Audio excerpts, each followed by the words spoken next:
The magic skin. Roman won the talisman. Towards the end of the month of October 1829, a young man entered the Palais Royal, just as the gaming houses opened agreeably to the law which protects a passion by its very nature easily excisable. He mounted the staircase of one of the gambling hells, distinguished by the number 36, without too much deliberation.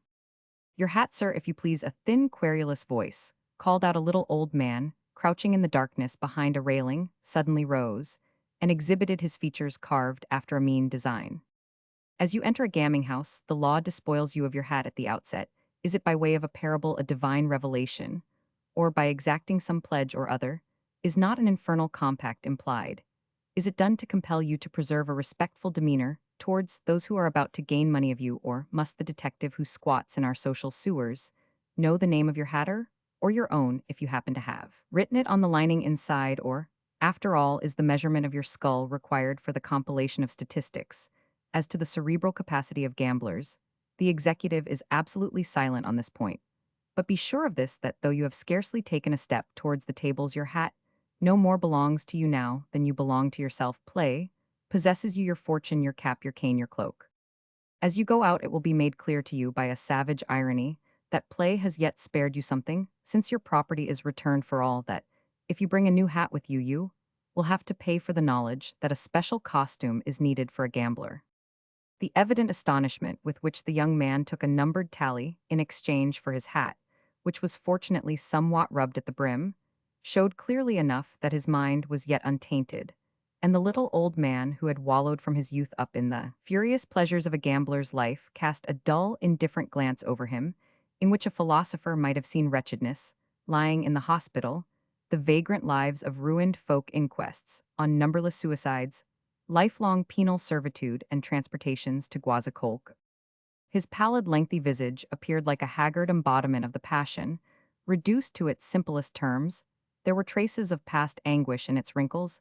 He supported life on the glutinous soups at Darcet's, and gambled away his meager earnings day by day like some old hackney, which takes no heed of the strokes of the whip. Nothing could move him now. The stifled groans of ruined players, as they passed out their mute imprecations, their stupefied faces, found him impassive. He was the spirit of play incarnate. If the young man had noticed this sorry Cerberus, perhaps, he would have said, "There is only a pack of cards in that heart of his." The stranger did not heed this warning writ in flesh and blood, put here no doubt by Providence, who has set loathing on the threshold of all evil haunts.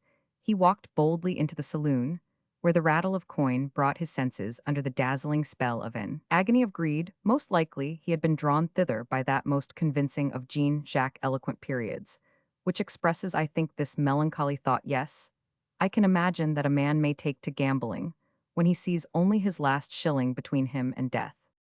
There is an illusion about a gambling saloon at night as vulgar as that of a bloodthirsty drama, and just as effective. The rooms are filled with players and onlookers, with poverty-stricken age, which drags itself thither in search of stimulation, with excited faces and revels that began in wine to end shortly in the Seine. The passion is there in full measure, but the great number of the actors prevents you from seeing the gambling demon face to face. The evening is a harmony or chorus in which all take part, to which each instrument in the orchestra contributes his share. You would see there plenty of respectable people who have come in search of diversion, for which they pay as they pay for the pleasures of the theater, or of gluttony, or they come hither as to some garret where they cheapen poignant regrets for 3 months to come. Do you understand all the force and frenzy in a soul which impatiently waits for the opening of a gambling hell between the daylight gambler and the player at night?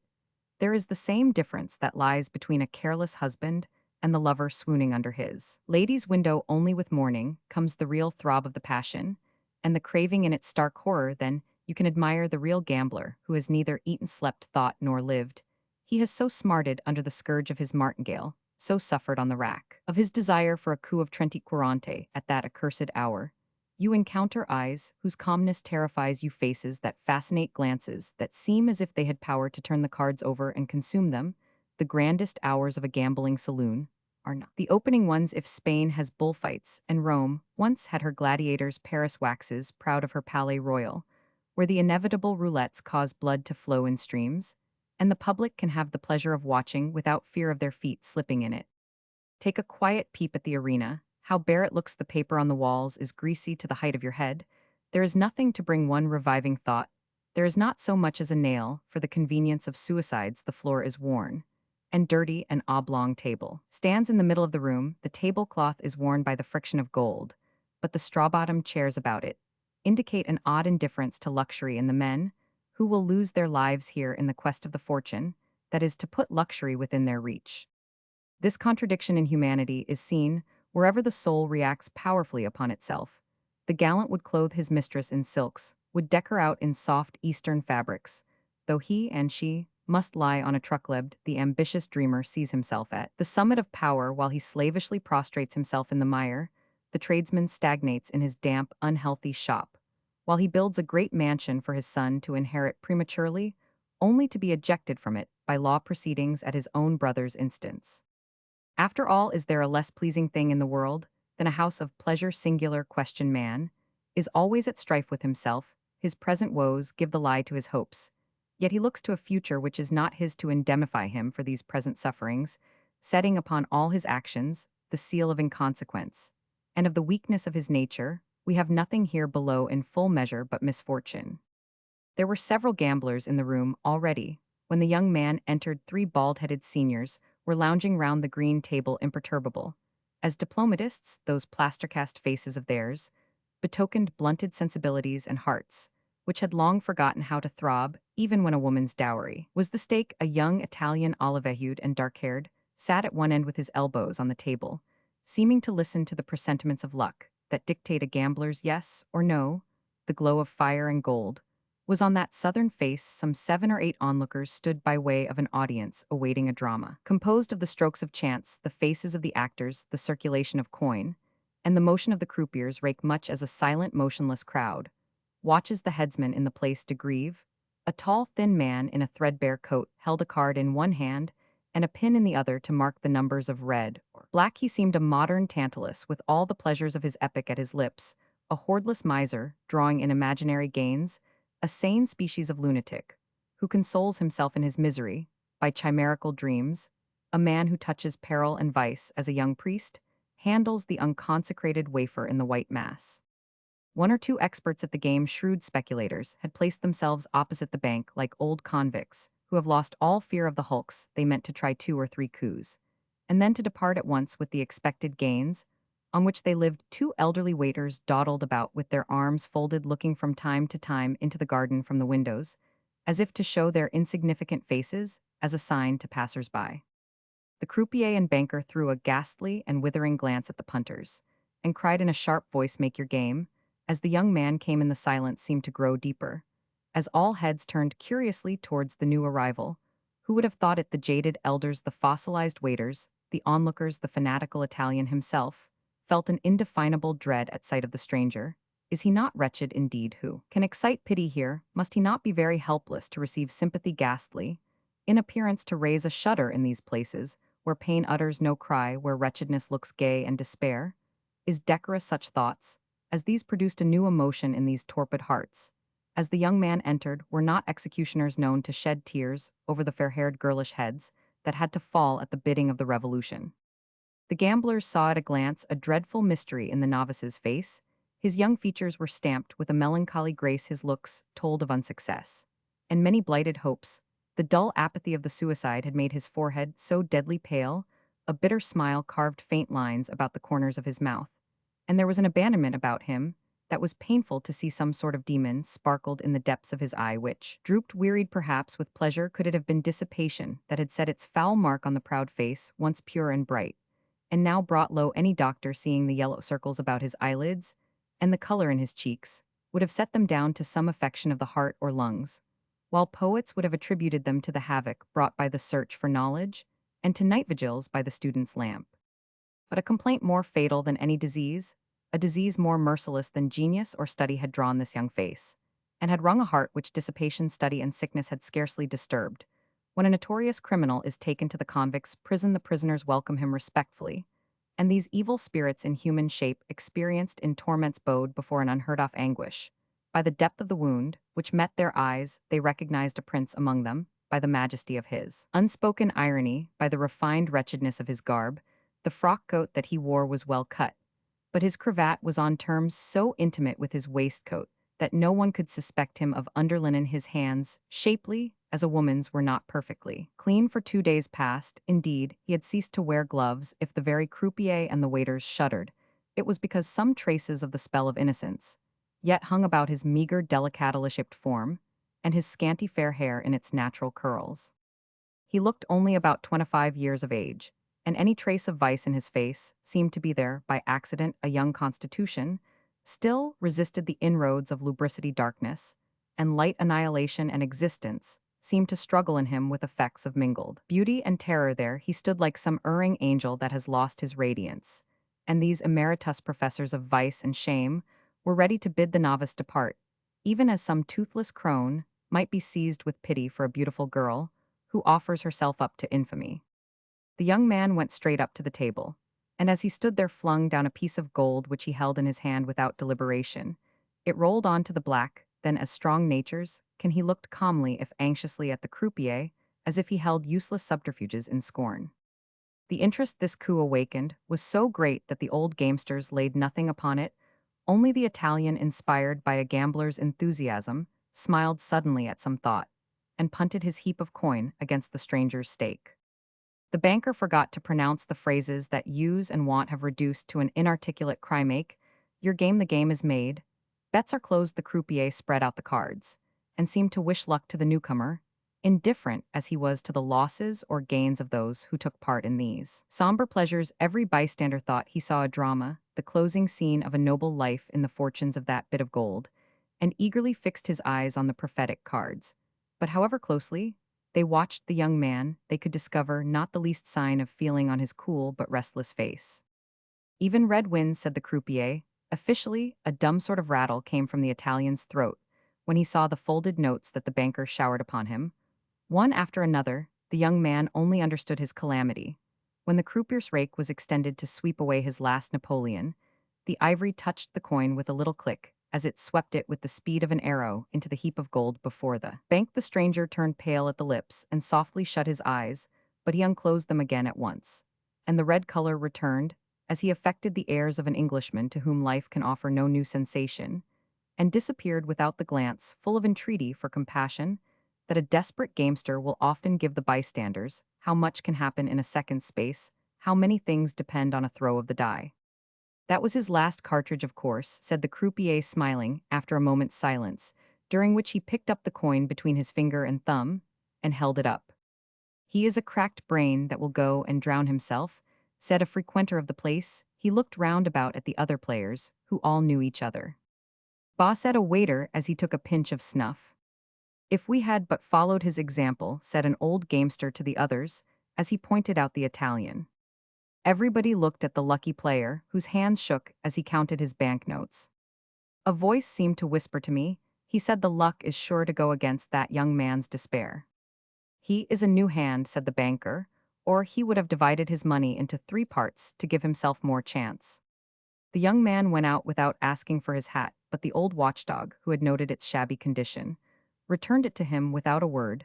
The gambler mechanically gave up the tally, and went downstairs whistling Di Tanti Palpiti so feebly that he himself scarcely heard the delicious notes. He found himself immediately under the arcades of the Palais Royal, reached the Rue Saint Honore, took the direction of the Tuileries, and crossed the gardens with an undecided step. He walked as if he were in some desert, elbowed by men whom he did not see, hearing through all the voices of the crowd one voice alone, the voice of death. He was lost in the thoughts that benumbed him at last, like the criminals who used to be taken in carts from the Palais de Justice to the Place de Grève, where the scaffold awaited them, reddened with all the blood spilt here since 1793. There is something great and terrible about suicide. Most people's downfalls are not dangerous. They are like children who have not far to fall and cannot injure themselves. But when a great nature is dashed down, he is bound to fall from a height. He must have been raised almost to the skies. He has caught glimpses of some heaven beyond his reach. Vehement must the storms be which compel a soul to seek for peace from the trigger of a pistol. How much young power starves and pines away in a garret for want of a friend, for lack of a woman's consolation, in the midst of millions of fellow creatures, in the presence of a listless crowd that is burdened by its wealth. When one remembers all this, suicide looms large between a self-sought death and the abundant hopes, whose voices call a young man to Paris. God only knows what may intervene, what contending ideas have striven within the soul, what poems have been set aside, what moans, and what despair have been repressed, what abortive masterpieces and vain endeavors, every suicide is an awful poem of sorrow. Where will you find a work of genius floating above the seas of literature that can compare with this paragraph? Yesterday at 4 o'clock, a young woman threw herself into the Seine from the Pont des Arts. Dramas and romances pale before this concise Parisian phrase, so must even that old frontispiece, the Lamentations of the glorious King of Carnarvon, put in prison by his children, the sole remaining fragment of a lost work that drew tears from Sterne at the bare perusal, the same Sterne who deserted his own wife and family. The stranger was beset with such thoughts as these which passed in fragments through his mind, like tattered flags fluttering above the combat. If he set aside for a moment the burdens of consciousness and of memory to watch the flower heads gently swayed by the breeze among the green thickets, a revulsion came over him. Life struggled against the oppressive thought of suicide, and his eyes rose to the sky-gray clouds, melancholy gusts of the wind, the stormy atmosphere all decreed that he should die. He bent his way toward the Pont Royal, musing over the last fancies of others who had gone before him. He smiled to himself, as he remembered that Lord Castlereagh had satisfied the humblest of our needs before he cut his throat, and that the academician augur had sought for his snuff-box as he went to his death. He analyzed these extravagances and even examined himself, for, as he stood aside against the parapet to allow a porter to pass, his coat had been whitened somewhat by the contact, and he carefully brushed the dust from his sleeve. To his own surprise, he reached the middle of the arch and looked forebodingly at the water. "Wretched weather for drowning yourself," said a ragged old woman who grinned at him. "Isn't the Seine cold and dirty?" His answer was a ready smile, which showed the frenzied nature of his courage. Then he shivered all at once as he saw at a distance, by the door of the Tuileries, a shed, with an inscription above it in letters 12 inches high, "The Royal Humane Society's apparatus."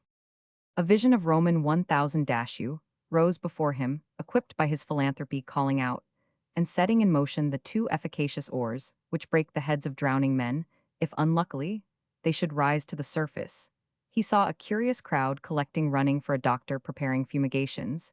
He read the maundering paragraph in the papers put between notes on a festivity, and on the smiles of a ballot dancer. He heard the francs counted down by the prefect of police to the watermen. As a corpse he was worth 15 francs. But now, while he lived, he was only a man of talent, without patrons, without friends, without a mattress to lie on or anyone to speak a word for him, a perfect social cipher, useless to a state which gave itself no trouble about him. A death in broad daylight seemed degrading to him. He made up his mind to die at night, so as to bequeath an unrecognizable corpse to a world which had disregarded the greatness of life. He began his wanderings again, turning towards the Quai Voltaire, imitating the lagging gait of an idler seeking to kill time. As he came down the steps at the end of the bridge, his notice was attracted by the second-hand books displayed on the parapet, and he was on the point of bargaining for some. He smiled, thrust his hands philosophically into his pockets, and fell to strolling on again with a proud disdain in his manner, when he heard to his surprise some coin rattling fantastically in his pocket. A smile of hope lit his face and slid from his lips over his features, over his brow, and brought a joyful light to his eyes. And his dark cheeks, it was a spark of happiness, like one of the red dots that flit over the remains of a burnt scrap of paper. But as it is with the black ashes, so it was with his face. It became dull again, when the stranger quickly drew out his hand, and perceived 3 pennies. "Ah, kind gentleman, carita, for the love of St. Catherine, only a halfpenny to buy some bread." A little chimney sweeper with puffed cheeks, all black with soot, and clad in tatters, held out his hand to beg for the man's last pence. 2 paces from the little Savoyard stood an old pauvre Hontu, sickly and feeble, in wretched garments of ragged druggeting, who asked in a thick muffled voice, "Anything you like to give, monsieur, I will pray to God for you." But the young man turned his eyes on him, and the old beggar stopped without another word, discerning in that mournful face an abandonment of wretchedness more bitter than his own. La carita, la carita."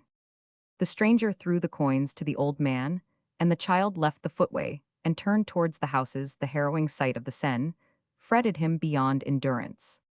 "May God lengthen your days," cried the 2 beggars. As he reached the shop window of a princeler, this man, on the brink of death, met a young woman alighting from a showy carriage. He looked in delight at her prettiness, at the pale face, appropriately framed by the satin of her fashionable, bonnet her slender form and graceful movements. Entranced him, her skirt had been slightly raised as she stepped to the pavement, disclosing a daintily fitting white stocking over the delicate outlines. Beneath, the young lady went into the shop, purchased albums and sets of lithographs, giving several gold coins for them, which glittered and rang upon the counter. The young man, seemingly occupied with the prints in the window, fixed upon the fair stranger, a gaze as eager as man can give to receive in exchange an indifferent glance, such as lights by accident on a passerby. For him, it was a leave-taking of love and of woman, but his final and strenuous questioning glance was neither understood nor felt by the slight-natured woman there. Her color did not rise, her eyes did not droop. What was it to her? One more piece of adulation. Yet another sigh only prompted the delightful thought, at night, I looked rather well today. The young man quickly turned to another picture, and only left it when she returned to her carriage. The horses started off. The final vision of luxury and refinement went under an eclipse, just as that life of his would soon do. Also slowly and sadly he followed the line of the shops, listlessly examining the specimens on view. When the shops came to an end, he reviewed the Louvre, the Institute, the towers of Notre Dame of the Palais, the Pont des Arts. All these public monuments seemed to have taken their tone from the heavy gray sky. Fitful gleams of light gave a foreboding look to Paris. Like a pretty woman, the city has mysterious fits of ugliness or beauty. So the outer world seemed to be in a plot to steep this man, about to die in a painful trance, a prey to the maleficent power, which acts relaxingly upon us, by the fluid circulating through our nerves. His whole frame seemed gradually to experience a dissolving process. He felt the anguish of these throes passing through him in waves, and the houses, and the crowd seemed to surge to and fro in a mist before his eyes. He tried to escape the agitation wrought in his mind by the revulsions of his physical nature, and went toward the shop of a dealer in antiquities, thinking to give a treat to his senses, and to spend the interval till nightfall in bargaining over curiosities. He sought, one might say, to regain courage, and to find a stimulant. Like a criminal who doubts his power to reach the scaffold, the consciousness of approaching death gave him for the time being the intrepidity of a duchess with a couple of lovers, so that he entered the place with an abstracted look, while his lips displayed a set smile like a drunkard's. Had not life, or rather had not death, intoxicated him? Dizziness soon overcame him again. Things appeared to him in strange colors, or as making slight movements. His irregular pulse was no doubt the cause. The blood that sometimes rushed like a burning torrent through his veins, and sometimes lay torpid and stagnant as tepid water. He merely asked leave to see if the shop contained any curiosities which he required. A plump-faced young shopman with red hair in an otterskin cap left an old peasant woman in charge of the shop, a sort of feminine Caliban, employed in cleaning a stove made marvelous by Bernard Paliss's work. This youth remarked carelessly, "Look round, monsieur, we have nothing very remarkable here downstairs. But if I may trouble you to go up to the first floor, I will show you some very fine mummies from Cairo, some inlaid pottery, and some carved ebony genuine Renaissance work. Just come in, and of perfect beauty." In the stranger's fearful position, this cicerone's prattle and shopman's empty talk seemed like the petty vexations by which narrow minds destroy a man of genius. But as he must even go through with it, he appeared to listen to his guide, answering him by gestures or monosyllables, but imperceptibly he arrogated the privilege of saying nothing, and gave himself up without hindrance to his closing meditations, which were appalling. He had a poet's temperament. His mind had entered by chance on a vast field, and he must see perforce the dry bones of 20 future worlds. At a first glance, the place presented a confused picture, in which every achievement, human and divine, was mingled. Crocodiles, monkeys, and serpents stuffed with straw grinned at glass from church windows, seemed to wish to bite sculptured heads, to chase lacquered work, or to scramble up chandeliers. A Sevres vase bearing Napoleon's portrait by Mme. Jacotot stood beside a sphinx, dedicated to Sesostris. The beginnings of the world and the events of yesterday were mingled with grotesque cheerfulness.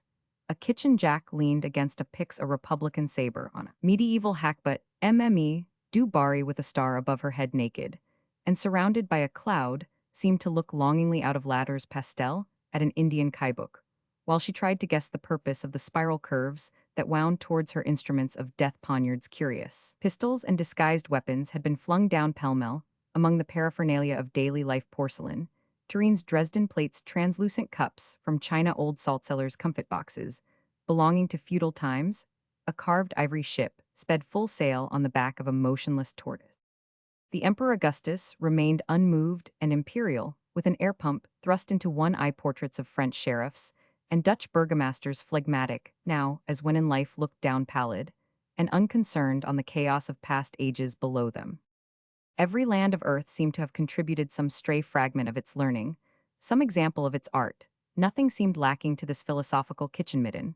From a redskin's calumet, a green and golden slipper from the seraglio, a Moorish yataghan, a Tartar idol to the soldier's tobacco pouch, to the priest's ciborium, and the plumes that once adorned a throne, this extraordinary combination was rendered yet more bizarre by the accidents of lighting, by a multitude of confused reflections of various hues, by the sharp contrast of blacks and whites' broken cries, seemed to reach the ear unfinished dramas, seized upon the imagination, smothered lights caught the eye, a thin coating of inevitable dust covered all the multitudinous corners and convolutions of these objects of various shapes, which gave highly picturesque effects. First of all, the stranger compared the three galleries, which civilization cults divinities' masterpieces, dominions, carousals, sanity, and madness, had filled to repletion to a mirror with numerous facets, each depicting a world. After this first hazy idea, he would fain have selected his pleasures. But by dint of using his eyes, thinking and musing, a fever began to possess him, caused perhaps by the gnawing pain of hunger. The spectacle of so much existence, individual or national, to which these pledges bore witness, ended by numbing his senses. The purpose with which he entered the shop was fulfilled. He had left the real behind, and had climbed gradually up to an ideal world. He had attained to the enchanted palace of ecstasy, whence the universe appeared to him by fragments, and in shapes of flame, as once the future blazed out before the eyes of St. John in Patmos. A crowd of sorrowing faces, beneficent and appalling, dark and luminous, far and near, gathered in numbers, in myriads, in whole generations. Egypt, rigid and mysterious, arose from her sands, in the form of a mummy, swathed in black bandages. Then the pharaohs swallowed up nations that they might build themselves a tomb, and he beheld Moses and the Hebrews and the desert, and a solemn antique world, fresh and joyous. A marble statue spoke to him from a twisted column of the pleasure-reliving myths of Greece and Ionia. Ah, who would not have smiled with him to see against the earthen red background the brown-faced maiden dancing with gleeful reverence before the god Priapus, wrought in the fine clay of an Etruscan vase. The Latin queen caressed her chimera. The whims of imperial Rome were there in life. The bath was disclosed, the toilette of a languid Julia dreaming, waiting for her Tibullus strong, with the might of Arabic spells. The head of Cicero evoked memories of a free Rome, and unrolled before him the scrolls of Titus Livius. The young man beheld Senatus Populusque Romanus consuls, lictors' togas with purple fringes, the fighting in the forum. The angry people passed in review before him, like the cloudy faces of a dream. Then Christian Rome predominated in his vision. A painter had laid heaven open. He beheld the Virgin Mary, wrapped in a golden cloud among the angels, shining more brightly than the sun, receiving the prayers of sufferers, on whom the second Eve regenerates, smiles pityingly at the touch of a mosaic made of various lavas from Vesuvius and Etna. His fancy fled to the hot tawny south of Italy. He was present at Borgia's orgies. He roved among the Abruzzi, sought for Italian love intrigues, grew ardent over pale faces and dark almond-shaped eyes. He shivered over midnight adventures cut short by the cool thrust of a jealous blade, as he saw a medieval dagger with a hilt wrought like lace and spots of rust like splashes of blood upon it. India and its religions took the shape of the idol with his peaked cap of fantastic form, with little bells clad in silk and gold close, by a mat as pretty as the bayadir who once lay upon it, still gave out a faint scent of sandalwood. His fancy was stirred by a goggle-eyed Chinese monster with mouth awry and twisted limbs, the invention of a people who, grown weary of the monotony of beauty, found an indescribable pleasure in an infinite variety of ugliness. A salt cellar from Benvenuto Cellini's workshop carried him back to the Renaissance at its height, to the time when there was no restraint on art or morals, when torture was the sport of sovereigns. And from their councils, churchmen with courtesans' arms about them issued decrees of chastity for simple priests. On a cameo, he saw the conquests of Alexander, the massacres of Pizarro in a matchbox, and religious wars, disorderly, fanatical, and cruel, in the shadows of a helmet. Joyous pictures of chivalry were called up by a suit of Milanese armor brightly polished, and richly wrought. A paladin's eyes seemed to sparkle, yet under the visor. This sea of inventions, fashions, furniture, works of art, and fiascos made for him a poem without end. Shapes and colors and projects all lived again for him, but his mind received no clear and perfect conception. It was the poet's task to complete the sketches of the great master, who had scornfully mingled on his palate the hues of the numberless vicissitudes of human life when the world at large at last released him, when he had pondered over many lands, many epochs, and various empires. The young man came back to the life of the individual. He impersonated fresh characters and turned his mind to details, rejecting the life of nations as a burden too overwhelming for a single soul. Yonder was a sleeping child modeled in wax, a relic of Reich's collection, an enchanting creation, which brought back the happiness of his own childhood, the cotton garment of a Tahitian maid.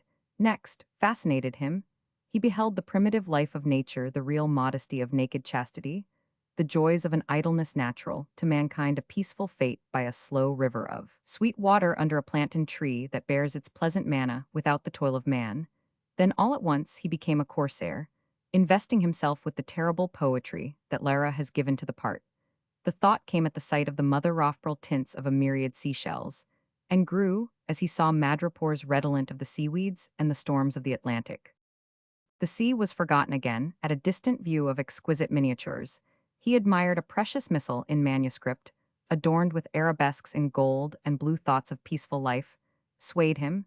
He devoted himself afresh to study and research, longing for the easy life of the monk, devoid alike of cares and pleasures. And from the depths of his cell, he looked out upon the meadows, woods, and vineyards of his convent. Pausing before some work of tenures, he took for his own the helmet of the soldier or the poverty of the artisan. He wished to wear a smoke-begrimed cap with these Flemings, to drink their beer and join their game at cards, and smiled upon the comely plumpness of a peasant woman. He shivered at a snowstorm by Marries. He seemed to take part in Salvator Rosa's battlepiece. He ran his fingers over a tomahawk form Illinois, and felt his own hair rise as he touched a Cherokee scalping knife. He marveled over the rebec that he set in the hands of some lady of the land, drank in the musical notes of her ballad, and in the twilight by the Gothic arch above the hearth, he told his love in a gloom so deep that he could not read his answer in her eyes. He caught at all delights, at all sorrows, grasped at existence in every form, and endowed the phantoms conjured up from that inert and plastic material so liberally with his own life, and feelings that the sound of his own footsteps reached him as if from another world, or as the hum of Paris reaches the towers of Notre Dame.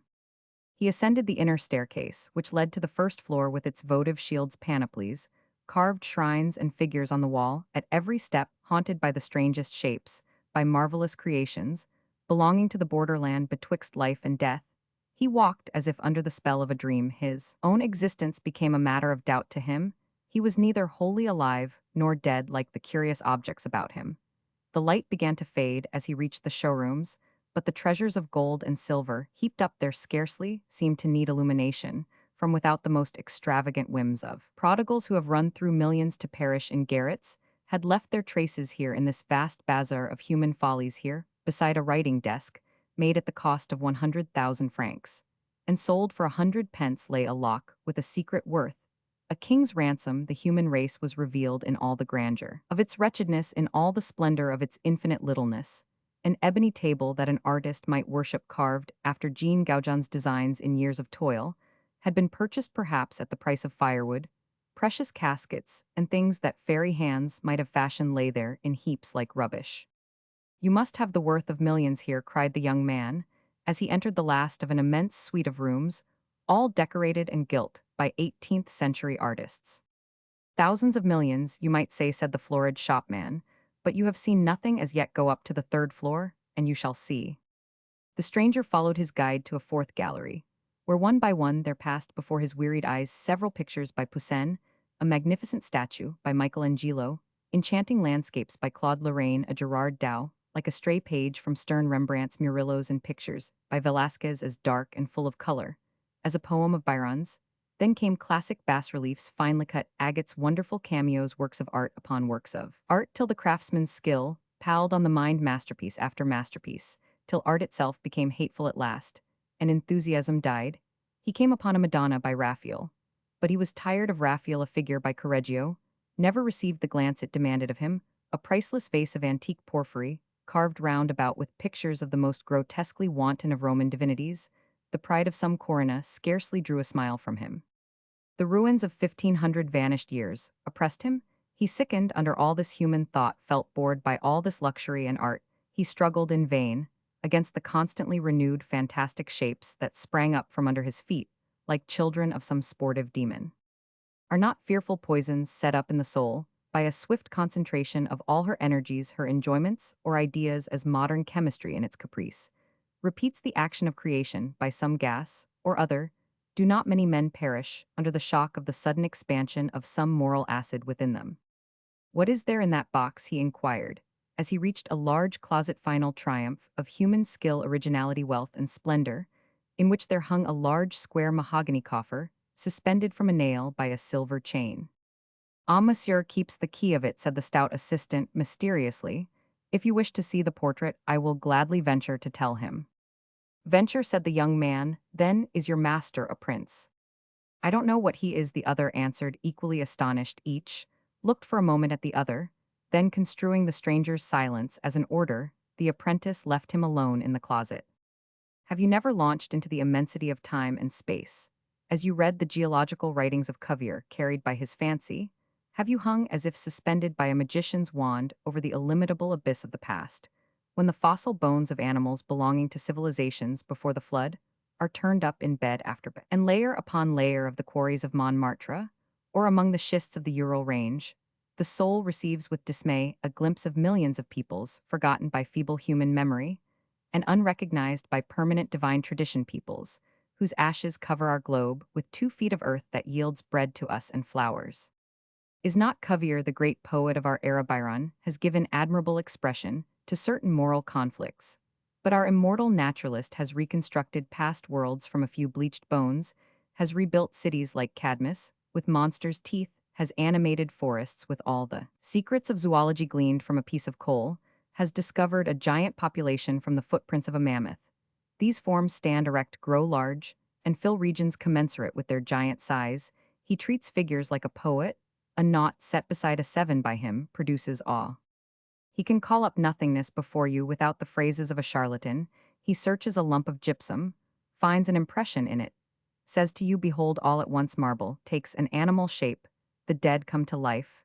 The history of the world is laid open before you, after countless dynasties of giant creatures, races of fish, and clans of mollusks. The race of man appears at last as the degenerate copy of a splendid model, which the Creator has perchance destroyed, emboldened by his gaze, into the past. This petty race, children of yesterday, can overstep chaos, can raise a psalm without end and outline for themselves, the story of the universe in an apocalypse. That reveals the past after the tremendous resurrection that took place at the voice of this man, the little drop in the nameless infinite common, to all spheres that is ours to use. And that we call time seems to us a pitiable moment of life. We ask ourselves the purpose of our triumphs, our hatreds, our loves, overwhelmed, as we are by the destruction of so many past universes, and whether it is worthwhile to accept the pain of life, in order that hereafter we may become an intangible speck. Then we remain as if dead, completely torn away from the present, till the valet de chambre comes in and says, Madame la Comtesse answers that she is expecting Monsieur. All the wonders which had brought the known world before the young man's mind wrought in his soul, much the same feeling of dejection that besets the philosopher investigating unknown creatures. He longed more than ever for death, as he flung himself back in a curule chair, and let his eyes wander across the illusions composing a panorama of the past. The pictures seemed to light up, the virgin's head smiled on him, the statues seemed alive, everything danced and swayed around him with emotion.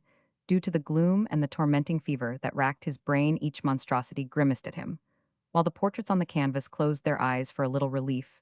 Every shape seemed to tremble and start, and to leave its place gravely or flippantly, gracefully, or awkwardly according to its fashion, character, and surroundings.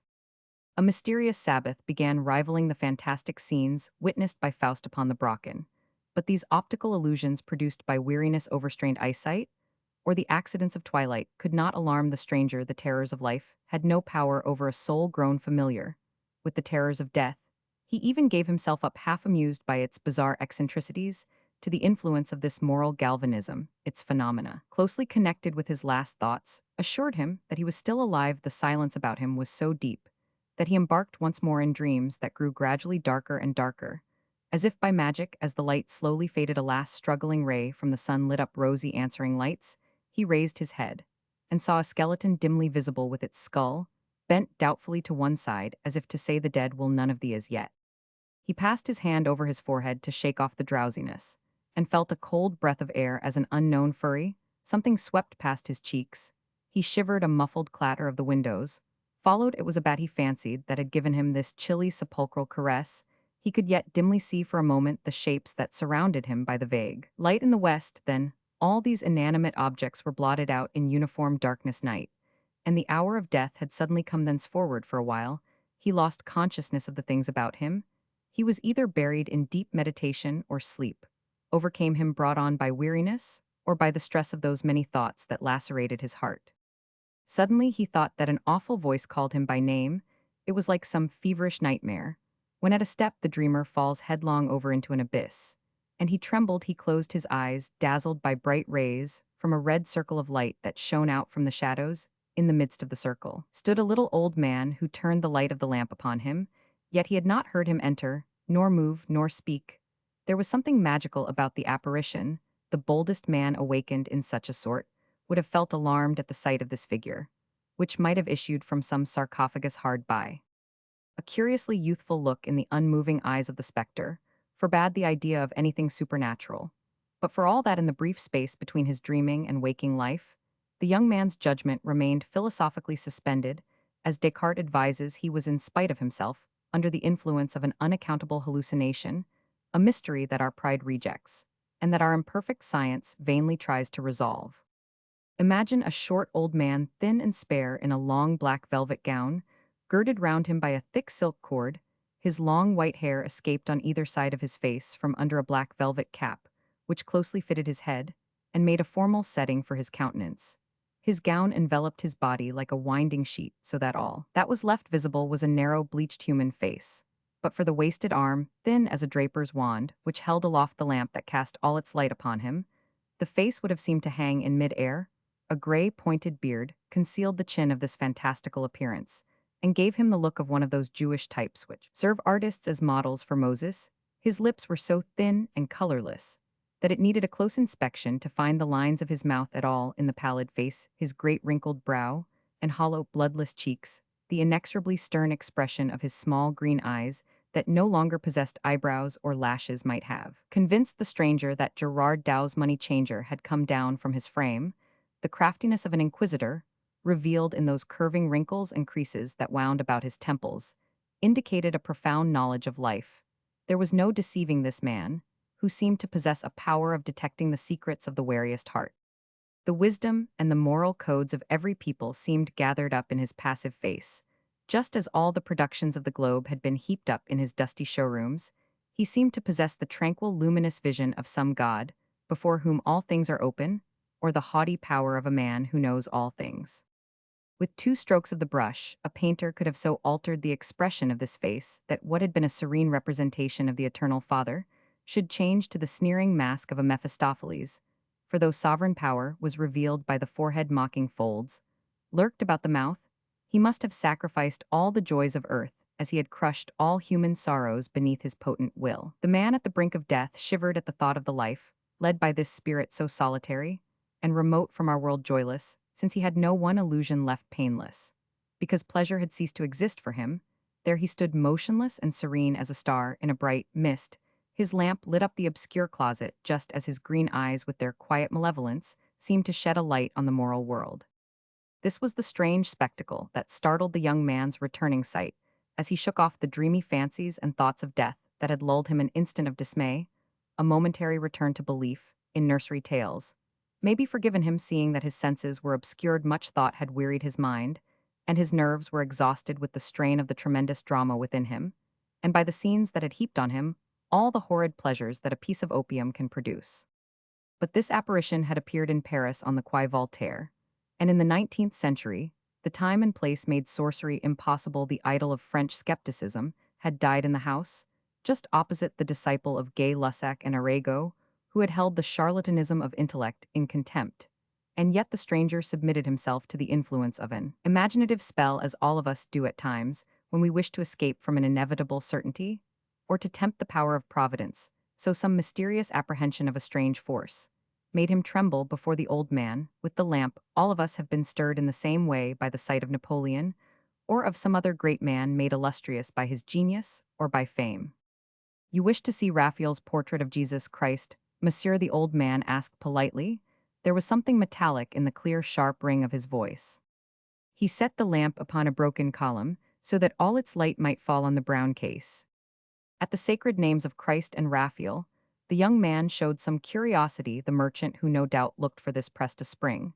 And suddenly the mahogany panel slid noiselessly back in its groove and discovered the canvas to the stranger's admiring gaze. At sight of this deathless creation, he forgot his fancies in the showrooms and the freaks of his dreams, and became himself again. The old man became a being of flesh and blood, very much alive with nothing chimerical about him, and took up his existence at once upon solid earth. The sympathy and love and the gentle serenity in the divine face exerted an instant sway over the younger spectator. Some influence falling from heaven bade cease the burning torment that consumed the marrow of his bones. The head of the Savior of mankind seemed to issue from among the shadows, represented by a dark background. An aureole of light shone out brightly from his hair. An impassioned belief seemed to glow through him, and to thrill every feature. The word of life had just been uttered by those red lips. The sacred sound seemed to linger still in the air. The spectator besought the silence for those captivating parables, hearkened for them in the future, and had to turn to the teachings of the past. The untroubled peace of the divine, eyes the comfort of sorrowing souls, seemed an interpretation of the evangel. The sweet triumphant smile revealed the secret of the Catholic religion, which sums up all things in the precept, love one another. This picture breathed the spirit of prayer. Enjoined forgiveness, overcame self-caused sleeping powers of good to waken. For this work of Raphael's had the imperious charm of music. You were brought under the spell of memories of the past. His triumph was so absolute that the artist was forgotten. The witchery of the lamplight heightened the wonder. The head seemed at times to flicker in the distance, enveloped in cloud. I covered the surface of that picture with gold pieces, said the merchant carelessly. And now for death, cried the young man, awakened from his musings. His last thought had recalled his fate to him, as it led him imperceptibly back from the forlorn hopes to which he had clung. Aha, then my suspicions were well founded, said the other, and his hands held the young man's wrists in a grip like that of a vice. The younger man smiled wearily at his mistake and said gently, You, sir, have nothing to fear. It is not your life, but my own that is in question. But why should I hide a harmless fraud? He went on, after a look at the anxious old man. I came to see your treasures to while away the time till night should come, and I could drown myself decently. Who would grudge this last pleasure to a poet and a man of science? While he spoke, the jealous merchant watched the haggard face of his pretended customer, with keen eyes. Perhaps the mournful tones of his voice reassured him, or he also read the dark signs of fate in the faded features that had made the gamblers shudder. He released his hands. But with a touch of caution, due to the experience of some 100 years at least, he stretched his arm out to a sideboard, as if to steady himself, took up a little dagger, and said, Have you been a supernumerary clerk of the treasury for 3 years, without receiving any perquisites?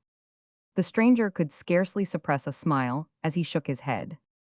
Perhaps your father has expressed his regret for your birth a little too sharply, or have you disgraced yourself? If I meant to be disgraced, I should live. You have been hissed perhaps at the funambules, or you have had to compose couplets to pay for your mistress' funeral. Do you want to be cured of the gold fever, or to be quit of the spleen? For what blunder is your life forfeit? You must not look among the common motives that impel suicides for the reason of my death to spare myself the task of disclosing my unheard-of sufferings, for which language has no name. I will tell you this, that I am in the deepest, most humiliating and most cruel trouble. And he went on in proud tones that harmonized ill with the words just uttered. I have no wish to beg for either help or sympathy. May they? The two syllables which the old man pronounced resembled the sound of a rattle. Then he went on thus. Without compelling you to entreat me, without making you blush for it, and without giving you so much as a French centime, a para from the Levant, a German heller, a Russian kopeck, a Scottish farthing, a single obolus or sestertius from the ancient world, or one piaster from the new, without offering you anything whatever in gold, silver, or copper notes or drafts, I will make you richer, more powerful, and of more consequence than a constitutional king. The young man thought that the older was in his dotage, and waited in bewilderment without venturing to reply. Turn round, said the merchant, suddenly catching up the lamp, in order to light up the opposite wall. Look at that leathern skin, he went on. The young man rose abruptly, and showed some surprise at the sight of a piece of shagreen, which hung on the wall behind his chair. It was only about the size of a fox's skin.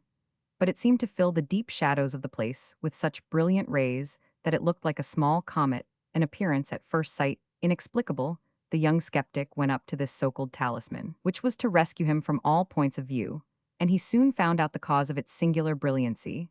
The dark grain of the leather had been so carefully burnished, and polished the striped markings of the graining were so sharp and clear that every particle of the surface of the bit of oriental leather was in itself a focus which concentrated the light and reflected it vividly. He accounted for this phenomenon categorically to the old man, who only smiled meaningly by way of answer. His superior smile led the young scientific man to fancy that he himself had been deceived by some imposture.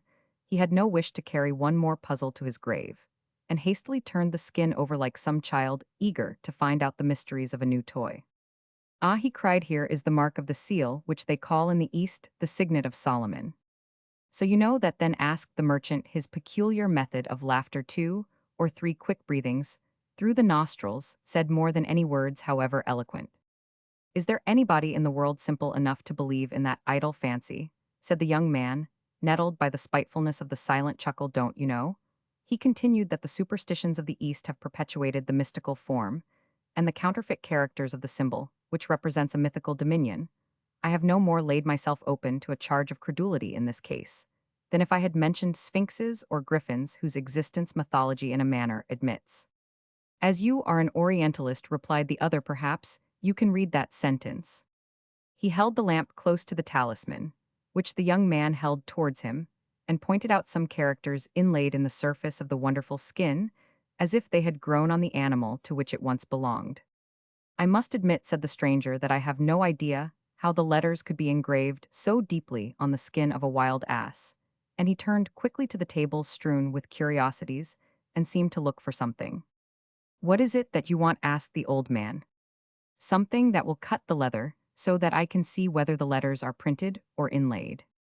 The old man held out his stiletto. The stranger took it and tried to cut the skin above the lettering, but when he had removed a thin shaving of leather from them, the characters still appeared below so clear and so exactly like the surface impression that, for a moment, he was not sure that he had cut anything away after all. The craftsmen of the Levant have secrets known only to themselves, he said, half in vexation, as he eyed the characters of this oriental sentence. Yes, said the old man, it is better to attribute it to man's agency than to God's. The mysterious words were thus arranged. Drawing of apparently Sanskrit characters omitted. Or as it runs in English. Possessing me thou shalt possess all things. But thy life is mine, for God has so willed it. Wish, and thy wishes shall be fulfilled. But measure thy desires according to the life that is in thee. This is thy life. With each wish I must shrink, even as thy own days. Wilt thou have me take me? God will hearken unto thee. So be it. So you read Sanskrit fluently, said the old man. You have been in Persia perhaps, or in Bengal. No, sir, said the stranger as he felt the emblematical skin. Curiously, it was almost as rigid as a sheet of metal. The old merchant set the lamp back again upon the column, giving the other a look as he did so. He has given up the notion of dying already, the glance said with phlegmatic irony. Is it a jest or is it an enigma? Asked the younger man. The other shook his head and said soberly, I don't know how to answer you. I have offered this talisman with its terrible powers to men with more energy in them than you seem to me to have, but though they laughed at the questionable power it might exert over their futures, not one of them was ready to venture to conclude the fateful contract proposed by an unknown force. I am of their opinion.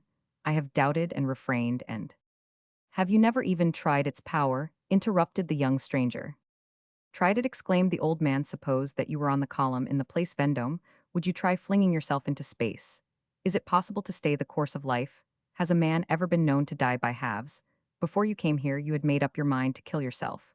But all at once a mystery fills your mind, and you think no more about death, you child. Does not any one day of your life afford mysteries more absorbing? Listen to me. I saw the licentious days of Regency. I was like you then, in poverty I have begged my bread. But for all that I am now a centenarian with a couple of years to spare, and a millionaire to boot. Misery was the making of me, ignorance has made me learned. I will tell you in a few words the great secret of human life. By 2 instinctive processes man exhausts the springs of life within him. Two verbs cover all the forms which these two causes of death may take to will, and to have your will between these two limits of human activity. The wise have discovered an intermediate formula, to which I owe my good fortune and long life. To will consumes us, and to have our will destroys us. But to know steeps our feeble organisms in perpetual calm, and me thought has destroyed, will so that power is relegated to the ordinary functions of my economy.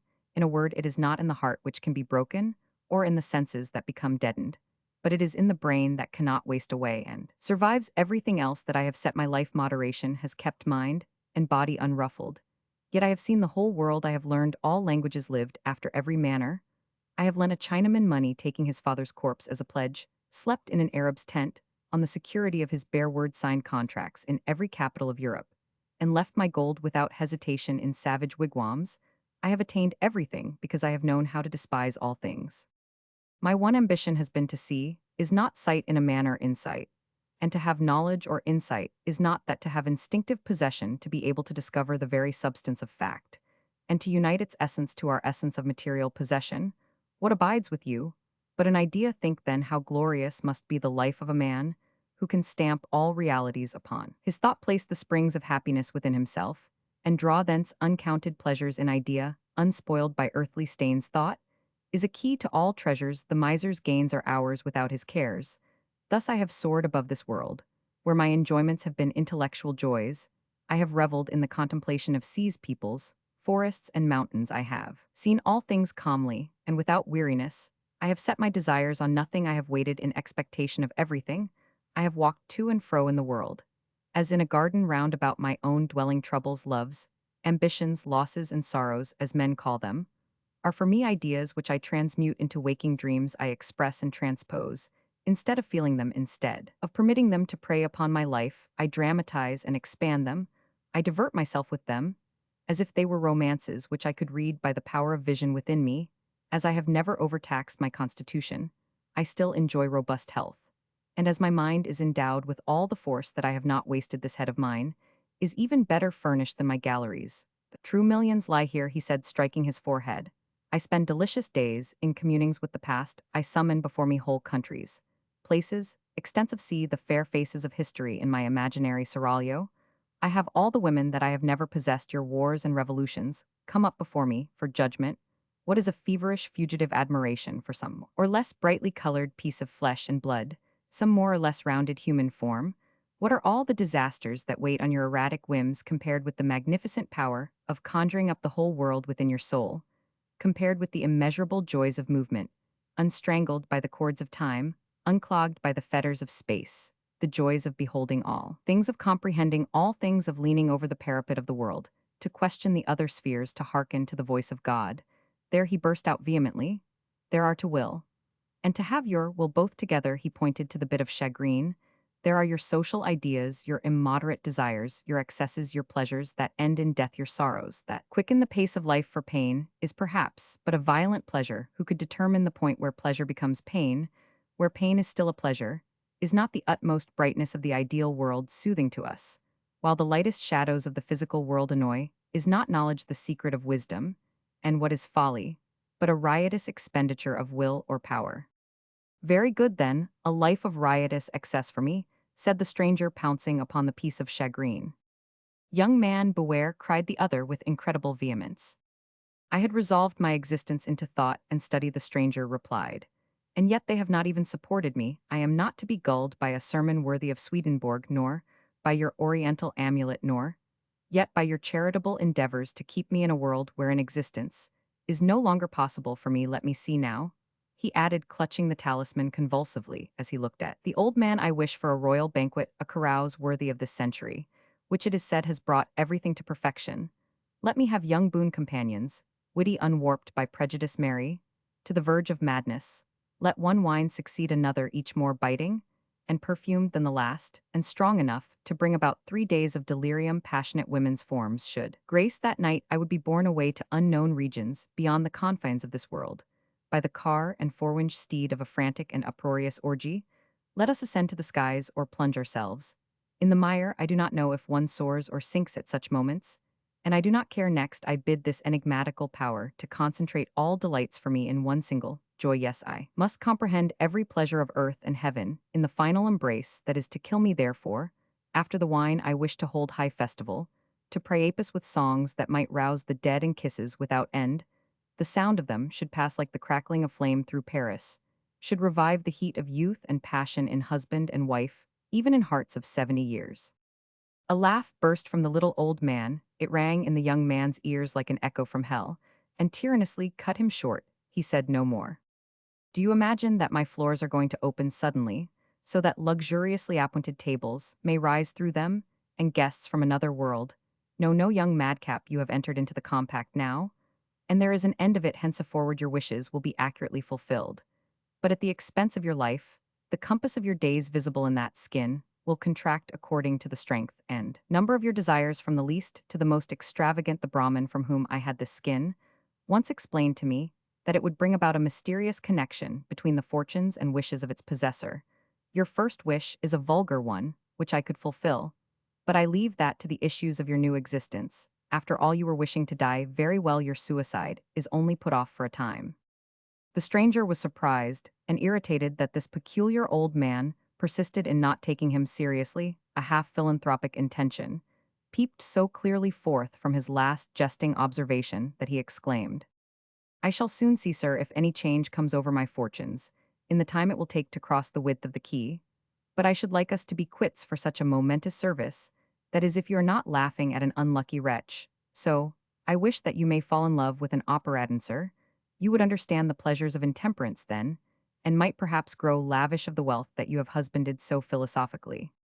He went out without heeding the old man's heavy sigh, went back through the galleries, and down the staircase, followed by the stout assistant, who vainly tried to light his passage. He fled with the haste of a robber caught in the act, blinded by a kind of delirium. He did not even notice the unexpected flexibility of the piece of shagreen, which coiled itself up pliant as a glove in his excited fingers, till it would go into the pocket of his coat, where he mechanically thrust it as he rushed out of the door into the street. He ran up against three young men who were passing arm in arm. A brute, idiot. Such were the gratifying expressions exchanged between them. Why, it is Raphael. Good, we were looking for you. What, it is you then? These three friendly exclamations quickly followed the insults, as the light of a street lamp flickering in the wind fell upon the astonished faces of the group. My dear fellow, you must come with us, said the young man that Raphael had all but knocked down. What is all this about? Come along, and I will tell you the history of it as we go. By fair means or foul, Raphael must go along with his friends towards the Pont des Arts. They surrounded him, and linked him by the arm among their merry band.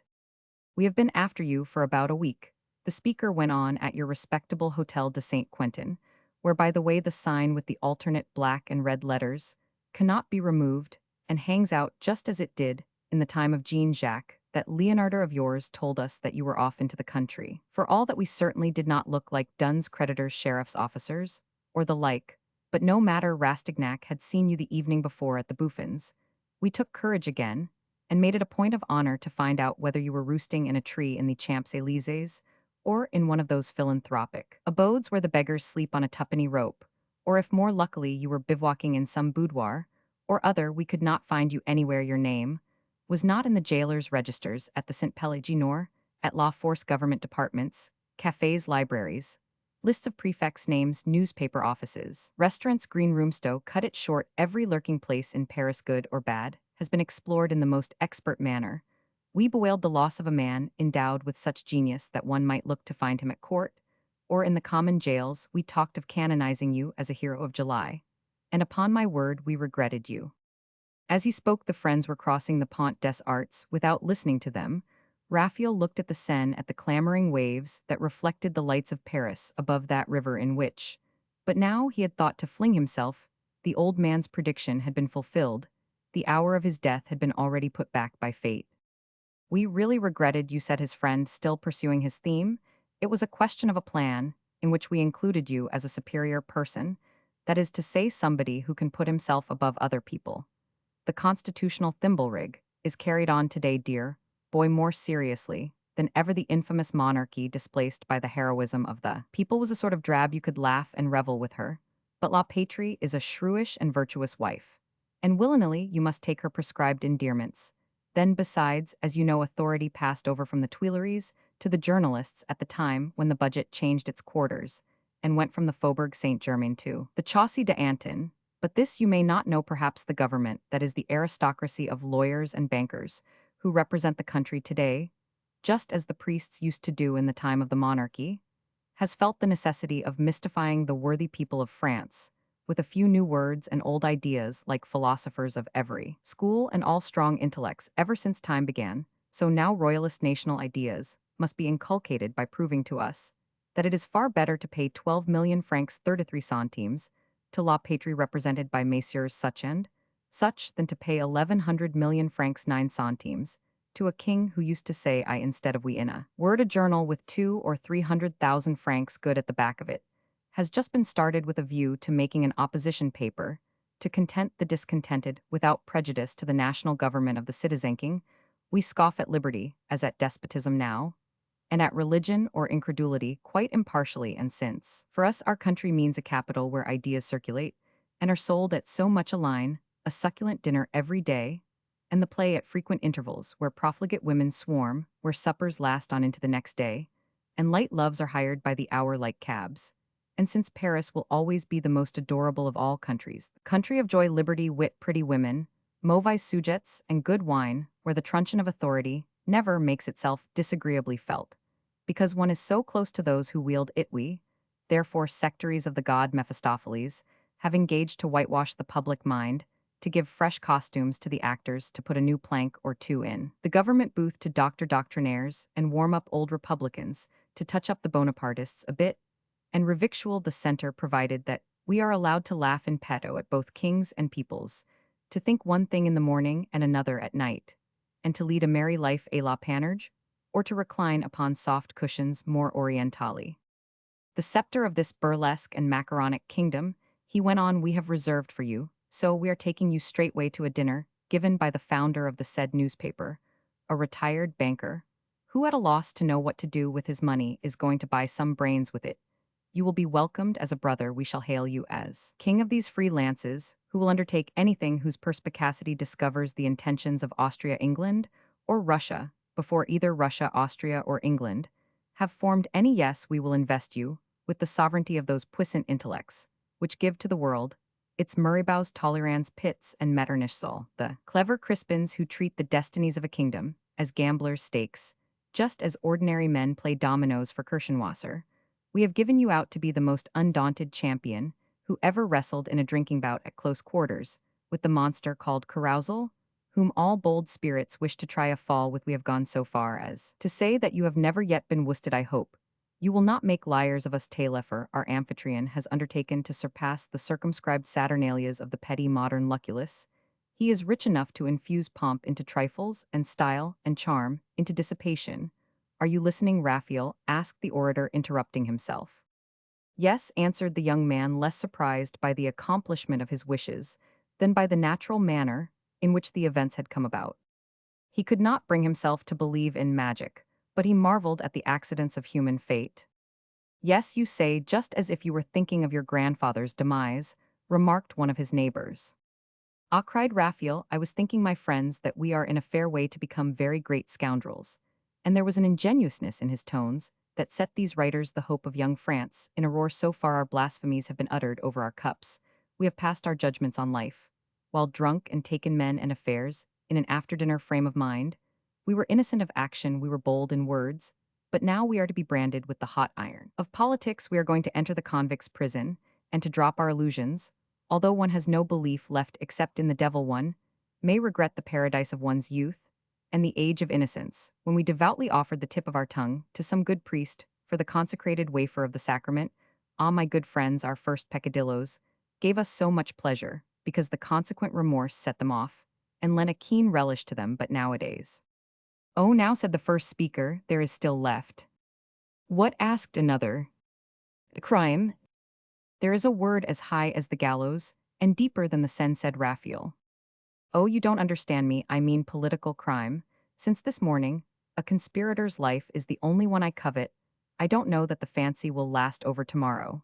But tonight at least my gorge rises at the anemic life of our civilization, and its railroad evenness. I am seized with a passion for the miseries of retreat from Moscow, for the excitements of the Red Corsair, or for a smuggler's life. I should like to go to Botany Bay, as we have no Chartreux left us here in France. It is a sort of infirmary reserved for little Lord Byrons, who, having crumpled up their lives like a serviette, after dinner have nothing left to do but to set their country ablaze, blow their own brains out, plot for a republic or clamor for a war.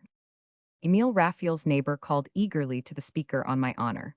But for the Revolution of July, I would have taken orders and gone off down into the country somewhere to lead the life of an animal, and you would have read your breviary through every day.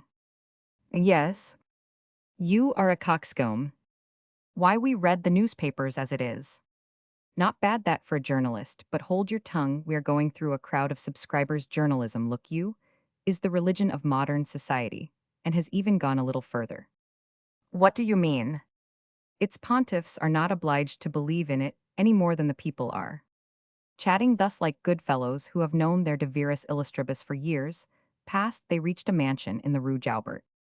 Emile was a journalist who had acquired more reputation by dint of doing nothing than others had derived from their achievements, a bold, caustic, and powerful critic.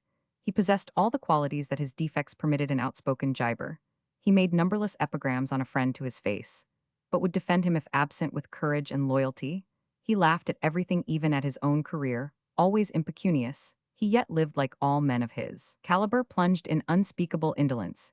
He would fling some word containing volumes in the teeth of folk who could not put a syllable of sense into their books. He lavished promises that he never fulfilled. He made a pillow of his luck and reputation on which he slept, and ran the risk of waking up to old age in a workhouse, a steadfast friend to the gallows foot, a cynical swaggerer with a child's simplicity, a worker only from necessity or caprice. In the language of Mater Alcafribas, we are about to make a famous tronçon de chier lie, he remarked to Raphael, as he pointed out the flower stands that made a perfumed forest of the staircase. I like a vestibule to be well warmed and richly carpeted. Raphael said luxury in the Paris style is not common in France. I feel as if life had begun anew here. And up above we are going to drink and make merry once more, my dear Raphael. Ah yes, he went on, and I hope we are going to come off conquerors too and walk over everybody else's head. As he spoke, he jestingly pointed to the guests. They were entering a large room which shone with gilding and lights, and there all the younger men of note in Paris welcomed them. Here was one who had just revealed fresh powers. His first picture vied with the glories of imperial art. There another who, but yesterday had launched forth a volume, an acrid book filled with a sort of literary arrogance which opened up new ways to the modern school. A sculptor not far away, with vigorous power visible in his rough features, was chatting with one of those unenthusiastic scoffers who can either see excellence anywhere or nowhere. As it happens here, the cleverest of our caricaturists, with mischievous eyes and bitter tongue, lay in wait for epigrams to translate into pencil strokes. There stood the young and audacious writer, who distilled the quintessence of political ideas better than any other man, or compressed the work of some prolific writer, as he held him up to ridicule. He was talking with the poet whose works would have eclipsed all the writings of the time if his ability had been as strenuous as his hatreds. Both were trying not to say the truth while they kept clear of lies as they exchanged flattering speeches.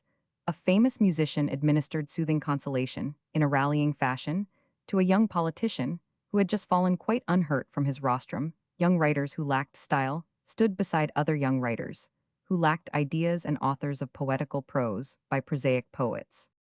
At the sight of all these incomplete beings, a simple Saint Simonian, ingenuous enough to believe in his own doctrine, charitably paired them off, designing no doubt to convert them into monks of his order. A few men of science mingled in the conversation like nitrogen in the atmosphere, and several vaudevillistes shed rays like the sparking diamonds that give neither light nor heat. A few paradox-mongers laughing up their sleeves at any folk who embraced their likes or dislikes in men or affairs, had already begun a two-edged policy, conspiring against all systems, without committing themselves to any side. Then there was the self-appointed critic who admires nothing, and will blow his nose in the middle of a cavatina at the bouffons, who applauds before anyone else begins, and contradicts everyone who says what he himself was about to say. He was there giving out the sayings of wittier men for his own. Of all the assembled guests, a future lay before some 5'10" or so should acquire a fleeting renown, As for the rest, like all mediocrities, they might apply to themselves, the famous falsehood of Louis Roman 18 union and oblivion. The anxious jocularity of a man who is expending 2,000 crowns sat on their host, his eyes turned impatiently towards the door from time to time, seeking one of his guests who kept him waiting. Very soon, a stout little person appeared who was greeted by a complimentary murmur. It was the notary who had invented the newspaper. That very morning, a valet de chambre in black opened the doors of a vast dining room, whither every one went without ceremony, and took his place at an enormous table. Raphael took a last look round the room before he left it.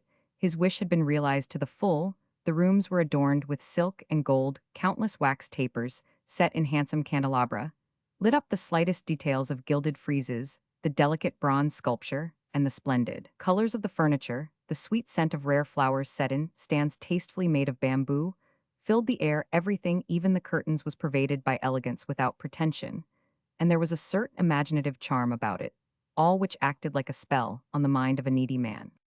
An income of 100,000 livres a year is a very nice beginning of the catechism, and a wonderful assistance to putting morality into our actions, he said, sighing. Truly, my sort of virtue can scarcely go afoot, and vice means to my thinking a garret, a threadbare coat, a grey hat in winter time, and some's owing to the porter. I should like to live in the lap of luxury, a year or 6 months, no matter, and then afterwards die. I should have known exhausted and consumed 1,000 lives at any rate. Why, you are taking the tone of a stockbroker in good luck, said Emile, who overheard him. Pooh, your riches would be a burden to you as soon as you found that they would spoil your chances of coming out above the rest of us.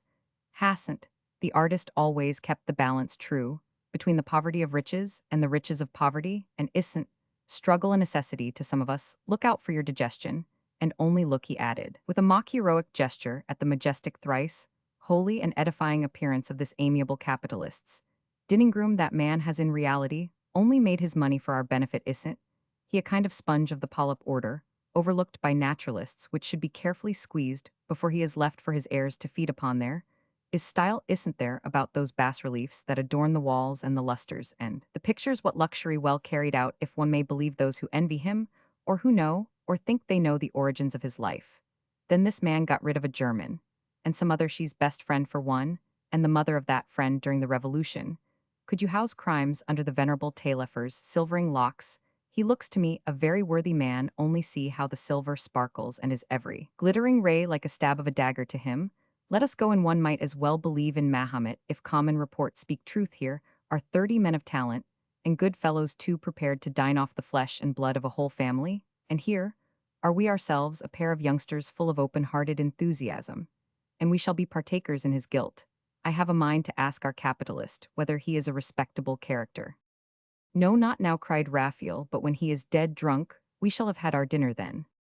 The two friends sat down, laughing, first of all by a glance more rapid than a word. Each paid his tribute of admiration to the splendid general effect of the long table, white as a bank of freshly fallen snow, with its symmetrical line of covers, crowned with their pale golden rolls of bread. Rainbow colors gleamed in the starry rays of light reflected by the glass. The lights of the tapers crossed and recrossed each other indefinitely. The dishes, covered with their silver domes, whetted both appetite and curiosity. Few words were spoken. Neighbors exchanged glances as the Madeira circulated. Then the first course appeared in all its glory. It would have done honor to the late Cambacier's Brillat Savarin, would have celebrated it. The wines of Bordeaux and Burgundy, white and red, were royally lavished. This first part of the banquet might been compared in every way to a rendering of some classical tragedy. The second act grew a trifle noisier. Every guest had had a fair amount to drink, and had tried various crus at this pleasure, so that as the remains of the magnificent first course were removed, tumultuous discussions began. A pale brow here, and there began to flush, sundry noses took a purpler hue, faces lit up, and eyes sparkled. While intoxication was only dawning, the conversation did not overstep the bounds of civility, but banter and bon mots slipped by degrees from every tongue, and then slander began to rear its little snakes. Heard and spoke in dulcet tones, a few shrewd ones here and there gave heed to it, hoping to keep their heads. So the second course found their minds somewhat heated. Every one ate as he spoke, while he ate and drank without heeding the quantity of the liquor. The wine was so biting, the bouquet so fragrant, the example around so infectious. Taillefer made a point of stimulating his guests, and plied them with the formidable wines of the Rhone, with fierce Tokay and heady old Roussillon. The champagne, impatiently expected and lavishly poured out, was a scourge of fiery sparks to these men, released like post horses from some mail coach. By a relay, they let their spirits gallop away into the wilds of argument, to which no one listened began to tell stories, which had no auditors and repeatedly asked questions, to which no answer was made. Only the loud voice of Wassail could be heard, a voice, made up of 100 confused clamors, which rose and grew like a crescendo of Rossini's insidious toasts, swagger and challenges followed.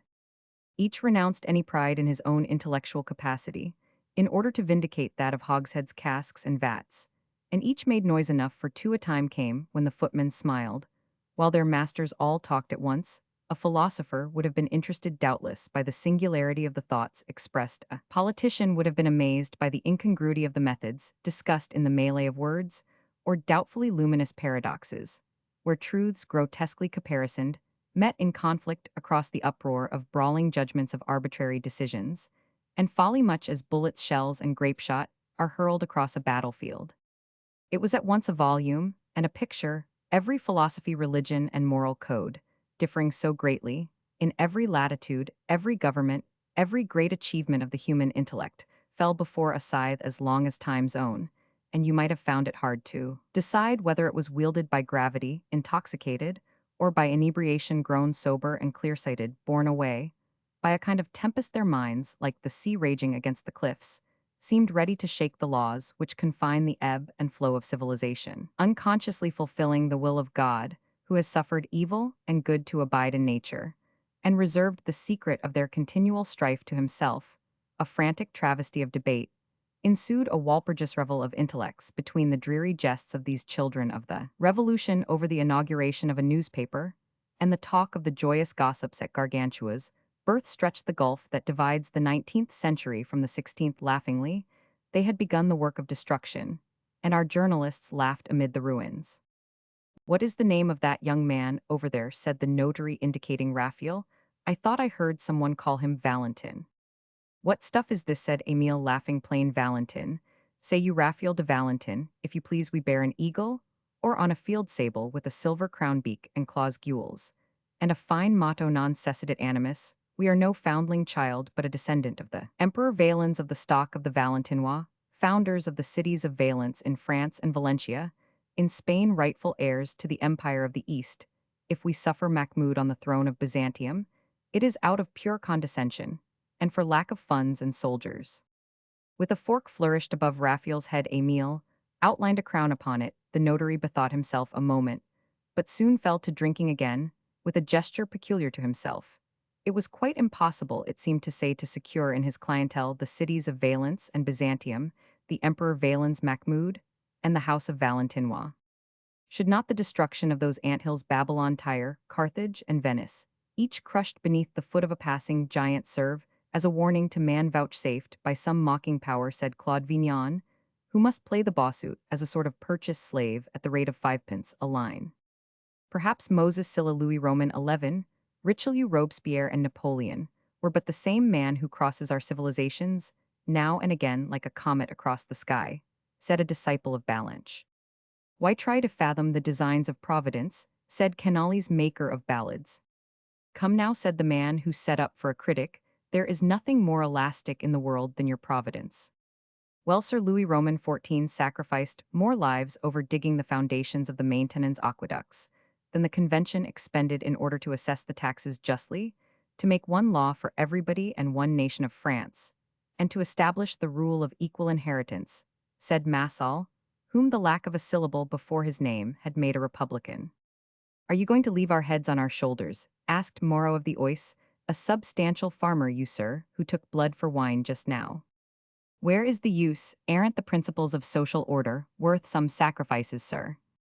Hi Bixu, what's his name? The republican considers a landowner's head a sacrifice, said a young man to his neighbor. Men and events count for nothing, said the republican, following out his theory, in spite of hiccups in politics. As in philosophy, there are only principles and ideas. What an abomination, then, you would ruthlessly put your friends to death for a shibboleth. Acer, the man who feels compunction, is your thorough scoundrel, for he has some notion of virtue, while Peter the Great and the Duke of Alva were embodied systems, and the pirate Monbard an organization. But can't society rid itself of your systems and organizations? Said Canales. Oh, granted, cried the Republican. That stupid republic of yours makes me feel queasy. We shan't be able to carve a capon in peace, because we shall find the agrarian law inside it. Ah, my little Brutus stuffed with truffles, your principles are all right enough, but you are like my valet. The rogue is so frightfully possessed with a mania for property, that if I left him to clean my clothes after his fashion, he would soon clean me out. Crass idiots, replied the Republican, you are for setting a nation straight with toothpicks to your way of thinking. Justice is more dangerous than thieves. Oh dear, cried the attorney Deraches. Aren't they a bore with their politics? Said the notary Cardat. Shut up, that's enough of it. There is no knowledge, nor virtue worth shedding a drop of blood, for if truth were brought into liquidation, we might find her insolvent. It would be much less trouble, no doubt, to amuse ourselves with evil, rather than dispute about good. Moreover, I would give all the speeches made for 40 years past at the Tribune, for a trout for one of Perrault's tales or Charlotte's sketches. Quite right, hand me the asparagus, because after all, liberty begets anarchy, anarchy leads to despotism, and despotism back again to liberty. Millions have died without securing a triumph for any one system. Is not that the vicious circle in which the whole moral world revolves? Man believes that he has reached perfection, when in fact he has but rearranged matters. Oh, oh, cried Kersey the vaudeviliste, in that case, gentlemen, here's to Charles Roman X, the father of liberty. Why not, asked Emile, when law becomes despotic, morals are relaxed, and vice versa. Let us drink to the imbecility of authority, which gives us such an authority over imbeciles, said the good banker. Napoleon left us glory at any rate, my good friend, exclaimed a naval officer who had never left Brest. Glory is a poor bargain, you buy it dear, and it will not keep. Does not the egotism of the great take the form of glory, just as for nobodies it is their own well-being? You are very fortunate, sir. The first inventor of ditches must have been a weakling, for society is only useful to the puny, the savage, and the philosopher at either extreme of the moral scale hold property in equal horror. All very fine, said Cardat, but if there were no property, there would be no documents to draw up. These green peas are excessively delicious. And the cure was found dead in his bed in the morning. Who is talking about death? Pray, don't trifle, I have an uncle. Could you bear his loss with resignation? No question. Gentlemen, listen to me. How to kill an uncle. Silence. Cries of hush hush. In the first place, take an uncle large and stout, 70 years old at least. They are the best uncles. Sensation. Get him to eat a pate de foie gras. Any pretext will do. Ah, but my uncle is a thin, tall man, and very niggardly and abstemious. That sort of uncle is a monster. He misappropriates existence. Then the speaker on uncles went on, tell him, while he is digesting it, that his banker has failed. How if he bears up? Let loose a pretty girl on him. And if, asked the other with a shake of the head. Then he wouldn't be an unclean uncle, is a gay dog by nature. Malibran has lost 2 notes in her voice. No, sir, she has not. Yes, sir, she has. Oh ho no, and yes, is not that the sum up of all religious, political, or literary dissertations? Man is a clown dancing on the edge of an abyss. You would make out that I am a fool. On the contrary, you cannot make me out. Education, there's a pretty piece of tomfoolery. Roman 1000 Heinefettermatch estimates the number of printed volumes at more than 1,000 millions, and a man cannot read more than 150,000 in his lifetime. So just tell me what that word education means. For some it consists in knowing the name of Alexander's horse, of the dog Baracillo, of the Seigneur d'Accords, and in ignorance of the man to whom we owe the discovery of rafting and the manufacture of porcelain. For others it is the knowledge how to burn a will and live respected, be looked up to, and popular, instead of stealing a watch with half a dozen aggravating circumstances after a previous conviction, and so perishing hated and dishonored in the place to grieve. Will Nathan's work live? He has very clever collaborators, sir. Or Canales. He is a great man, let us say no more about him. You are all drunk. The consequence of a constitution is the immediate stultification of intellects, art, science, public works. Everything is consumed by a horribly egoistic feeling. The leprosy of the time. 300 of your bourgeoisie, set down on benches, will only think of planting poplars. Tyranny, does great things lawlessly, while liberty will scarcely trouble herself to do petty ones lawfully. Your reciprocal instruction will turn out counters in human flesh broke, in an absolutist, all individuality will disappear in a people brought to a dead level by education. For all that is not the aim of society to secure happiness to each member of it, asked the Saint Simonian.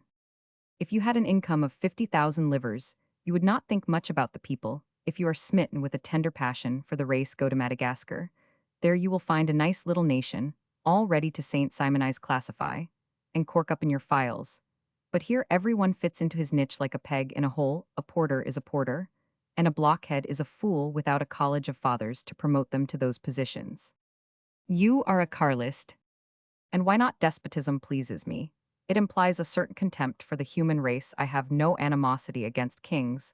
They are so amusing, is it nothing to sit enthroned in a room at a distance of 30 million leagues from the sun? Let us once more take a broad view of civilization, said the man of learning who, for the benefit of the inattentive sculptor, had opened a discussion on primitive society and autochthonous races. The vigor of a nation in its origin was in a way physical, unitary and crude. Then, as aggregations increased, government advanced by a decomposition of the primitive rule, more or less skillfully managed. For example, in remote ages, national strength lay in theocracy. The priest held both sword and censer a little later. There were two priests, the pontiff and the king. Today, our society, the latest word of civilization, has distributed power according to the number of combinations. And we come to the forces called business, thought, money, and eloquence. Authority, thus divided, is steadily approaching a social dissolution with interest as its one opposing barrier. We depend no longer on either religion or physical force, but upon intellect. Can a book replace the sword? Can discussion be a substitute for action? That is the question. Intellect has made an end of everything, cried the Carlist. Come, now absolute freedom has brought about national suicides. Their triumph left them as listless as an English millionaire. Want you tell us something new? You have made fun of authority of all sorts today, which is every bit as vulgar as denying the existence of God, so you have no belief left. And the century is like an old sultan worn out by debauchery. Your Byron, in short, sings of crime, and its emotions in a final despair of poetry. Don't you know, replied Bianchon, quite drunk by this time, that a dose of phosphorus more or less makes the man of genius or the scoundrel a clever man, or an idiot a virtuous person or a criminal? Can any one treat of virtue? Thus cried Kersey, virtue the subject of every drama at the theatre, the denouement of every play, the foundation of every court of law. Be quiet, you ass, you are an Achilles for virtue, without his heel, said Bixiou. Some drink. What will you bet that I will drink a bottle of champagne like a flash at one pull? What a flash of wit! Drunk as lords, muttered a young man, gravely trying to give some wine to his waistcoat. Yes, sir, real government is the art of ruling by public opinion. Opinion that is the most vicious jade of all. According to you moralists and politicians, the laws you set up are always to go before those of nature, and opinion before conscience.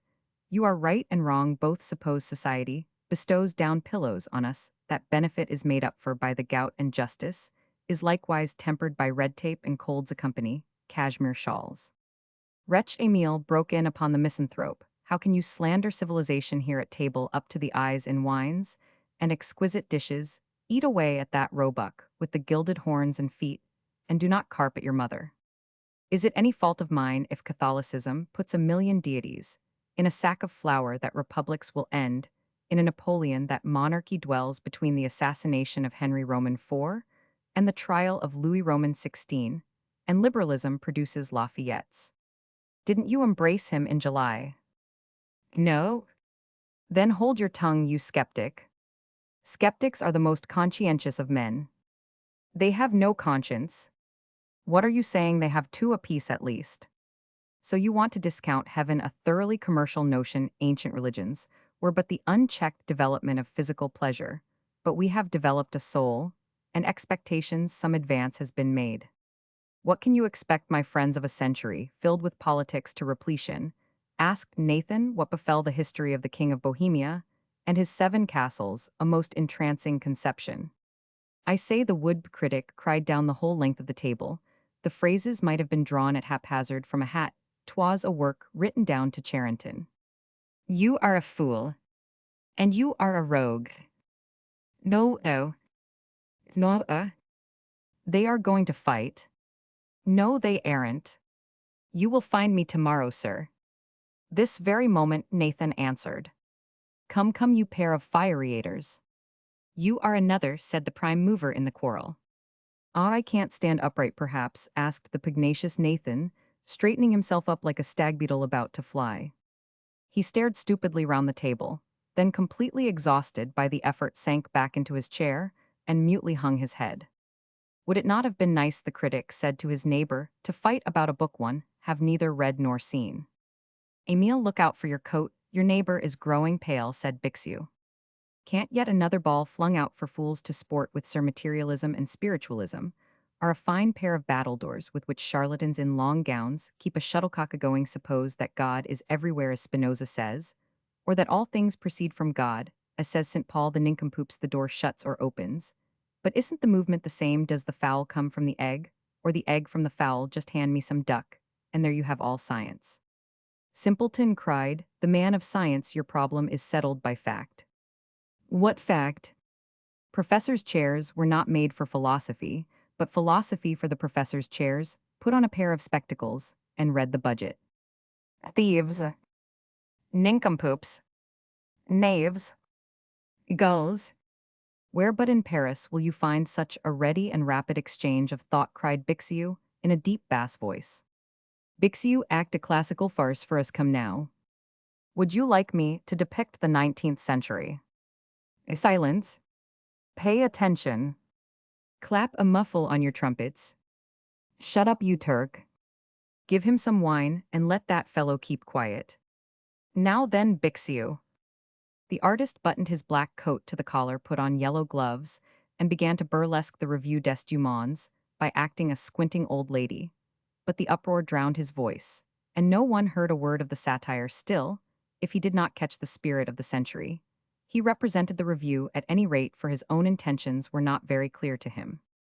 Dessert was served as if by magic. A huge epergne of gilded bronze from Tom Ayer's studio overshadowed the table. Tall statuettes, which a celebrated artist had endued with ideal beauty, according to conventional European notions, sustained and carried pyramids of strawberries, pines, fresh dates, golden grapes, clear-skinned peaches, oranges, brought from Setúbal by steamer, pomegranates, Chinese fruit, in short, all the surprises of luxury, miracles of confectionery, the most tempting dainties and choicest delicacies.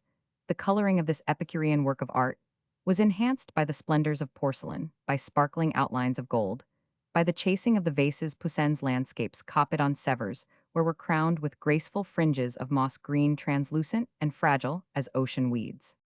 The revenue of a German prince would not have defrayed the cost of this arrogant display. Silver and mother-of-pearl, gold and crystal were lavished afresh in new forms, but scarcely a vague idea of this almost oriental fairyland penetrated eyes now heavy with wine or crossed. The delirium of intoxication, the fire and fragrance of the wines, acted like potent filters and magical fumes, producing a kind of mirage in the brain, binding feet and weighing down hands.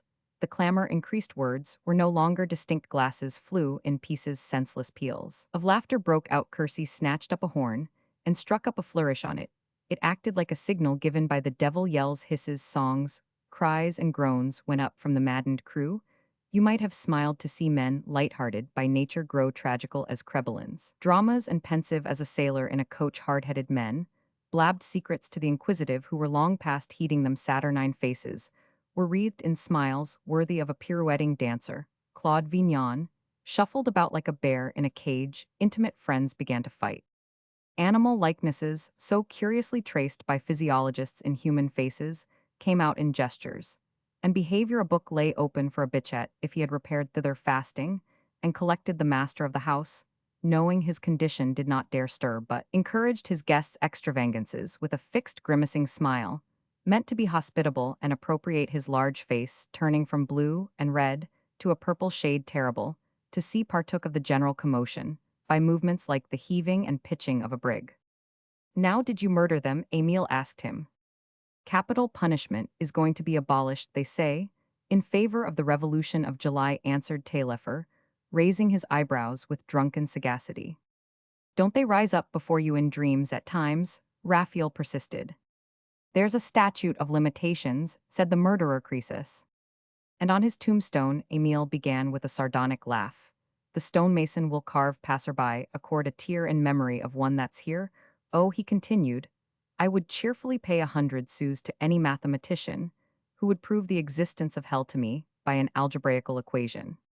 He flung up a coin and cried, "Heads for the existence of God." "Don't look," Raphael cried, pouncing upon it, "who knows suspense is so pleasant." Unluckily, Emile said with burlesque melancholy, "I can see no halting place between the unbeliever's arithmetic and the papal pater noster pshaw. Let us drink trink," was, I believe, the oracular answer of the Dive Baute, and the final conclusion of Pantagruel.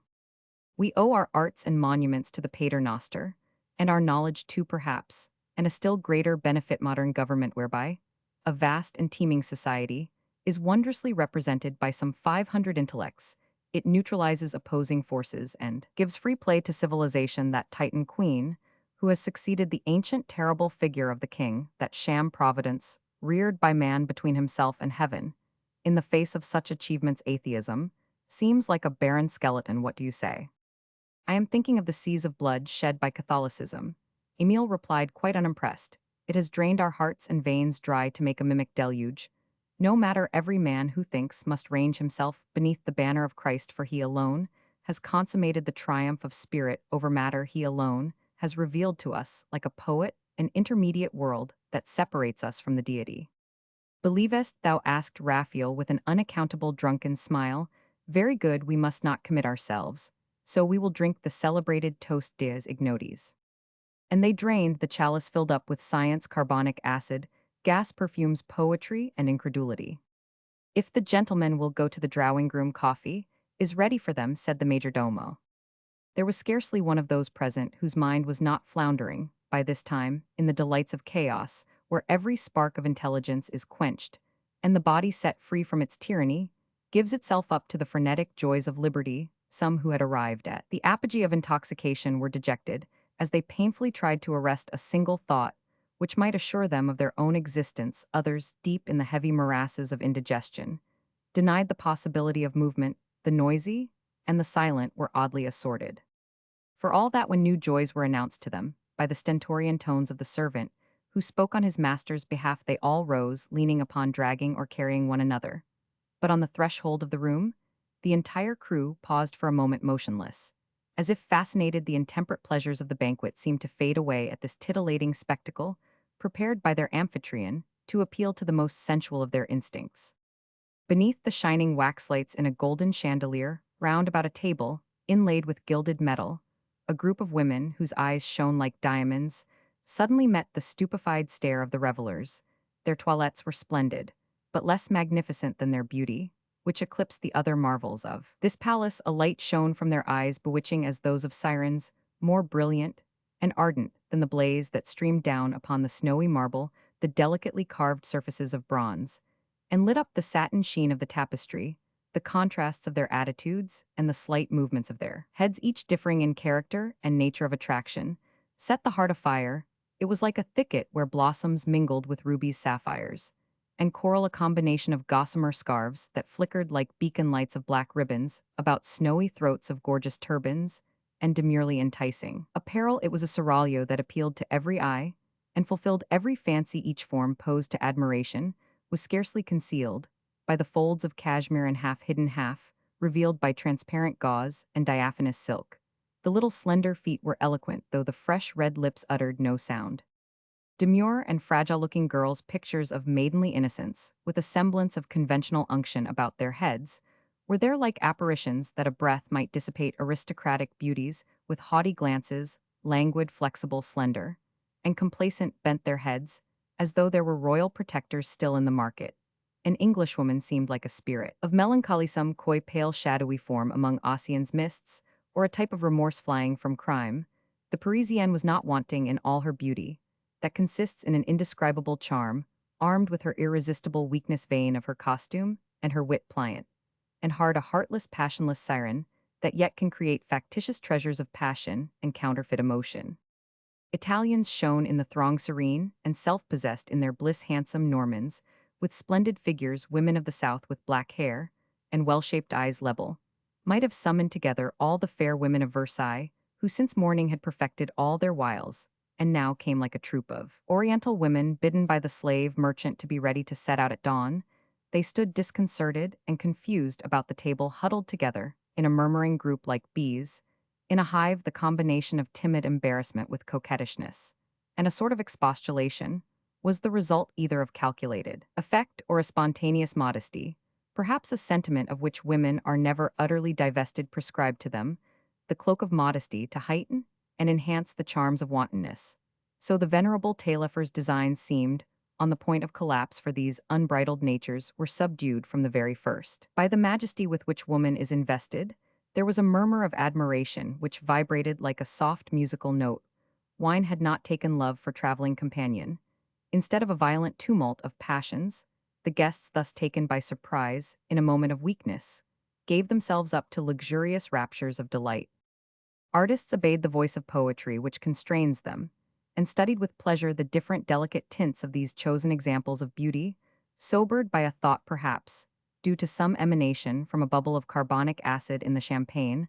A philosopher shuddered at the misfortunes which had brought these women, once perhaps worthy of the truest devotion to this. Each one doubtless could have unfolded a cruel tragedy, infernal tortures, followed in the train of most of them, and they drew after them faithless men. Broken vows and pleasures atoned for in wretchedness. Polite advances were made by the guests, and conversations began as varied in character. As the speakers they broke up into groups, it might have been a fashionable drawing-room, where ladies and young girls offer after dinner the assistance that coffee, liqueurs, and sugar afford to diners who are struggling in the toils of a perverse digestion.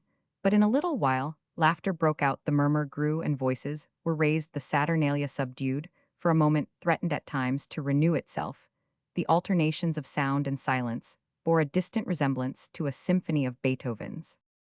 The two friends, seated on a silken divan, were first approached by a tall, well-proportioned girl of stately bearing. Her features were irregular, but her face was striking and vehement in expression, and impressed the mind by the vigor of its contrasts. Her dark hair fell in luxuriant curls, with which some hand seemed to have played havoc already, for the locks fell lightly over the splendid shoulders that thus attracted attention. The long brown curls half hid her queenly throat, though where the light fell upon it, the delicacy of its fine outlines was revealed. Her warm and vivid coloring was set off by the dead white of her complexion. Bold and ardent glances came from under the long eyelashes. The damp red half-open lips challenged a kiss. Her frame was strong but compliant, with a bust and arms strongly developed. As in figures drawn by the Carracci, she yet seemed active and elastic, with a panther's strength and suppleness. And in the same way, the energetic grace of her figure suggested fierce pleasures. But though she might romp perhaps and laugh, there was something terrible in her eyes, and her smile, like a pythoness, possessed by the demon she inspired, or rather than pleasure. All changes one after another flashed like lightning over every mobile feature of her face. She might captivate a jaded fancy, but a young man would have feared her. She was like some colossal statue, fallen from the height of a Greek temple, so grand when seen afar, too roughly hewn to be seen anear. And yet, in spite of all her terrible beauty, could have stimulated exhaustion. Her voice might charm the deaf, her glances might put life into the bones of the dead, and therefore Emile was vaguely reminded of one of Shakespeare's tragedies, a wonderful maze, in which joy groans, and there is something wild even about love, and the magic of forgiveness and the warmth of happiness succeed to cruel storms of rage. She was a siren that can both kiss and devour, laugh like a devil or weep as angels can. She could concentrate in one instant all a woman's powers of attraction, in a single effort the sighs of melancholy, and the charms of maiden's shyness alone, accepted then in a moment, rise in fury like a nation in revolt, and tear herself, her passion, and her lover in pieces. Dressed in red velvet, she trampled under her reckless feet the stray flowers fallen from other heads, and held out a salver to the two friends with careless hands. The white arms stood out in bold relief against the velvet, proud of her beauty, proud, who knows of her corruption. She stood like a queen of pleasure, like an incarnation of enjoyment, the enjoyment that comes of squandering the accumulations of 3 generations, that scoffs at its progenitors, and makes merry over a corpse, that will dissolve pearls and wreck thrones, turn old men into boys, and make young men prematurely old. Enjoyment only possible to giants weary of their power, tormented by reflection, or for whom strife has become a plaything. "What is your name?" asked Raphael. "Aquilina." "Out of Venice preserved," exclaimed Emile. Yes, she answered, just as a pope takes a new name when he is exalted above all other men, I too took another name when I raised myself above women's level.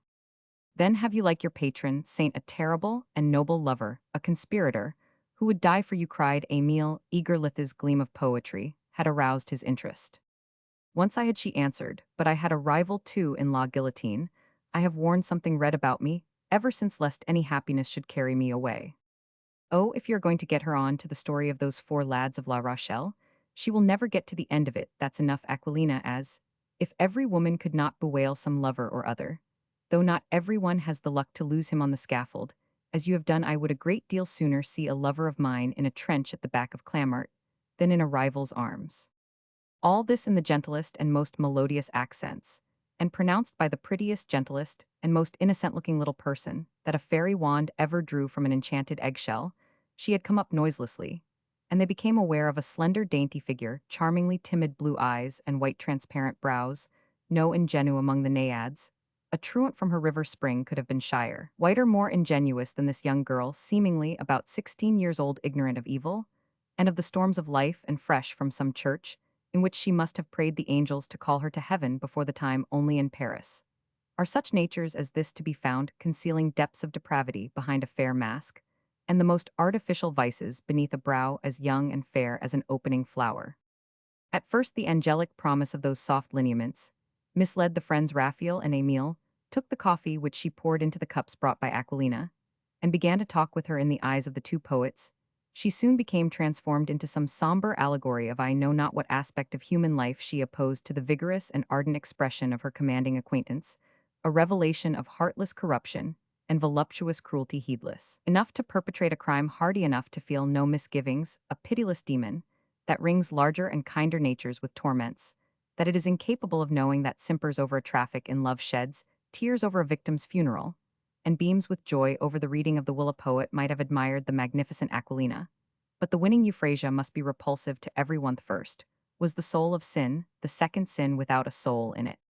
I should dearly like to know, Emile remarked to this pleasing being, if you ever reflect upon your future. My future, she answered with a laugh. What do you mean by my future?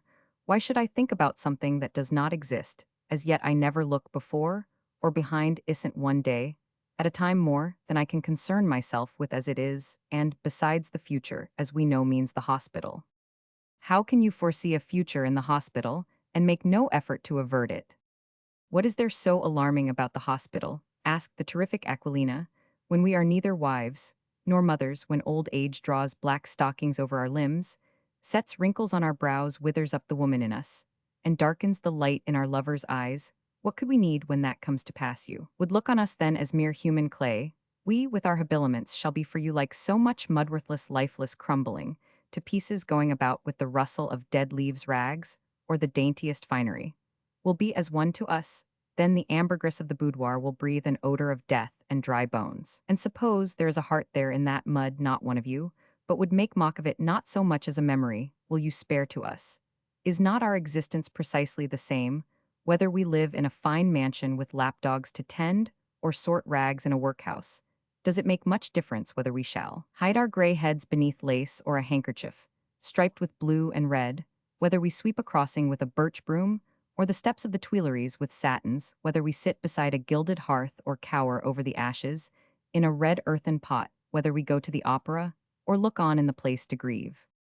Aquilina mia, you have never shown more sense than in this depressing fit of yours, Euphrasia, remarked. Yes, cashmere, point D, Alenkin, perfumes, gold, silks, luxury, everything that sparkles, everything pleasant belongs to youth alone. Time alone may show us our folly, but good fortune will acquit us. You are laughing at me, she went on with a malicious glance at the friends, but am I not right? I would sooner die of pleasure than of illness. I am not afflicted with a mania for perpetuity, nor have I a great veneration for human nature, such as God has made it. Give me millions, and I would squander them. I should not keep one centime for the year to come, live to be charming, and have power. That is the decree of my every heartbeat. Society sanctions my life, does it not pay for my extravagances? Why does Providence pay me every morning my income which I spend every evening? Why are hospitals built for us? And Providence did not put good and evil on either hand, for us to select what tires and pains us? I should be very foolish if I did not amuse myself. And how about others? Asked Emile. Others, oh well, they must manage for themselves. I prefer laughing at their woes. To weeping over my own, I defy any man to give me the slightest uneasiness. What have you suffered to make you think like this? Asked Raphael. I myself have been forsaken for an inheritance, she said, striking an attitude that displayed all her charms. And yet I had worked night and day to keep my lover. I am not to be gulled by any smile or vow, and I have set myself to make one long entertainment of my life. But does not happiness come from the soul within? Cried Raphael. It may be so, Aquilina answered. But is it nothing to be conscious of admiration and flattery, to triumph over other women, even over the most virtuous, humiliating them, before our beauty and our splendor? Not only so, one day of our life is worth 10 years of a bourgeois existence. And so it is all summed up. Is not a woman hateful, without virtue? Emile said to Raphael. Euphrasia's glance was like a viper's, as she said with an irony in her voice that cannot be rendered. Virtue, we leave that to deformity, and to ugly women, what would the poor things be without it? Hush, be quiet, Emile broke in. Don't talk about something you have never known. That I have never known, Euphrasia answered. You give yourself for life to some person, you abominate, you must bring up children, who will neglect you, who wound your very heart. And you must say thank you for it. And these are the virtues you prescribe to woman, and that is not enough by way of requiting her self-denial, you must come and add to her sorrows, by trying to lead her astray. And though you are rebuffed, she has compromised a nice life. How far better to keep one's freedom to follow one's inclinations in love and die young. Have you no fear of the price to be paid some day for all this? Even then, she said, instead of mingling pleasures and troubles, my life will consist of two separate parts. A youth of happiness is secure, and there may come a hazy, uncertain old age during which I can suffer at my leisure. She has never loved, came in the deep tones of Aquilina's voice. She never went 100 leagues to drink in one look, and a denial with untold raptures. She has not hung her own life on a thread, nor tried to stab more than one man, to save her sovereign lord, her king, her divinity. Love for her meant a fascinating kernel. Here she is with her La Rochelle. Euphrasia made answer. Love comes like the wind, no one knows whence. And for that matter, if one of those brutes had once fallen in love with you, you would hold sensible men in horror. Brutes are put out of the question, by the code, said the tall, sarcastic Aquilina. I thought you had more kindness for the army, laughed Euphrasia. How happy they are in their power of dethroning their reason, in this way, Raphael exclaimed. Happy? Asked Aquilina with dreadful look, and a smile full of pity and terror. Ah, you do not know what it is to be condemned to a life of pleasure, with your dead hidden in your heart. A moment's consideration of the rooms was like a foretaste of Milton's pandemonium. The faces of those still capable of drinking wore a hideous blue tint from burning draughts of punch. Mad dances were kept up with wild energy, excited laughter, and outcries broke out like the explosion of fireworks. The boudoir and a small adjoining room were strewn like a battlefield, with the insensible and incapable. Wine, pleasure, and dispute had heated the atmosphere. Wine and love, delirium and unconsciousness possessed them, and were written upon all faces. Upon the furniture were expressed by the surrounding disorder, and brought light films over the vision of those assembled, so that the air seemed full of intoxicating vapor. A glittering dust arose, as in the luminous paths made by a ray of sunlight. The most bizarre forms flitted through it, grotesque struggles were seen athwart it, groups of interlaced figures, blended with the white marbles, the noble masterpieces of sculpture that adorned the rooms. Though the two friends yet preserved a sort of fallacious clearness in their ideas, and voices of feeble appearance and faint thrill of animation, it was yet almost impossible to distinguish what was real among the fantastic absurdities before them, or what foundation there was for the impossible pictures that passed unceasingly before their weary eyes. The strangest phenomena of dreams beset them, the lowering heavens, the fervid sweetness caught by faces in our visions, and unheard-of agility under a load of chainsaw, these so vividly that they took the pranks of the orgy about them for the freaks of some nightmare in which all movement is silent, and cries never reached the ear. The valet de chambre succeeded just then, after some little difficulty, in drawing his master into the antechamber to whisper to him. The neighbors are all at their windows, complaining of the racket, sir. If noise alarms them, why don't they lay down straw before their doors, was Taillefer's rejoinder. Raphael's sudden burst of laughter was so unseasonable and abrupt that his friend demanded the reason of his unseemly hilarity. You will hardly understand me, he replied. In the first place, I must admit that you stopped me on the Quai Voltaire, just as I was about to throw myself into the Seine, and you would like to know no doubt my motives for dying. And when I proceed to tell you that by an almost miraculous chance, the most poetic memorials of the material world had but just then been summed up for me as a symbolical interpretation of human wisdom, whilst at this minute, the remains of all the intellectual treasures ravaged by us at table are comprised in these two women, the living and authentic types of folly, would you be any the wiser our profound apathy towards men and things supplied the halftones in a crudely contrasted picture of two theories of life so diametrically opposed? If you were not drunk, you might perhaps catch a gleam of philosophy in this. And if you had not both feet on that fascinating Aquilina, whose heavy breathing suggests an analogy with the sounds of a storm about to burst, replied Emile, absently engaged in the harmless amusement of winding and unwinding Euphrasias, here you would be ashamed of your inebriated garrulity. Both your systems can be packed in a phrase, and reduced to a single idea. The mere routine of living brings a stupid kind of wisdom with it by blunting our intelligence with work, and on the other hand, a life passed in the limbo of the abstract, or in the abysses of the moral world, produces a sort of wisdom run. Mad the conditions may be summed up in brief. We may extinguish emotion, and so live to old age, or we may choose to die young as martyrs to contending passions.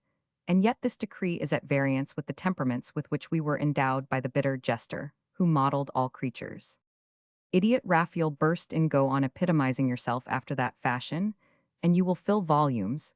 If I attempted to formulate those two ideas, clearly I might as well say that man is corrupted by the exercise of his wits, and purified by ignorance. You are calling the whole fabric of society to account, but whether we live with the wise or perish with the fool, isn't the result the same sooner or later?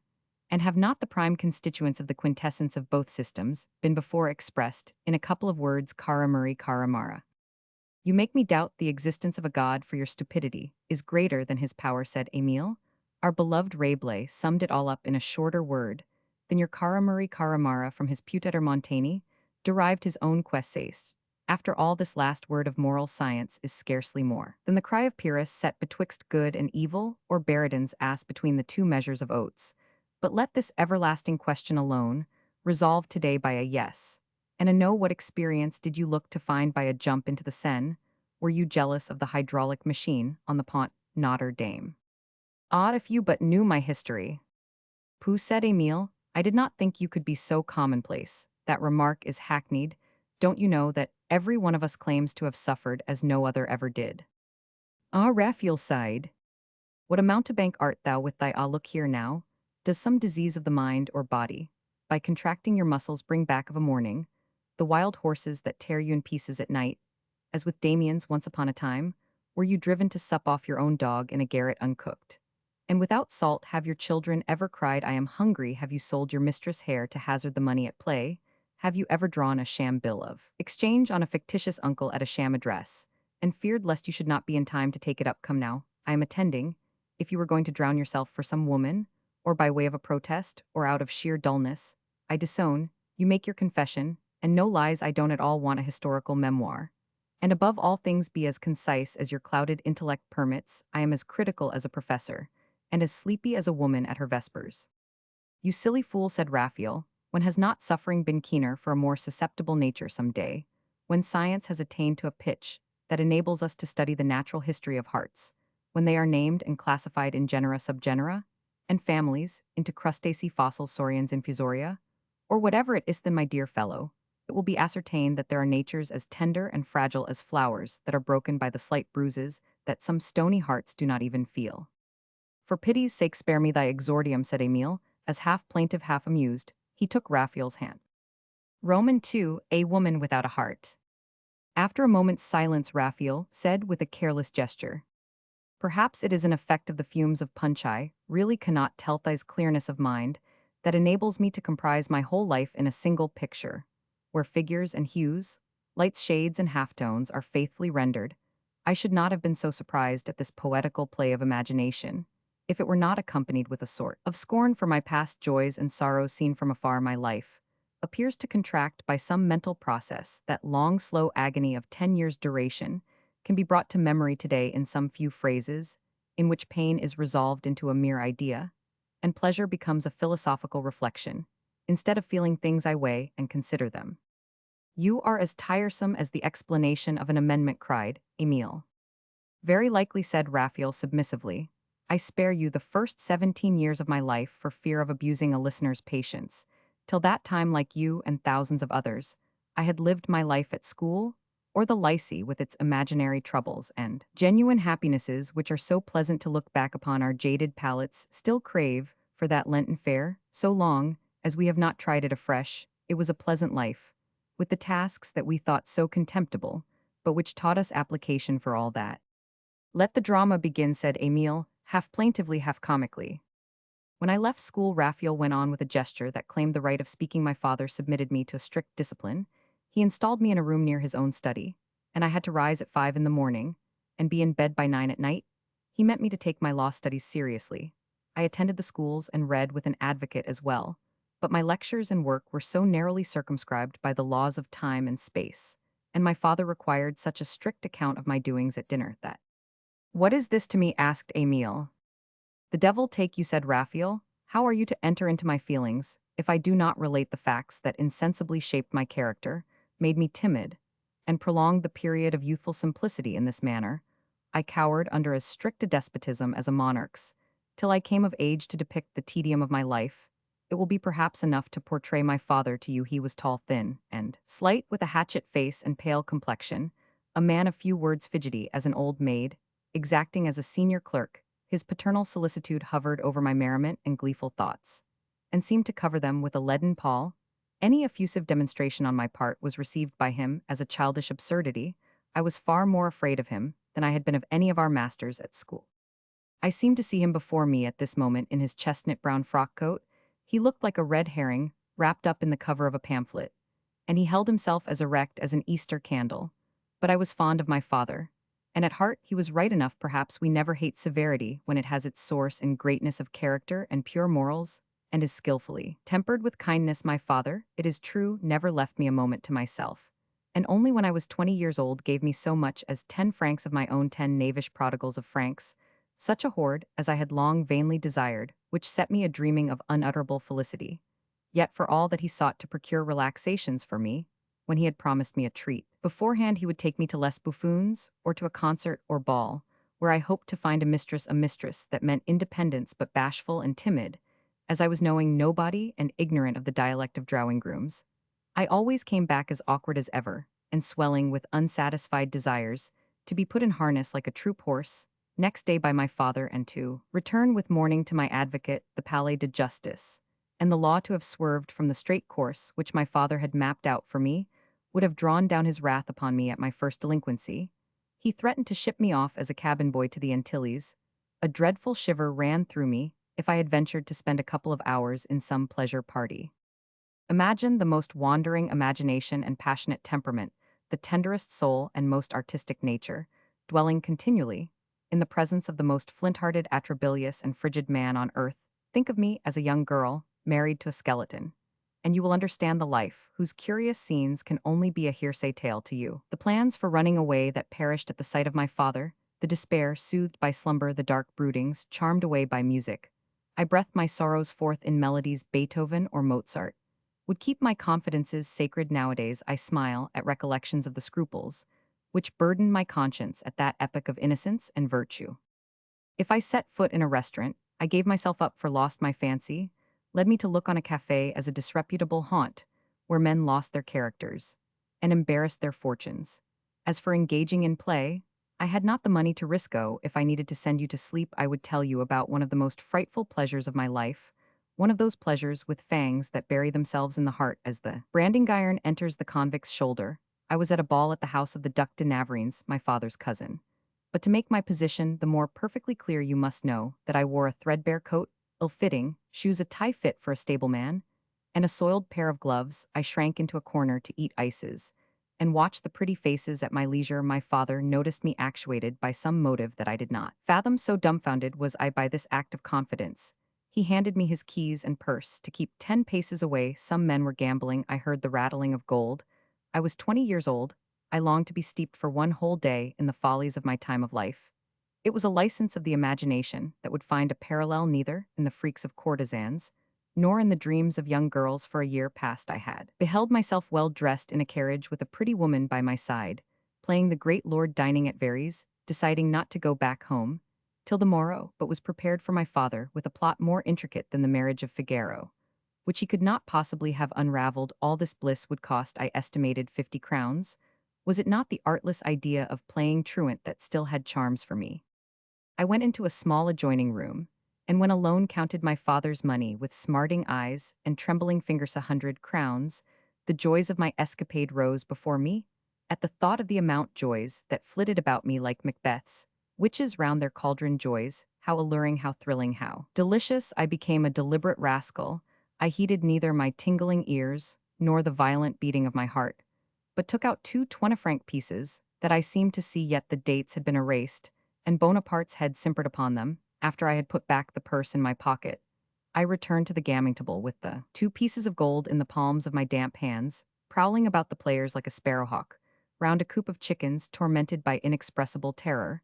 I flung a sudden clairvoyant glance round me, and feeling quite sure that I was seen by none of my acquaintance, betted on a stout, jovial little man heaping upon his head more prayers and vows than are put up during 2 or 3 storms at sea. Then, with an intuitive scoundrelism, or Machiavellism, surprising in one of my age, I went and stood in the door and looked about me in the rooms, though I saw nothing, for both mind and eyes hovered about that fateful green cloth.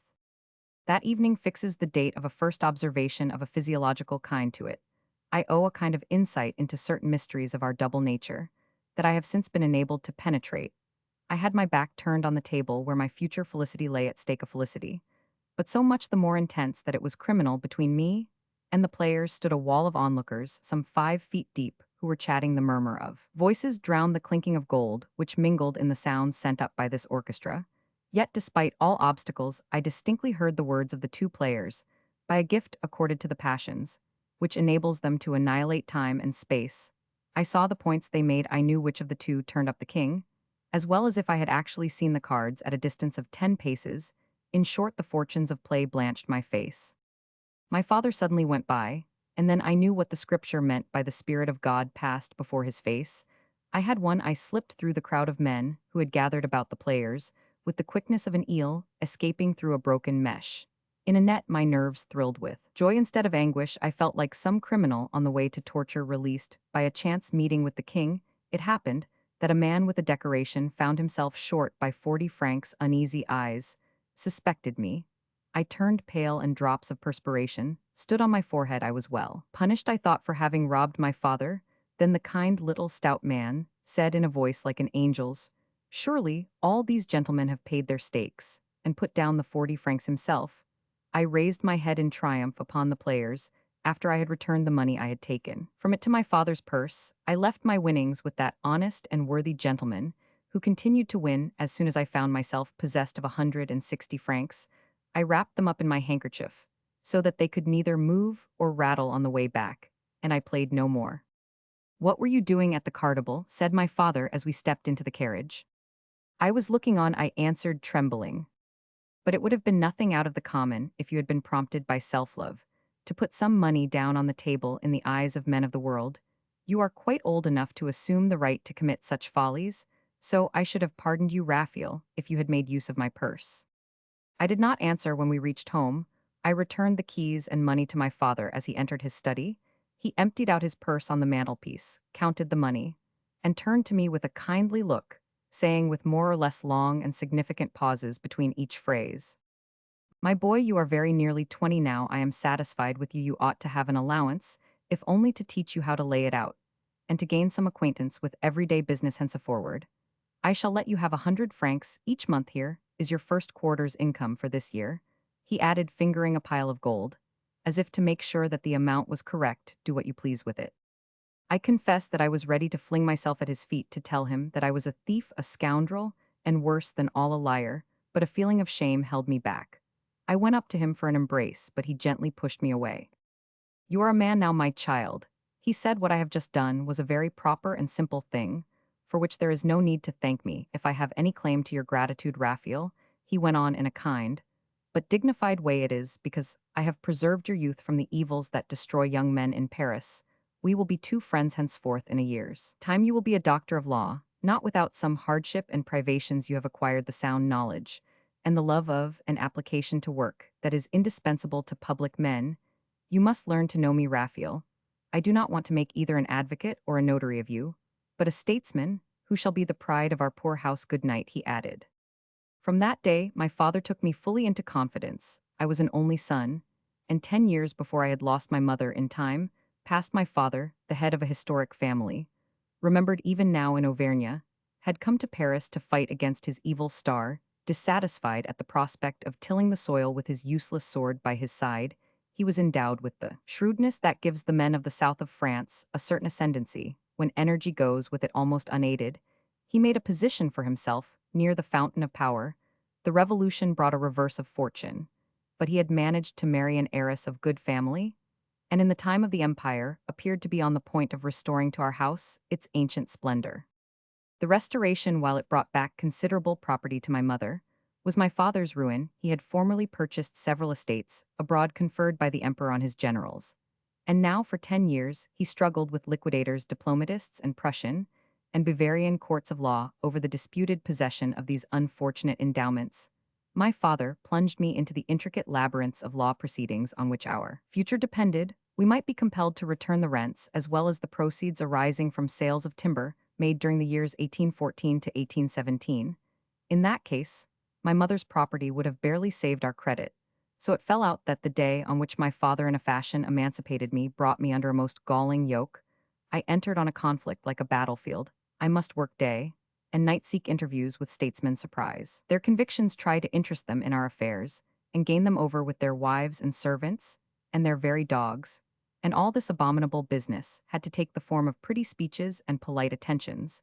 Then I knew the mortifications that had left their blighting traces on my father's face. For about a year, I led outwardly the life of a man of the world, but enormous labors lay beneath the surface of gadding about and eager efforts to attach myself to influential kinsmen or to people likely to be useful to us. My relaxations were lawsuits and memorials, still furnished the staple of my conversation. Hitherto my life had been blameless from the sheer impossibility of indulging the desires of youth. But now I became my own master, and in dread of involving us both in ruin by some piece of negligence, I did not dare to allow myself any pleasure or expenditure. While we are young, and before the world has rubbed off the delicate bloom from our sentiments, the freshness of our impressions, the noble purity of conscience, which will never allow us to palter with evil, the sense of duty is very strong within us, the voice of honor clamors within us, and we are open and straightforward at that time.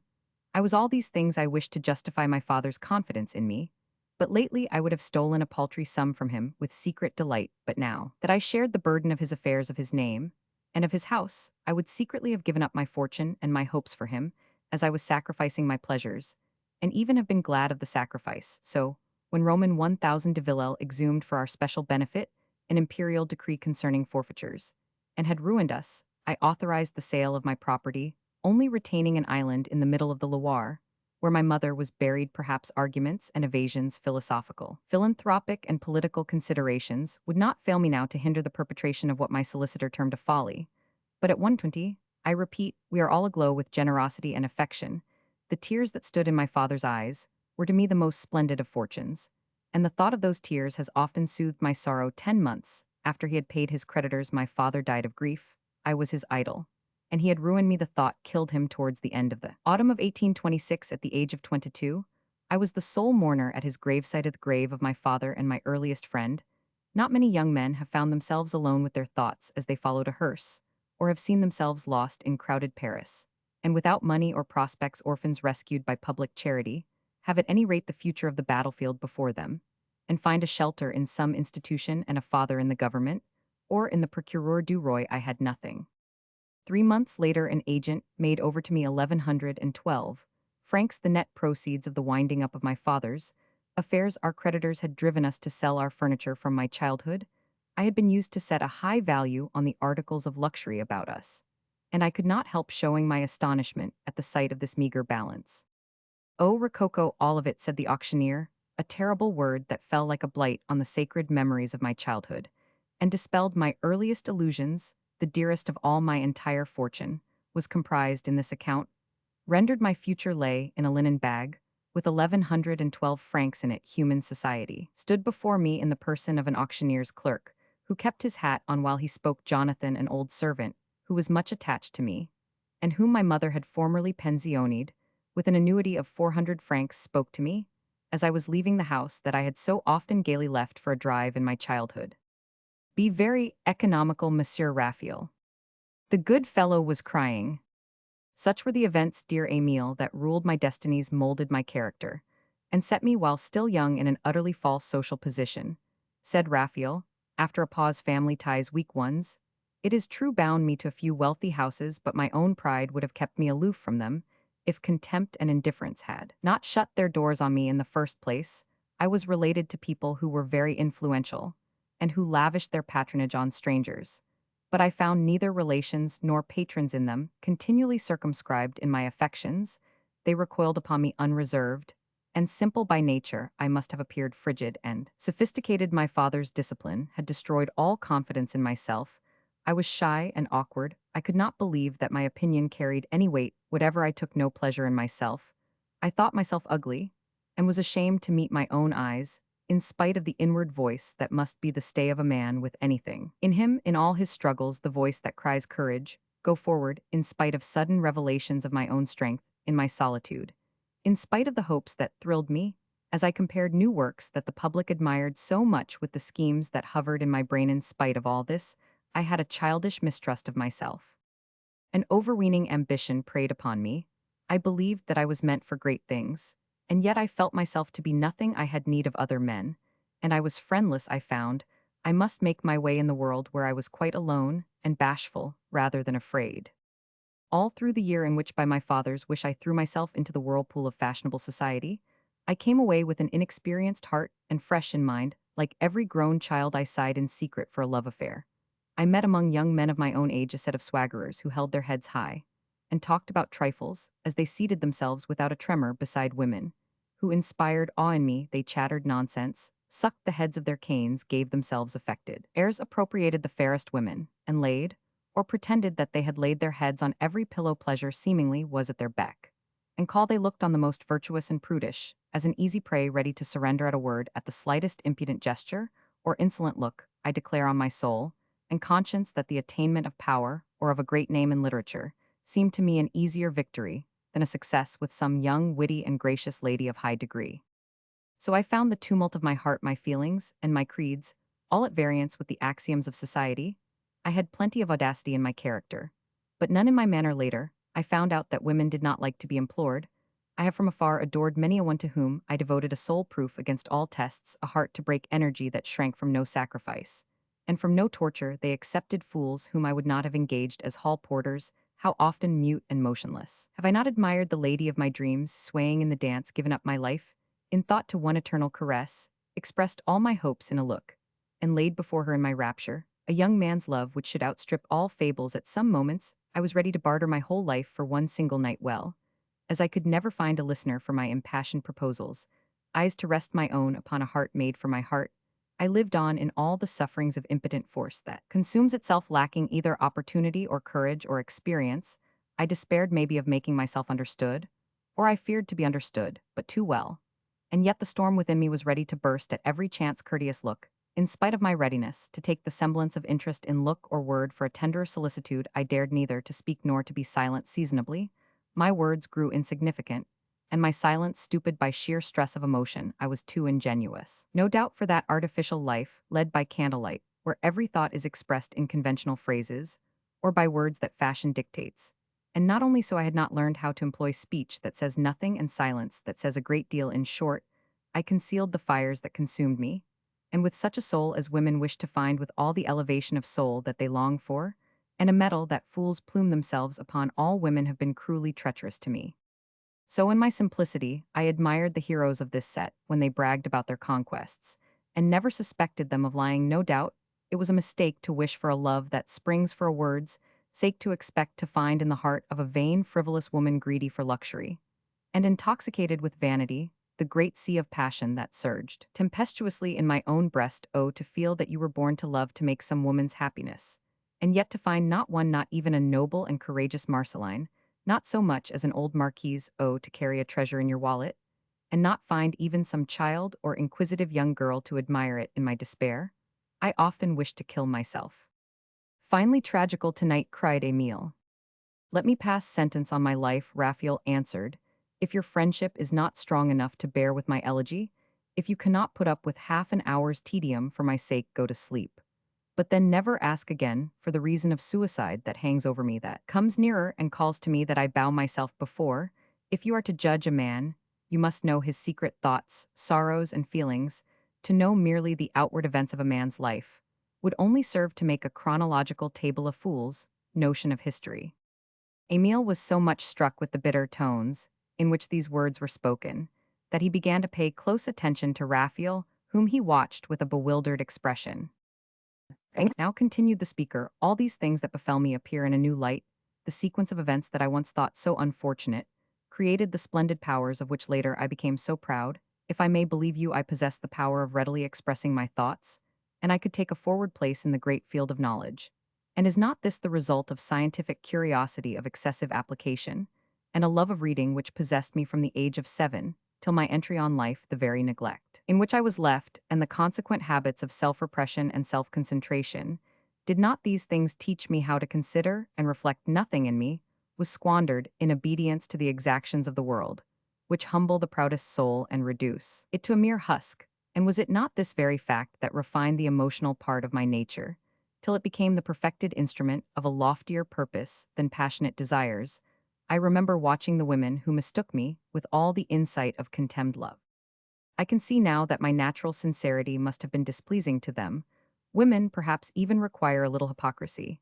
And I, who in the same hour's space am alternately a man and a child, frivolous and thoughtful, free from bias and brimful of superstition, and oftentimes myself as much a woman as any of them, how should they do otherwise than take my simplicity for cynicism, my innocent candor for impudence? They found my knowledge tiresome, my feminine languor weakness. I was held to be listless and incapable of love, or of steady purpose. A too active imagination, that curse of poets, was no doubt the cause. My silence was idiotic, and as I dare say, I alarmed them by my efforts to please women. One and all have condemned me with tears and mortification. I bowed before the decision of the world. But my distress was not barren. I determined to revenge myself on society. I would dominate the feminine intellect, and so have the feminine soul at my mercy. All eyes should be fixed upon me. When the servant at the door announced my name, I had determined from my childhood that I would be a great man, I said with André Chenier. As I struck my forehead, there is something underneath that I felt. I believed the thought within me that I must express the system, I must establish the knowledge, I must interpret. Let me pour out my follies, dear Emile, today. I am barely 26 years old, certain of dying unrecognized, and I have never been the lover of the woman I dreamed of possessing. Have we not all of us more or less believed in the reality of a thing? Because we wished it, I would never have a young man for my friend who did not place himself in dreams upon a pedestal, weave crowns for his head, and have complacent mistresses. I myself would often be a general, nay emperor. I have been a Byron, and then a nobody after this sport on these pinnacles of human achievement. I became aware that all the difficulties and steeps of life were yet to face. My exuberant self-esteem came to my aid. I had that intense belief in my destiny which perhaps amounts to genius in those who will not permit themselves to be distracted by contact with the world, as sheep that leave their wool on the briars of every thicket they pass by. I meant to cover myself with glory, and to work in silence for the mistress. I hoped to have one day women for me were resumed into a single type, and this woman I looked to meet in the first that met my eyes, but in each and all I saw a queen. And as queens must make the first advances to their lovers, they must draw near to meet me, so sickly shy and poor for her. Who should take pity on me? My heart held in store such gratitude over and beyond love, that I had worshipped her whole life. Long later, my observations have taught me bitter truths. In this way, dear Emile, I ran the risk of remaining companionless for good. The incomprehensible bent of women's minds appears to lead them to see nothing but the weak points in a clever man, and the strong points of a fool. They feel the liveliest sympathy with the fool's good qualities, which perpetually flatter their own defects, while they find the man of talent hardly agreeable enough to compensate for his shortcomings. All capacity is a sort of intermittent fever, and no woman is anxious to share in its discomforts. Only they look to find in their lovers the wherewithal to gratify their own vanity. It is themselves that they love in us, but the artist, poor and proud along with his endowment of creative power, is furnished with an aggressive egotism. Everything about him is involved in I know not what whirlpool of his ideas, and even his mistress must gyrate along with them. How is a woman spoilt with praise to believe in the love of a man like that?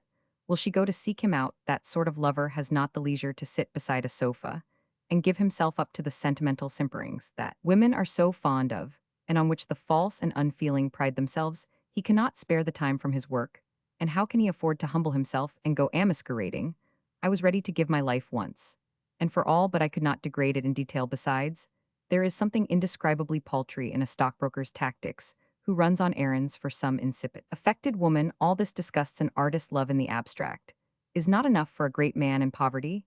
He has need of its utmost devotion. The frivolous creatures who spend their lives in trying on cashmeres, or make themselves into clothes pegs, to hang the fashions from exact the devotion which is not theirs to give for them.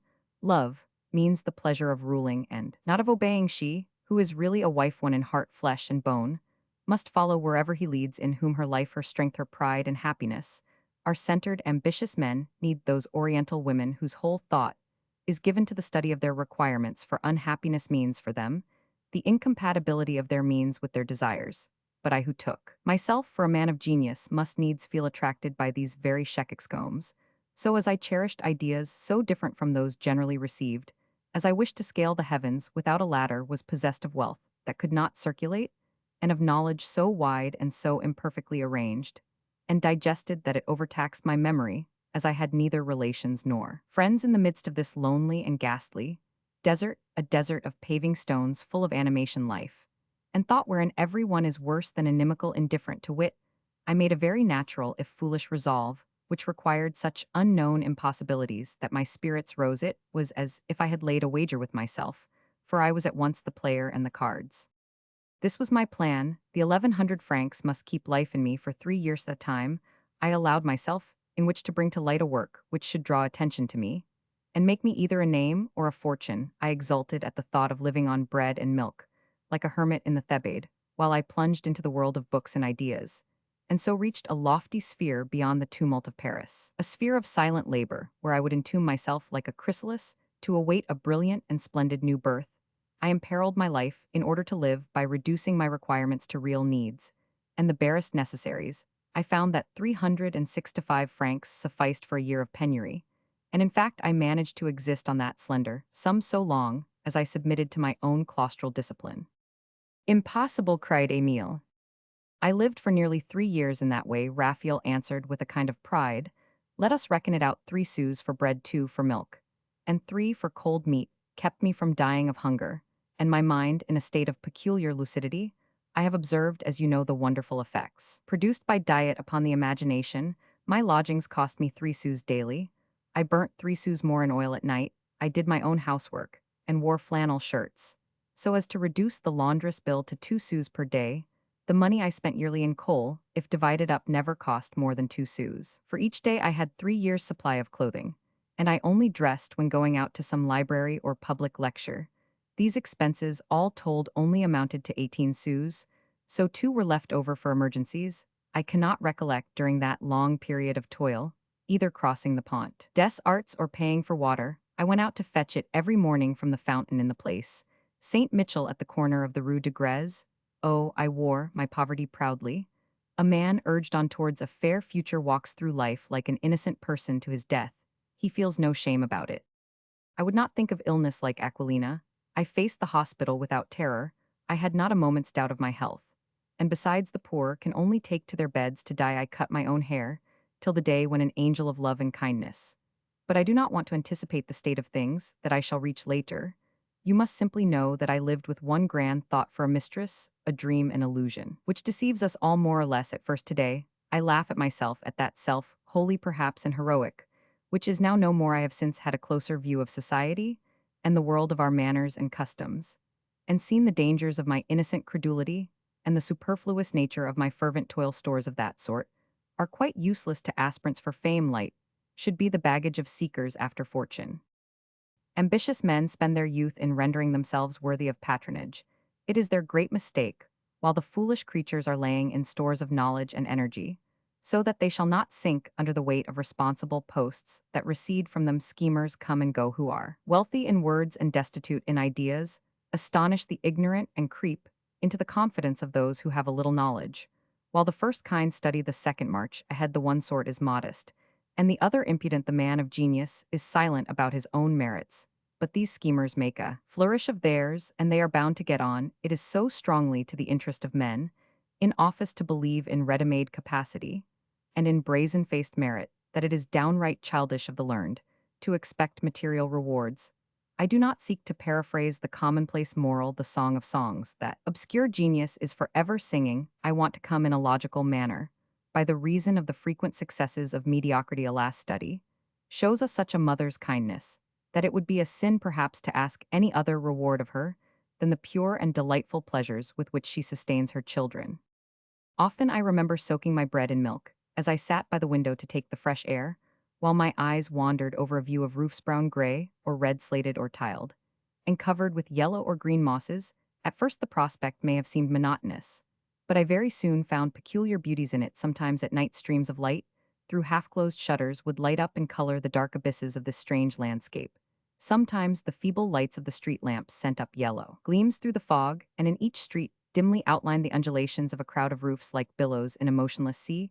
Very occasionally, too, a face appeared in this gloomy waste above the flowers in some skyey garden.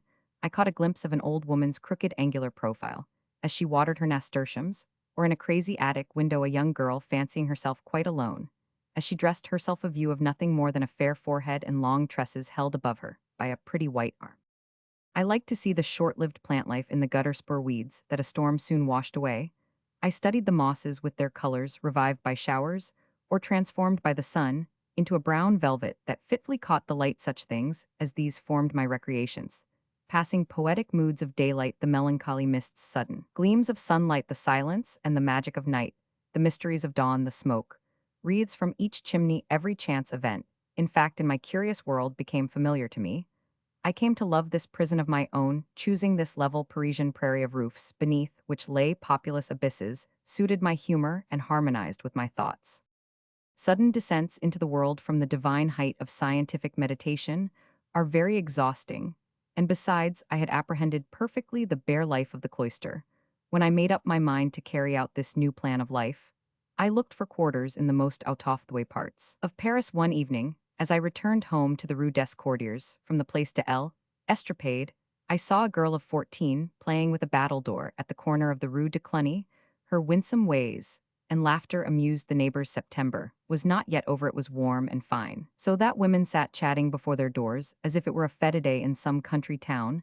At first I watched the charming expression of the girl's face, and her graceful attitudes, her pose fit for a painter. It was a pretty sight. I looked about me seeking to understand this blithe simplicity in the midst of Paris, and saw that the street was a blind alley, and but little frequented. I remembered that Jean Jacques had once lived here, and looked up the Hotel St. Quentin. Its dilapidated condition awakened hopes of a cheap lodging, and I determined to enter. I found myself in a room with a low ceiling. The candles, in classic-looking copper candlesticks, were set in a row under each key.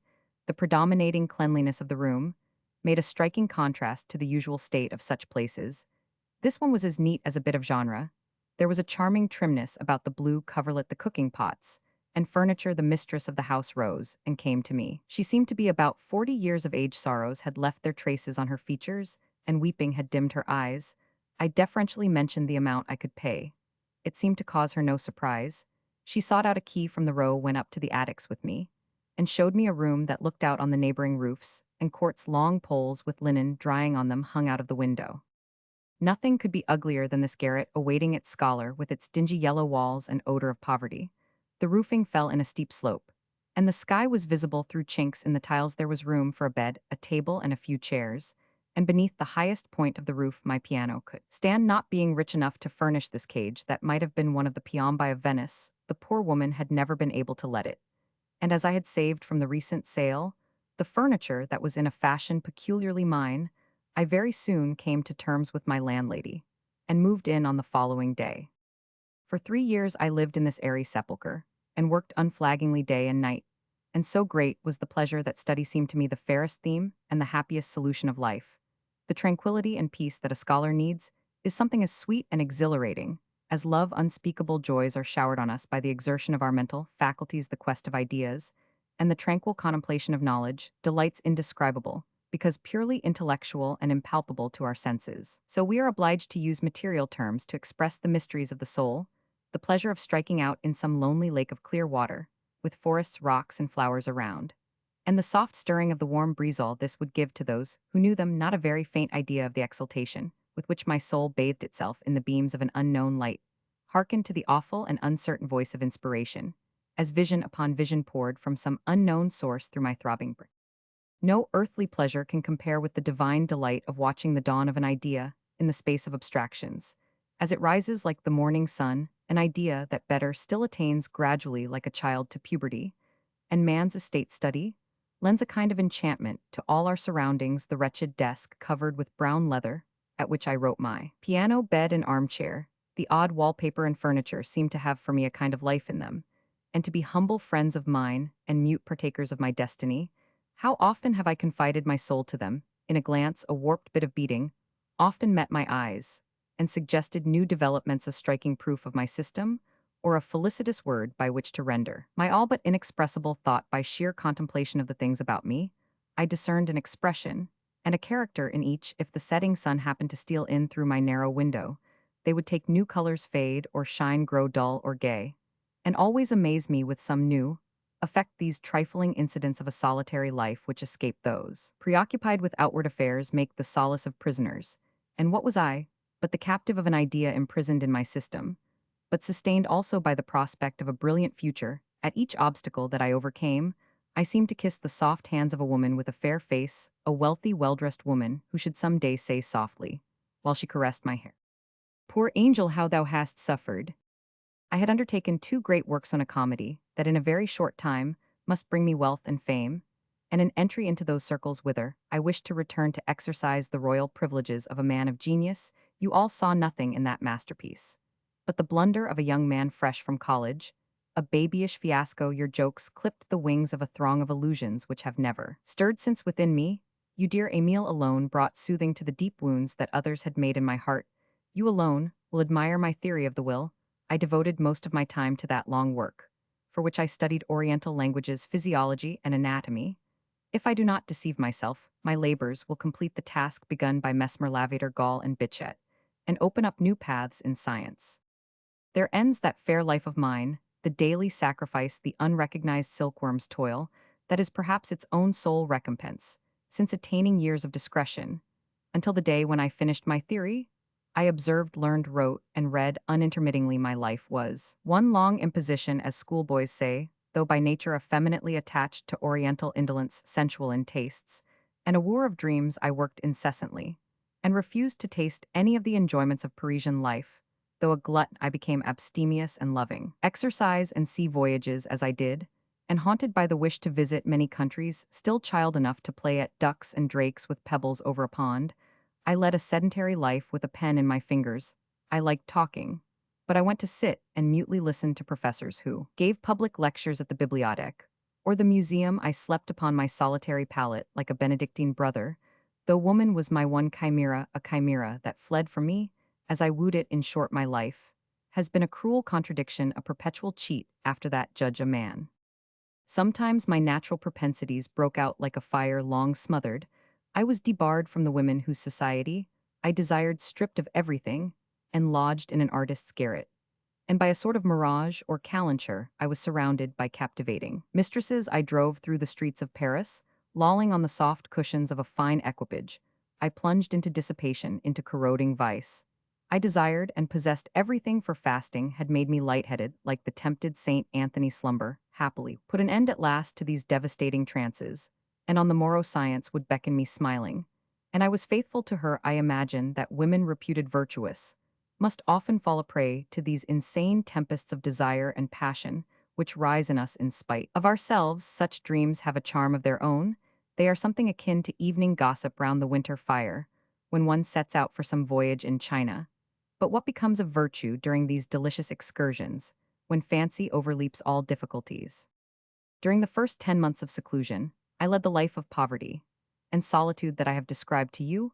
I used to steal out unobserved every morning to buy my own provisions for the day I tidied my room. I was at once master and servant, and played the Diogenes with incredible spirit.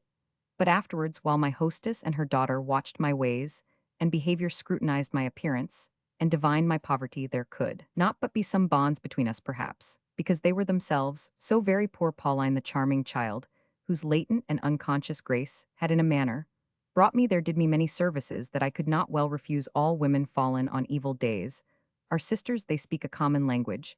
They have the same generosity that possesses nothing, and so is lavish of its affection, of its time, and of its very self.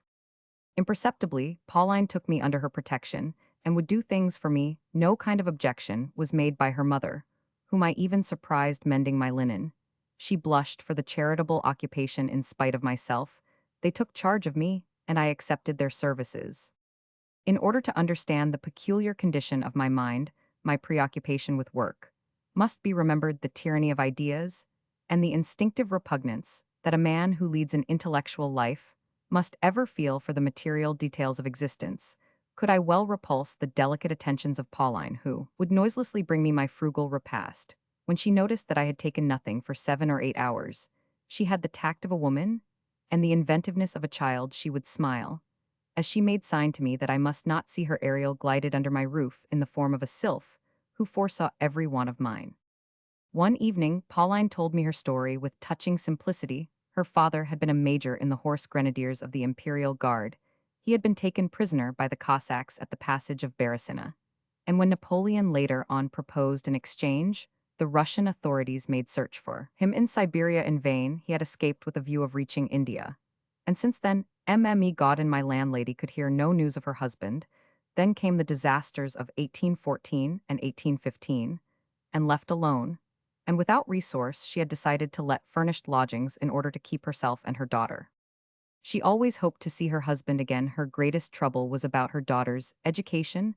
The Princess Borghese was her Pauline's godmother, and Pauline must not be unworthy of the fair future promised by her imperial protectress. When Godin confided to me this heavy trouble that preyed upon her, she said with sharp pain in her voice, I would give up the property and the scrap of paper that makes Godin a baron of the empire, and all our rights to the endowment of Wischnow. If only Pauline could be brought up at St. Denis. Her words struck me now.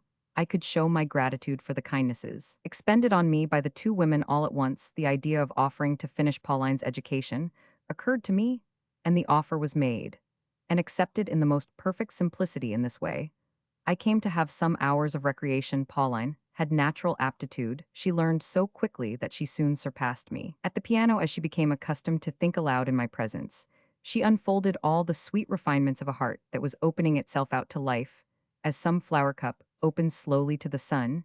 She listened to me pleased and thoughtful, letting her dark velvet eyes rest upon me with a half smile in them. She repeated her lessons in soft and gentle tones, and showed childish glee. When I was satisfied with her, her mother grew more and more anxious every day to shield the young girl from every danger, for all the beauty promised in early life was developing in the crescent moon, and was glad to see her spend whole days indoors in study. My piano was the only one she could use, and while I was out she practiced on it. When I came home, Pauline would be in my room in her shabby dress, but her slightest movement revealed her slender figure in its attractive grace, in spite of the coarse materials that she wore. As with the heroine of the fable of Pode, in a dainty foot peeped out of the clumsy shoes, but all her wealth of girlish beauty was as lost upon me. I had laid commands upon myself to see a sister only in Pauline. I dreaded lest I should betray her mother's faith in me. I admired the lovely girl as if she had been a picture, or as the portrait of a dead mistress. She was at once my child and my statue, for me another Pygmalion. The maiden with the hues of life and the living voice was to become a form of inanimate marble. I was very strict with her, but the more I made her feel my pedagogue's severity, the more gentle and submissive she grew. If a generous feeling strengthened me in my reserve, and self-restraint, prudent considerations were not lacking beside integrity of purpose, cannot I think fail to accompany integrity in money matters? To my mind, to become insolvent or to betray a woman is the same sort of thing. If you love a young girl or allow yourself to be beloved by her, a contract is implied, and its conditions should be thoroughly understood. We are free to break with the woman who sells herself, but not with the young girl who has given herself to us and does not know the extent of her sacrifice. I must have married Pauline, and that would have been madness. Would it not have given over that sweet girlish heart to terrible misfortunes? My poverty made its selfish voice heard, and set an iron barrier between that gentle nature and mine. Besides, I am ashamed to say that I cannot imagine love in the midst of poverty. Perhaps this is a vitiation, due to that malady of mankind called civilization. But a woman in squalid poverty would exert no fascination over me, were she attractive as Homer's Galatea, the fair Helen. Ah, vive l'amour, but let it be in silk, and cashmere surrounded with the luxury which so marvelously embellishes it, for is it not perhaps itself a luxury? I enjoy making havoc with an elaborate erection of scented hair. I like to crush flowers to disarrange and crease a smart toilette at will. A bizarre attraction lies for me in burning eyes that blaze through a lace veil like flame through cannon smoke. My way of love would be to mount by a silken ladder in the silence of a winter night, and what bliss to reach, all powdered with snow, a perfumed room with hangings of painted silk, to find a woman there, who likewise shakes away the snow from her, for what other name can be found for the white muslin wrappings that vaguely define her like some angel form issuing from a cloud? And then I wish for furtive joys, for the security of audacity. I want to see once more that woman of mystery, but let it be in the throng, dazzling, unapproachable, adored on all sides, dressed in laces and ablaze, with diamonds, laying her commands upon every one, so exalted above us that she inspires awe, and none dares to pay his homage to her. She gives me a stolen glance amid her court, a look that exposes the unreality of all this, that resigns for me the world and all men in it. Truly, I have scorned myself for a passion for a few yards of lace, velvet, and fine lawn, and the hairdressers. Feats of skill, a love of waxlights, a carriage, and a title, a heraldic coronet painted on window panes, or engraved by a jeweler, in short, a liking for all that is adventitious, and least woman in woman. I have scorned and reasoned with myself, but all in vain. A woman of rank, with her subtle smile, her highborn air, and self-esteem, captivates me. The barriers she erects between herself and the world awaken my vanity. A good half of love, there would be more relish for me in bliss that all others envied, if my mistress does nothing that other women do, and neither lives nor conducts herself like them, wears a cloak that they cannot attain, breathes a perfume of her own. Then she seems to rise far above me. The further she rises from earth, even in the earthlier aspects of love, the fairer she becomes for me. Luckily for me, we have had no queen in France these 20 years, for I should have fallen in love with her. A woman must be wealthy to acquire the manners of a princess. What place had Pauline among these far-fetched imaginings? Could she bring me the love that is death, that brings every faculty into play, the nights that are paid for by life? We hardly die, I think, for an insignificant girl who gives herself to us. And I could never extinguish these feelings and poet's dreams within me. I was born for an inaccessible love, and fortune has overtopped my desire. How often have I set satin shoes on Pauline's tiny feet, confined her form slender as a young poplar in a robe of gauze, and thrown a loose scarf about her, as I saw her tread the carpets in her mansion, and led her out to her splendid carriage in such guise. I should have adored her. I endowed her with all the pride she lacked, stripped her of her virtues, her natural simple charm and frank smile, in order to plunge her heart in our sticks of depravity that makes invulnerable, load her with our crimes, make of her the fantastical doll of our drawing rooms, the frail being who lies about in the morning and comes to life again at night with the dawn of tapers. Pauline was fresh-hearted, and affectionate I would have had her cold and formal. In the last days of my frantic folly, memory brought Pauline before me as it brings the scenes of our childhood, and made me pause to muse over past delicious moments that softened my heart. I sometimes saw her, the adorable girl who sat quietly sewing at my table, wrapped in her meditations. The faint light from my window fell upon her, and was reflected back in silvery rays from her thick black hair. Sometimes I heard her young laughter, or the rich tones of her voice singing some canzonet that she composed without effort, and often my Pauline seemed to grow greater as music flowed from her, and her face bore a striking resemblance to the noble one that Carlo Dolce chose for the type of Italy. My cruel memory brought her back athwart the dissipations of my existence like a remorse or a symbol of purity. But let us leave the poor child to her own fate, whatever her troubles may have been. At any rate, I protected her from a menacing tempest. I did not drag her down into my hell. Until last winter, I led the uneventful, studious life, of which I have given you some faint picture. In the earliest days of December 1829, I came across Rastignac, who, in spite of the shabby condition of my wardrobe, linked his arm in mine, and inquired into my affairs with a quite brotherly interest caught by his engaging manner. I gave him a brief account of my life and hopes. He began to laugh, and treated me as a mixture of a man of genius and a fool. His Gascon accent and knowledge of the world, the easy life his clever management procured for him, all produced an irresistible effect upon me. I should die an unrecognized failure in a hospital, Rastignac said, and be buried in a pauper's grave. He talked of charlatanism. Every man of genius was a charlatan. He plainly showed me in that pleasant way of his that makes him so fascinating. He insisted that I must be out of my senses, and would be my own death if I lived on alone in the Rue des Courtiers. According to him, I ought to go into society to accustom people to the sound of my name, and to rid myself of the simple title of monsieur, which sits, but ill, on a great man in his lifetime. Those who know no better, he cried, call this sort of business scheming, and moral people condemn it for a dissipated life. We need not stop to look at what people think, but see the results. You work, you say, very good, but nothing will ever come of that now. I am ready for anything, and fit for nothing, as lazy as a lobster. Very likely, but I succeed everywhere I go out into society. I push myself forward, the others make way before me. I brag, and am believed. I incur debts, which somebody else pays. Dissipation, dear boy, is a methodical policy. The life of a man who deliberately runs through his fortune often becomes a business speculation. His friends, his pleasures, patrons, and acquaintances are his capital. Suppose a merchant runs a risk of 1 million. For 20 years, he can neither sleep, eat, nor amuse himself. He is brooding over his million. It makes him run about all over Europe. He worries himself, goes to the devil. In every way that man has invented, then comes a liquidation such as I have seen myself, which very often leaves him penniless, and without a reputation or a friend. The spendthrift, on the other hand, takes life as a serious game, and sees his horses run. He loses his capital perhaps, but he stands a chance of being nominated receiver general, of making a wealthy marriage, or of an appointment of attaché to a minister or ambassador, and he has his friends left and his name, and he never wants money. He knows the standing of everybody, and uses every one for his own benefit. Is this logical? Or am I a madman?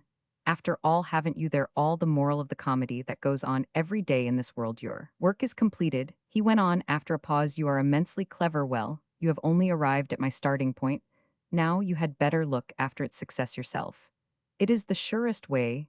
You will make allies in every clique and secure applause beforehand. I mean to go halves in your glory myself.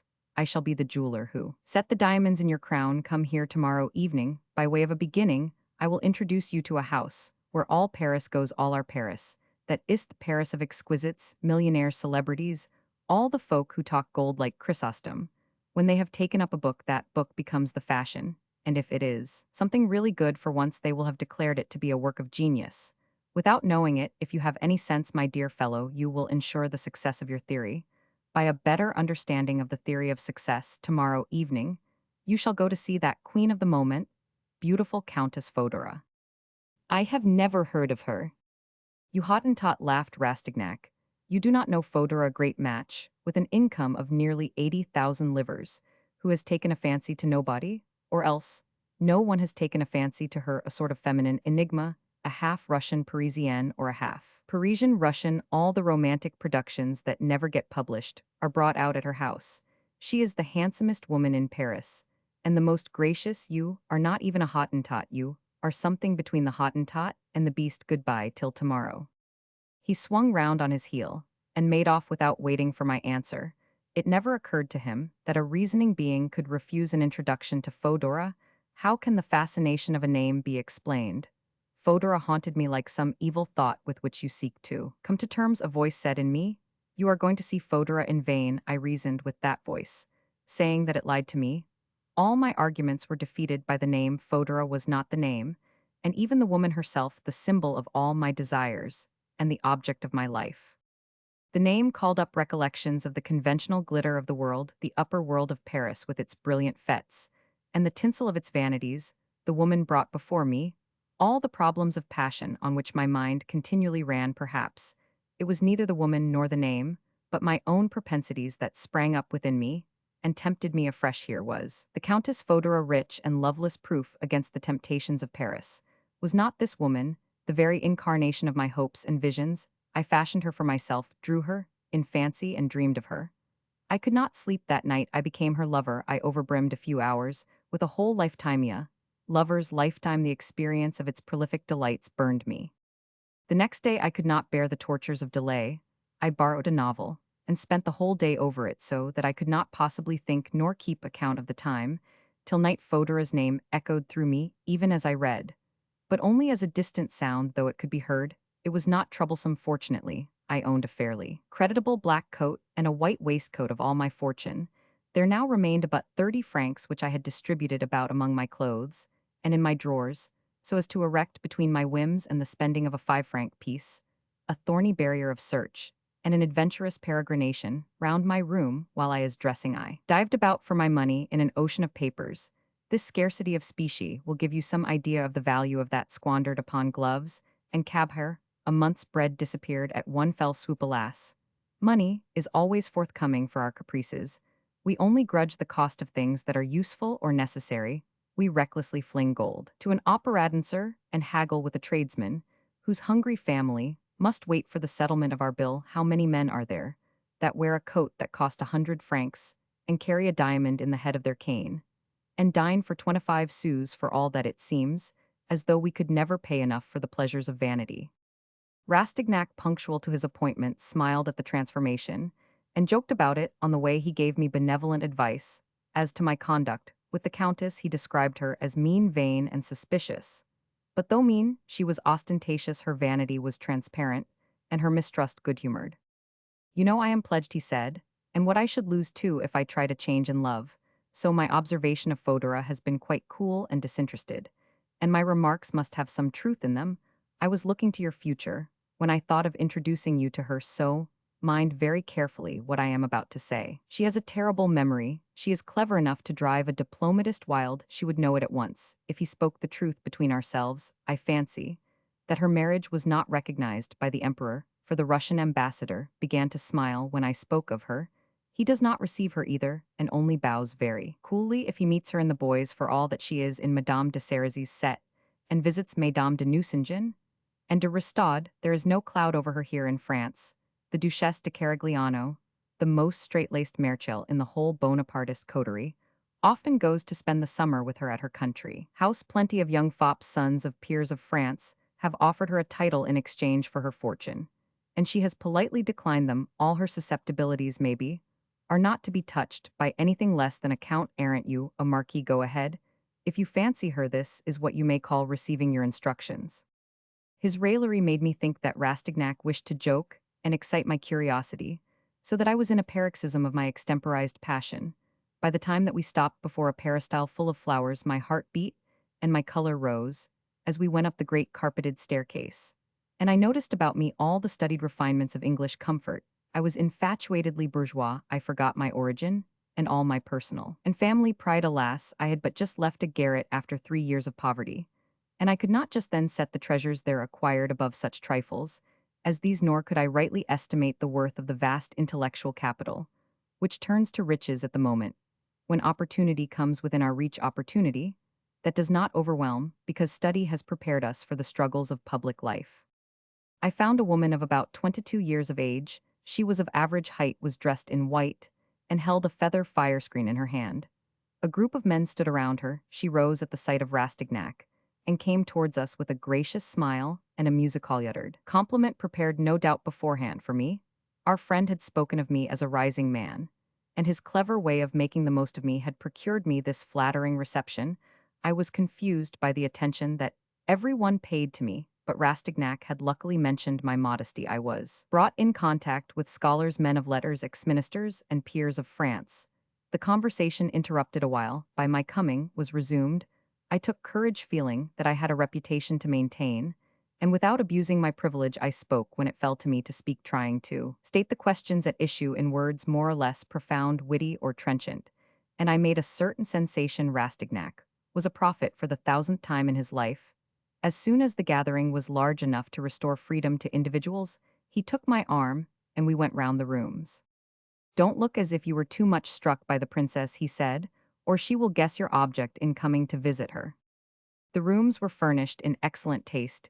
Each apartment had a character of its own, as in wealthy English houses, and the silken hangings, the style of the furniture, and the ornaments, even the most trifling, were all subordinated to the original idea. In a Gothic boudoir, the doors were concealed by tapestried curtains, and the paneling by hangings, the clock, and the pattern of the carpet were made to harmonize with the Gothic surroundings.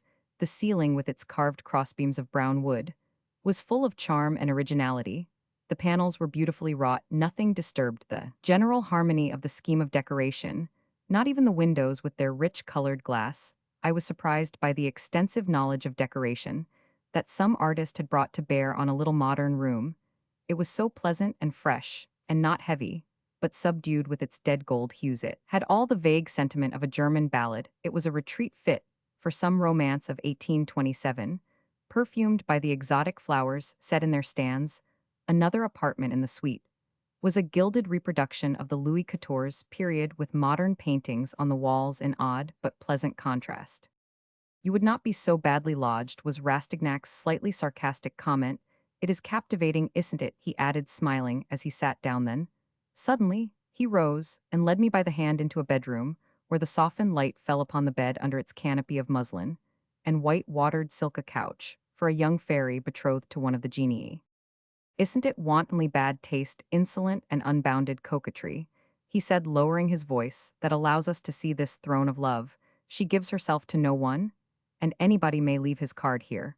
If I were not committed, I should like to see her at my feet, all tears and submission." "Are you so certain of her virtue?" The boldest and even the cleverest adventurers among us acknowledge themselves defeated and continue to be her lovers and devoted friends. "Isn't that woman a puzzle?" His words seemed to intoxicate me. I had jealous fears already of the past. I leapt for joy and hurried back to the countess, whom I had seen in the Gothic boudoir. She stopped me by a smile, made me sit beside her, and talked about my work, seeming to take the greatest interest in it, and all the more when I set forth my theories, amusingly, instead of adopting the formal language of a professor for their explanation. It seemed to divert her to be told that the human will was a material force like steam, that in the moral world nothing could resist its power, if a man taught himself to concentrate it, to economize it, and to project continually its fluid mass in given directions upon other souls. Such a man, I said, could modify all things relatively to man, even the peremptory laws of nature. The questions Fodora raised showed a certain keenness of intellect. I took a pleasure in deciding some of them in her favor, in order to flatter her. Then I confuted her feminine reasoning with a word, and roused her curiosity by drawing her attention to an everyday matter: to sleep, a thing so apparently commonplace that in reality is an insoluble problem for science. The Countess sat in silence for a moment when I told her that our ideas were complete organic beings existing in an invisible world and influencing our destinies. And for witnesses, I cited the opinions of Descartes, Diderot, and Napoleon, who had directed and still directed all the currents of the age. So I had the honor of amusing this woman, who asked me to come to see her, when she left me, giving me less grand entrees in the language of the court, whether it was by dint of substituting polite formulas for genuine expressions of feeling, a commendable habit of mine, or because Fodora hailed in me a coming celebrity, in addition to her learned menagerie. For some reason, I thought that I had pleased her. I called all my previous physiological studies and knowledge of woman to my aid, and minutely scrutinized this singular person and her ways all evening. I concealed myself in the embrasure of a window, and sought to discover her thoughts from her bearing. I studied the tactics of the mistress of the house as she came and went, sat and chatted, beckoned to this one, or that, asked questions, listened to the answers. As she leaned against the frame of the door, I detected a languid charm in her movements, a grace in the flutterings of her dress, remarked the nature of the feelings she so powerfully excited, and became very incredulous as to her virtue. If Fodora would none of love today, she had had strong passions at some time. Past experience of pleasure showed itself in the attitudes she chose in conversation, in her coquettish way of leaning against the panel behind her. She seemed scarcely able to stand alone, and yet ready for flight from too bold a glance. There was a kind of eloquence about her lightly folded arms, which even for benevolent eyes breathed sentiment. Her fresh red lips sharply contrasted with her brilliantly pale complexion. Her brown hair brought out all the golden color in her eyes, in which blue streaks mingled, as in Florentine marble. Their expression seemed to increase the significance of her words. A studied grace lay in the charms of her bodice. Perhaps a rival might have found the lines of the thick eyebrows, which almost met a little hard, or found a fault in the almost invisible down that covered her features. I saw the signs of passion everywhere written on those Italian eyelids, on the splendid shoulders, worthy of the Venus of Milo on her features in the darker shade of down above a somewhat thick underlip. She was not merely a woman, but a romance, the whole blended harmony of lines, the feminine luxuriance of her frame and its passionate promise, were subdued by a constant, inexplicable reserve and modesty, at variance with everything else about her. It needed an observation as keen as my own to detect such signs as these in her character to explain myself more clearly. There were two women in Fodora, divided perhaps by the line between head and body. The one, the head alone, seemed to be susceptible, and the other phlegmatic. She prepared her glance before she looked at you. Something unspeakably mysterious, some inward convulsion, seemed revealed by her glittering eyes. So, to be brief, either my imperfect moral science had left me a good deal to learn in the moral world, or a lofty soul dwelt in the Countess, lent to her face those charms that fascinated and subdued us, and gave her an ascendancy, only the more complete, because it comprehended a sympathy of desire. I went away completely enraptured with this woman, dazzled by the luxury around her, gratified, in every faculty of my soul, noble and base, good and evil. When I felt myself so excited, eager, and elated, I thought I understood the attraction that drew thither those artists, diplomatists, men in office, those stock jobbers encased in triple brass. They came no doubt to find in her society the delirious emotion that now thrilled through every fiber in me, throbbing through my brain, setting the blood at angle, in every vein, fretting even the tiniest nerve. And she had given herself to none, so as to keep them all. A woman is a coquette so long as she knows not. Well, I said to Rastignac, they married her, or sold her perhaps to some old man, and recollections of her first marriage have caused her aversion for love. I walked home from the Faubourg Saint Honore, where Fodora lived. Almost all the breadth of Paris lies between her mansion and the Rue des Courtiers. But the distance seemed short in spite of the cold, and I was to lay siege to Fodora's heart in winter, and a bitter winter, with only 30 francs in my possession, and such a distance as that lay between us. Only a poor man knows what such a passion costs in cab-hire, gloves, linen, tailor's bills, and the like. If the platonic stage lasts a little too long, the affair grows ruinous. As a matter of fact, there is many a lawson among students of law who finds it impossible to approach a ladylove living on a first floor. And I, sickly, thin, poorly dressed, wan and pale, as any artist convalescent after work, how could I compete with other young men? Curled, handsome, smart, out cravatting, Croatia, wealthy men equipped with tilburys and armed with assurance. Bah, death or Fodora, I cried, as I went round by a bridge. My fortune lies in Fodora. That Gothic boudoir in Louis XIV's salon came before my eyes. I saw the Countess again in her white dress with its large graceful sleeves, and all the fascinations of her form and movements. These pictures of Fodora and her luxurious surroundings haunted me even in my bare cold garret. When at last I reached it, as disheveled as any naturalist's wig, the contrast suggested evil counsel. In such a way crimes are conceived. I cursed my honest, self-respecting poverty, my garret where such teeming fancies had stirred within me. I trembled with fury.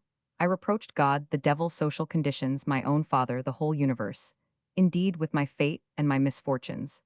I went hungry to bed, muttering ludicrous imprecations, but fully determined to win Fodora. Her heart was my last ticket in the lottery.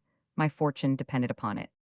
I spare you the history of my earlier visits to reach the drama. The sooner, in my efforts to appeal to her, I essayed to engage her intellect and her vanity on my side in order to secure her love, I gave her any quantity of reasons for increasing her self-esteem.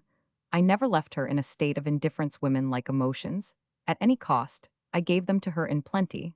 I would rather have had her angry with me than indifferent. At first urged by a strong will and a desire for her love, I assumed a little authority, but my own feelings grew stronger and mastered me.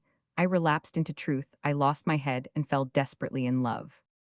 I am not very sure what we mean by the word love in our poetry and our talk, but I know that I have never found in all the ready rhetorical phrases of Jean-Jacques Rousseau, in whose room perhaps I was lodging, nor among the feeble inventions of 2 centuries of our literature, nor in any picture, that Italy has produced a representation of the feelings that expanded all at once. In my double nature, the view of the Lake of Bienne, some music of Rossini's, the Madonna of Murillo's, now in the possession of General Soult Lescombats, letters, a few sayings scattered through collections of anecdotes, but most of all the prayers of religious ecstatics and passages in our fablioques. These things alone have power to carry me back to the divine heights of my first love.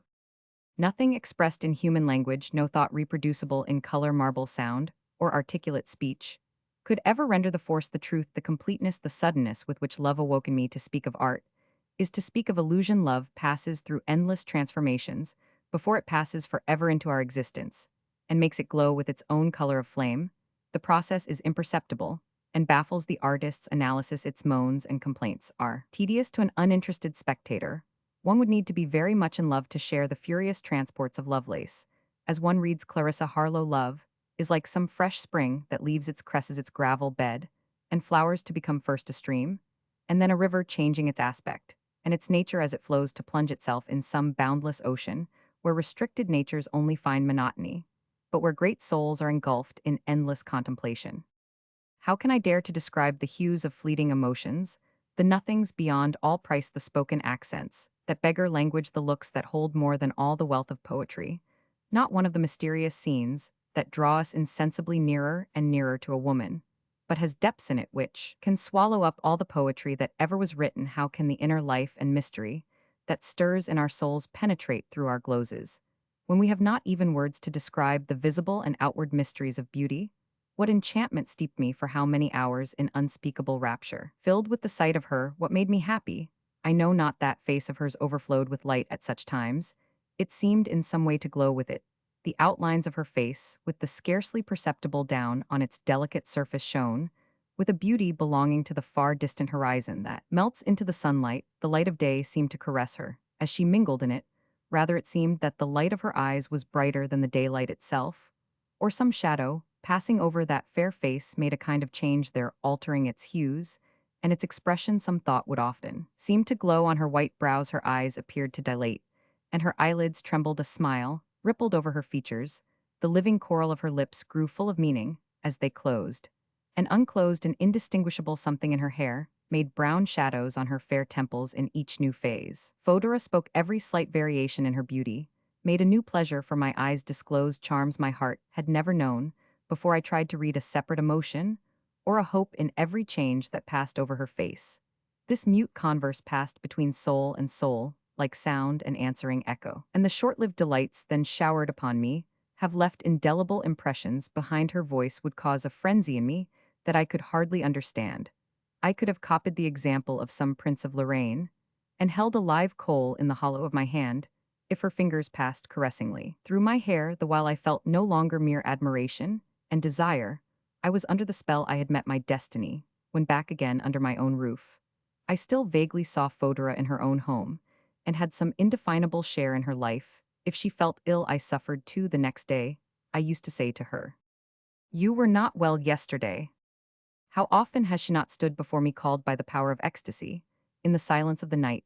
Sometimes she would break in upon me like a ray of light, make me drop my pen, and put science and study to flight in grief and alarm, as she compelled my admiration by the alluring pose I had seen but a short time before. Sometimes I went to seek her in the spirit world, and would bow down to her as to a hope, entreating her to let me hear the silver sounds of her voice, and I would wake at length in tears. Once, when she had promised to go to the theater with me, she took it suddenly into her head to refuse to go out and begged me to leave her alone. I was in such despair over the perversity, which cost me a day's work, and if I must confess it, my last shilling as well, that I went alone where she was to have been desiring to see the play she had wished to see. I had scarcely seated myself when an electric shock went through me. A voice told me she is here. I looked round and saw the Countess hidden in the shadow at the back of her box in the first tier. My look did not waver. My eyes saw her at once with incredible clearness. My soul hovered about her life like an insect above its flower. How had my senses received this warning? There is something in these inward tremors that shallow people find astonishing, but the phenomena of our inner consciousness are produced as simple as those of external vision, so I was not surprised, but much vexed. My studies of our mental faculties, so little understood, helped me at any rate to find in my own excitement some living proofs of my theories. There was something exceedingly odd in this combination of lover and man of science, of downright idolatry, of a woman with the love of knowledge. The causes of the lover's despair were highly interesting to the man of science, and the exultant lover, on the other hand, put science far away from him. In his joy, Fodora saw me and grew grave. I annoyed her. I went to her box during the first interval, and finding her alone, I stayed there, Although we had not spoken of love, I foresaw an explanation. I had not told her my secret still. There was a kind of understanding between us. She used to tell me her plans for amusement, and on the previous evening had asked, with friendly eagerness, if I meant to call the next day after any witticism of hers. She would give me an inquiring glance, as if she had sought to please me alone by it. She would soothe me if I was vexed, and if she pouted I had in some sort a right to ask an explanation, before she would pardon any blunder. She would keep me a suppliant for long. All these things, that we so relished, were so many lovers' quarrels. What arch grace she threw into it all, and what happiness it was to me. But now we stood before each other as strangers with the close relation between us. Both suspended. The Countess was glacial, a presentiment of trouble filled me. "Will you come home with me?" she said when the play was over. There had been a sudden change in the weather, and sleet was falling in showers. As we went out, Fodora's carriage was unable to reach the doorway of the theater. At the sight of a well-dressed woman about to cross the street, a commissionaire held an umbrella above us and stood waiting at the carriage door for his tip. I would have given 10 years of life just then for a couple of halfpence, but I had not a penny. All the man in me, and all my vainest susceptibilities were wrung with an infernal pain. The words, "I haven't a penny about me," my good fellow, came from me in the hard voice of thwarted passion, and yet I was that man's brother in misfortune, as I knew too well. And once I had so lightly paid away 700,000 francs. The footman pushed the man aside, and the horses sprang forward as we returned. Fodora, in real or feigned abstraction, answered all my questions curtly, and by monosyllables. I said no more. It was a hateful moment when we reached her house. We seated ourselves by the hearth, and when the servant had stirred the fire and left us alone, the Countess turned to me with an inexplicable expression, and spoke. Her manner was almost solemn. "Since my return to France, more than one young man, tempted by my money, has made proposals to me, which would have satisfied my pride. I have come across men, too, whose attachment was so deep and sincere that they might have married me even if they had found me the penniless girl I used to be. Besides these, Monsieur de Valentin, you must know that new titles and newly acquired wealth have been also offered to me, and that I have never received again any of those who were so ill-advised as to mention love to me. If my regard for you was but slight, I would not give you this warning, which is dictated by friendship rather than by pride. A woman lays herself open to a rebuff of some kind if she imagines herself to be loved, and declines, before it is uttered, to listen to language which in its nature implies a compliment. I am well acquainted with the parts played by Arsinoe and Araminta, and with the sort of answer I might look for under such circumstances, but I hope today that I shall not find myself misconstrued by a man of no ordinary character, because I have frankly spoken my mind." She spoke with the cool self-possession of some attorney or solicitor, explaining the nature of a contract, or the conduct of a lawsuit to a client. There was not the least sign of feeling in the clear, soft tones of her voice. Her steady face and dignified bearing seemed to me now full of diplomatic reserve and coldness. She had planned this scene, no doubt, and carefully chosen her words beforehand. "Oh, my friend, there are women who take pleasure in piercing hearts and deliberately plunge the dagger back again into the wound. Such women as these cannot but be worshipped, for such women either love or would fain be loved. A day comes when they make amends for all the pain they gave us. They repay us for the pangs, the keenness of which they recognize in joys a hundredfold. Even as God, they tell us, recompenses our good works. Does not their perversity spring from the strength of their feelings? But to be so tortured by a woman who slaughters you with indifference, was not the suffering hideous?" Fodora did not know it, but in that minute she trampled all my hopes beneath her feet. She maimed my life, and she blighted my future with the cool indifference and unconscious barbarity of an inquisitive child who plucks its wings from a butterfly. "Later on," resumed Fodora, "you will learn, I hope, the stability of the affection that I keep for my friends. You will always find that I have devotion and kindness for them. I would give my life to serve my friends. But you could only despise me if I allowed them to make love to me without return. That is enough. You are the only man to whom I have spoken such words as these last." At first I could not speak or master the tempest that arose within me, but I soon repressed my emotions in the depths of my soul, and began to smile. "If I own that I love you," I said, "you will banish me at once. If I plead guilty to indifference, you will make me suffer for it. Women, magistrates, and priests never quite lay the gown aside. Silence is noncommittal. Be pleased, then, madame, to approve my silence. You must have feared in some degree to lose me, or I should not have received this friendly admonition. And with that thought my pride ought to be satisfied. let us banish all personal considerations. You are perhaps the only woman with whom I could discuss rationally a resolution so contrary to the laws of nature. Considered with regard to your species, you are a prodigy now. Let us investigate in good faith the causes of this psychological anomaly. Does there exist in you, as in many women, a certain pride in self, a love of your own loveliness, a refinement of egoism, which makes you shudder at the idea of belonging to another? Is it the thought of resigning your own will and submitting to a superiority, though only of convention, which displeases you? You would seem to me 1,000 times fairer, for it can love formerly have brought you suffering. You probably set some value on your dainty figure and graceful appearance, and may perhaps wish to avoid the disfigurements of maternity.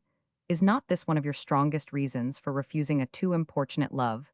Some natural defect, perhaps, makes you insusceptible in spite of yourself. Do not be angry, my study, my inquiry is absolutely dispassionate. Some are born blind, and nature may easily have formed women who in like manner are blind, deaf, and dumb to love. You are really an interesting subject for medical investigation. You do not know your value. You feel perhaps a very legitimate distaste for mankind, and that I quite concur. To me they all seem ugly and detestable. And you are right, I added, feeling my heart swell within me. How can you do otherwise than despise us? There is not a man living who is worthy of you. I will not repeat all the biting words with which I ridiculed her in vain. My bitterest sarcasms and keenest irony never made her wince nor elicited a sign of vexation. She heard me with the customary smile upon her lips, and in her eyes the smile that she wore as a part of her clothing, and that never varied for friends, for mere acquaintances, or for strangers. "Isn't it very nice of me to allow you to dissect me like this?" she said at last, as I came to a temporary standstill, and looked at her in silence. "You see," she went on laughing, "that I have no foolish oversensitiveness about my friendship. Many a woman would shut her door on you by way of punishing you for your impertinence. You could banish me without needing to give me the reasons for your harshness." As I spoke, I felt that I could kill her if she dismissed me. "You are mad," she said, smiling still. "Did you never think," I went on, "of the effects of passionate love? A desperate man has often murdered his mistress. It is better to die than to live in misery," she said coolly. "Such a man as that would run through his wife's money, desert her, and leave her at last in utter wretchedness." This calm calculation dumbfounded me. The gulf between us was made plain. We could never understand each other. "Goodbye," I said proudly. "Goodbye till tomorrow," she answered with a little friendly bow.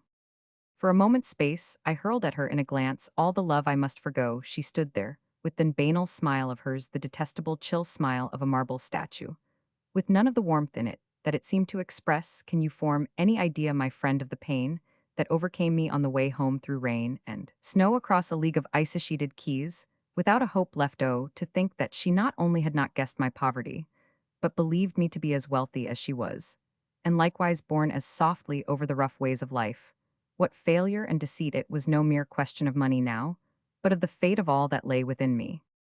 I went at haphazard, going over the words of our strange conversation with myself. I got so thoroughly lost in my reflections that I ended by doubts as to the actual value of words and ideas. But I loved her all the same. I loved this woman, with the untouched heart that might surrender at any moment, a woman who daily disappointed the expectations of the previous evening by appearing as a new mistress on the morrow. As I passed under the gateway of the Institute, a fevered thrill ran through me. I remembered that I was fasting, and that I had not a penny to complete the measure of my misfortune. My hat was spoiled by the rain. How was I to appear in the drawing room of a woman of fashion with an unpresentable hat? I had always cursed the inane and stupid custom that compels us to exhibit the lining of our hats, and to keep them always in our hands, but with anxious care I had so far kept mine in a precarious state of efficiency. It had been neither strikingly new, nor utterly shabby, neither napless nor overglossy, and might have passed for the hat of a frugally given owner. But its artificially prolonged existence had now reached the final stage. It was crumpled, forlorn, and completely ruined, a downright rag, a fitting emblem of its master. My painfully preserved elegance must collapse for want of 30 sous. What unrecognized sacrifices I had made in the past 3 months for Fodora!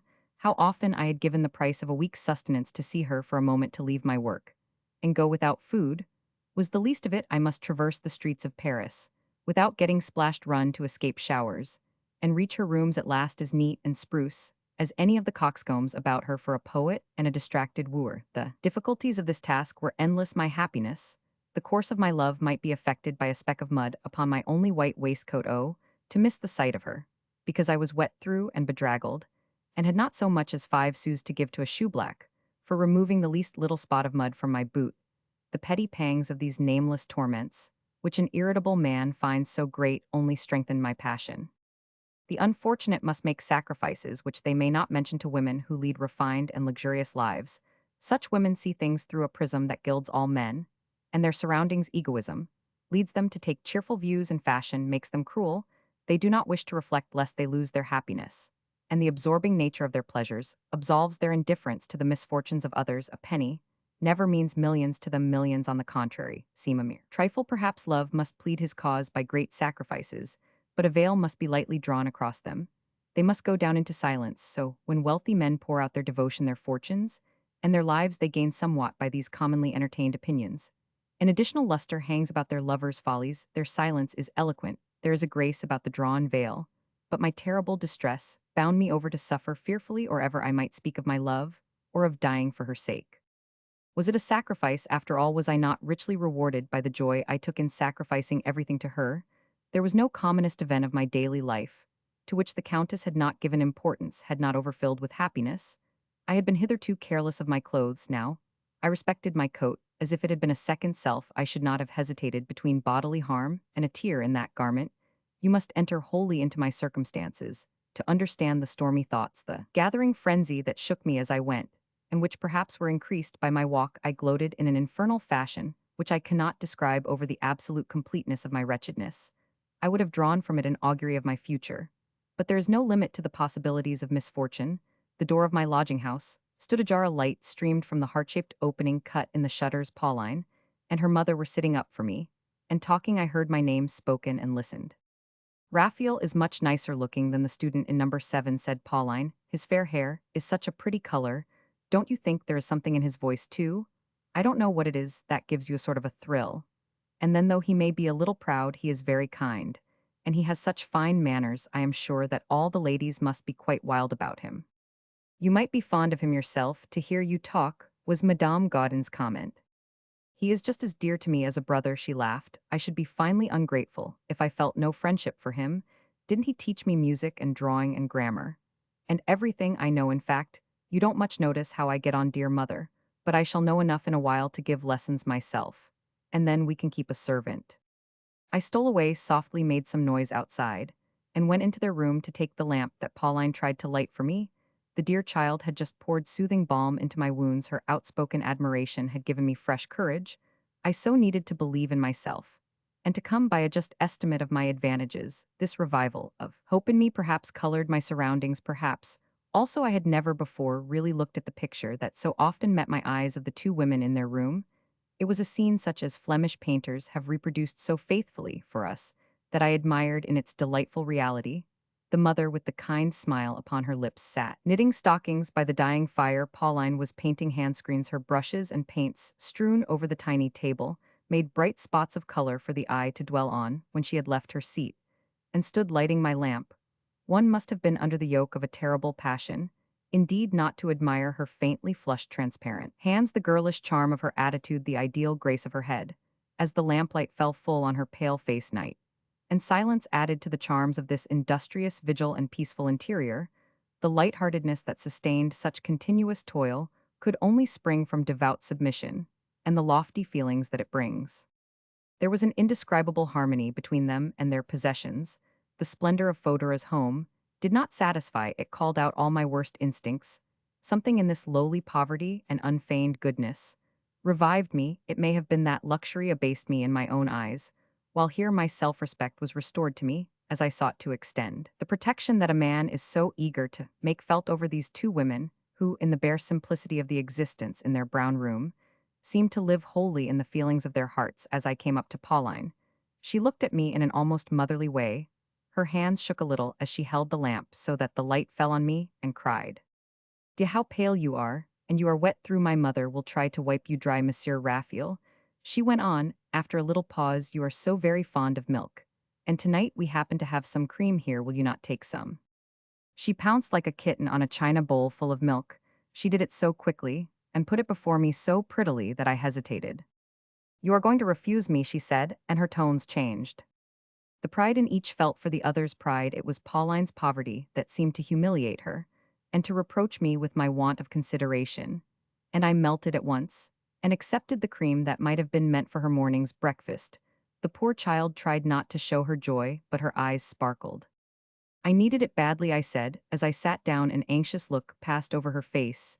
Do you remember that passage, Pauline, where Bossuet tells how God gave more abundant reward for a cup of cold water than for a victory? Yes, she said, her heart beating like some wild birds in a child's hands. Well, as we shall part very soon now, I went on in an unsteady voice, you must let me show my gratitude to you, and to your mother for all the care you have taken of me. Oh, don't let us cast accounts, she said, laughing. But her laughter covered an agitation that gave me pain. I went on without appearing to hear her words. My piano is one of Erard's best instruments, and you must take it, pray accept it without hesitation. I really could not take it with me on the journey I am about to make. Perhaps the melancholy tones in which I spoke enlightened the two women, for they seemed to understand, and eyed me with curiosity and alarm. Here was the affection that I had looked for in the glacial regions of the great world, true affection, unostentatious, but tender and possibly lasting. Don't take it to heart, so the mother said, stay on here. My husband is on his way towards us even now. She went on, I looked into the Gospel of St. John this evening, while Pauline hung our Dorky in a Bible from her fingers. The key turned, that means that Godin is in health and doing well. Pauline began again for you, and for the young man in number 7 it turned for you, but not for him. We are all going to be rich. Godin will come back, a millionaire. I dreamed once that I saw him in a ship full of serpents. Luckily, the water was rough, and that means gold or precious stones from oversea. The silly, friendly words were like the crooning lullaby with which a mother soothes her sick child. They in a manner calmed me. There was a pleasant heartiness in the worthy woman's looks and tones, which, if it could not remove trouble, at any rate soothed and quieted it, and deadened the pain. Pauline, keener sighted than her mother, studied me uneasily. Her quick eyes seemed to read my life and my future. I thanked the mother and daughter by an inclination of the head, and hurried away. I was afraid I should break down. I found myself alone under my roof, and laid myself down in my misery. My unhappy imagination suggested numberless baseless projects, and prescribed impossible resolutions. When a man is struggling in the wreck of his fortunes, he is not quite without resources. But I was engulfed. Ah, my dear fellow, we are too ready to blame the wretched. Let us be less harsh on the results of the most powerful of all social solvents. Where poverty is absolute, there exist no such things as shame or crime or virtue or intelligence. I knew not what to do. I was as defenseless as a maiden on her knees before a beast of prey. A penniless man who has no ties to bind him is master of himself at any rate, but a luckless wretch who is in love no longer belongs to himself, and may not take his own life. Love makes us almost sacred in our own eyes. It is the life of another that we revere within us then, and so it begins for us the cruelest trouble of all, misery with a hope in it, a hope for which we must even bear our torments. I thought I would go to Rastignac on the morrow to confide Fodora's strange resolution to him, and with that I slept. Aha, cried Rastignac as he saw me enter his lodging at 9 o'clock in the morning. I know what brings you here. Fodora has dismissed you. Some kind souls, who were jealous of your ascendancy over the Countess, gave out that you were going to be married. Heaven only knows what follies your rivals have equipped you with, and what slanders have been directed at you. That explains everything, I exclaimed. I remembered all my presumptuous speeches, and gave the Countess credit for no little magnanimity. It pleased me to think that I was a miscreant who had not been punished nearly enough, and I saw nothing in her indulgence but the long-suffering charity of love. Not quite so fast, urged the prudent Gascon. Fodora has all the sagacity natural to a profoundly selfish woman. Perhaps she may have taken your measure, while you still coveted only her money and her splendor in spite of all your care. She could have read you through, and through she can dissemble far too well to let any dissimulation pass undetected. I fear, he went on, that I have brought you into a bad way in spite of her cleverness and her tact. She seems to me a domineering sort of person, like every woman who can only feel pleasure through her brain. Happiness for her lies entirely in a comfortable life, and in social pleasures her sentiment is only assumed. She will make you miserable. You will be her head footman. He spoke to the deaf. I broke in upon him, disclosing with an affectation of lightheartedness the state of my finances. Yesterday evening, he rejoined, luck ran against me, and that carried off all my available cash. But for that trivial mishap, I would gladly have shared my purse with you. but let us go and breakfast at the restaurant perhaps, there is good counsel in oysters. He dressed and had his Tilbury brought round. We went to the Café de Paris, like a couple of millionaires, armed with all the audacious impertinence of the speculator, whose capital is imaginary. That devil of a Gascon quite disconcerted me by the coolness of his manners and his absolute self-possession while we were taking coffee after an excellent and well-ordered repast. A young dandy entered, who did not escape Rastignac. He had been nodding here and there among the crowd to this or that young man, distinguished both by personal attractions and elegant attire, and now he said to me, "Here's your man," as he beckoned to this gentleman, with a wonderful cravat, who seemed to be looking for a table that suited his ideas. "That rogue has been decorated for bringing out books that he doesn't understand a word of," whispered Rastignac. "He is a chemist, a historian, a novelist, and a political writer. He has gone halves, thirds, or quarters in the authorship of I don't know how many plays. And he is as ignorant as Dom Miguel's mule.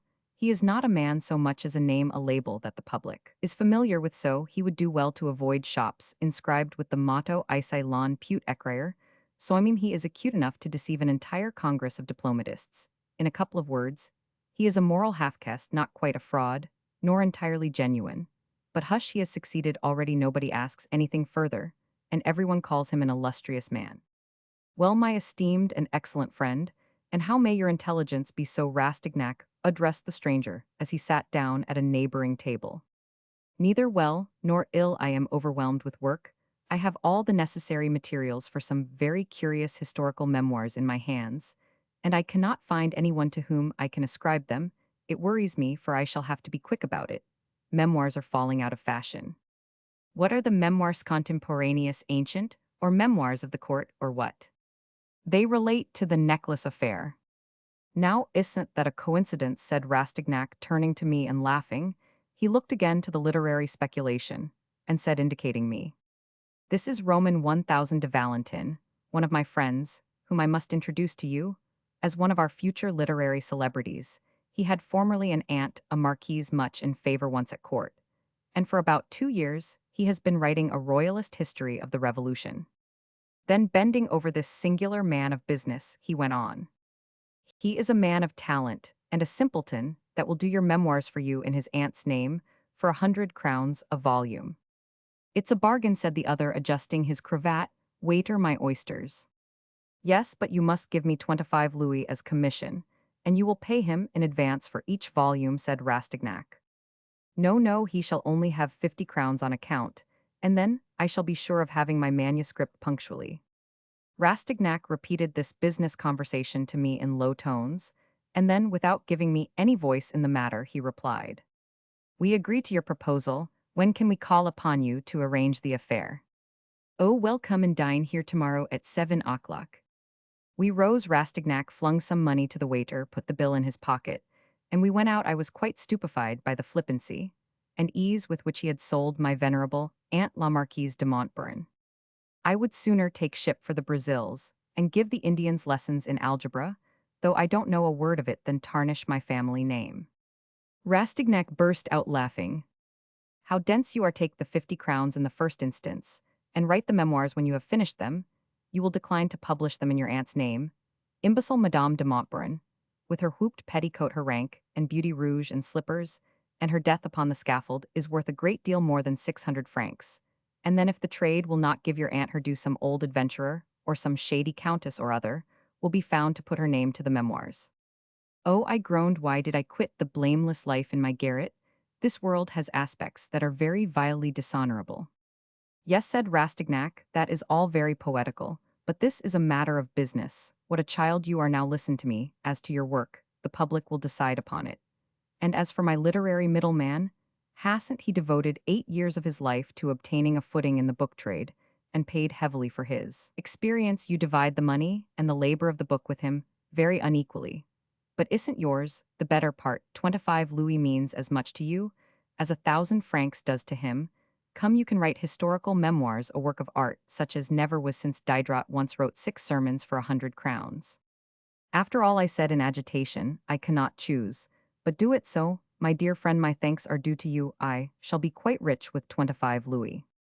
Richer than you think." He laughed. "If I have my commission from Finot in this matter, it goes to you, can't you see now? let us go to the Bois de Boulogne. He said we shall see your countess there. And I will show you the pretty little widow that I am to marry, a charming woman in Alsatian, rather plump. She reads Kant, Schiller, Jean Paul, and a host of lachrymose books. She has a mania for continually asking my opinion, and I have to look as if I entered into all this German sensibility and to know a pack of ballad strugs, all of them that my doctor absolutely prohibits. As yet I have not been able to wean her from her literary enthusiasms.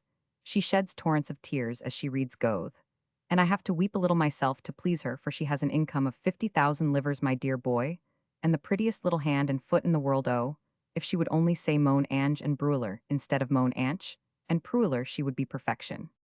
We saw the Countess radiant amid the splendors of her equipage. The coquette bowed very graciously to us both, and the smile she gave me seemed to me to be divine. And full of love, I was very happy. I fancied myself beloved. I had money, a wealth of love in my heart, and my troubles were over. I was light-hearted, blithe. And content, I found my friends, ladylove, charming, earth and air, and heaven all. Nature seemed to reflect Fodora's smile for me. As we returned through the Champs-Élysées, we paid a visit to Rastignac's hatter and tailor. Thanks to the necklace, my insignificant peace-footing was to end, and I made formidable preparations for a campaign henceforward. I need not shrink from a contest with the spruce and fashionable young men who made Fodora's circle. I went home, locked myself in, and stood by my dormer window, outwardly calm enough. But in reality, I bade a last goodbye to the roofs without I began to live in the future, rehearsed my life drama, and discounted love and its happiness. Ah, how stormy life can grow to be within the four walls of a garret. The soul within us is like a fairy. She turns straw into diamonds for us. And for us, at a touch of her wand, enchanted palaces arise as flowers in the meadows spring up towards the sun. Towards noon next day, Pauline knocked gently at my door and brought, Muho could guess, a note from Fodora. The Countess asked me to take her to the Luxembourg, and to go thence to see with her the museum and Jardin des Plantes. The man is waiting for an answer, said Pauline, after quietly waiting for a moment. I hastily scrawled my acknowledgments, and Pauline took the note. I changed my dress when my toilette was ended, and I looked at myself with some complacence. An icy shiver ran through me as I thought, will Fodora walk or drive? Will it rain or shine? No matter, though, I said to myself. Whichever it is, can one ever reckon with feminine caprice? She will have no money about her, and will want to give a dozen francs to some little Savoyard, because his rags are picturesque. I had not a brass farthing, and should have no money till the evening came. How dearly a poet pays for the intellectual prowess that method and toil have brought him at such crises of our youth. Innumerable painfully vivid thoughts pierced me like barbs. I looked out of my window. The weather was very unsettled. If things fell out badly, I might easily hire a cab for the day, but would not the fear lie on me every moment that I might not meet Finot in the evening? I felt too weak to endure such fears. In the midst of my felicity, though I felt sure that I should find nothing, I began a grand search through my room. I looked for imaginary coins in the recesses of my mattress. I hunted about. Everywhere I even shook out my old boots. A nervous fever seized me. I looked with wild eyes at the furniture when I had ransacked it all. Will you understand, I wonder, the excitement that possessed me when plunged deep in the listlessness of despair? I opened my writing table drawer and found a fair and splendid 10-franc piece that shone like a rising star, new and sparkling and slyly hiding in a cranny between two boards. I did not try to account for its previous reserve and the cruelty of which it had been guilty. In thus lying hidden, I kissed it for a friend faithful in adversity, and hailed it with a cry that found an echo, and made me turn sharply to find Pauline with a face grown white. I thought she faltered that you had hurt yourself. The man who brought the letter, she broke off, as if something smothered her voice. But mother has paid him, she added, and flitted away like a wayward, capricious child. Poor little one. I wanted her to share in my happiness. I seemed to have all the happiness in the world within me just then, and I would fain have returned to the unhappy all that I felt as if I had stolen from them.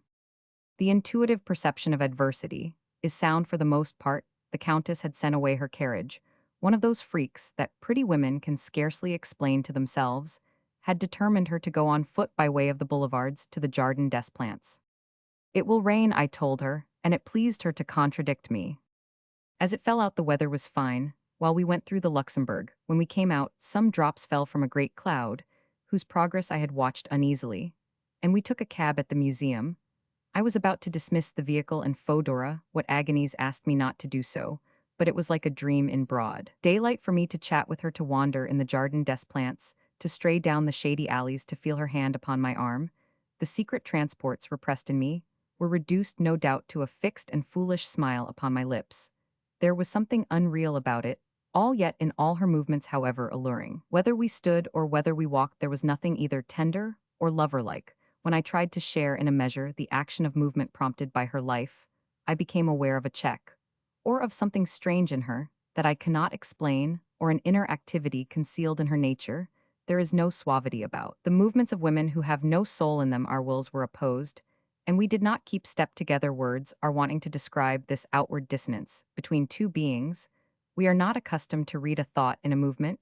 We instinctively feel this phenomenon of our nature, but it cannot be expressed. I did not dissect my sensations during those violent seizures of passion. Raphael went on after a moment of silence, as if he were replying to an objection raised by himself.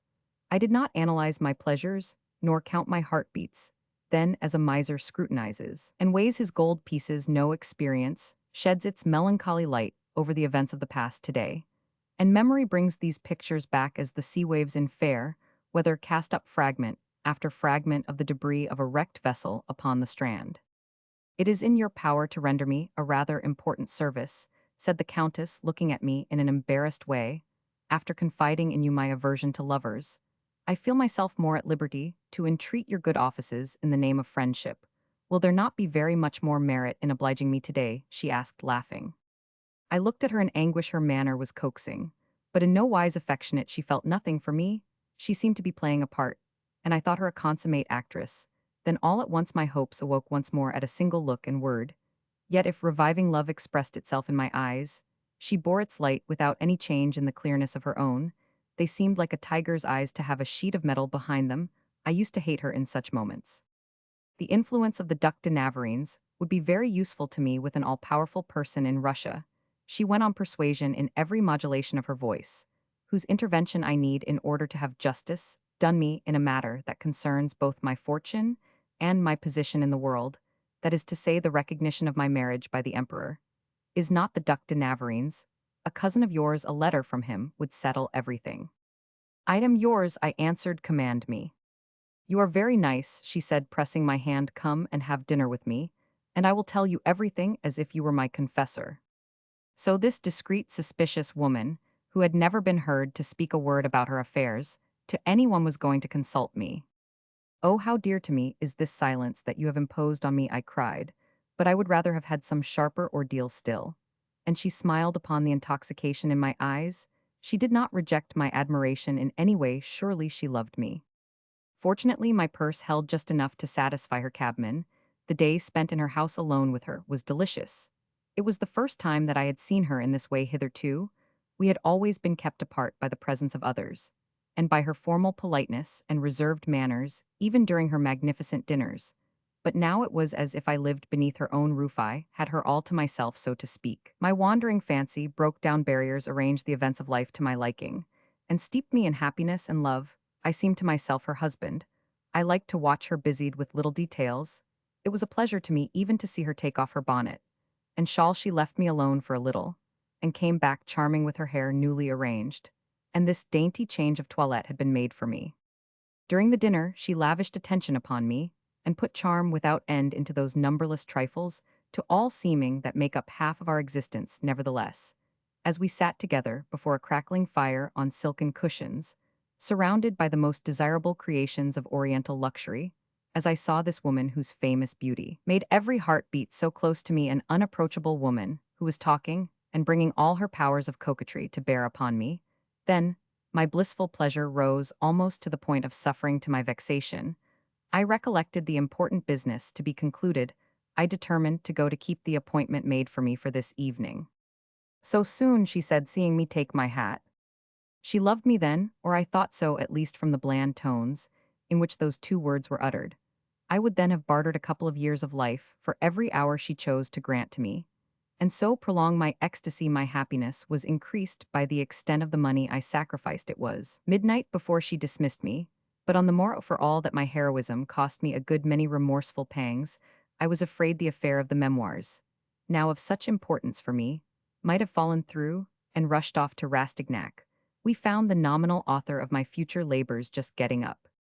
Finot read over a brief agreement to me in which nothing whatever was said about my aunt, and when it had been signed, he paid me down 50 crowns, and the three of us breakfasted together. I had only 30 francs left over when I had paid for my new hat for 60 tickets at 30 sous each, and settled my debts. But for some days to come, the difficulties of living were removed. If I had but listened to Rastignac, I might have had abundance by frankly adopting the English system. He really wanted to establish my credit by setting me to raise loans on the theory that borrowing is the basis of credit. To hear him talk the future was the largest and most secure kind of capital in the world. My future luck was hypothecated for the benefit of my creditors. And he gave my custom to his tailor, an artist, and a young man's tailor who was to leave me in peace until I married. The monastic life of study that I had led for 3 years past ended on this day.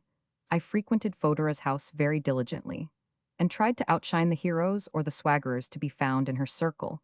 When I believed that I had left poverty forever behind me, I regained my freedom of mind, humiliated my rivals, and was looked upon as a very attractive, dazzling, and irresistible sort of man. But acute folk used to say with regard to me, a fellow as clever as that will keep all his enthusiasms in his brain, and charitably extolled my faculties at the expense of my feelings. Isn't he lucky not to be in love? They exclaimed, if he were, could he be so light-hearted and animated? Yet in Fodora's presence I was as dull as love could make me. When I was alone with her, I had not a word to say, or if I did speak I renounced love, and I affected gaiety, but ill like a courtier who has a bitter mortification to hide. I tried in every way to make myself indispensable in her life and necessary to her vanity, and to her comfort. I was a plaything at her pleasure, a slave always at her side. And when I had frittered away the day in this way, I went back to my work at night, securing merely 2 or 3 hours sleep in the early morning. But I had not, like Rastignac, the English system at my finger ends, and I very soon saw myself without a penny. I fell at once into that precarious way of life, which industriously hides cold and miserable depths beneath an elusive surface of luxury. I was a coxcomb without conquests, a penniless fop, a nameless gallant. The old sufferings were renewed, but less sharply, no doubt. I was growing used to the painful crisis. Very often my sole diet consisted of the scanty provision of cakes and tea that is offered in drawing-rooms, or one of the Countess' great dinners must sustain me for 2 whole days. I used all my time, and exerted every effort and all my powers of observation to penetrate the impenetrable character of Fodora. Alternate hope and despair had swayed my opinions for me. She was sometimes the tenderest, sometimes the most unfeeling of women. But these transitions from joy to sadness became unendurable. I sought to end the horrible conflict within me by extinguishing love by the light of warning gleams. My soul sometimes recognized the gulfs that lay between us. The Countess confirmed all my fears. I had never yet detected any tear in her eyes. An affecting scene in a play left her smiling, and unmoved. All her instincts were selfish. She could not divine another's joy or sorrow. She had made a fool of me, in fact. I had rejoiced over a sacrifice to make for her, and almost humiliated myself in seeking out my kinsman, the Duc de Navarreins, a selfish man who was ashamed of my poverty, and had injured me too deeply not to hate me.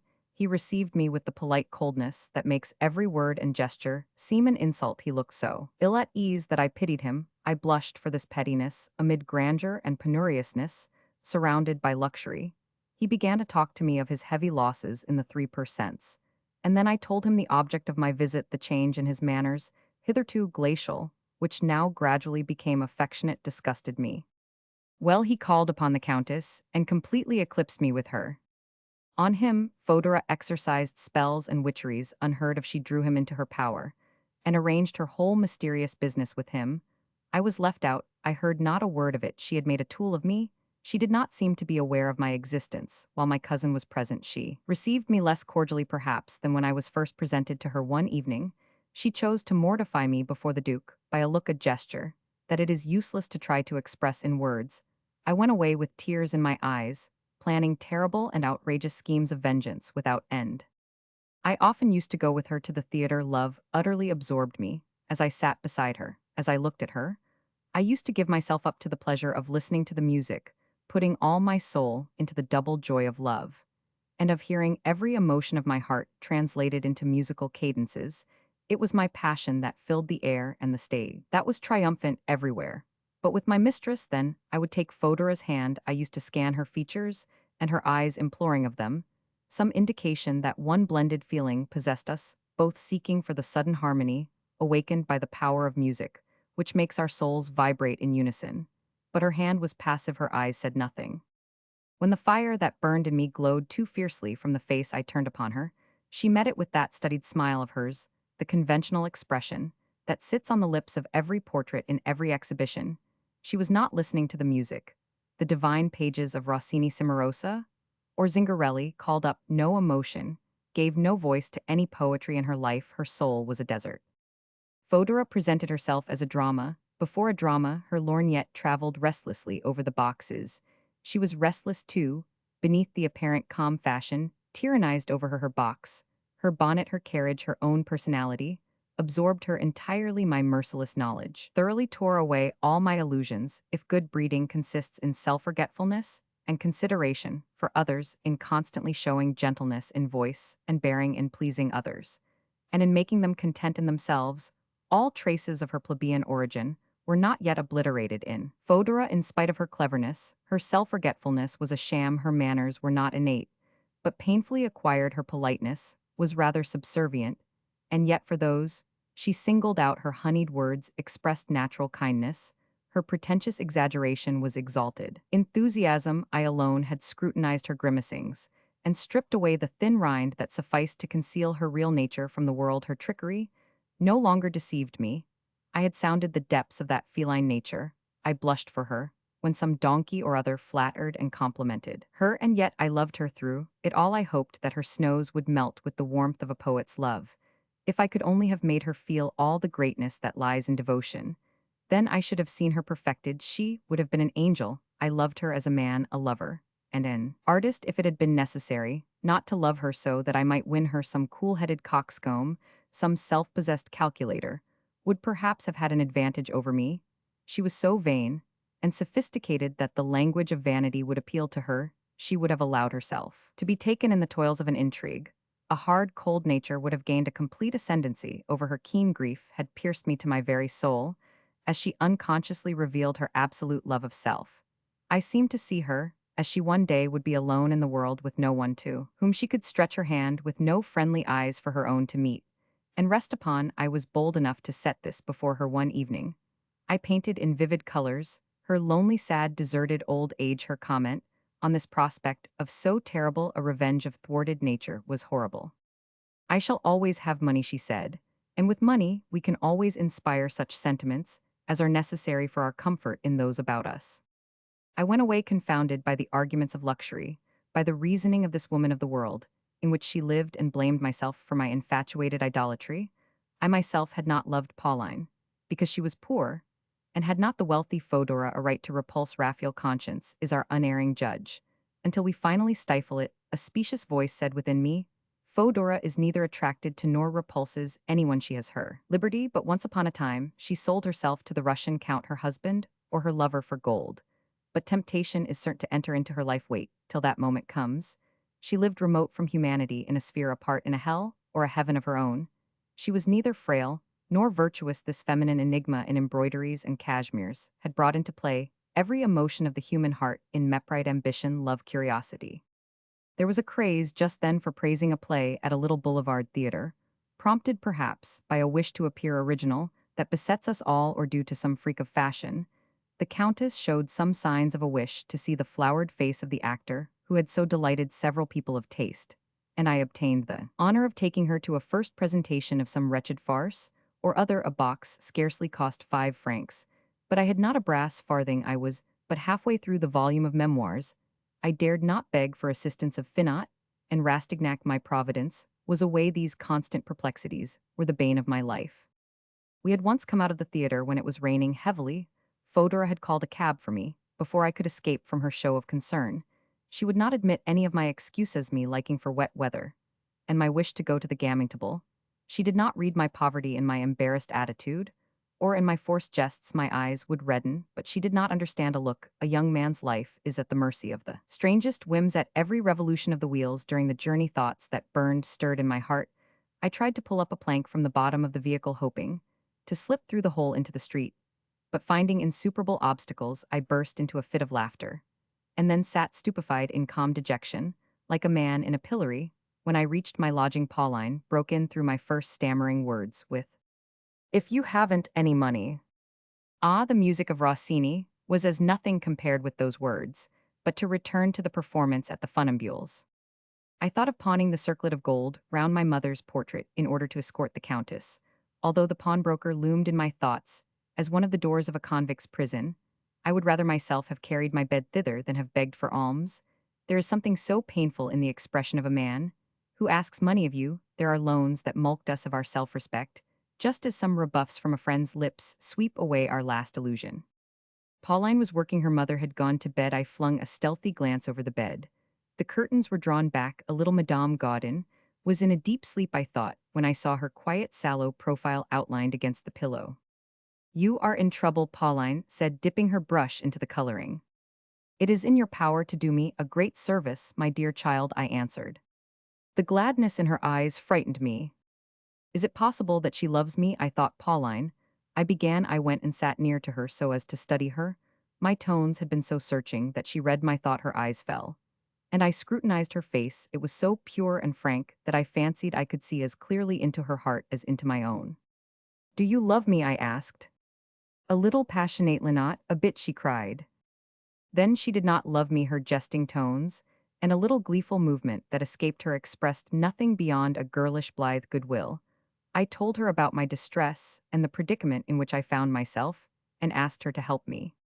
"You do not wish to go to the pawnbrokers yourself, Roman 1000 Raphael," she answered, "and yet you would send me." I blushed in confusion at the child's reasoning. She took my hand in hers as if she wanted to compensate for this home truth by her light touch upon it. "Oh, I would willingly go," she said, "but it is not necessary. I found 2 5-franc pieces at the back of the piano that had slipped without your knowledge between the frame and the keyboard, and I laid them on your table. You will soon be coming into some money, Roman 1000 Raphael," said the kind mother, showing her face between the curtains, "and I can easily lend you a few crowns meanwhile." "Oh, Pauline," I cried, as I pressed her hand, "how I wish that I were rich." "Bah, why should you?" she said petulantly. Her hand shook in mine with the throbbing of her pulse. She snatched it away and looked at both of mine. "You will marry a rich wife," she said, "but she will give you a great deal of trouble. Ah, dear, she will be your death, I am sure of it." In her exclamation, there was something like belief in her mother's absurd superstitions. "You are very credulous, Pauline. The woman whom you will love is going to kill you. There is no doubt of it," she said, looking at me with alarm. She took up her brush again and dipped it in the color. Her great agitation was evident. She looked at me. No longer I was ready to give credence, just then, to superstitious fancies. No man is utterly wretched so long as he is superstitious. A belief of that kind is often in reality a hope. I found that those 2 magnificent 5-franc pieces were lying in fact upon my table when I reached my room during the first confused thoughts of early slumber. I tried to audit my accounts so as to explain this unhoped-for windfall, but I lost myself in useless calculations and slept just as I was leaving my room to engage a box. The next morning Pauline came to see me. "Perhaps your 10 francs is not enough," said the amiable, kind-hearted girl. "My mother told me to offer you this money. Take it, please take it." She laid 3 crowns upon the table and tried to escape, but I would not let her go. Admiration dried the tears that sprang to my eyes. "You are an angel, Pauline," I said. "It is not the loan that touches me so much as the delicacy with which it is offered.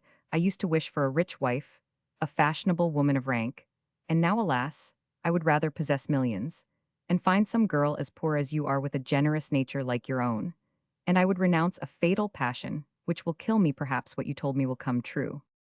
"That is enough," she said, and fled away. The fresh trills of her bird-like voice rang up the staircase.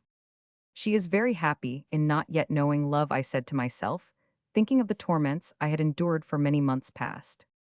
Pauline's 15 francs were invaluable to me. Fodora, thinking of the stifling odor of the crowded place, where we were to spend several hours, was sorry that she had not brought a bouquet. I went in search of flowers for her, as I had laid already my life and my fate at her feet. With a pleasure in which compunction mingled, I gave her a bouquet. I learned from its price the extravagance of superficial gallantry in the world, but very soon she complained of the heavy scent of a Mexican jessamine. The interior of the theater, the bare bench on which she was to sit, filled her with intolerable disgust. She upbraided me for bringing her there, although she sat beside me. She wished to go, and she, when I had spent sleepless nights and squandered 2 months of my life for her. And I could not please her. Never had that tormenting spirit been more unfeeling or more fascinating. I sat beside her in the cramped back seat of the vehicle. All the way I could feel her breath on me, and the contact of her perfumed glove. I saw distinctly all her exceeding beauty. I inhaled a vague scent of orris root, so wholly a woman she was with no touch of womanhood. Just then a sudden gleam of light lit up the depths of this mysterious life for me. I thought all at once of a book just published by a poet, a genuine conception of the artist, in the shape of the statue of Polycletus.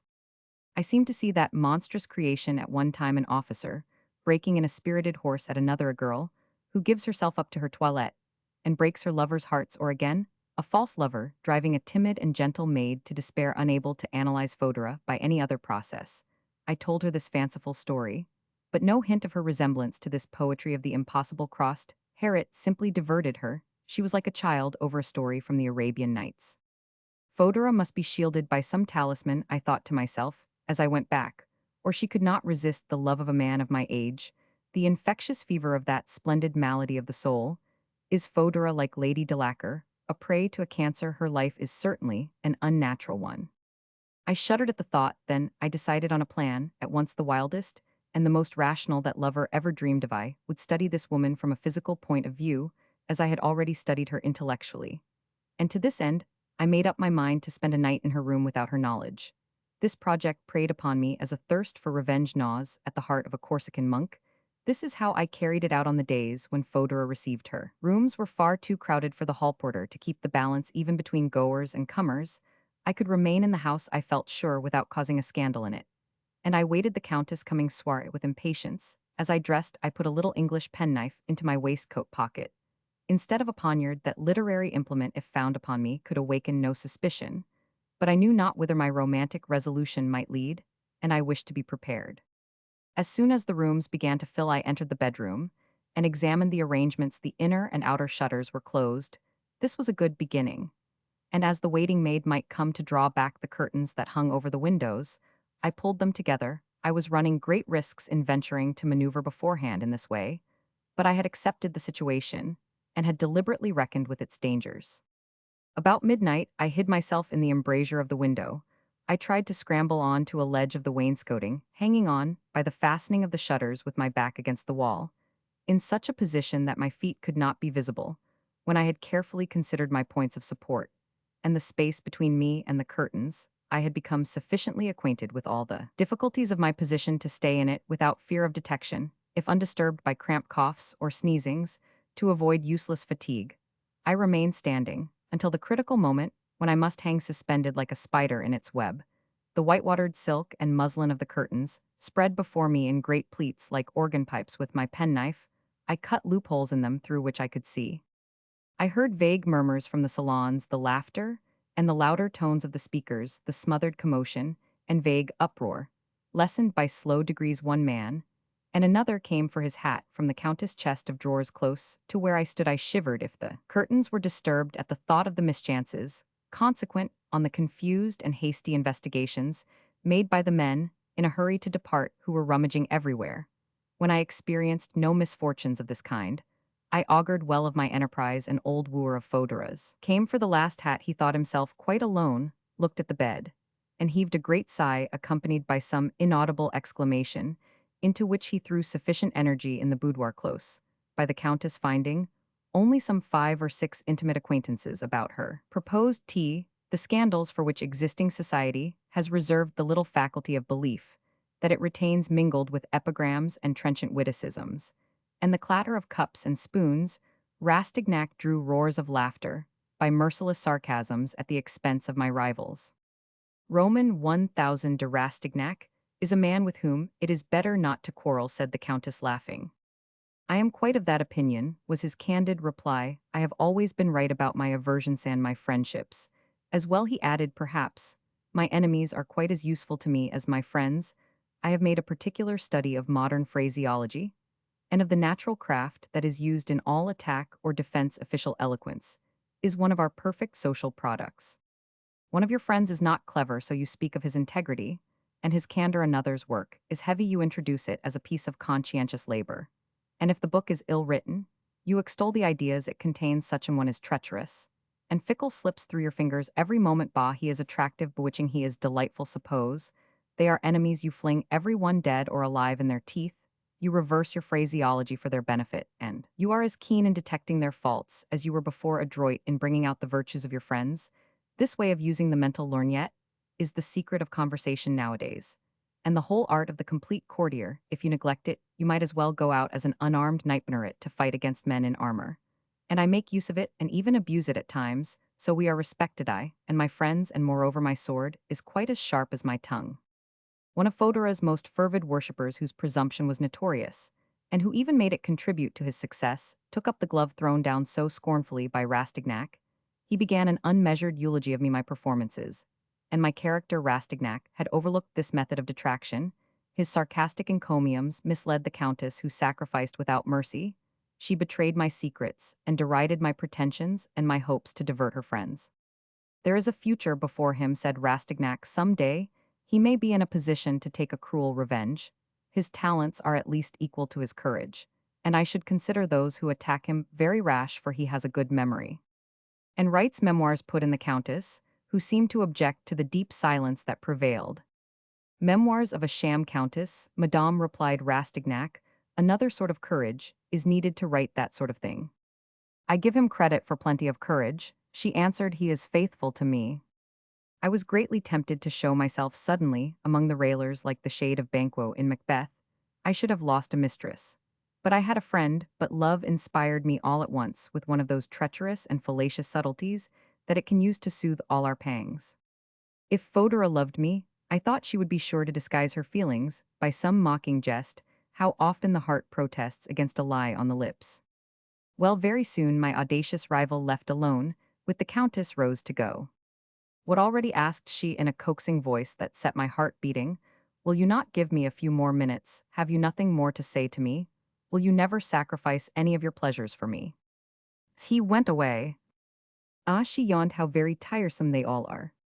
She pulled a cord energetically, till the sound of a bell rang through the place.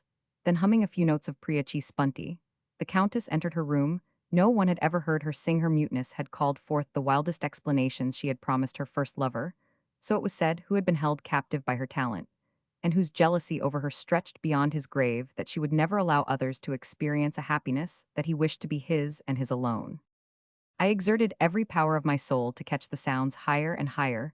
Rose the notes. Fodora's life seemed to dilate within her. Her throat poured forth all its richest tones. Something well nigh divine entered into the melody. There was a bright purity and clearness of tone in the countess' voice, a thrilling harmony which reached the heart and stirred its pulses. Musicians are seldom unemotional. A woman who could sing like that must know how to love. Indeed, her beautiful voice made one more puzzle in a woman mysterious enough before I beheld her. Then, as plainly as I see you at this moment, she seemed to listen to herself, to experience a secret rapture of her own. She felt as it were an ecstasy like that of love. She stood before the hearth during the execution of the principal theme of the rondo, and when she ceased her face changed. She looked tired, her features seemed to alter. She had laid the mask aside. Her part as an actress was over, yet the faded look that came over her beautiful face, a result either of this performance or of the evening's fatigues, had its charms too. This is her real self, I thought. She set her foot on a bronze bar of the fender. As if to warm it, took off her gloves, and drew over her head the gold chain, from which her bejeweled scent bottle hung. It gave me a quite indescribable pleasure to watch the feline grace of every movement, the supple grace a cat displays. As it adjusts its toilette in the sun, she looked at herself in the mirror, and said aloud ill-humoredly, I did not look well this evening. My complexion is going with alarming rapidity. Perhaps I ought to keep earlier hours, and give up this life of dissipation. Does Justine mean to trifle with me? She rang again. Her maid hurried, and where she had been I cannot tell. She came in by a secret staircase. I was anxious to make a study of her. I had lodged accusations in my romantic imaginings against this invisible waiting woman, a tall, well-made brunette. Did Madame ring? Yes, twice, answered Fodora. Are you really growing deaf nowadays? I was preparing Madame's milk of almonds. Justine knelt down before her, unlaced her sandals, and drew them off while her mistress lay carelessly back on her cushioned armchair, beside the fire, yawned, and scratched her head. Every movement was perfectly natural. There was nothing whatever to indicate the secret sufferings or emotions with which I had credited her. George must be in love, she remarked. I shall dismiss him. He has drawn the curtains again. Tonight, what does he mean by it? All the blood in my veins rushed to my heart at this observation, but no more was said about curtains. Life is very empty, the Countess went on. Ah, be careful, not to scratch me, as you did yesterday. Just look here. I still have the marks of your nails about me. And she held out a silken knee. She thrust her bare feet into velvet slippers bound with swansdown and unfastened her dress while Justine prepared to comb her hair. You ought to marry Madame and have children. Children, she cried, it wants no more than that to finish me at once. And a husband, what man is there to whom I could was my hair well arranged tonight? Not particularly. You are a fool. That way of crimping your hair too much is the least becoming way possible for you. Large, smooth curls suit you a great deal better. Really? Yes, really, madame, that wavy style only looks nice in fair hair. Marriage, never, never marriage is a commercial arrangement for which I was never made. What a disheartening scene for a lover here was a lonely woman without friends or kin, without the religion of love, without faith in any affection. Yet, however slightly, she might feel the need to pour out her heart, a craving that every human being feels. It could only be satisfied by gossiping with her maid, by trivial and indifferent talk. I grieved for her. Justine unlaced her. I watched her carefully. When she was at last unveiled, her maidenly form in its rose-tinged whiteness was visible through her shift in the taper light, as dazzling as some silver statue behind its gauze covering. No, there was no defect that need shrink from the stolen glances of love. Alas, a fair form will overcome the stoutest resolutions. The maid lighted the taper in the alabaster sconce that hung before the bed, while her mistress sat thoughtful and silent before the fire. Justine went for a warming pan, turned down the bed, and helped to lay her mistress in it. Then, after some further time spent in punctiliously rendering various services that showed how seriously Fodora respected herself, her maid left her. The Countess turned to and fro several times and sighed. She was ill at ease. Faint, just perceptible sounds like sighs of impatience escaped from her lips. She reached out a hand to the table and took a flask from it, from which she shook 4 or 5 drops of some brown liquid into some milk. Before taking it again, there followed some painful sighs and the exclamation "Mon Dieu." The cry and the tone in which it was uttered wrung my heart by degrees. She lay motionless. This frightened me, but very soon I heard a sleeper's heavy, regular breathing. I drew the rustling silk curtains apart, left my post, went to the foot of the bed, and gazed at her. With feelings that I cannot define, she was so enchanting, as she lay like a child with her arm above her head. But the sweetness of the fair, quiet visage, surrounded by the lace, only irritated me. I had not been prepared for the torture to which I was compelled to submit. Moaned to that scrap of a thought which I understood not but must even take, as my soul light had suddenly modified my opinion of Fodora trite, or profoundly significant, frivolous, or of deep import. The words might be construed as expressive of either pleasure or pain, of physical or of mental suffering. Was it a prayer or a malediction, a forecast or a memory, a fear or a regret? A whole life lay in that utterance, a life of wealth or of penury. Perhaps it contained a crime. The mystery that lurked beneath this fair semblance of womanhood grew afresh. There were so many ways of explaining Fodora that she became inexplicable. A sort of language seemed to flow from between her lips. I put thoughts and feelings into the accidents of her breathing, whether weak or regular, gentle or labored. I shared her dreams. I would fain have divined her secrets by reading them through her slumber. I hesitated among contradictory opinions and decisions. Without number, I could not deny my heart to the woman I saw before me, with the calm, pure beauty in her face. I resolved to make one more effort. If I told her the story of my life, my love, my sacrifices, might I not awaken pity in her, or draw a tear from her who never wept? As I set all my hopes on this last experiment, the sounds in the streets showed that day was at hand. For a moment's space, I pictured Fodora waking to find herself in my arms.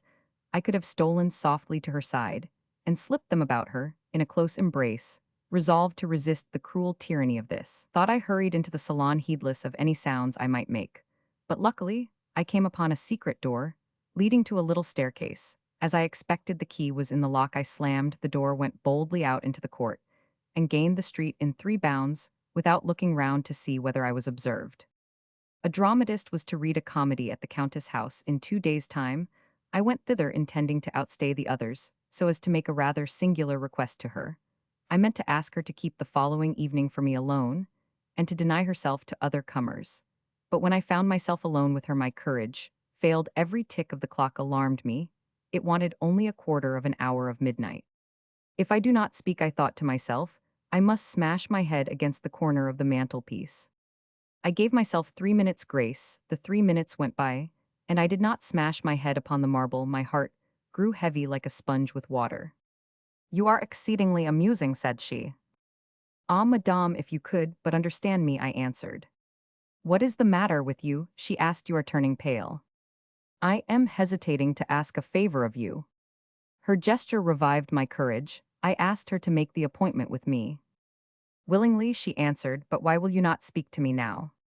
To be candid with you, I ought to explain the full scope of your promise. I want to spend this evening by your side, as if we were brother and sister. Have no fear, I am aware of your antipathies.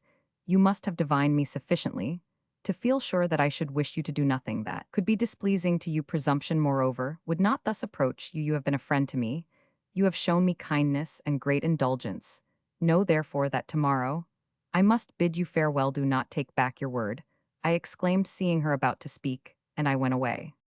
At 8 o'clock one evening towards the end of May, Fodora and I were alone together in her Gothic boudoir. I feared no longer. I was secure of happiness. My mistress should be mine, or I would seek a refuge in death. I had condemned my faint-hearted love, and a man who acknowledges his weakness is strong indeed. The Countess, in her blue cashmere gown, was reclining on a sofa with her feet on a cushion. She wore an oriental turban, such as painters assign to early Hebrews. Its strangeness added an indescribable coquettish grace to her attractions. A transitory charm seemed to have laid its spell on her face. It might have furnished the argument that at every instant we become new and unparalleled beings, without any resemblance to the us of the future or of the past. I had never yet seen her so radiant. Do you know that you have piqued my curiosity? She said, laughing. I will not disappoint it, I said quietly as I seated myself near to her and took the hand that she surrendered to me. You have a very beautiful voice. You have never heard me sing, she exclaimed, starting involuntarily with surprise. I will prove that it is quite otherwise, whenever it is necessary. Is your delightful singing still to remain a mystery? Have no fear, I do not wish to penetrate it.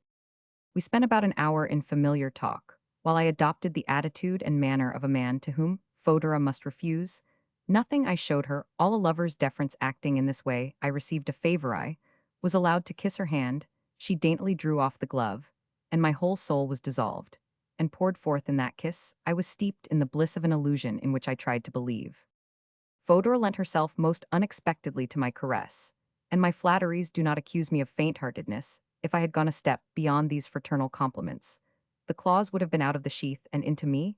We remained perfectly silent for nearly 10 minutes. I was admiring her, investing her with the charms she had not. She was mine, just then, and mine, on Litha's enchanting being, was mine, as was permissible in my imagination. My longing wrapped her round and held her close in my soul. I wedded her. The Countess was subdued and fascinated by my magnetic influence. Ever since, I have regretted that this subjugation was not absolute. But just then, I yearned for her soul, her heart alone, and for nothing else. I longed for an ideal and perfect happiness, a fair illusion that cannot last for very long. At last I spoke, feeling that the last hours of my frenzy were at hand. Hear me, madame, I love you, and you know what I have said so 100 times. You must have understood me. I would not take upon me the airs of a coxcomb, nor would I flatter you nor urge myself upon you like a fool. I would not owe your love to such arts as these. So I have been misunderstood. What sufferings have I not endured for your sake? For these, however, you were not to blame. But in a few minutes, you shall decide for yourself. There are two kinds of poverty, madame. One kind openly walks the street in rags, an unconscious imitator of Diogenes, on a scanty diet, reducing life to its simplest terms. He is happier, maybe, than the rich. He has fewer cares, at any rate, and accepts such portions of the world as stronger spirits. Refuse, then. There is poverty in splendor, a Spanish pauper, concealing the life of a beggar by his title, his bravery, and his pride. Poverty that wears a white waistcoat and yellow kid gloves, a beggar with a carriage whose whole career will be wrecked for lack of a halfpenny. Poverty of the first kind belongs to the populace. The second kind is that of blacklegs, of kings, and of men of talent. I am neither a man of the people, nor a king, nor a swindler. Possibly I have no talent either. I am an exception with the name I bear. I must die sooner than beg. Set your mind at rest, madame, I said. Today I have abundance. I possess sufficient of the clay for my needs. For the hard look passed over her face, which we wear whenever a well-dressed beggar takes us by surprise. Do you remember the day when you wished to go to the gymnase. Without me never believing that I should be there, I went on. She nodded. I had laid out my last 5 franc piece that I might see you there do. You recollect our walk in the Jardin des Plantes. The hire of your cab took everything I had. I told her about my sacrifices, and described the life I led heated not with wine as I am today, but by the generous enthusiasm of my heart. My passion overflowed in burning words. I have forgotten how the feelings within me blazed forth. Neither memory, nor skill of mine, could possibly reproduce it. It was no colorless chronicle of blighted affections. My love was strengthened by fair hopes, and such words came to me by love's inspiration that each had power to set forth a whole lifelike echoes of the cries of a soul in torment. In such tones, the last prayers ascend from dying men on the battlefield. I stopped, for she was weeping grandia. I had reaped an actor's reward, the success of a counterfeit passion, displayed at the cost of 5 francs paid at the theater door. I had drawn tears from her. If I had known, she said. Do not finish the sentence, I broke in. Even now, I love you well enough to murder you. She reached for the bell-pull. I burst into a roar of laughter. Do not call anyone, I said. I shall leave you to finish your life in peace. It would be a blundering kind of hatred that would murder you. You need not fear violence of any kind. I have spent a whole night at the foot of your bed without.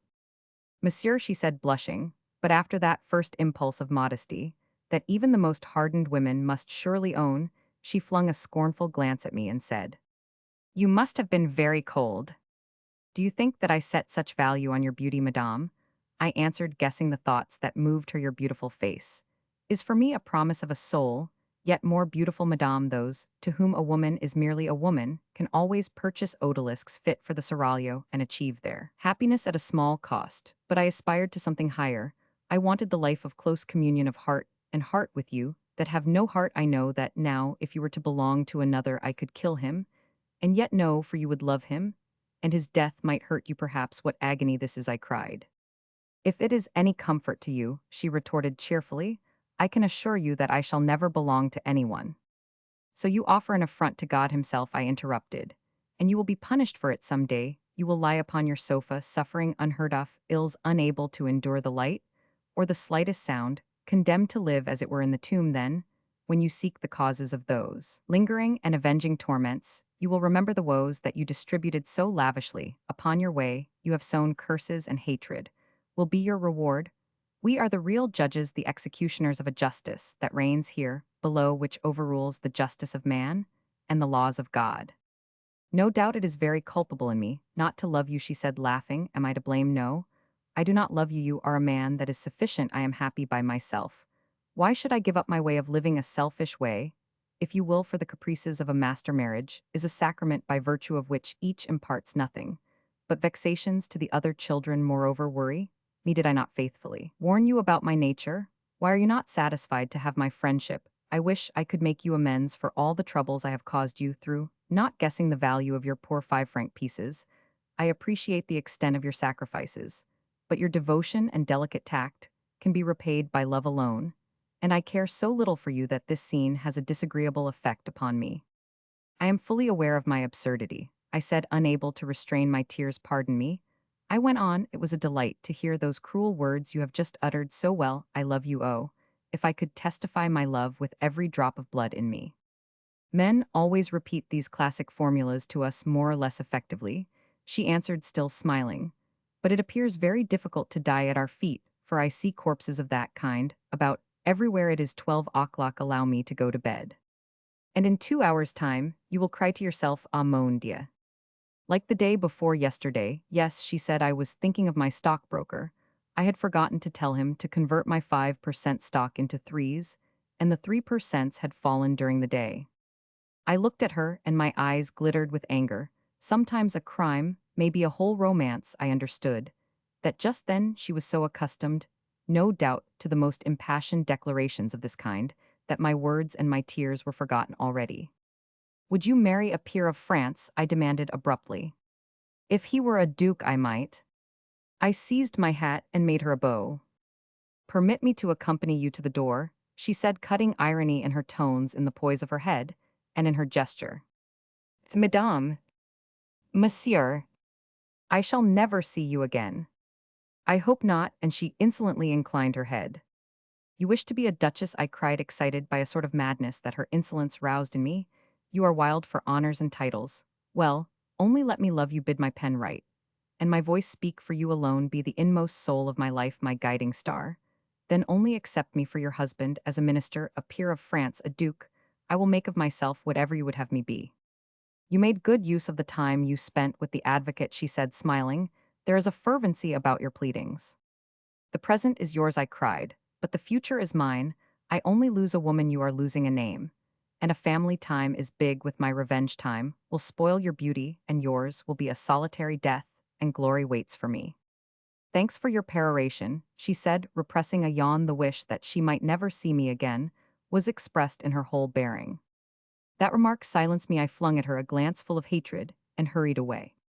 Fodora must be forgotten. I must cure myself of my infatuation and betake myself once more to my lonely studies or die. So I set myself tremendous tasks. I determined to complete my labors for 15 days. I never left my garret, spending whole nights in pallid, thought I worked with difficulty, and by fits and starts despite my courage, and the stimulation of despair the music had fled. I could not exorcise the brilliant mocking image of Fodora. Something morbid brooded over every thought of vague, longing as dreadful as remorse. I imitated the anchorites of the Thebaid. If I did not pray as they did, I lived a life in the desert like theirs, hewing out my ideas. As they were wont to hew their rocks, I could at need have girdled my waist with spikes that physical suffering might quell mental anguish. One evening, Pauline found her way into my room. You are killing yourself, she said imploringly. You should go out and see your friends. Pauline, you were a true prophet. Fodora is killing me. I want to die. My life is intolerable.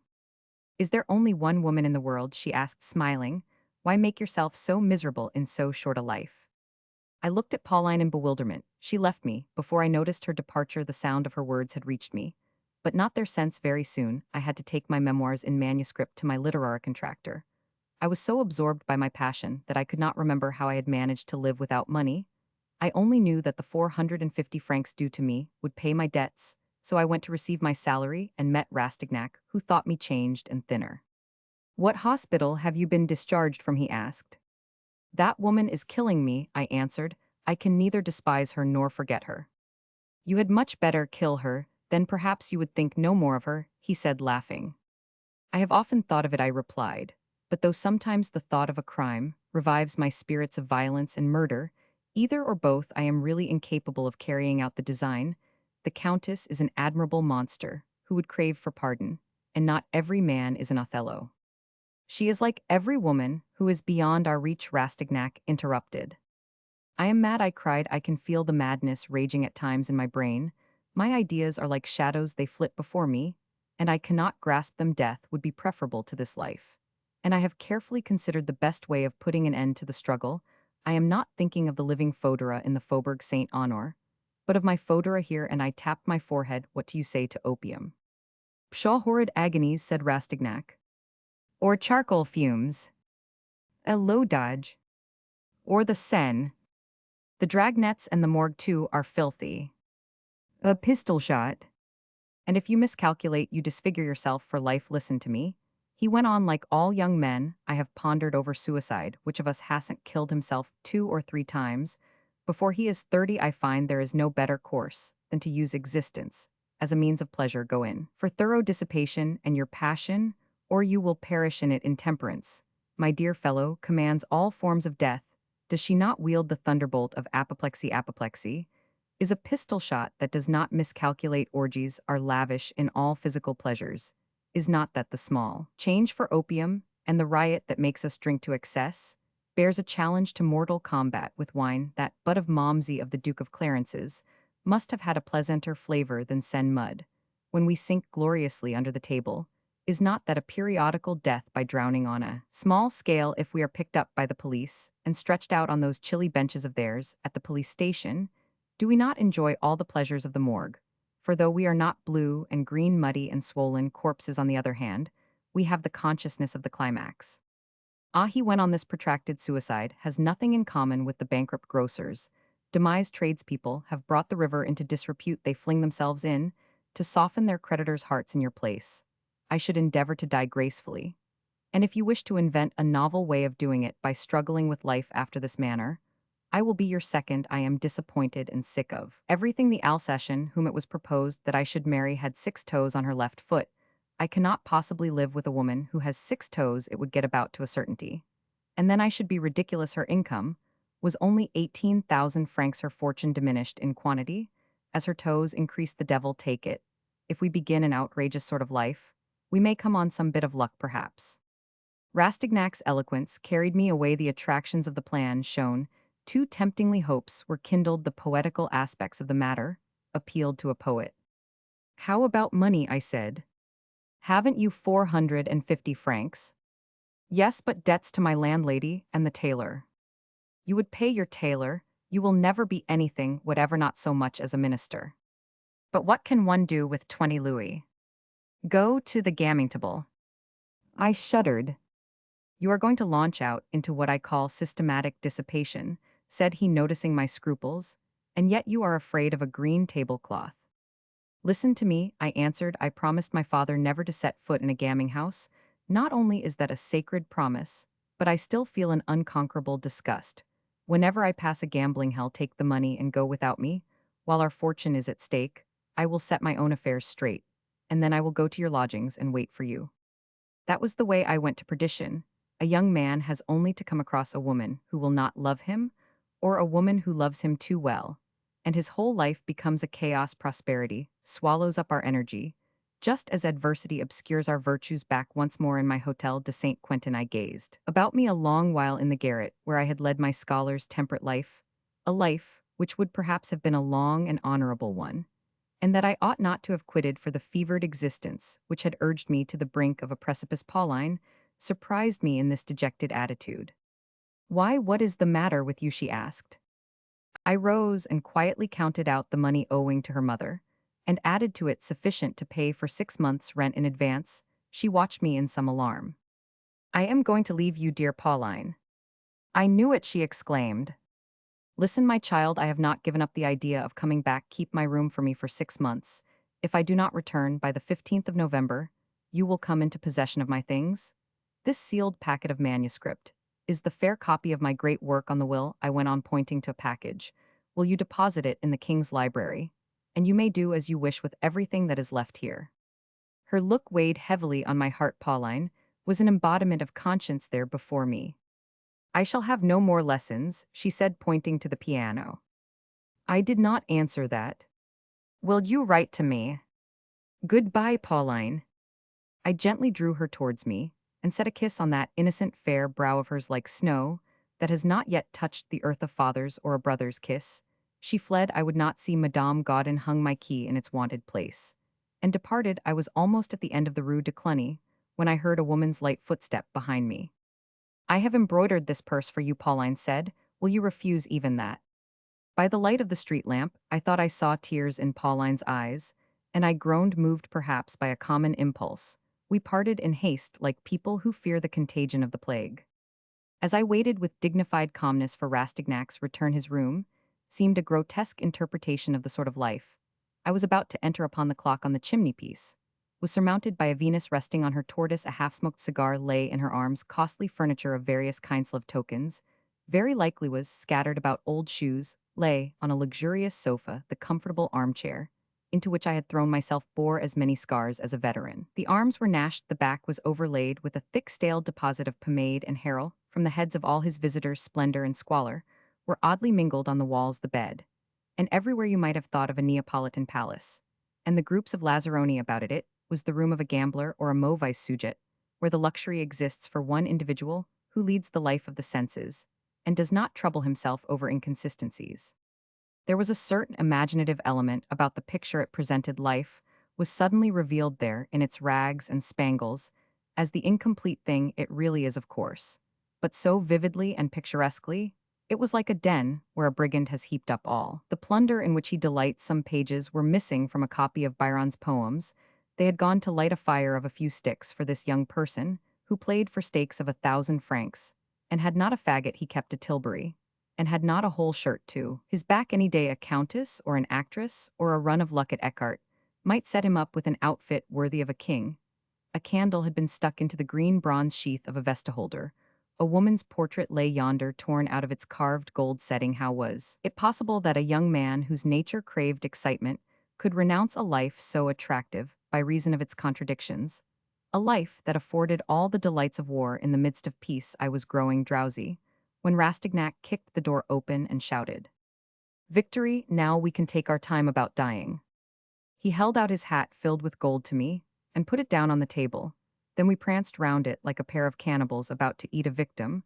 We stamped and danced and yelled and sang. We gave each other blows fit to kill an elephant at sight of all the pleasures of the world contained in that hat. 27,000 francs, said Rastignac, adding a few banknotes to the pile of gold that would be enough for other folk to live upon. Will it be sufficient for us to die on? Yes, we will breathe our last in a bath of gold, hurrah, and we capered afresh. We divided the windfall. We began with double Napoleons, and came down to the smaller coins one by one. This for you, this for me. We kept saying, distilling our joy drop by drop. We won't go to sleep, cried Rastignac. Joseph, some punch. He threw gold to his faithful attendant. There is your share, he said. Go and bury yourself if you can. Next day I went to Lesage, and chose my furniture, took the rooms that you know in the Rue Tatebout, and left the decoration to one of the best upholsterers. I bought horses. I plunged into a vortex of pleasures at once hollow and real. I went in for play, gaining and losing enormous sums, but only at friends' houses and in ballrooms, never in gaming houses, for which I still retained the holy horror of my early days without meaning it. I made some friends either through quarrels or owing to the easy confidence established among those who are going to the bad together. Nothing possibly makes us cling to one another so tightly as our evil propensities. I made several ventures in literature, which were flatteringly received. Great men, who followed the profession of letters, having nothing to fear from me, belauded me not so much on account of my merits as to cast a slur on those of their rivals. I became a freeliver to make use of the picturesque expression, appropriated by the language of excess. I made it a point of honor not to be long about dying, and that my zeal and prowess should eclipse those displayed by all others in the jolliest company. I was always spruce and carefully dressed. I had some reputation for cleverness. There was no sign about me of the fearful way of living, which makes a man into a mere disgusting apparatus, a funnel, a pampered beast.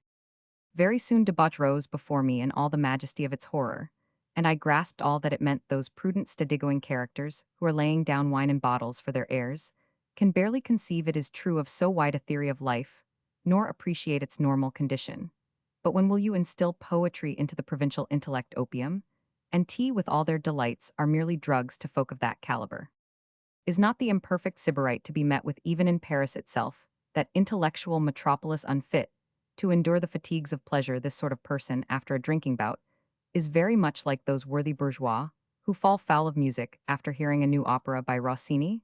Does he not renounce these courses in the same frame of mind that leads an abstemious man to forswear rough pates, because the first one forsooth gave him the indigestion? Debauch is as surely an art as poetry, and is not for craven spirits to penetrate its mysteries and appreciate its charms. Conscientious application is required. And as with every path of knowledge, the way is thorny and forbidding at the outset. The great pleasures of humanity are hedged about with formidable obstacles, not its single enjoyments, but enjoyment as a system which establishes seldom experienced sensations, and makes them habitual, which concentrates and multiplies them for us, creating a dramatic life within our life and imperatively demanding a prompt and enormous expenditure of vitality. War, power, art, like debauch, are all forms of demoralization, equally remote from the faculties of humanity, equally profound, and all are alike difficult of access. But when man has once stormed the heights of these grand mysteries, does he not walk in another world? Are not generals, ministers, and artists carried more or less towards destruction by the need of violent distractions, in an existence so remote from ordinary life as theirs? War, after all, is the excess of bloodshed, as the excess of self-interest produces politics. Excesses of every sort are brothers. These social enormities possess the attraction of the abyss they draw toward themselves. As St. Helena beckoned Napoleon, we are fascinated, our heads swim, we wish to sound their depths, though we cannot account for the wish. Perhaps the thought of infinity dwells in these precipices. Perhaps they contain some colossal flattery for the soul of man, for is he not then wholly absorbed in himself? The wearied artist needs a complete contrast to his paradise of imaginings, and of studious hours he either craves like God the seventh day of rest, or with Satan the pleasures of hell. so that his senses may have free play in opposition to the employment of his faculties. Byron could never have taken for his relaxation to the independent gentleman's delights of Boston and gossip, for he was a poet, and so must needs pit Greece against Mahmoud. In war is not man an angel of extirpation, a sort of executioner on a gigantic scale? Must not the spell be strong indeed, that makes us undergo such horrid sufferings, so hostile to our weak frames sufferings, that encircle every strong passion with a hedge of thorns? The tobacco smoker is seized with convulsions, and goes through a kind of agony consequent upon his excesses. But has he not borne a part in delightful festivals in realms unknown? Has Europe ever ceased from wars? She has never given herself time to wipe the stains from her feet that are steeped in blood to the ankle. Mankind, at large, is carried away by fits of intoxication, as nature has its accessions of love. For men in private life, for a vegetating mirk bow dreaming of storms in a time of calm excess, comprises all things, it perpetually embraces the whole sum of life. It is something better still, it is a duel with an antagonist of unknown power, a monster terrible at first sight, that must be seized by the horns, a labor that cannot be imagined. Suppose that nature has endowed you with a feeble stomach, or one of limited capacity. You acquire a mastery over it, and improve it. You learn to carry your liquor. You grow accustomed to being drunk. You pass whole nights without sleep. At last, you acquire the constitution of a colonel of cuirassiers, and in this way you create yourself afresh, as if to fly in the face of Providence. A man transformed after this sort is like a neophyte who has at last become a veteran, has accustomed his mind to shot and shell, and his legs to lengthy marches, when the monster's hold on him is still uncertain. And it is not yet known which will have the better of it. They roll over and over alternately, victor and vanquished, in a world where everything is wonderful, where every ache of the soul is laid to sleep, where only the shadows of ideas are revived. This furious struggle has already become a necessity for us. The prodigal has struck a bargain for all the enjoyments with which life teems abundantly at the price of his own death, like the mythical persons in legends who sold themselves to the devil for the power of doing evil for them, instead of flowing quietly on in its monotonous course in the depths of some counting house or study. Life is poured out in a boiling torrent. Excess is in short for the body what the mystic's ecstasy is for the soul. Intoxication steeps you in fantastic imaginings, every whit as strange as those of ecstatics. You know hours as full of rapture as a young girl's dreams. You travel without fatigue. You chat pleasantly with your friends. Words come to you with a whole life in each, and fresh pleasures without regrets. Poems are set forth for you in a few brief phrases. The coarse animal satisfaction, in which science has tried to find a soul, is followed by the enchanted drowsiness that men sigh for under the burden of consciousness. Is it not because they all feel the need of absolute repose, because excess is a sort of toll that genius pays to pain? Look at all great men. Nature made them pleasure-releving or base, every one some mocking or jealous power, corrupted them in either soul or body, so as to make all their powers futile, and their efforts of no avail. All men and all things appear before you in the guise you choose. In those hours, when wine has sway, you are lord of all creation. You transform it at your pleasure. And throughout this unceasing delirium, play may pour at your will its molten lead into your veins. Some day you will fall into the monster's power.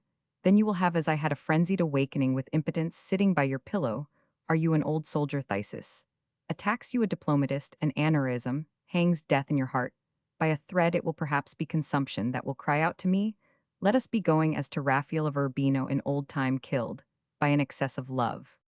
In this way I have existed. I was launched into the world, too early or too late. My energy would have been dangerous there, no doubt, if I had not have squandered it in such ways as these. Was not the world rid of an Alexander by the cup of Hercules at the close of a drinking bout?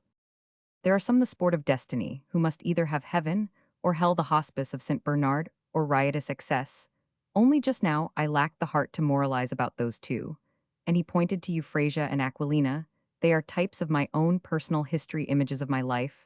I could scarcely reproach them. They stood before me like judges.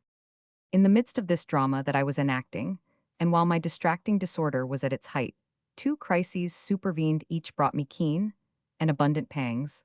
The first came a few days after I had flung myself like Sardanapalus on my pyre. I met Fodora under the peristyle of the Buffons. We both were waiting for our carriages. "Ah, so you are living yet?" That was the meaning of her smile, and probably of the spiteful words she murmured in the ear of her Cicisbeo, telling him my history, no doubt rating mine as a common love. Affair she was deceived, yet she was applauding her perspicacity. Oh, that I should be dying for her must. Still adore her, always see her through my potations, see her still, when I was overcome with wine, or in the arms of courtesans, and know that I was a target for her scornful jests. Oh, that I should be unable to tear the love of her out of my breast, and to fling it at her feet. Well, I quickly exhausted my funds, but owing to those 3 years of discipline, I enjoyed the most robust health. And on the day that I found myself without a penny, I felt remarkably well. In order to carry on the process of dying, I signed bills at short dates. And the day came when they must be met painful excitements. But how they quicken the pulses of youth! I was not prematurely aged, I was young yet and full of vigor and life. At my first debt, all my virtues came to life slowly, and despairingly they seemed to pace towards me. But I could compound with them. Thigh were like aged ants that begin with a scolding and end by bestowing tears and money upon you. Imagination was less yielding. I saw my name bandied about through every city in Europe. One's name is oneself, says Euseb Salvert. After these excursions, I returned to the room I had never quitted like a doppelganger in a German tale, and came to myself with a start. I used to see with indifference a banker's messenger, going on his errands through the streets of Paris, like a commercial nemesis, wearing his master's livery, a gray coat and a silver badge. But now I hated the species in advance. One of them came one morning to ask me to meet some 11 bills that I had scrawled my name upon my signature, was worth 3,000 francs. Taking me altogether, I myself was not worth that amount. Sheriff's deputies rose up before me, turning their callous faces upon my despair, as the hangman regards the criminal to whom he says it has just struck 3:30. I was in the power of their clerks. They could scribble my name, drag it through the mire, and jeer at it. I was a defaulter. Has a debtor any right to himself? Could not other men call me to account for my way of living? Why had I eaten puddings a la chipolata? Why had I iced my wine? Why had I slept or walked or thought or amused myself when I had not paid them? At any moment in the middle of a poem, during some train of thought, or while I was gaily breakfasting in the pleasant company of my friends, I might look to see a gentleman enter, in a coat of chestnut brown, with a shabby hat in his hand. This gentleman's appearance would signify my debt. The bill I had drawn, the spectre, would compel me to leave the table to speak to him, blight my spirits, despoil me of my cheerfulness, of my mistress, of all I possessed, down to my very bedstead. Remorse itself is more easily endured. Remorse does not drive us into the street nor into the prison of St. Pelagie. It does not force us into the detestable sink of vice. Remorse only brings us to the scaffold, where the executioner invests us with a certain dignity. As we pay the extreme penalty, everybody believes in our innocence, but people will not credit a penniless prodigal with a single virtue.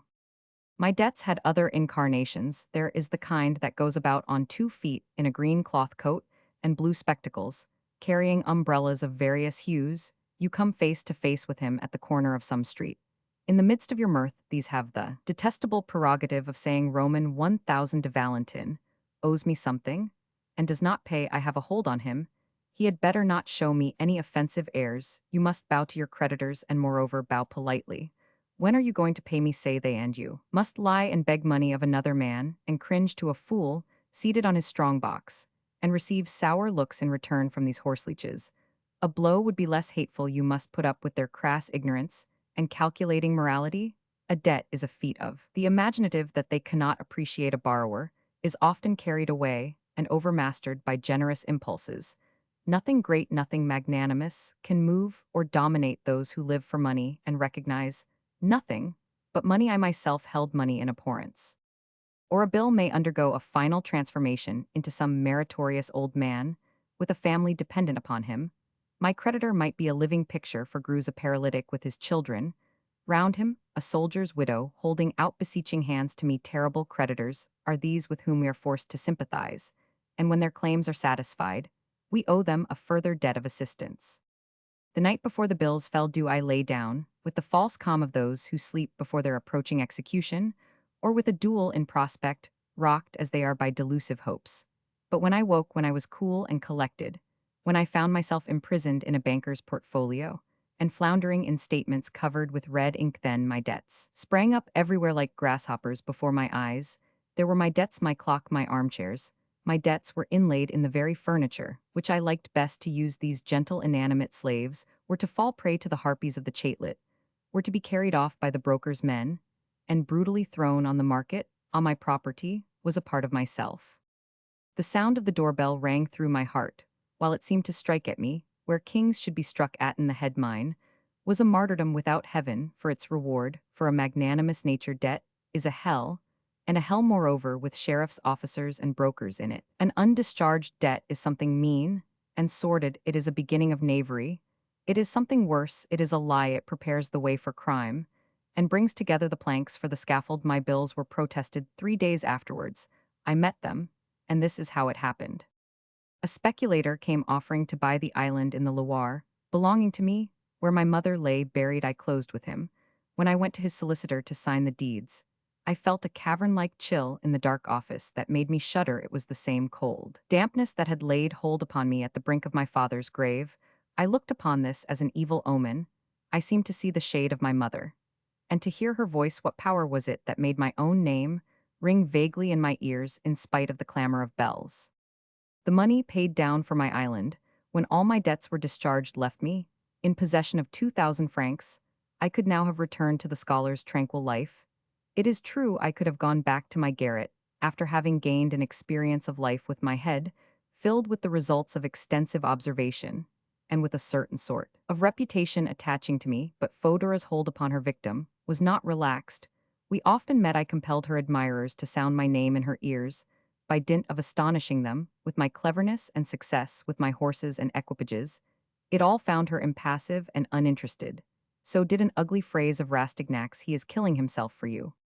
I charged the world at large with my revenge, but I was not happy while I was fathoming the miry depths of life. I only recognized the more keenly at all times the happiness of reciprocal affection. It was a shadow that I followed through all that befell me in my extravagance and in my wildest moments. It was my misfortune to be deceived in my fairest beliefs, to be punished by ingratitude for benefiting others, and to receive uncounted pleasures as the reward of my errors. A sinister doctrine, but a true one for the prodigal. The contagious leprosy of Fodora's vanity had taken hold of me. At last, I probed my soul, and found it cankered, and rotten. I bore the marks of the devil's claw upon my forehead. It was impossible to me thenceforward to do without the incessant agitation of a life fraught with danger at every moment, or to dispense with the execrable refinements of luxury. If I had possessed millions, I should still have gambled, reveled, and racketed about. I wished never to be alone with myself, and I must have false friends and courtesans, wine and good cheer to distract me. The ties that attach a man to family life had been permanently broken for me. I had become a galley slave of pleasure, and must accomplish my destiny of suicide during the last days of my prosperity. I spent every night in the most incredible excesses, but every morning death cast me back upon life again. I would have taken a conflagration with as little concern as any man with a life annuity. However, I at last found myself alone with a 20-franc piece. I bethought me then of Rastignac's luck. Raphael exclaimed, interrupting himself as he remembered the talisman, and drew it from his pocket. Perhaps he was wearied by the long day's strain, and had no more strength left wherewith to pilot his head through the seas of wine and punch, or perhaps, exasperated by this symbol of his own existence, the torrent of his own eloquence gradually overwhelmed him. Raphael became excited and elated, and like one completely deprived of reason. "The devil take death," he shouted, brandishing the skin. "I mean to live. I am rich. I have every virtue. Nothing will withstand me. Who would not be generous when everything is in his power? Aha, aha. I wished for 200,000 livres a year, and I shall have them bow down before me, all of you wallowing on the carpets like swine in the mire. You all belong to me, precious property. Truly, I am rich. I could buy you all, even the deputies snoring over their scum of society. Give me your benediction. I am the Pope." Raphael's vociferations had been hitherto drowned by a thorough bass of snores, but now they became suddenly audible. Most of the sleepers started up with a cry, saw the cause of the disturbance on his feet tottering uncertainly, and cursed him in concert for a drunken brawler. "Silence," shouted Raphael, "back to your kennels, you dogs. Emile, I have riches. I will give you Havana cigars." "I am listening," the poet replied. "Death or Fodora? On with you. That silky Fodora deceived you. Women are all daughters of Eve. There is nothing dramatic about that rigmarole of yours." "Ah, but you were sleeping, slyboots." "No death or Fodora, I have it." "Wake up," Raphael shouted, beating Emile with the piece of shagreen, as if he meant to draw electric fluid out of it. "Tonnerre," said Emile, springing up and flinging his arms round Raphael. "My friend, remember the sort of women you are with. I am a millionaire. If you are not a millionaire, you are most certainly drunk. Drunk with power, I can kill you. Silence, I am Nero, I am Nebuchadnezzar. But Raphael, we are in queer company, and you ought to keep quiet for the sake of your own dignity. My life has been silent too long, I mean, to have my revenge now on the world at large. I will not amuse myself by squandering paltry 5 franc pieces. I will reproduce and sum up my epic by absorbing human lives, human minds, and human souls. There are the treasures of pestilence. At that is no paltry kind of wealth. Is it I will wrestle with fever cielo blue or green with whole armies? With gibbets I can possess Fodora. Yet no, I do not want Fodora. She is a disease. I am dying of Fodora. I want to forget Fodora. If you keep on calling out like this, I shall take you into the dining room. Do you see this skin? It is Solomon's. Well, Solomon belongs to me, little varlet of a king Arabia. Is mine Arabia Petria to boot, and the universe, and you too? If I choose, I'll be careful. I can buy up all our journalists' shop. You shall be my valet. You shall be my valet. You shall manage my newspaper. Valet. That is to say, free from aches and pains, because he has no brains. At the word, Emile carried Raphael off into the dining room. All right, he remarked. Yes, my friend, I am your valet.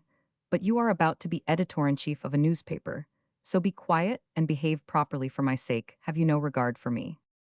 Regard for you, you shall have Havana cigars with this bit of shagreen, always with this skin.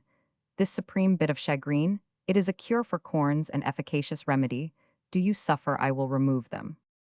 Never have I known you so senseless. Senseless, my friend, not at all. This skin contracts. Whenever I form a wish, 'tis a paradox. There is a Brahmin underneath it. The Brahmin must be a droll fellow, for our desires, look, you are bound to expand. Yes, yes. I tell you. Yes, yes, very true. I am quite of your opinion. Our desires expand. The skin, I tell you. Yes. You don't believe me. I know you, my friend. You are as full of lies as a new-made king. How can you expect me to follow your drunken maunderings? I will bet you, I can prove it. Let us measure it. Goodness, he will never get off to sleep, exclaimed Emile, as he watched Raphael rummaging busily in the dining room. Thanks to the peculiar clearness with which external objects are sometimes projected on an inebriated brain in sharp contrast to its own obscure imaginings, Valentin found an inkstand and a table napkin with the quickness of a monkey, repeating all the time, "Let us measure it, let us measure it." "All right," said Emile, "let us measure it." The two friends spread out the table napkin and laid the magic skin upon it. As Emile's hand appeared to be steadier than Raphael's, he drew a line with pen and ink round the talisman, while his friend said, "I wished for an income of 200,000 livres, didn't I? Well, when that comes you will observe a mighty diminution of my chagrin. Yes, no, go to sleep. Shall I make you comfortable on that sofa? Now, then, are you all right? Yes, my nursling of the press, you shall amuse me, you shall drive the flies away from me. The friend of adversity should be the friend of prosperity, so I will give you some Havanasig. Come now, sleep, sleep off your gold, you millionaire. You sleep off your paragraphs. Good night, say good night to Nebuchadnezzar, love, wine, Franciglory, and Tiartrias." Very soon the snorings of the two friends were added to the music, with which the rooms resounded an ineffectual concert. The lights went out one by one, their crystal sconces cracking in the final flare. Night threw dark shadows over this prolonged revelry, in which Raphael's narrative had been a second orgy of speech of words, without ideas of ideas for which words had often been lacking. Towards noon next day, the fair Aquilina bestirred herself. She yawned wearily. She had slept with her head upon a painted velvet footstool, and her cheeks were mottled over by contact with the surface. Her movement awoke Euphrasia, who suddenly sprang up with a hoarse cry. Her pretty face, that had been so fresh and fair in the evening, was sallow now, and pallid. She looked like a candidate for the hospital. The rest awoke also by degrees with portentous groanings, to feel themselves over in every stiffened limb, and to experience the infinite varieties of weariness that weighed upon them. A servant came in to throw back the shutters and open the windows. There they all stood, brought back to consciousness by the warm rays of sunlight that shone upon the sleepers' heads. Their movements during slumber had disordered the elaborately arranged hair and toilettes of the women. They presented a ghastly spectacle in the bright daylight. Their hair fell ungracefully about them, their eyes, lately so brilliant, were heavy and dim. The expression of their faces was entirely changed. The sickly hues, which daylight brings out so strongly, were frightful. An olive tint had crept over the lymphatic faces so fair and soft, When in repose the dainty red lips were grown pale and dry and bore tokens of the degradation of excess, each disowned his mistress of the night before the women looked wan and discolored like flowers trampled underfoot by a passing procession. The men who scorned them looked even more horrible. Those human faces would have made you shudder. The hollow eyes with the dark circles round them seemed to see nothing. They were dull with wine and stupefied with heavy slumbers that had been exhausting rather than refreshing. There was an indescribable ferocious and stolid bestiality about these haggard faces, where bare physical appetite appeared shorn of all the poetical illusion with which the intellect invests it. Even these fearless champions, accustomed to measure themselves with excess, were struck with horror at this awakening of vice, stripped of its disguises, at being confronted thus with sin, the skeleton in rags, lifeless and hollow, bereft of the sophistries of the intellect, and the enchantments of luxury artists and courtesans, scrutinized in silence, and with haggard glances the surrounding disorder, the rooms where everything had been laid waste at the havoc wrought by heated passions. Demoniac laughter broke out when Taillefer, catching the smothered murmurs of his guests, tried to greet them with a grin. His darkly flushed, perspiring countenance loomed upon this pandemonium, like the image of a crime that knows no remorse. See l'auberge rouge. The picture was complete, a picture of a foul life in the midst of luxury, a hideous mixture of the pomp and squalor of humanity.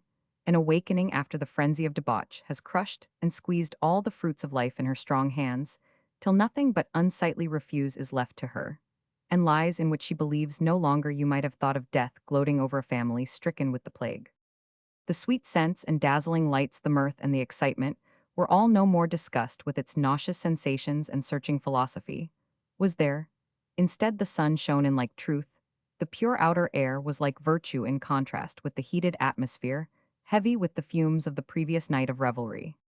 Accustomed as they were to their life, many of the girls thought of other days and other wakings, pure and innocent days, when they looked out and saw the roses and honeysuckle about the casement and the fresh countryside, without enraptured by the glad music of the skylark, while earth lay in mists lighted by the dawn, and in all the glittering radiance of dew. Others imagine the family breakfast, the father and children, round the table, the innocent laughter, the unspeakable charm that pervaded it all, the simple hearts, and their meal as simple. An artist mused upon his quiet studio, on his statue, in its severe beauty, and the graceful model who was waiting for him. A young man recollected a lawsuit on which the fortunes of a family hung, and an important transaction that needed his presence. The scholar regretted his study, and that noble work that called for him. Emile appeared just then as smiling, blooming, and fresh as the smartest assistant in a fashionable shop.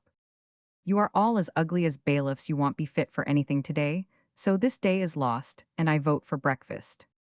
At this Taillefer went out to give some orders. The women went languidly up to the mirrors to set their toilettes in order. Each one shook herself.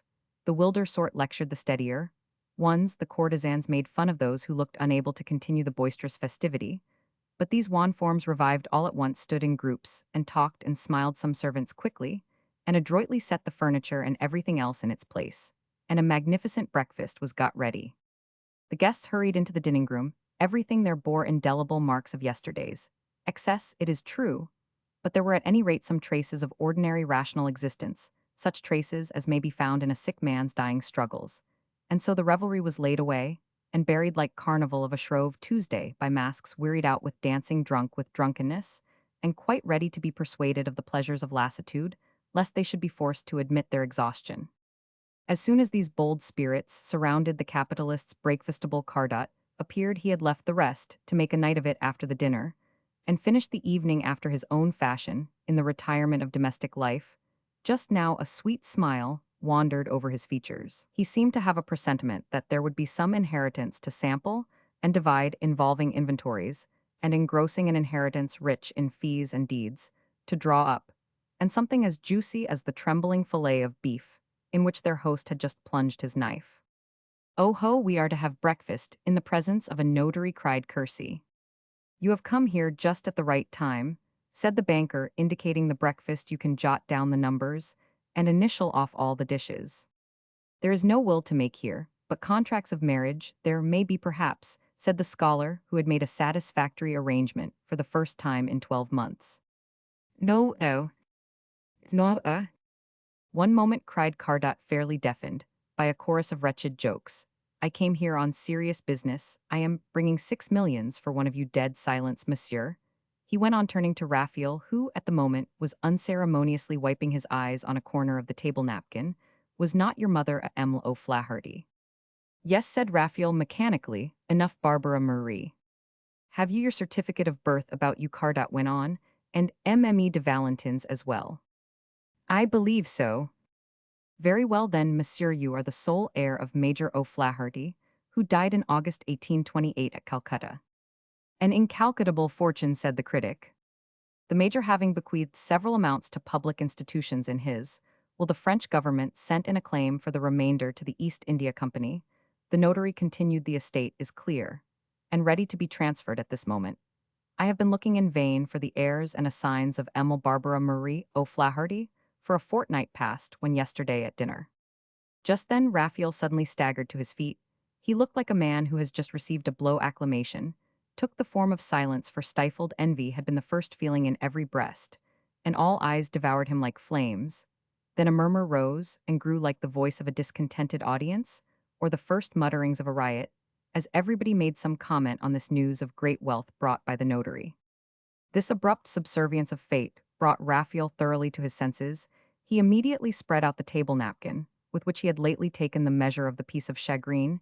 He heeded nothing as he laid the talisman upon it, and shuddered involuntarily at the sight of a slight difference between the present size of the skin and the outline traced upon the linen. Why, what is the matter with him? Taillefer cried. He comes by his fortune very cheaply. Sauchancel Chatelain, said Bixiou to Emile, the joy will kill him. A ghastly white hue overspread every line of the wan features of the heir-at-law. His face was drawn, every outline grew haggard, the hollows in his livid countenance grew deeper, and his eyes were fixed and staring. He was facing death. The opulent banker, surrounded by faded women and faces with satiety written on them, the enjoyment that had reached the pitch of agony, was a living illustration of his own life. Raphael looked thrice at the talisman, which lay passively within the merciless outlines on the table napkin. He tried not to believe it, but his incredulity vanished utterly before the light of an inner presentiment. The whole world was his, he could have all things, but the will to possess them was utterly extinct, like a traveler in the midst of the desert with but a little water left to quench his thirst. He must measure his life by the draughts he took of it. He saw what every desire of his must cost him in the days of his life. He believed in the powers of the magic skin at last. He listened to every breath he drew. He felt ill already. He asked himself, am I not consumptive? Did not my mother die of a lung complaint? Aha, Raphael, what fun you will have. What will you give me? Asked Aquilina. Here's to the death of his uncle Major O'Flaherty. There is a man for you.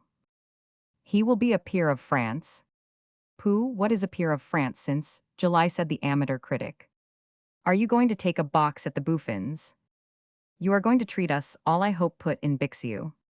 A man of his sort will be sure to do things in style, said Emile. The hurrah set up by the jovial assembly rang in Valentin's ears, but he could not grasp the sense of a single word. Vague thoughts crossed him of the Breton peasant's life of mechanical labor, without a wish of any kind. He pictured him burdened with a family tilling the soil, living on buckwheat meal, drinking cider out of a pitcher, believing in the Virgin and the King, taking the sacrament at Easter, dancing of a Sunday on the green sward, and understanding never a word of the rector's sermon. The actual scene that lay before him, the gilded furniture, the courtesans, the feast itself, and the surrounding splendors seemed to catch him by the throat and made him cough. Do you wish for some asparagus? The banker cried. I wish for nothing, thundered Raphael.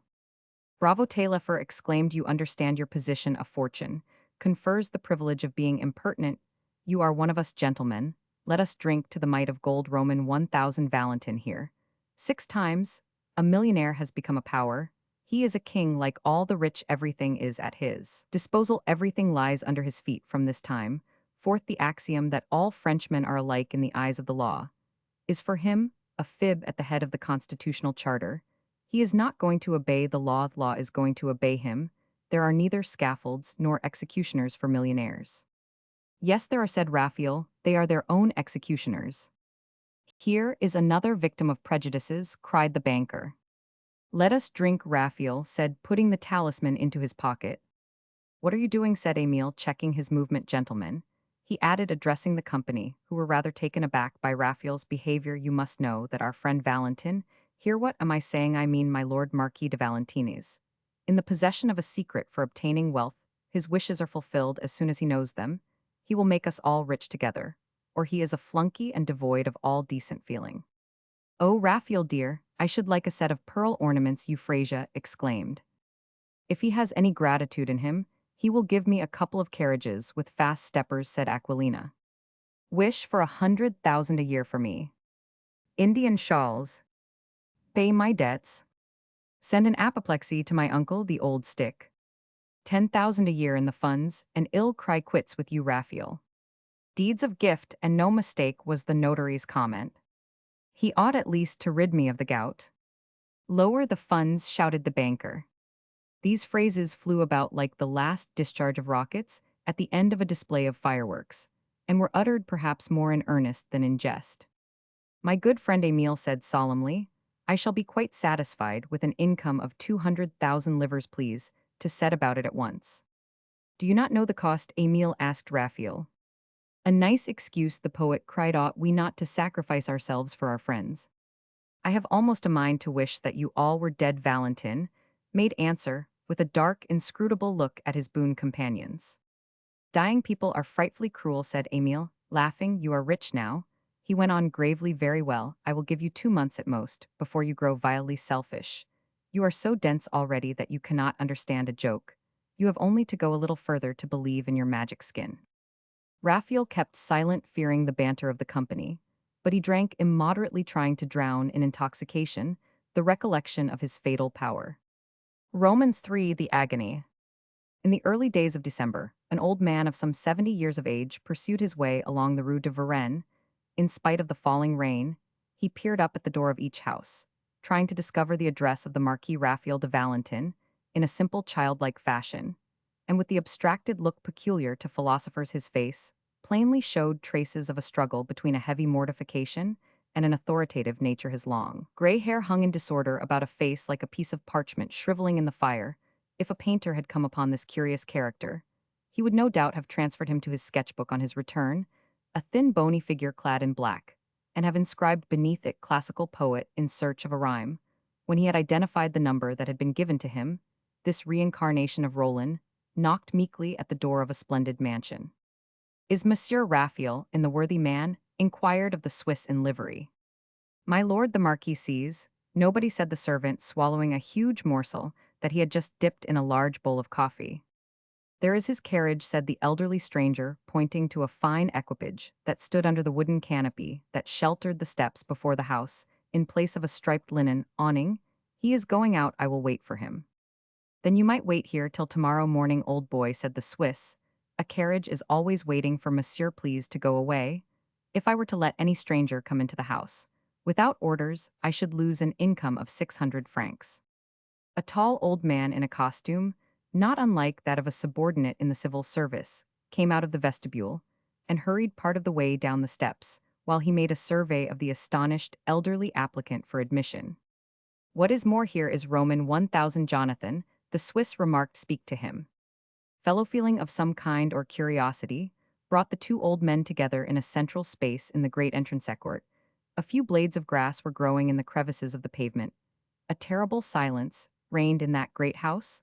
The sight of Jonathan's face would have made you long to understand the mystery that brooded over it, and that was announced by the smallest trifles about the melancholy place.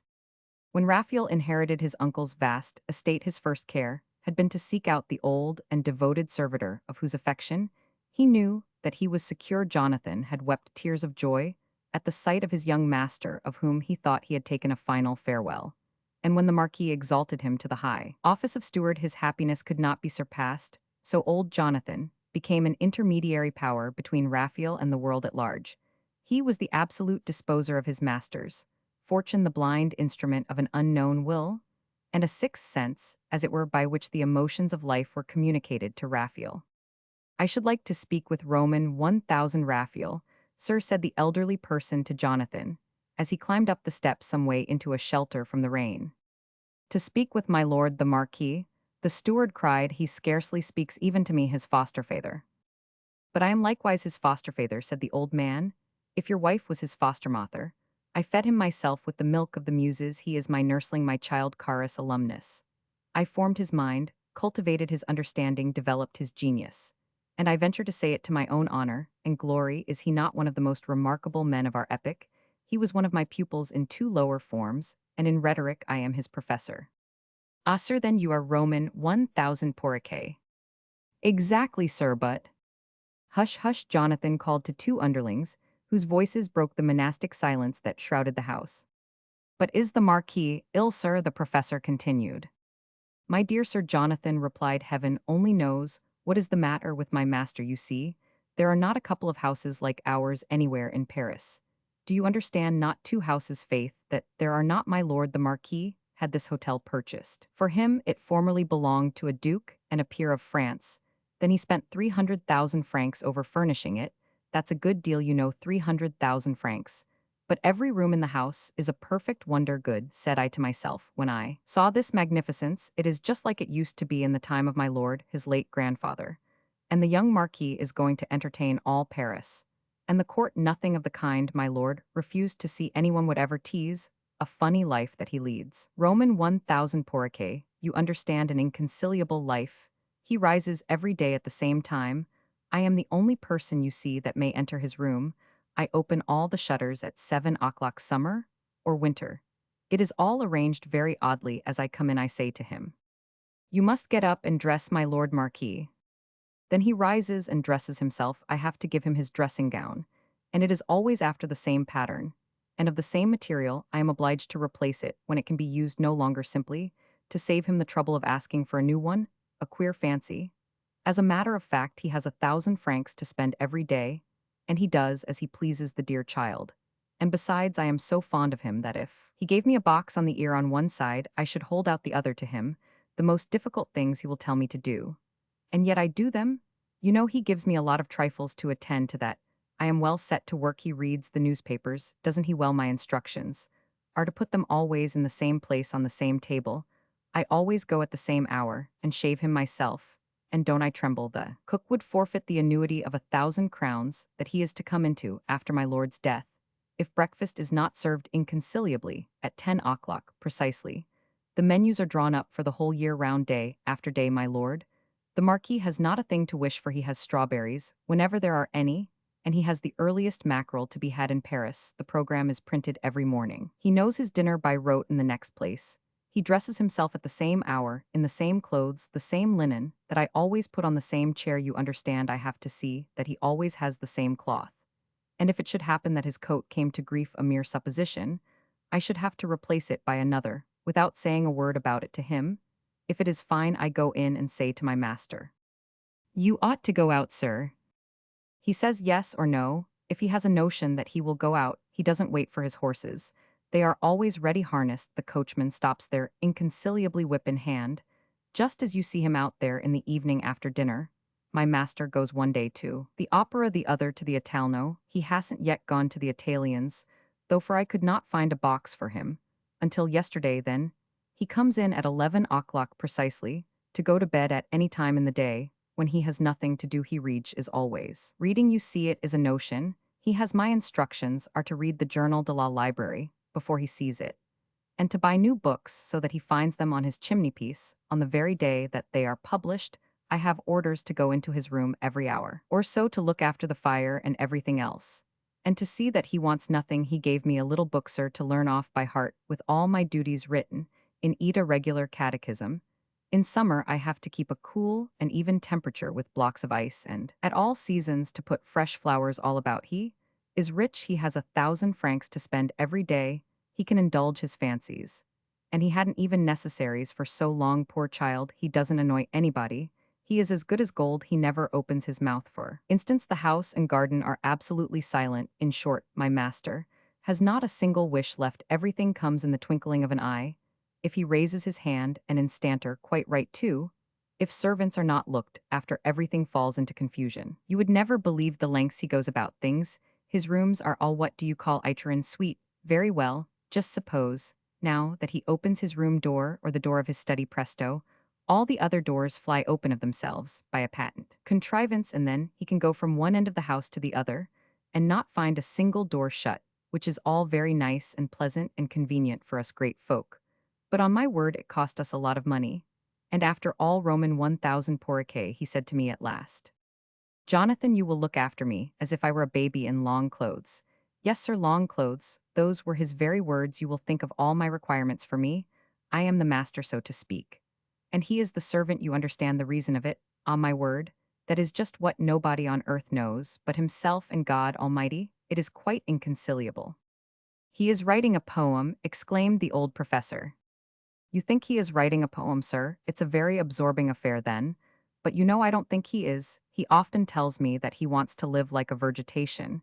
He wants to vegetate. Only yesterday he was looking at a tulip while he was dressing, and he said to me, there is my own life, I am vegetating, my poor Jonathan.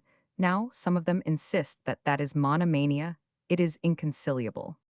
All this makes it very clear to me, Jonathan, the professor answered with a magisterial solemnity, that greatly impressed the old servant, that your master is absorbed in a great work.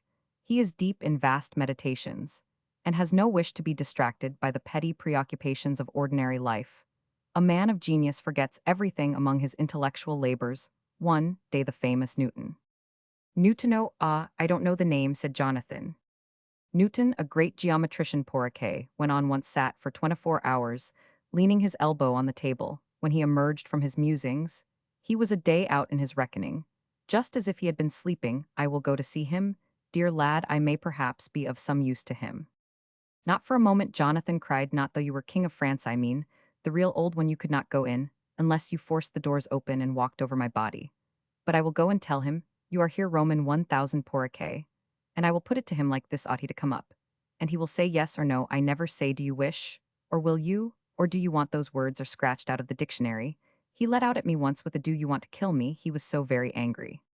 Jonathan left the old schoolmaster in the vestibule, signing to him to come no further, and soon returned with a favorable answer. He led the old gentleman through one magnificent room after another, where every door stood open. At last Poirier beheld his pupil at some distance, seated beside the fire. Raphael was reading the paper. He sat in an armchair, wrapped in a dressing gown with some large pattern on it. The intense melancholy that preyed upon him could be discerned in his languid posture and feeble frame. It was depicted on his brow and white face. He looked like some plant bleached by darkness. There was a kind of effeminate grace about him. The fancies peculiar to wealthy invalids were also noticeable. His hands were soft and white like a pretty woman's. He wore his fair hair, now grown scanty, curled about his temples, with a refinement of vanity. The Greek cap that he wore was pulled to one side by the weight of its tassel, too heavy for the light material of which it was made. He had let the paper knife fall at his feet, a malachite blade, with gold mounting, which he had used to cut the leaves of the book. The amber mouthpiece of a magnificent Indian hookah lay on his knee. The enameled coils lay like a serpent in the room, but he had forgotten to draw out its fresh perfume. And yet there was a complete contradiction between the general feebleness of his young frame and the blue eyes, where all his vitality seemed to dwell. An extraordinary intelligence seemed to look out from them, and to grasp everything at once. That expression was painful to see. Some would have read despair in it, and others some inner conflict terrible as remorse. It was the inscrutable glance of helplessness, that must perforce consign its desires to the depths of its own heart, or of a miser, enjoying in imagination all the pleasures that his money could procure for him, while he declines to lessen his hoard. The look of a bound Prometheus of the fallen Napoleon of 1815, when he learned at the Élysées the strategical blunder that his enemies had made, and asked for 24 hours of command, in vain, or rather, it was the same look that Raphael had turned upon the Seine, or upon his last piece of gold at the gaming table, only a few months ago. He was submitting his intelligence and his will to the homely common sense of an old peasant whom 50 years of domestic service had scarcely civilized. He had given up all the rights of life in order to live. He had despoiled his soul of all the romance that lies in a wish, and almost rejoiced at thus becoming a sort of automaton, the better to struggle with the cruel power that he had challenged. He had followed Origen's example, and had maimed and chastened his imagination. The day after he had seen the diminution of the magic skin, at his sudden accession of wealth, he happened to be at his notary's house. A well-known physician had told them quite seriously at dessert how a Swiss attacked by consumption had cured himself, The man had never spoken a word for 10 years and had compelled himself to draw 6 breaths only every minute in the close atmosphere of a cowhouse, adhering all the time to a regimen of exceedingly light diet. I will be like that man, thought Raphael to himself. He wanted life at any price. And so, he led the life of a machine in the midst of all the luxury around him. The old professor confronted this youthful corpse, and shuddered. There seemed something unnatural about the meager, enfeebled frame in the marquis, with his eager eyes and careworn forehead. He could hardly recognize the fresh-cheeked and rosy pupil with the active limbs, whom he remembered if the worthy classicist, sage critic, and general preserver of the traditions of correct taste had read Byron. He would have thought that he had come on a Manfred when he looked to find Childe Harold. "Good day, Pierre Porriquet," said Raphael, pressing the old schoolmaster's frozen fingers in his own damp ones. "How are you?" "I am very well," replied the other, alarmed by the touch of that feverish hand, "but how about you?" "Oh, I am hoping to keep myself in health." "You are engaged in some great work, no doubt." "No," Raphael answered, "exegi monumentum Pierre Porriquet. I have contributed an important page to science, and have now bidden her farewell for ever. I scarcely know where my manuscript is." "The style is no doubt correct," queried the schoolmaster. "You, I hope, would never have adopted the barbarous language of the new school, which fancies it has worked such wonders by discovering Ronsard." "My work treats of physiology pure and simple." "Oh, then there is no more to be said," the schoolmaster answered. "Grammar must yield to the exigencies of discovery. Nevertheless, young man, a lucid and harmonious styled diction of Massillon of Roman 1000, de Buffon of the great Racine classical style, in short, can never spoil anything." "But my friend," the schoolmaster interrupted himself, "I was forgetting the object of my visit, which concerns my own interests." Too late, Raphael recalled to mind the verbose eloquence and elegant circumlocutions, which in a long professorial career had grown habitual to his old tutor, and almost regretted that he had admitted him. But just as he was about to wish to see him safely outside, he promptly suppressed his secret desire with a stealthy glance at the magic skin. It hung there before him, fastened down upon some white material, surrounded by a red line accurately traced about its prophetic outlines.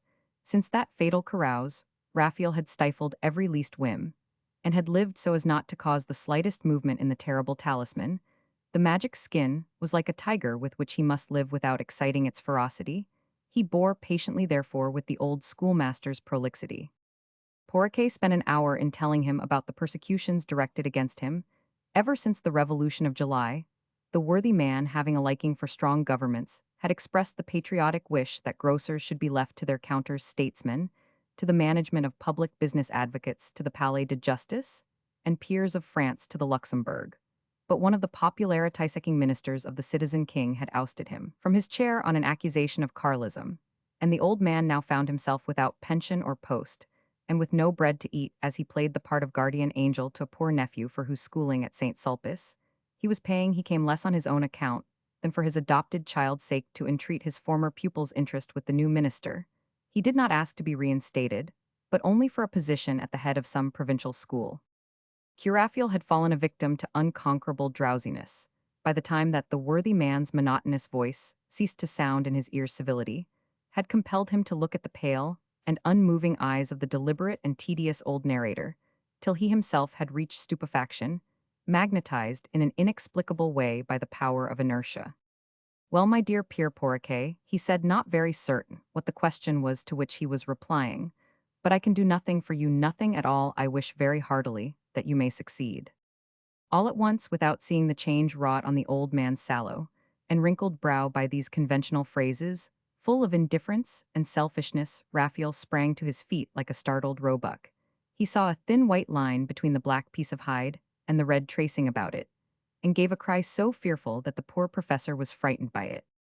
"Old fool, go," he cried, "you will be appointed as headmaster. Couldn't you have asked me for an annuity of 1,000 crowns, rather than a murderous wish? Your visit would have cost me nothing. There are 100,000 situations to be had in France, but I have only one life. A man's life is worth more than all the situations in the world." Jonathan appeared. "This is your doing, double-distilled idiot. What made you suggest that I should see Roman 1000 Porriquet?" And he pointed to the old man, who was petrified with fright.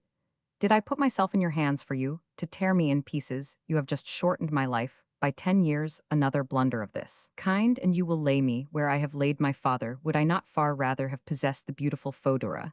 And I have obliged that old hulk instead that rag of humanity. I had money enough for him, and moreover, if all the porricace in the world were dying of hunger, what is that to me? Raphael's face was white with anger, a slight froth marked his trembling lips. There was a savage gleam in his eyes. The two elders shook with terror in his presence like two children at the sight of a snake. The young man fell back in his armchair. A kind of reaction took place in him. The tears flowed fast from his angry eyes. "O my life," he cried, "that fair life of mine, never to know a kindly thought again, to love no more, nothing is left to me." He turned to the professor, and went on in a gentle voice, "The harm is done, my old friend, your services have been well repaid, and my misfortune has at any rate contributed to the welfare of a good and worthy man."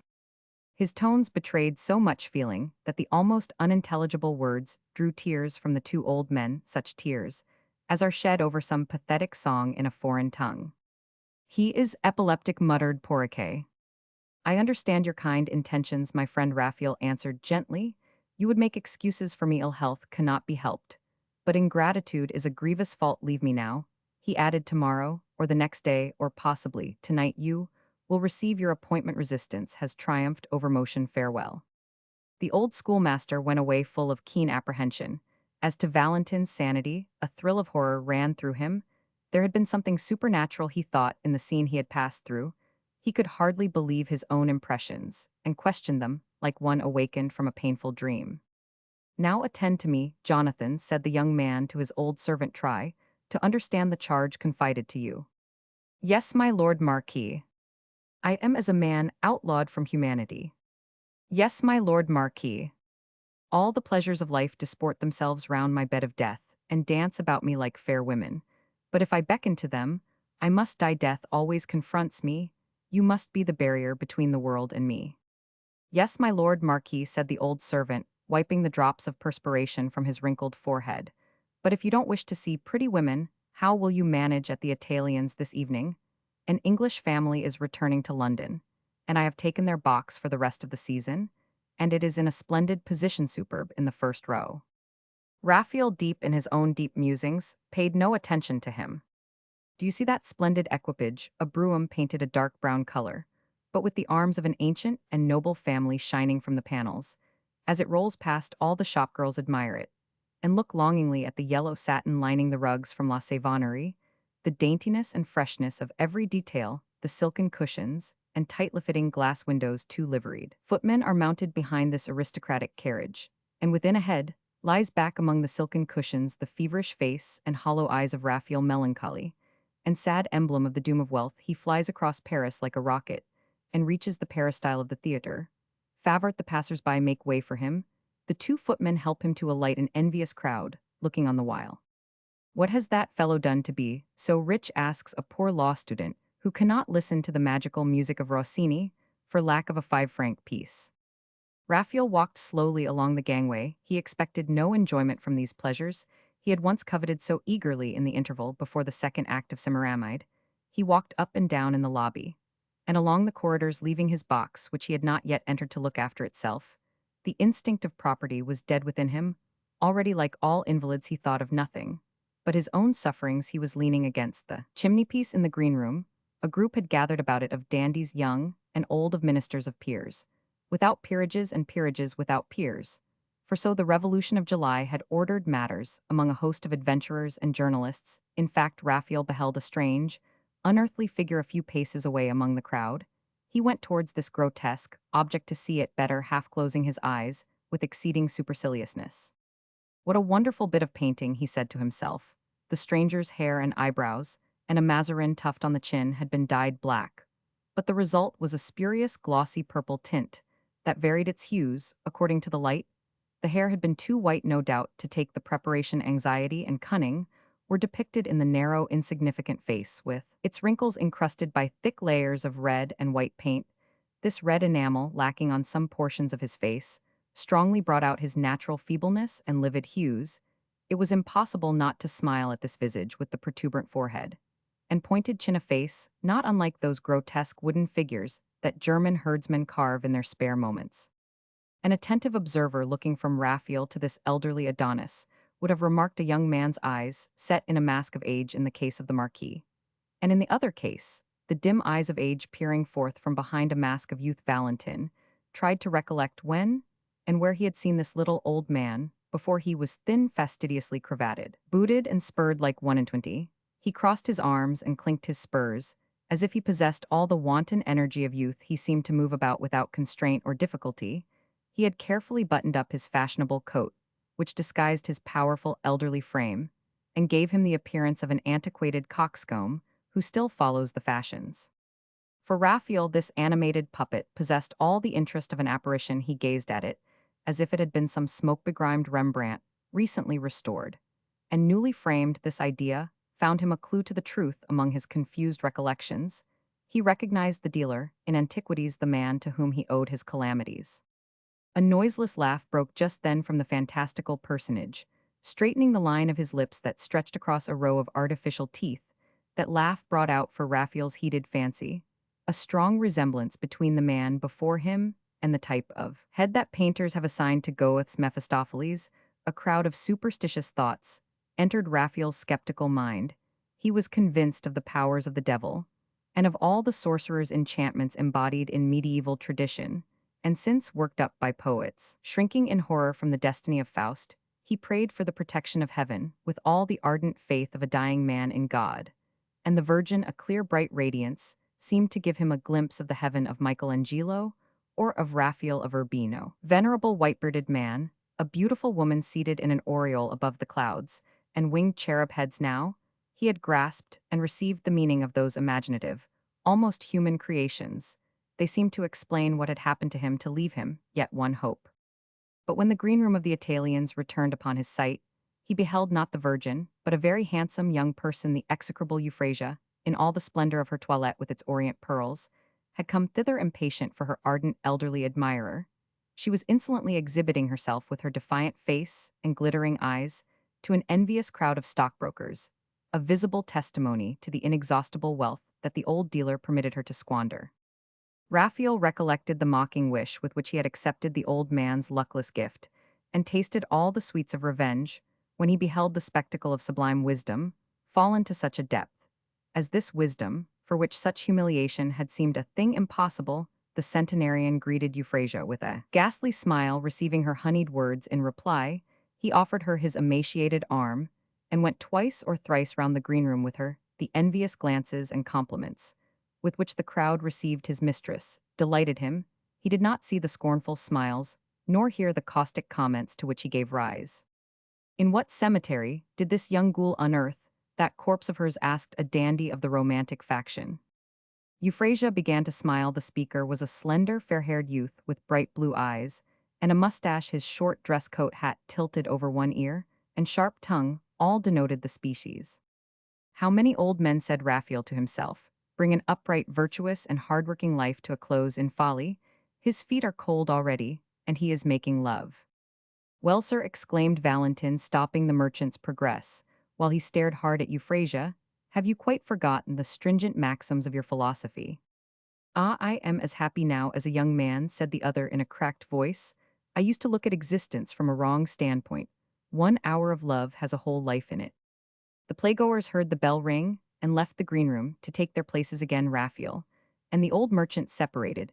As he entered his box, the Marquis saw Fodora sitting exactly opposite to him on the other side of the theater.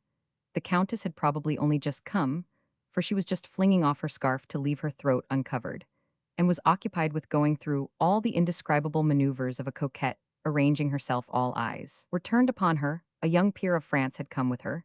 She asked him for the lorgnette she had given him to carry. Raphael knew the despotism to which his successor had resigned himself in her gestures, and in the way she treated her companion. He was also under the spell, no doubt another dupe beating, with all the might of a real affection, against the woman's cold calculations, enduring all the tortures from which Valentin had luckily freed himself. Fodora's face lighted up with indescribable joy, after directing her lorgnette upon every box in turn, to make a rapid survey of all the dresses. She was conscious that by her toilette and her beauty, she had eclipsed the loveliest and best-dressed women in Paris. She laughed to show her white teeth. Her head with its wreath of flowers was never still in her quest of admiration. Her glances went from one box to another, as she diverted herself with the awkward way in which a Russian princess wore her bonnet, or over the utter failure of a bonnet, with which a banker's daughter had disfigured herself. All at once she met Raphael's steady gaze, and turned pale aghast at the intolerable contempt in her rejected lover's eyes. Not one of her exiled suitors had failed to own her power over them. Valentin alone was proof against her attractions.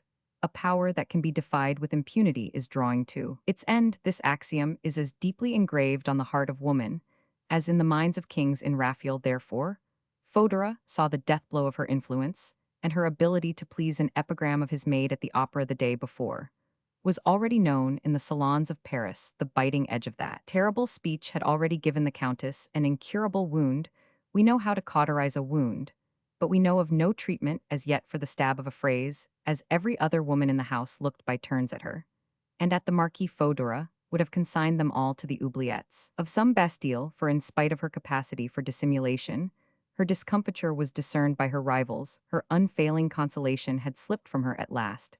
The delicious thought, I am the most beautiful, the thought that at all times had soothed every mortification, had turned into a lie. At the opening of the second act, a woman took up her position, not very far from Raphael, in a box that had been empty hitherto. A murmur of admiration went up from the whole house. In that sea of human faces, there was a movement of every living wave. All eyes were turned upon the stranger lady. The applause of young and old was so prolonged that, when the orchestra began, the musicians turned to the audience to request silence, and then they themselves joined in the plaudits, and swelled the confusion. Excited talk began in every box. Every woman equipped herself with an opera glass. Elderly men grew young again and polished the glasses of their lorgnettes with their gloves. The enthusiasm subsided by degrees. The stage echoed with the voices of the singers, and order reigned. As before, the aristocratic section, ashamed of having yielded to a spontaneous feeling again, assumed their wonted politely frigid manner. The well todo disliked to be astonished at anything. At the first sight of a beautiful thing, it becomes their duty to discover the defect in it, which absolves them from admiring it. The feeling of all ordinary minds. Yet a few still remained motionless and heedless of the music, artlessly absorbed in the delight of watching Raphael's neighbor. Valentin noticed Taillefer's mean, obnoxious countenance by Aquilina's side in a lower box, and received an approving smirk from him.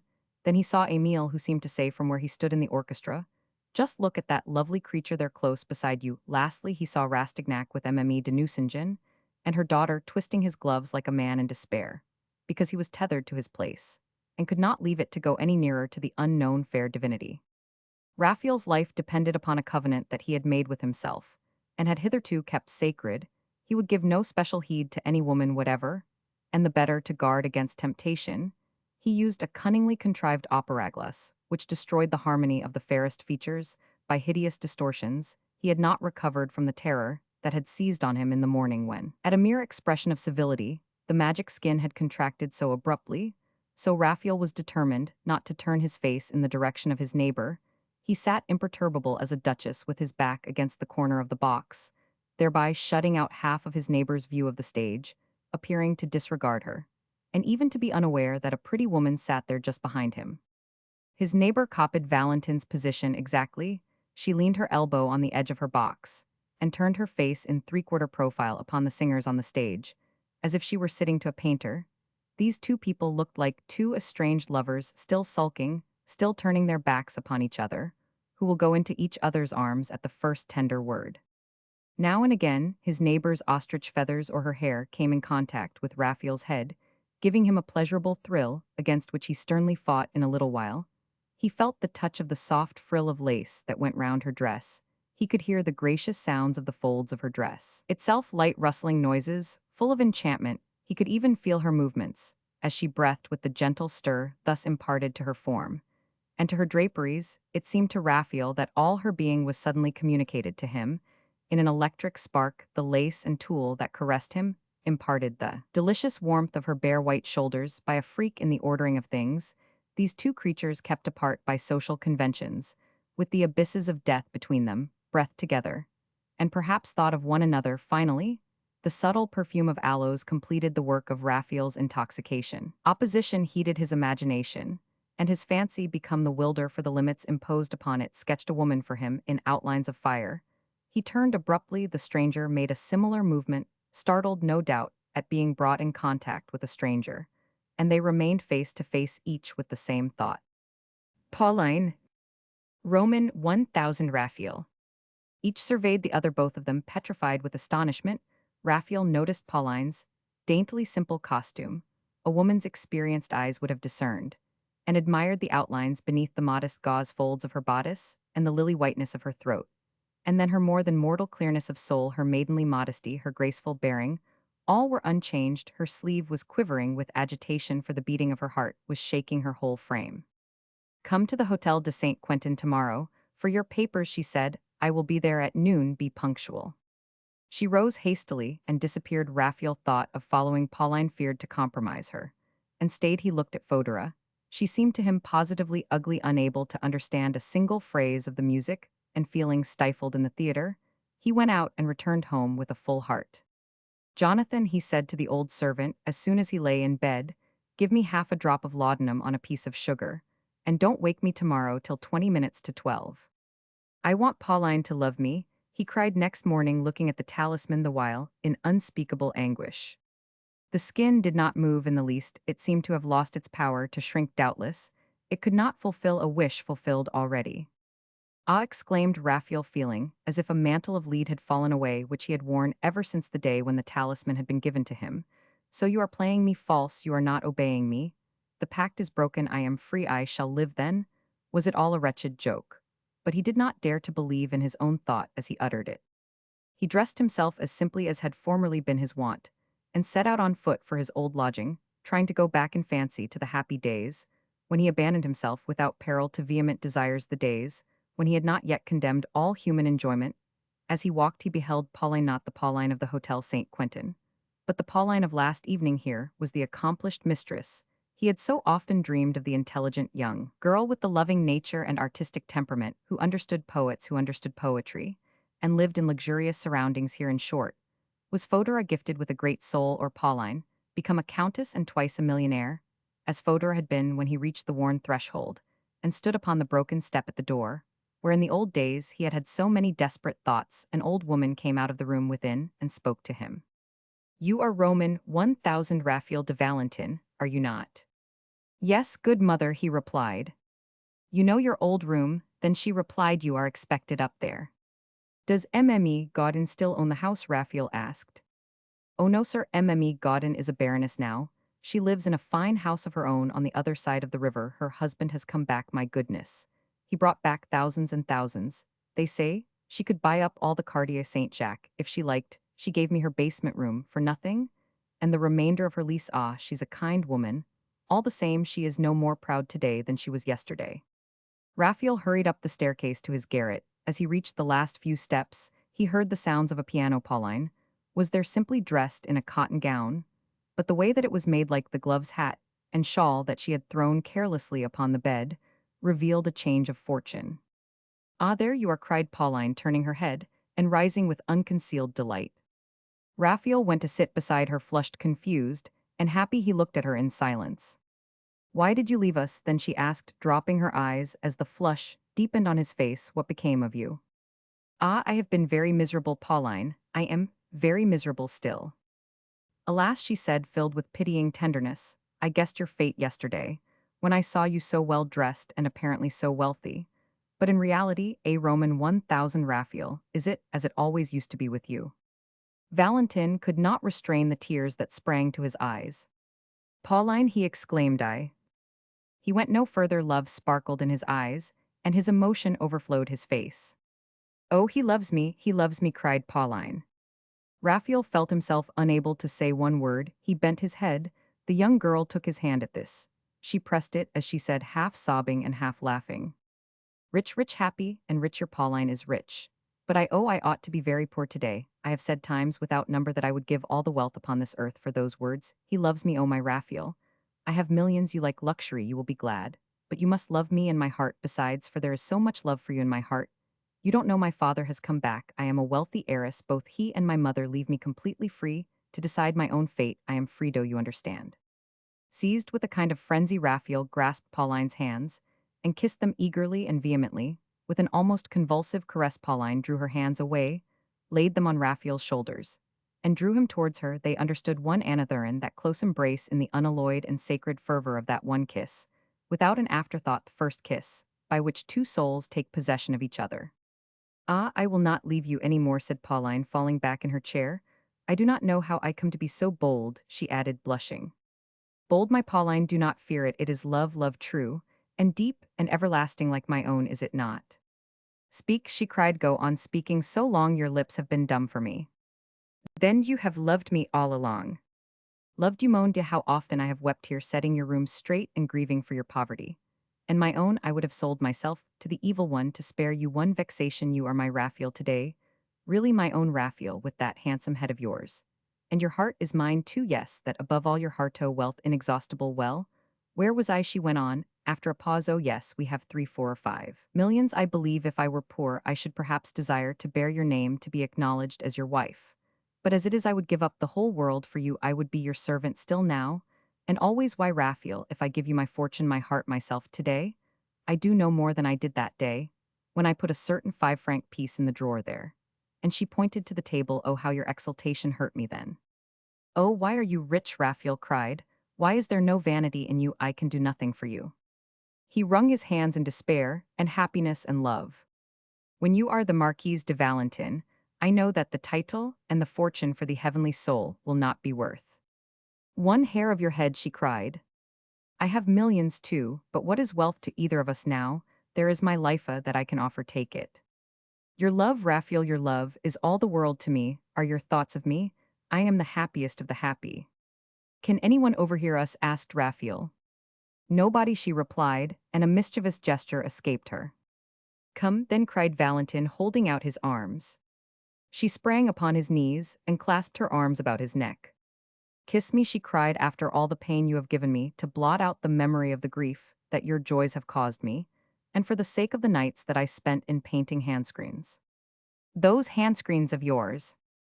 Now that we are rich, my darling, I can tell you all about it. Poor boy, how easy it is to delude a clever man. Could you have had white waistcoats and clean shirts twice a week for 3 francs every month to the laundress? Why, you used to drink twice as much milk as your money would have paid for. I deceived you all round over firing oil, and even money. Oh, Raphael mine, don't have me for your wife. I am far too cunning," she said, laughing.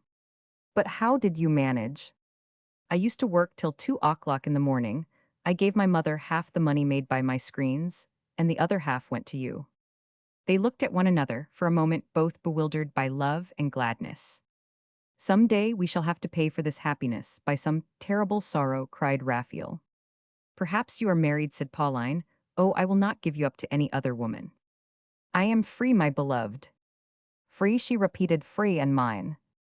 She slipped down upon her knees, clasped her hands, and looked at Raphael in an enthusiasm of devotion. "I am afraid I shall go mad. How handsome you are," she went on, passing her fingers through her lover's fair hair. "How stupid your Countess Fodora is. How pleased I was yesterday with the homage they all paid to me. She has never been applauded, dear. When I felt your arm against my back, I heard a vague voice within me that cried, 'He is there.' And I turned round and saw you. I fled, for I longed so to throw my arms about you before them all." "How happy you are, you can speak," Raphael exclaimed. "My heart is overwhelmed. I would weep, but I cannot. Do not draw your hand away. I could stay here looking at you like this for the rest of my life. I think happy and content." "Oh, my love, say that once more." "Ah, what are words?" answered Valentin, letting a hot tear fall on Pauline's hands. "Some time I will try to tell you of my love. Just now I can only feel it. You," she said, "with your lofty soul, and your great genius, with that heart of yours, that I know so well. Are you really mine as I am yours?" "Forever and ever, my sweet creature," said Raphael in an uncertain voice. "You shall be my wife, my protecting angel. My griefs have always been dispelled by your presence, and my courage revived. That angelic smile now on your lips has purified me so. To speak a new life seems about to begin for me. The cruel past and my wretched follies are hardly more to me than evil dreams. At your side I breathe an atmosphere of happiness, and I am pure. Be with me always," he added, pressing her solemnly to his beating heart. "Death may come when it will," said Pauline in ecstasy. "I have lived. Happy he who shall divine their joy, for he must have experienced it. I wish that no one might enter this dear garret again. My Raphael, said Pauline after 2 hours of silence. We must have the door walled up, put bars across the window, and buy the house, the Marquis answered. Yes, we will, she said then. A moment later she added, our search for your manuscripts has been a little lost sight of, and they both laughed like children. Pshaw, I don't care a jot for the whole circle of the sciences, Raphael answered. Ah, sir, and how about glory? I glory in you alone. You used to be very miserable, as you made these little scratches and scrawls, she said, turning the papers over. My Pauline. Oh yes, I am your Pauline, what then? Where are you living now? In the Rue Saint-Lazare, and you? In the Rue de Varennes. What a long way apart we shall be, until she stopped and looked at her lover with a mischievous and coquettish expression. But at the most, we need only be separated for a fortnight, Raphael answered. Really, we are to be married in a fortnight? And she jumped for joy like a child. I am an unnatural daughter, she went on. I give no more thought to my father or my mother, or to anything in the world. Poor love, you don't know that my father is very ill. He returned from the Indies, in very bad health. He nearly died at Havre, where we went to find him. Good heavens, she cried, looking at her watch, it is 3 o'clock already. I ought to be back again. When he wakes at 4, I am mistress of the house, at home. My mother does everything that I wish, and my father worships me. But I will not abuse their kindness, that would be wrong. My poor father, he would have me go to the Italians yesterday. You will come to see him tomorrow, will you not? Will Madame la Marquise de Valentin honor me by taking my arm? I am going to take the key of this room away with me, she said. Isn't our treasure house a palace? One more kiss, Pauline. 1,000 mon Dieu, she said, looking at Raphael. Will it always be like this? I feel as if I were dreaming. They went slowly down the stairs together, step for step, with arms closely linked, trembling both of them beneath their load of joy. Each pressing close to the other's side, like a pair of doves, they reached the Place de la Sorbonne, where Pauline's carriage was waiting. I want to go home with you, she said. I want to see your own room and your study, and to sit at the table where you work. It will be like old times, she said, blushing. She spoke to the servant Joseph. Before returning home, I am going to the Rue de Varennes. It is 3:15 now, and I must be back by 4 o'clock. George must hurry the horses, and so, in a few moments, the lovers came to Valentin's abode. How glad I am to have seen all this for myself, Pauline cried, creasing the silken bed curtains in Raphael's room between her fingers. As I go to sleep, I shall be here in thought. I shall imagine your dear head on the pillow. There, Raphael, tell me, did no one advise you about the furniture of your hotel? No one whatever. Really, it was not a woman who. Pauline. Oh, I know, I am fearfully jealous. You have good taste. I will have a bed like yours tomorrow. Quite beside himself with happiness, Raphael caught Pauline in his arms. Oh, my father, she said, my father. I will take you back to him, cried Valentin, for I want to be away from you as little as possible. How loving you are, I did not venture to suggest it. Are you not my life? It would be tedious to set down accurately the charming prattle of the lovers, for tones and looks and gestures that cannot be rendered alone gave it significance. Valentin went back with Pauline to her own door, and returned with as much happiness in his heart as mortal man can know. When he was seated in his armchair beside the fire, thinking over the sudden and complete way in which his wishes had been fulfilled, a cold shiver went through him, as if the blade of a dagger had been plunged into his breast. Thought of the magic skin, and saw that it had shrunk a little. He uttered the most tremendous of French oaths, without any of the Jesuitical reservations made by the Abbess of Andouillettes, leant his head against the back of the chair, and sat motionless, fixing his unseeing eyes upon the bracket of the curtain pole. Good God, he cried, every wish, every desire of mine, poor Pauline. He took a pair of compasses, and measured the extent of existence that the morning had cost him. I have scarcely enough for 2 months, he said. A cold sweat broke out over him, moved by an ungovernable spasm of rage. He seized the magic skin, exclaiming, I am a perfect fool. He rushed out of the house and across the garden, and flung the talisman down a well. Vogue la galère, cried he, the devil take all this nonsense. So Raphael gave himself up to the happiness of being beloved, and led with Pauline the life of heart and heart difficulties, which it would be somewhat tedious to describe, had delayed their marriage, which was to take place early in March each, was sure of the other their affection had been tried and happiness had taught them how strong it was. Never has love made two souls, two natures, so absolutely one. The more they came to know of each other, the more they loved on either side.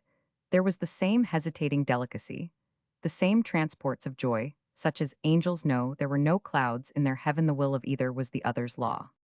Wealthy as they both were, they had not a caprice which they could not gratify, and for that reason had no caprices. A refined taste, a feeling for beauty and poetry, was instinct in the soul of the bride. Her lover's smile was more to her than all the pearls of Ormuz. She disdained feminine finery. A muslin dress and flowers formed her most elaborate toilette. Pauline and Raphael shunned everyone else, for solitude was abundantly beautiful to them. The idlers at the opera or at the Italians saw this charming and unconventional pair evening after evening.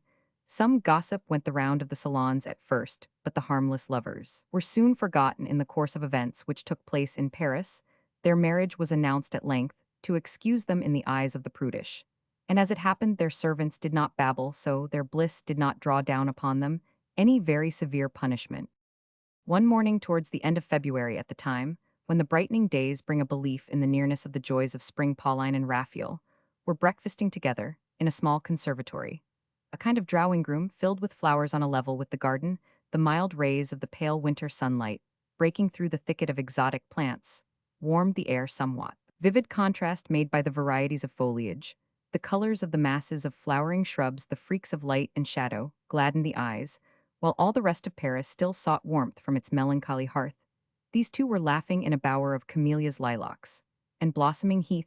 Their happy faces rose above lilies of the valley, narcissus blooms, and Bengal roses. A mat of plaited African grass, variegated like a carpet, lay beneath their feet in this luxurious conservatory. The walls, covered with a green linen material, bore no traces of damp. The surfaces of the rustic wooden furniture shone with cleanliness. A kitten, attracted by the odor of milk, had established itself upon the table. It allowed Pauline to bedabble it in coffee. She was playing merrily with it, taking away the cream that she had just allowed the kitten to sniff at, so as to exercise its patience and keep up the contest.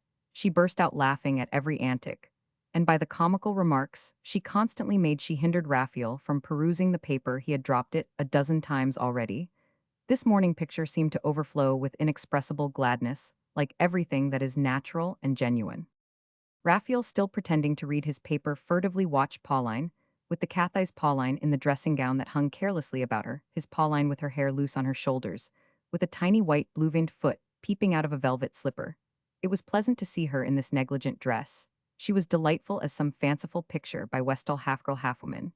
As she seemed to be, or perhaps more of a girl than a woman, there was no alloy in the happiness she enjoyed and of love. She knew as yet only its first ecstasy when Raphael, absorbed in happy musing, had forgotten the existence of the newspaper. Pauline flew upon it, crumpled it up into a ball, and threw it out into the garden. The kitten sprang after the rotating object, which spun round and round as politics are wont to do. This childish scene recalled Raphael to himself. He would have gone on reading, and felt for the sheet he no longer possessed. Joyous laughter rang out like the song of a bird, one peal leading to another. "I am quite jealous of the paper," she said, as she wiped away the tears that her childlike merriment had brought into her eyes. "Now, is it not a heinous offense," she went on, as she became a woman all at once, "to read Russian proclamations in my presence, and to attend to the prosings of the Emperor Nicholas, rather than to looks and words of love?" "I was not reading, my dear angel, I was looking at you." Just then the gravel walk outside the conservatory rang with the sound of the gardener's heavily nailed boots. "I beg your pardon, my lord Marquis, and yours too, Madame, if I am intruding, but I have brought you a curiosity the like of which I never set eyes on." Drawing a bucket of water, just now, with due respect, "I got out this strange saltwater plant. Here it is. It must be thoroughly used to water anyhow, for it isn't saturated, or even damp at all. It is as dry as a piece of wood, and has not swelled a bit. As my lord Marquis certainly knows a great deal more about things than I do, I thought I ought to bring it, and that it would interest him." Therewith the gardener showed Raphael the inexorable piece of skin. There were barely 6 square inches of it left. "Thanks, Vanier," Raphael said. "The thing is very curious." "What is the matter with you, my angel? You are growing quite white," Pauline cried. "You can go, Vanier. Your voice frightens me," the girl went on. "It is so strangely altered. What is it? How are you feeling? Where is the pain?" "You are in pain, Jonathan. Here, call a doctor," she cried.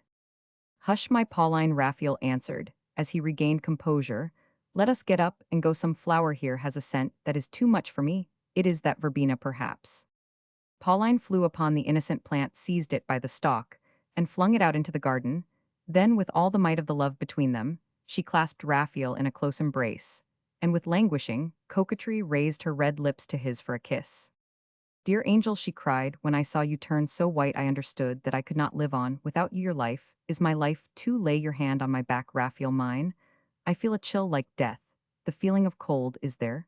Yet your lips are burning. How is your hand cold as ice? She added. Mad girl, exclaimed Raphael. Why that tear? Let me drink it. Oh, Pauline, Pauline, you love me far too much. There is something very extraordinary going on in your mind. Raphael, do not dissimulate. I shall very soon find out your secret. Give that to me. She went on, taking the magic skin. You are my executioner, the young man exclaimed, glancing in horror at the talisman. How changed your voice is, cried Pauline, as she dropped the fatal symbol of destiny. Do you love me? He asked. Do I love you? Is there any doubt? Then leave me, go away. The poor child went.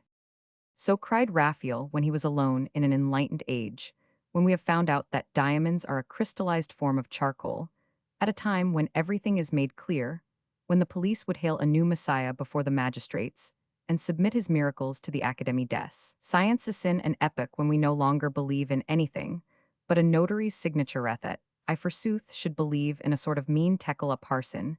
No, by heaven, I will not believe that the Supreme Being would take pleasure in torturing a harmless creature. Let us see the learned about it.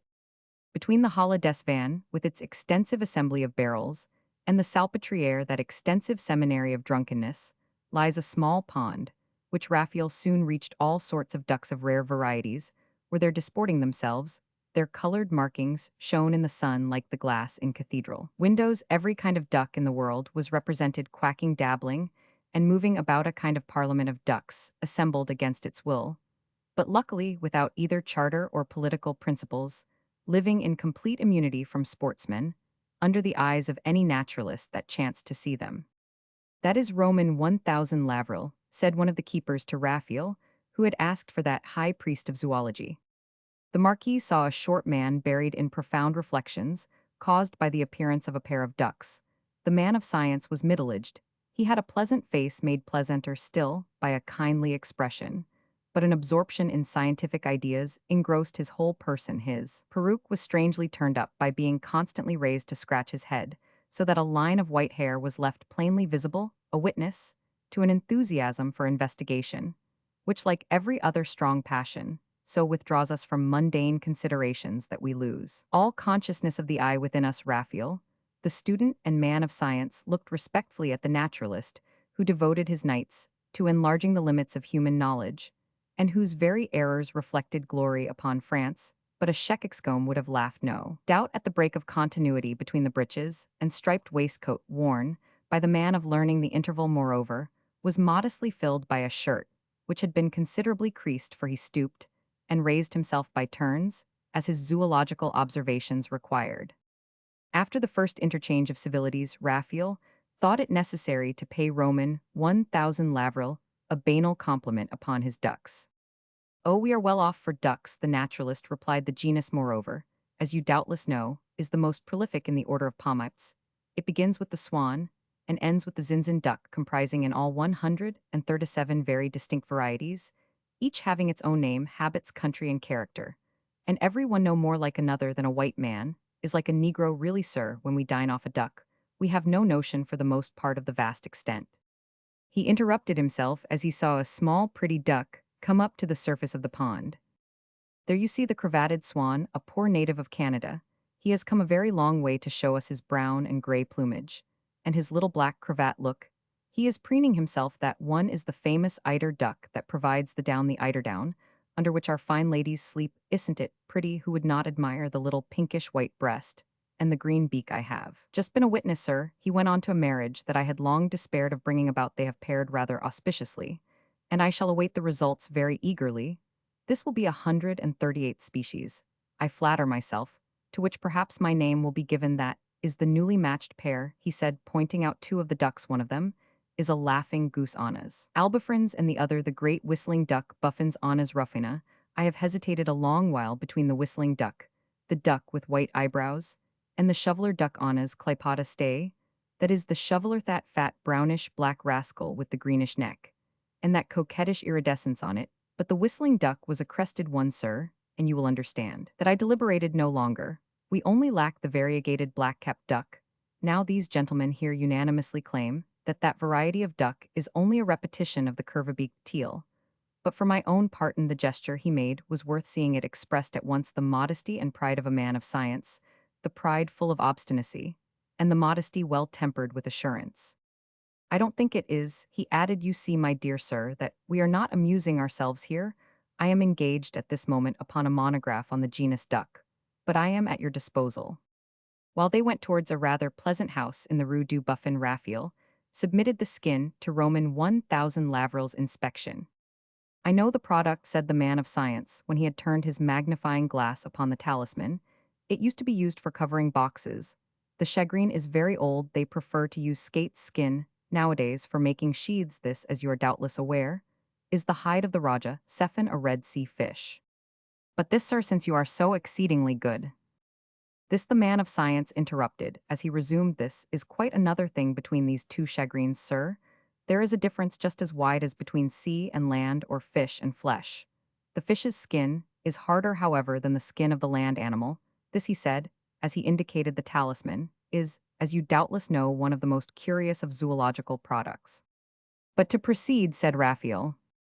This, replied the man of science, as he flung himself down into his armchair, is an ass skin, sir. Yes, I know, said the young man. A very rare variety of ass found in Persia. The naturalist continued, the onager of the ancients, Equus asinus. The Kulan of the Tartars' palace went out there to observe it, and has made it known to science, for as a matter of fact, the animal for a long time was believed to be mythical. It is mentioned, as you know, in Holy Scripture. Moses forbade that it should be coupled with its own species, and the onager is yet more famous for the prostitutions of which it was the object, and which are often mentioned by the prophets of the Bible. Palace, as you know, doubtless states in his Act Petroptome Roman 2, that these bizarre excesses are still devoutly believed in among the Persians and the Nogais, as a sovereign remedy for lumbago and sciatic gout. We poor Parisians scarcely believe that the museum has no example of the onager. What a magnificent animal, he continued. It is full of mystery. Its eyes are provided with a sort of burnished covering, to which the Orientals attribute the powers of fascination. It has a glossier and finer coat than our handsomest horses possess, striped with more or less tawny bands, very much like the zebra's hide. There is something pliant and silky about its hair, which is sleek to the touch. Its powers of sight vie, in precision and accuracy, with those of man. It is rather larger than our largest domestic donkeys, and is possessed of extraordinary courage. If it is surprised by any chance, it defends itself against the most dangerous wild beasts with remarkable success. The rapidity of its movements can only be compared with the flight of birds. An onager, sir, would run the best Arab or Persian horses to death, according to the father of the conscientious Dr. Niebuhr, whose recent loss we are deploring. As you doubtless know, the ordinary average pace of one of these wonderful creatures would be 7,000 geometric feet per hour. Our own degenerate race of donkeys can give no idea of the ass in his pride and independence. He is active and spirited in his demeanor. He is cunning and sagacious. There is grace about the outlines of his head. Every movement is full of attractive charm. In the East, he is the king of beasts. Turkish and Persian superstition even credits him with a mysterious origin, and when stories of the prowess attributed to him are told in Thibet or in Tartary, the speakers mingle Solomon's name with that of this noble animal.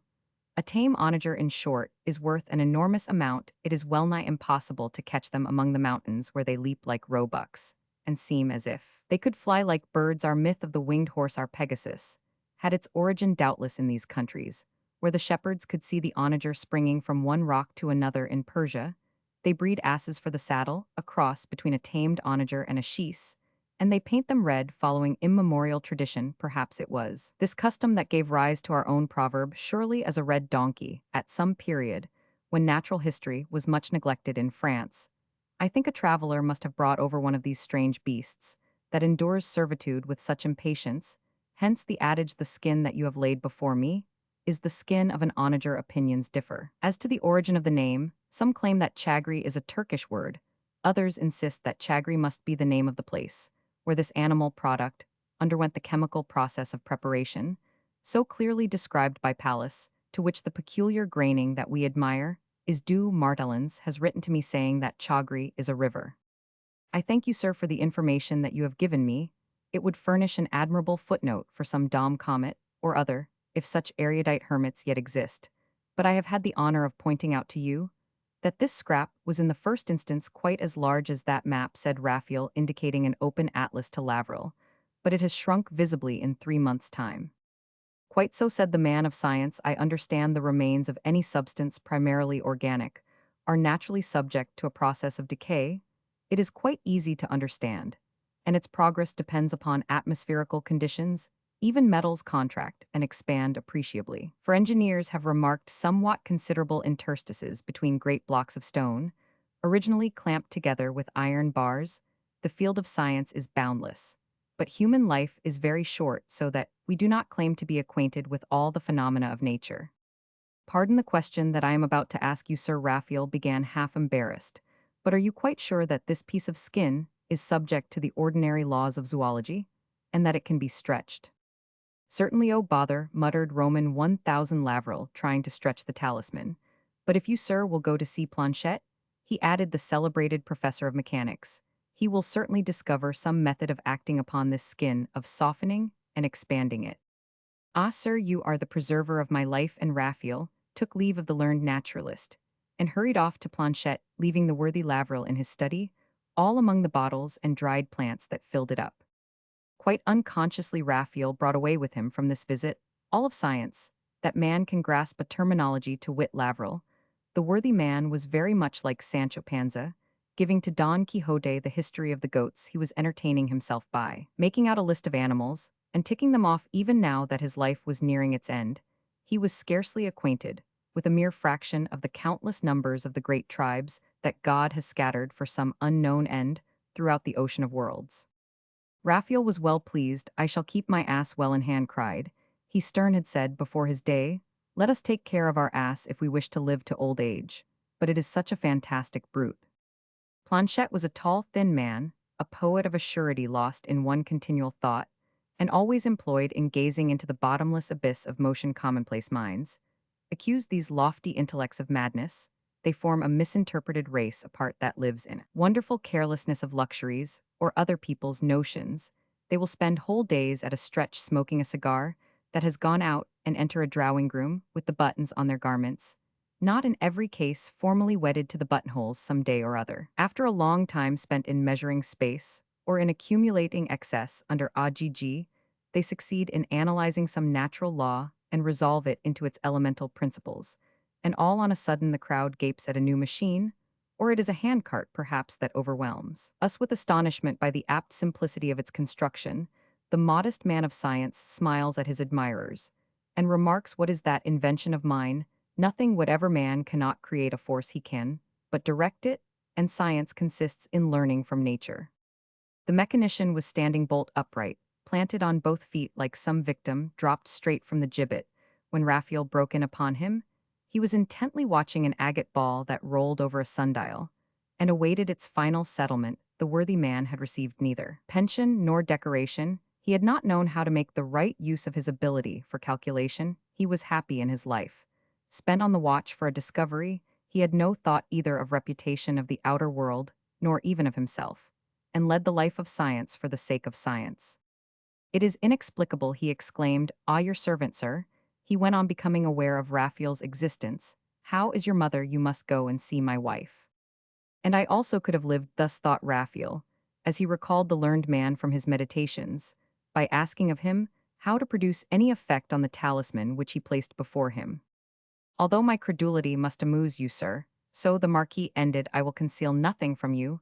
That skin seems to me to be endowed with an insuperable power of resistance. People of fashion, sir, always treat science rather superciliously, said Planchette. They all talk to us pretty much as the incroyable did, when he brought some ladies to see Lalande, just after an eclipse, and remarked, be so good as to begin it over again. What effect do you want to produce? The object of the science of mechanics is either the application or the neutralization of the laws of motion. As for motion pure and simple, I tell you humbly that we cannot possibly define it, that disposed of unvarying. Phenomena have been observed which accompany the actions of solids and fluids. If we set up the conditions by which these phenomena are brought to pass, we can transport bodies or communicate locomotive power to them at a predetermined rate of speed. We can project them, divide them up in a few or an infinite number of pieces accordingly. As we break them or grind them to powder, we can twist bodies, or make them rotate, modify, compress, expand, or extend them. The whole science, sir, rests upon a single fact. You see this ball, he went on, here it lies upon this slab now. It is over there. What name shall we give to what has taken place, so natural from a physical point of view, so amazing from a moral movement, locomotion, changing of place? What prodigious vanity lurks underneath the words? Does a name solve the difficulty? Yet it is the whole of our science, for all that our machines either make direct use of this agency, this fact, or they convert it. This trifling phenomenon applied to large masses would send Paris flying. We can increase speed by an expenditure of force, and augment the force by an increase of speed. But what are speed and force? Our science is as powerless to tell us that as to create motion. Any movement whatever is an immense power, and man does not create power of any kind. Everything is movement. Thought itself is a movement upon movement. Nature is base. Death is a movement whose limitations are little known. If God is eternal, be sure that he moves perpetually. Perhaps God is movement. That is why movement, like God, is inexplicable, unfathomable, unlimited, incomprehensible, intangible. Who has ever touched, comprehended, or measured movement? We feel its effects without seeing it. We can even deny them, as we can deny the existence of a God. Where is it?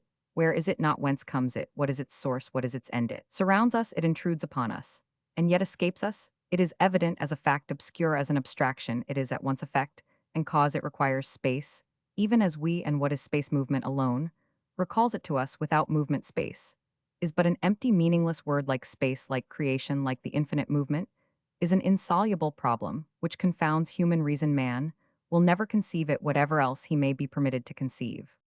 Between each point in space occupied in succession by that ball, continued the man of science, there is an abyss confronting human reason, an abyss into which Pascal fell in order to produce any effect upon an unknown substance. We ought first of all to study that substance to know whether, in accordance with its nature, it will be broken by the force of a blow, or whether it will withstand it if it breaks in pieces, and you have no wish to split it up. We shall not achieve the end proposed. If you want to compress it, a uniform impulse must be communicated to all the particles of the substance, so as to diminish the interval that separates them in an equal degree. If you wish to expand it, we should try to bring a uniform eccentric force to bear on every molecule, for unless we conform accurately to this law, we shall have breaches in continuity. The modes of motion, sir, are infinite, and no limit exists to combinations of movement. Upon what effect have you determined? I want any kind of pressure that is strong enough to expand the skin indefinitely, began Raphael, quite of out patience. Substance is finite, the mathematician put in, and therefore will not admit of indefinite expansion. But pressure will necessarily increase the extent of surface at the expense of the thickness, which will be diminished until the point is reached when the material gives out. Bring about that result, Sir Raphael cried, and you will have earned millions. Then I should rob you of your money, replied the other, phlegmatic as a Dutchman. I am going to show you in a word or two that a machine can be made that is fit to crush Providence itself in pieces like a fly. It would reduce a man to the conditions of a piece of waste, paper, a man boots and spurs, hat and cravat, trinkets and gold and all. What a fearful machine! Instead of flinging their brats into the water, the Chinese ought to make them useful in this way. The man of science went on, without reflecting on the regard man has for his progeny. Quite absorbed by his idea, Planchette took an empty flower pot with a hole in the bottom, and put it on the surface of the dial. Then he went to look for a little clay in a corner of the garden. Raphael stood spellbound like a child to whom his nurse is telling some wonderful story. Planchette put the clay down upon the slab, drew a pruning knife from his pocket, cut 2 branches from an elder tree, and began to clean them of pith by blowing through them, as if Raphael had not been present. There are the rudiments of the apparatus, he said then. He connected one of the wooden pipes with the bottom of the flower pot, by way of a clay joint, in such a way that the mouth of the elder stem was just under the hole of the flower pot. You might have compared it to a big tobacco pipe. He spread a bed of clay over the surface of the slab in a shovel-shaped mass, set down the flower pot at the wider end of it, and laid the pipe of the elder stem along the portion which represented the handle of the shovel. Next, He put a lump of clay at the end of the elder stem, and therein planted the other pipe in an upright position, forming a second elbow which connected it with the first horizontal pipe in such a manner that the air or any given fluid in circulation could flow through this improvised piece of mechanism from the mouth of the vertical tube along the intermediate passages, and so into the large empty flower pot. This apparatus, sir, he said to Raphael with all the gravity of an academician, pronouncing his initiatory discourse, is one of the great Pascal's grandest claims upon our admiration. I don't understand. The man of science smiled. He went up to a fruit tree and took down a little phial in which the druggist had sent him some liquid for catching ants. He broke off the bottom and made a funnel of the top, carefully fitting it to the mouth of the vertical hollowed stem that he had set in the clay, and at the opposite end to the great reservoir, represented by the flower pot. Next, by means of a watering pot, he poured in sufficient water to rise to the same level in the large vessel, and in the tiny circular funnel at the end of the elder stem. Raphael was thinking of his piece of skin. Water is considered today, sir, to be an incompressible body. Said the mechanician, never lose sight of that fundamental principle. Still, it can be compressed, though only so very slightly, that we should regard its faculty for contracting as a zero. You see the amount of surface presented by the water at the brim of the flower pot. Yes, sir. Very good. Now suppose that that surface is 1,000 times larger than the orifice of the elder stem, through which I poured the liquid. Here I am taking the funnel away. Granted.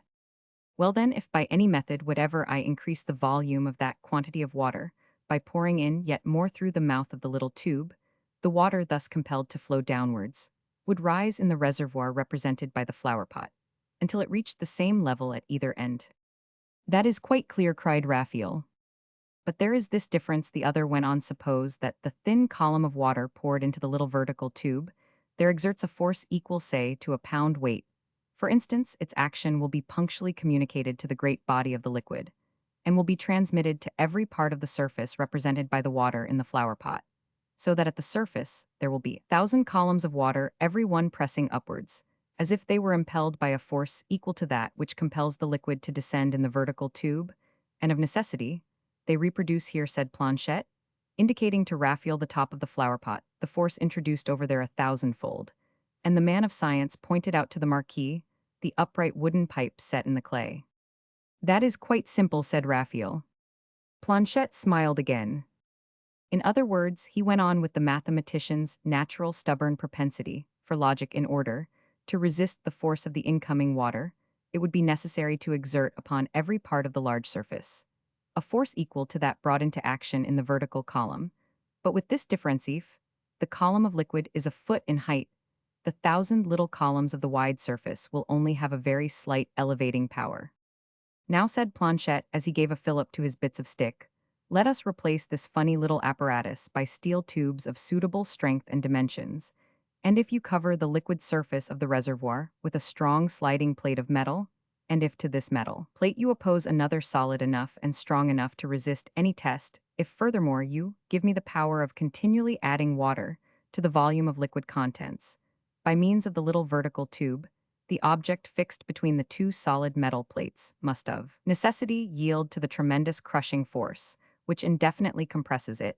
The method of continually pouring in water through a little tube, like the manner of communicating force through the volume of the liquid to a small metal plate, is an absurdly primitive mechanical device. A brace of pistons and a few valves would do it all. Do you perceive, my dear sir, he said, taking Valentin by the arm, there is scarcely a substance in existence that would not be compelled to dilate when fixed in between these two indefinitely resisting surfaces. What the author of the Letters Provincials invented it, Raphael exclaimed. He and no other, sir. The science of mechanics knows no simpler nor more beautiful contrivance. The opposite principle, the capacity of expansion possessed by water, has brought the steam engine into being, but water will only expand up to a certain point, while its incompressibility, being a force in a manner negative, is of necessity infinite. If this skin is expanded, said Raphael, I promise you to erect a colossal statue to Blaise Pascal, to found a prize of 100,000 francs, to be offered every 10 years for the solution of the grandest problem of mechanical science, affected during the interval to find dowries for all your cousins and second cousins, and finally to build an asylum on purpose for impoverished or insane mathematicians. That would be exceedingly useful, Planchette replied. We will go to Spieghalter tomorrow, sir. He continued with the serenity of a man, living on a plane wholly intellectual. That distinguished mechanic has just completed after my own designs an improved mechanical arrangement, by which a child could get 1,000 trusses of hay inside his cap. Then goodbye till tomorrow. Till tomorrow, sir. Talk of mechanics, cried Raphael, isn't it the greatest of the sciences, the other fellow with his onagers, classifications, ducks, and species, and his files full of bottled monstrosities, is at best only fit for a billiard marker in a saloon. The next morning Raphael went off in great spirits to find Planchette, and together they set out for the Rue de la Sainte Auspicious appellation, arrived at Spieghalter's. The young man found himself in a vast foundry, his eyes lighted upon a multitude of glowing and roaring furnaces. There was a storm of sparks, a deluge of nails, an ocean of pistons, vices, levers, valves, girders, files, and nuts. A sea of melted metal bulks of timber and bar steel iron filings filled your throat. There was iron in the atmosphere. The men were covered with it. Everything reeked of iron. The iron seemed to be a living organism. It became a fluid, moved, and seemed to shape itself intelligently, after every fashion, to obey the workers, every caprice, through the uproar made by the bellows, the crescendo of the falling hammers, and the shrill sounds of the lathes that drew groans from the steel. Raphael passed into a large, clean, and airy place, where he was able to inspect at his leisure the great press that Planchette had told him about. He admired the cast-iron beams, as one might call them, and the twin bars of steel, coupled together with indestructible bolts. If you were to give 7 rapid turns to that crank, said Spieghalter, pointing out a beam of polished steel, you would make a steel bar spurt out in thousands of jets that would get into your legs like needles. The deuce, exclaimed Raphael. Planchette himself slipped the piece of skin between the metal plates of the all-powerful press, and brimful of the certainty of a scientific conviction, he worked the crank energetically.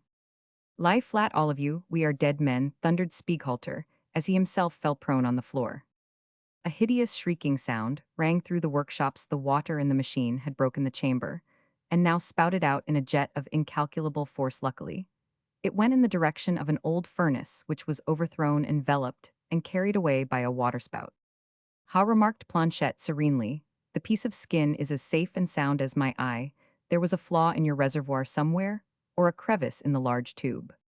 No, no, I know my reservoir. The devil is in your contrivance, sir, you can take it away.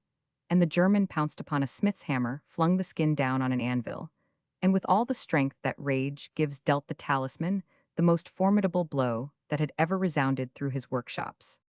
There is not so much as a mark on it, said Planchette, stroking the perverse bit of skin. The workmen hurried in. The foreman took the skin and buried it in the glowing coal of a forge, while in a semicircle round the fire, they all awaited the action of a huge pair of bellows. Raphael, Spieghalter, and Professor Planchette stood in the midst of the grimy, expectant crowd. Raphael, looking round on faces dusted over with iron filings, white eyes, greasy blackened clothing, and hairy chests, could have fancied himself transported into the wild nocturnal world of German ballad poetry. After the skin had been in the fire for 10 minutes, the foreman pulled it out with a pair of pincers. Hand it over to me, said Raphael. The foreman held it out by way of a joke. The Marquis readily handled it. It was cool and flexible between his fingers. An exclamation of alarm went up. The workmen fled in terror. Valentin was left alone with Planchette in the empty workshop. There is certainly something infernal in the thing, cried Raphael in desperation. Is no human power able to give me one more day of existence? I made a mistake, sir, said the mathematician with a penitent expression. We ought to have subjected that peculiar skin to the action of a rolling machine. Where could my eyes have been when I suggested compression? It was I that asked for it, Raphael answered. The mathematician heaved a sigh of relief like a culprit, acquitted by a dozen jurors. Still, the strange problem afforded by the skin interested him. He meditated a moment and then remarked, this unknown material ought to be treated chemically by reagents. Let us call on Japhet. Perhaps the chemist may have better luck than the mechanic. Valentin urged his horse into a rapid trot, hoping to find the chemist, the celebrated Japhet, in his laboratory. Well, old friend, Planchette began seeing Japhet in his armchair, examining a precipitate how goes chemistry. Gone to sleep, nothing new at all. The Academy, however, has recognized the existence of salicine, but salicine, asparagine, vauqueline, and digitaline are not really discoveries. Since you cannot invent substances, said Raphael, you are obliged to fall back on inventing names. Most emphatically true, young man. Here, said Planchette, addressing the chemist, try to analyze this composition. If you can extract any element whatever from it, I christen it diaboline beforehand, for we have just smashed a hydraulic press in trying to compress it. Let's see, let's have a look at it, cried the delighted chemist. It may perhaps be a fresh element. It is simply a piece of the skin of an ass, sir, said Raphael. Sir, said the illustrious chemist sternly. I am not joking, the Marquis answered, laying the piece of skin before him. Baron Japhet applied the nervous fibers of his tongue to the skin. He had skill in thus detecting salts, acids, alkalis, and gases. After several experiments, he remarked, no taste whatever come, we will give it a little fluoric acid to drink. Subjected to the influence of this ready solvent of animal tissue, the skin underwent no change whatsoever. It is not shagreen at all, the chemist cried. We will treat this unknown mystery as a mineral, and try its metal by dropping it in a crucible where I have at this moment some red potash. Japhet went out and returned almost immediately. Allow me to cut away a bit of this strange substance, sir, he said to Raphael, it is so extraordinary. A bit, exclaimed Raphael, not so much as a hair's breadth. You may try, though, he added half banteringly, half sadly. The chemist broke a razor in his desire to cut the skin. He tried to break it by a powerful electric shock. Next, he submitted it to the influence of a galvanic battery. But all the thunderbolts his science wotted of fell harmless on the dreadful talisman. It was 7 o'clock in the evening. Planchette, Japhet, and Raphael, unaware of the flight of time, were awaiting the outcome of a final experiment. The magic skin emerged triumphant from a formidable encounter, in which it had been engaged with a considerable quantity of chloride of nitrogen. It is all over with me, Raphael wailed. It is the finger of God, I shall die. And he left the two amazed scientific men. We must be very careful not to talk about this affair at the Academy, our colleagues. They would laugh at us, Planchette remarked to the chemist after a long pause in which they looked at each other without daring to communicate their thoughts. The learned pair looked like two Christians who had issued from their tombs to find no God in the heavens. Science had been powerless acids, so much clear water, red potash had been discredited, the galvanic battery, an electric shock had been a couple of playthings. A hydraulic press, broken like a biscuit, commented Planchette. I believe in the devil, said the Baron Japhet after a moment's silence. And I in God, replied Planchette. Each spoke in character. The universe for a mechanician is a machine that requires an operator for chemistry. That fiendish employment of decomposing all things the world is a gas endowed with the power of movement. We cannot deny the fact, the chemist replied. Pshaw, those gentlemen, the doctrinaires, have invented a nebulous aphorism for our consolation, stupid as a fact. Your aphorism, said the chemist, seems to me as a fact very stupid. They began to laugh and went off to dine like folk, for whom a miracle is nothing more than a phenomenon. Valentin reached his own house shivering with rage, and consumed with anger. He had no more faith in anything. Conflicting thoughts shifted and surged to and fro in his brain, as is the case with every man brought face to face with an inconceivable fact. He had readily believed in some hidden flaw in Spieghalter's apparatus. He had not been surprised by the incompetence and failure of science and of fire, but the flexibility of the skin, as he handled it, taken with its stubbornness, when all means of destruction that man possesses had been brought to bear upon it in vain. These things terrified him. The incontrovertible fact made him dizzy. I am mad, he muttered. I have had no food since the morning, and yet I am neither hungry nor thirsty, and there is a fire in my breast that burns me.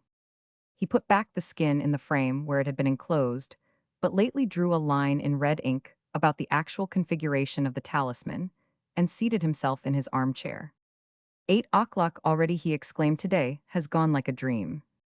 He leaned his elbow on the arm of the chair, propped his head with his left hand, and so remained lost in secret dark reflections, and consuming thoughts that men condemned to die bear away with them. Oh, Pauline, he cried, poor child, there are gulfs that love can never traverse despite the strength of his wings. Just then he very distinctly heard a smothered sigh, and knew, by one of the most tender privileges of passionate love, that it was Pauline's breathing. That is my death warrant, he said to himself. If she were there, I should wish to die in her arms. A burst of gleeful and hearty laughter made him turn his face towards the bed. He saw Pauline's face, through the transparent curtains, smiling like a child for gladness over a successful piece of mischief. Her pretty hair fell over her shoulders in countless curls. She looked like a Bengal rose upon a pile of white roses. I cajoled Jonathan said, she doesn't the bed belong to me? Who am your wife, don't scold me darling. I only wanted to surprise you to sleep beside you, forgive me for my freak. She sprang out of bed like a kitten, showed herself gleaming in her lawn raiment, and sat down on Raphael's knee. Love, what gulf were you talking about, she said, with an anxious expression apparent upon her face. Death? You hurt me, she answered. There are some thoughts upon which we poor women that we are cannot dwell, they are death to us. Is it strength of love in us, or lack of courage? I cannot tell, death does not fright me, she began again, laughingly, to die with you both together tomorrow morning, in one last embrace, would be joy. It seems to me that even then I should have lived more than 100 years. What does the number of days matter if we have spent a whole lifetime of peace and love in one night, in 1 hour? You are right, heaven is speaking through that pretty mouth of yours. Grant that I may kiss you, and let us die, said Raphael. Then let us die, she said, laughing. Towards 9 o'clock in the morning, the daylight streamed through the chinks of the window shutters, obscured somewhat by the muslin curtains. It yet sufficed to show clearly the rich colors of the carpet, the silks and furniture of the room, where the two lovers were lying asleep. The gilding sparkled here, and there a ray of sunshine fell and faded upon the soft down quilt that the freaks of life had thrown to the ground. The outlines of Pauline's dress, hanging from a cheval glass, appeared like a shadowy ghost. Her dainty shoes had been left at a distance from the bed. A nightingale came to perch upon the sill, its trills repeated over again, and the sounds of its wings, suddenly shaken out for flight, awoke Raphael. For me to die, he said, following out a thought begun in his dream, my organization, the mechanism of flesh and bone, that is quickened by the will in me, and makes of me an individual man, must display some perceptible disease. Doctors ought to understand the symptoms of any attack on vitality, and could tell me whether I am sick or sound. He gazed at his sleeping wife. She had stretched her head out to him, expressing in this way, even while she slept, the anxious tenderness of love. Pauline seemed to look at him, as she lay with her face turned towards him in an attitude as full of grace as a young child's, with her pretty half-opened mouth held out towards him. As she drew her light, even breath, her little pearly teeth seemed to heighten the redness of the fresh lips, with the smile hovering over them. The red glow in her complexion was brighter, and its whiteness was, so to speak, whiter still just then than in the most impassioned moments of the waking day. In her unconstrained grace, as she lay so full of believing trust, the adorable attractions of childhood were added to the enchantments of love. Even the most unaffected women still obey certain social conventions, which restrain the free expansion of the soul within them during their waking hours, but slumber seems to give them back the spontaneity of life, which makes infancy. Lovely Pauline blushed for nothing. She was like one of those beloved and heavenly beings in whom reason has not yet put motives into their actions and mystery into their glances. Her profile stood out in sharp relief against the fine cambric of the pillows. There was a certain sprightliness about her loose hair, in confusion, mingled with the deep lace ruffles. But she was sleeping in happiness. Her long lashes were tightly pressed against her cheeks, as if to secure her eyes from too strong a light, or to aid an effort of her soul to recollect and to hold fast a bliss that had been perfect but fleeting. Her tiny pink and white ear, framed by a lock of her hair, and outlined by a wrapping of Mechlin lace, would have made an artist, a painter, an old man wildly in love, and would perhaps have restored a madman to his senses. Is it not an ineffable bliss to behold the woman that you love sleeping, smiling in a peaceful dream, beneath your protection, loving you even in dreams, even at the point where the individual seems to cease to exist, offering to you, yet the mute lips that speak to you in slumber of the latest kiss? Is it not indescribable happiness to see a trusting woman half-clad, but wrapped round in her love as by a cloak, modesty in the midst of dishevelmento, see admiringly her scattered clothing, the silken stocking hastily put off to please you last evening, the unclasped girdle that implies a boundless faith in you? A whole romance lies there in that girdle. The woman that it used to protect exists no longer. She is yours. She has become you henceforward. Any betrayal of her is a blow dealt at yourself. In this softened mood, Raphael's eyes wandered over the room, now filled with memories and love, and where the very daylight seemed to take delightful hues. Then he turned his gaze at last upon the outlines of the woman's form, upon youth and purity, and love that even now had no thought that was not for him alone above all things, and longed to live forever as his eyes fell upon Pauline her own, opened at once, as if a ray of sunlight had lighted on them. "Good morning," she said, smiling. "How handsome you are, bad man." The grace of love and youth of silence and dawn shone in their faces, making a divine picture, with the fleeting spell over it all that belongs only to the earliest days of passion. Just as simplicity and artlessness are the peculiar possession of childhood, alas, love's springtide joys, like our own youthful laughter, must even take flight and live for us, no longer save in memory, either for our despair, or to shed some soothing fragrance over us, according to the bent of our inmost thoughts. "What made me wake you?" said Raphael. "It was so great a pleasure to watch you sleeping that it brought tears to my eyes." "And to mine too," she answered. "I cried in the night while I watched you sleeping. But not with happiness, Raphael dear. Pray listen to me, your breathing is labored.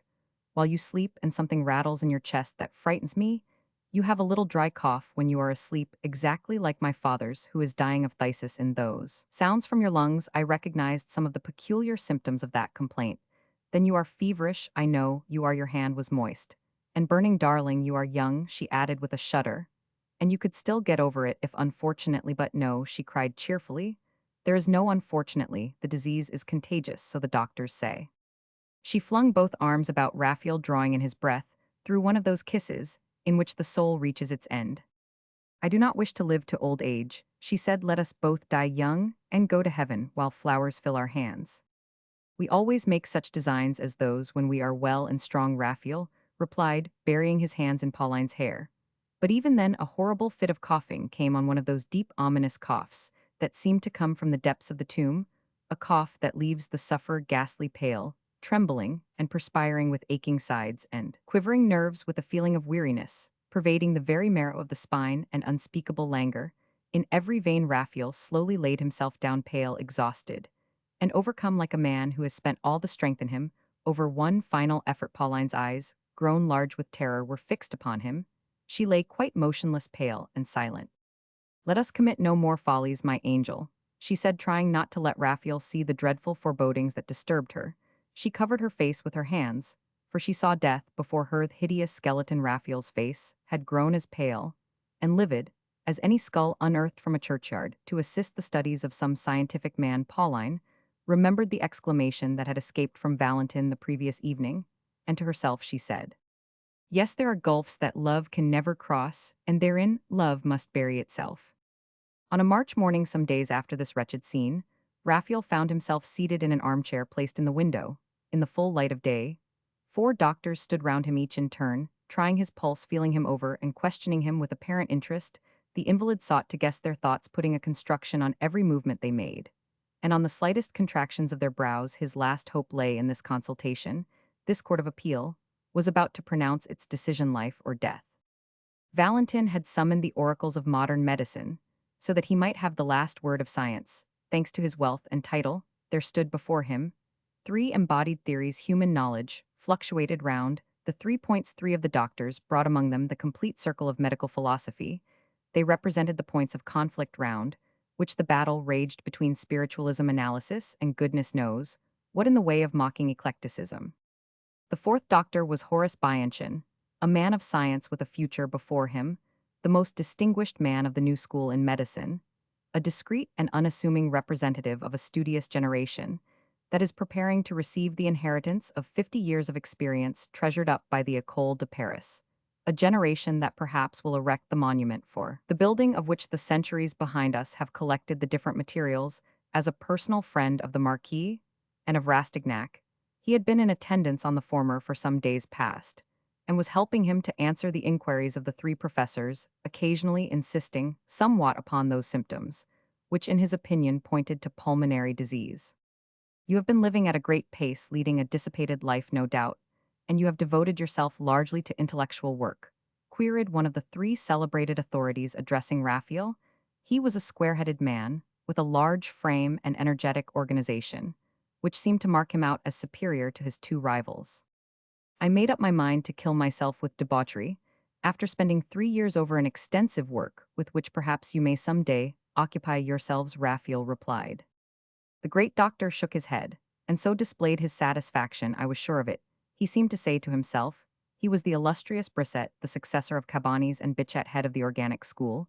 a doctor popular with believers in material and positive science, who see in man a complete individual subject, solely to the laws of his own particular organization, and who consider that his normal condition and abnormal states of disease can both be traced to obvious causes. After this reply, Brissette looked without speaking at a middle-sized person, whose darkly flushed countenance and glowing eyes seemed to belong to some antique satyr, and who, leaning his back against the corner of the embrasure, was studying Raphael, without saying a word. Dr. Camaristus, a man of creeds and enthusiasms, the head of the Vitalists, a romantic champion of the esoteric doctrines of Van Helmont, discerned a lofty informing principle. In human life, a mysterious and inexplicable phenomenon which mocks at the scalpel, deceives the surgeon, eludes the drugs of the pharmacopoeia, the formulae of algebra, the demonstrations of anatomy, and derides all our efforts. A sort of invisible, intangible flame, which, obeying some divinely appointed law, will often linger on in a body, in our opinion, devoted to death, while it takes flight from an organization well fitted for prolonged existence. A bitter smile hovered upon the lips of the third Dr. Maugredy, a man of acknowledged ability, but a Pyrrhonist and a scoffer with the scalpel, for his one article of faith. He would consider as a concession to Brissette that a man who, as a matter of fact, was perfectly well, was dead, and recognize with Camaristus that a man might be living on after his apparent demise. He found something sensible in every theory, and embraced none of them, claiming that the best of all systems of medicine was to have none at all. And to stick to facts, this panurge of the clinical schools, the king of observers, the great investigator, a great skeptic, the man of desperate expedients, was scrutinizing the magic skin. I should very much like to be a witness of the coincidence of its retrenchment.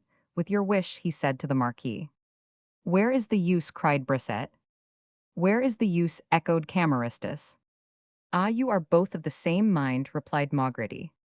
The contraction is perfectly simple, Brissette went on. It is supernatural, remarked Camaristus. In short, Maugredy made answer with affected solemnity, and handing the piece of skin to Raphael, as he spoke, the shriveling faculty of the skin is a fact inexplicable, and yet quite natural, which ever since the world began has been the despair of medicine and of pretty women. All Valentin's observation could discover no trace of a feeling for his troubles in any of the three doctors. The three received every answer in silence, scanned him unconcernedly, and interrogated him unsympathetically. Politeness did not conceal their indifference whether deliberation or certainty was the cause. Their words, at any rate, came so seldom and so languidly that at times Raphael thought that their attention was wandering from time to time. Brissette, the sole speaker, remarked good, just so as Bianchon pointed out the existence of each desperate symptom. Camaristus seemed to be deep in meditation. Maugredy looked like a comic author, studying two queer characters, with a view to reproducing them faithfully upon the stage. There was deep, unconcealed distress and grave compassion in Horace Bianchon's face. He had been a doctor for too short time to be untouched by suffering and unmoved by a deathbed. He had not learned to keep back the sympathetic tears that obscure a man's clear vision, and prevent him from seizing, like the general of an army, upon the auspicious moment for victory in utter disregard of the groans of dying men. After spending about half an hour over taking in some sort the measure of the patient, and the complaint, much as a tailor measures a young man for a coat when he orders his wedding outfit, the authorities uttered several commonplaces, and even talked of politics. Then they decided to go into Raphael's study, to exchange their ideas and frame their verdict. May I not be present during the discussion, gentlemen? Valentin had asked them, but Brissette and Maugredy protested against this, and in spite of their patient's entreaties, declined altogether to deliberate in his presence. Raphael gave way before their custom, thinking that he could slip into a passage adjoining, whence he could easily overhear the medical conference, in which the three professors were about to engage. Permit me, gentlemen, said Brissette as they entered, to give you my own opinion. At once, I neither wish to force it upon you, nor to have it discussed in the first place. It is unbiased, concise, and based on an exact similarity that exists between one of my own patients and the subject that we have been called in to examine, and moreover, I am expected at my hospital. The importance of the case that demands my presence, there will excuse me for speaking the first word. The subject with which we are concerned has been exhausted in an equal degree by intellectual labors. What did he set about Horace? He asked of the young doctor. As theory of the will.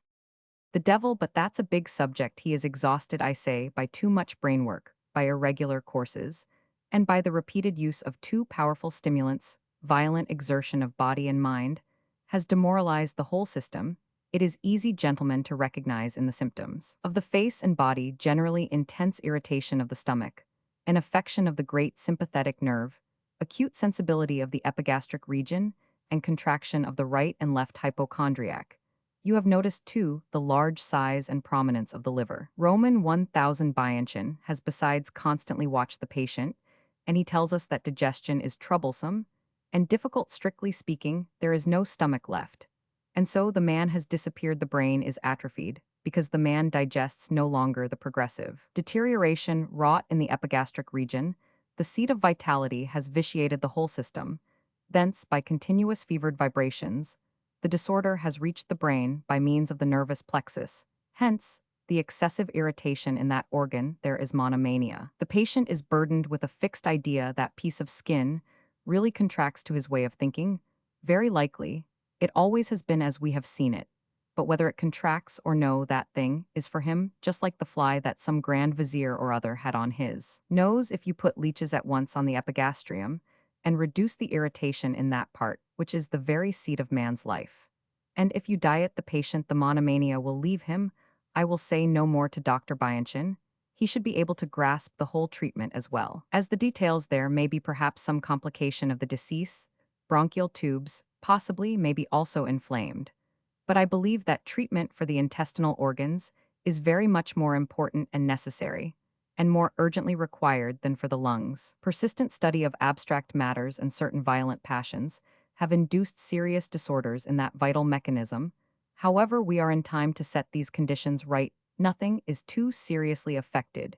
You will easily get your friend round again, he remarked to Bianchin. Our learned colleague is taking the effect for the cause. Cameristus replied, yes, the changes that he has observed so keenly certainly exist in the patient, but it is not the stomach that by degrees has set up nervous action in the system, and so affected the brain like a hole in a window pane, spreading cracks round about it. It took a blow of some kind to make a hole in the window. Who gave the blow? Do we know that? Have we investigated the patient's case sufficiently? Are we acquainted with all the events of his life? The vital principle, gentlemen, he continued, the Archeus of Van Helmont, is affected in his Casseth, very essence and center of life, is attacked the divine spark, the transitory intelligence, which holds the organism together, which is the source of the will, the inspiration of life, has ceased to regulate the daily phenomena of the mechanism, and the functions of every organ. Thence arise all the complications which my learned colleague has so thoroughly appreciated. The epigastric region does not affect the brain, but the brain affects the epigastric region. No, he went on vigorously slapping his chest. No, I am not a stomach in the form of a man. No, everything does not lie there. I do not feel that I have the courage to say that if the epigastric region is in good order, everything else is in a like condition. We cannot trace, he went on more mildly, to one physical cause the serious disturbances that supervene in this or that subject which has been dangerously attacked, nor submit them to a uniform treatment. No one man is like another. We have each peculiar organs, differently affected, diversely nourished, adapted to perform different functions, and to induce a condition necessary to the accomplishment of an order of things which is unknown to us. The sublime will has so wrought that a little portion of the great all is set within us to sustain the phenomena of living in every man. It formulates itself, distinctly making each, to all appearance, a separate individual, yet in one point coexistent with the infinite cause.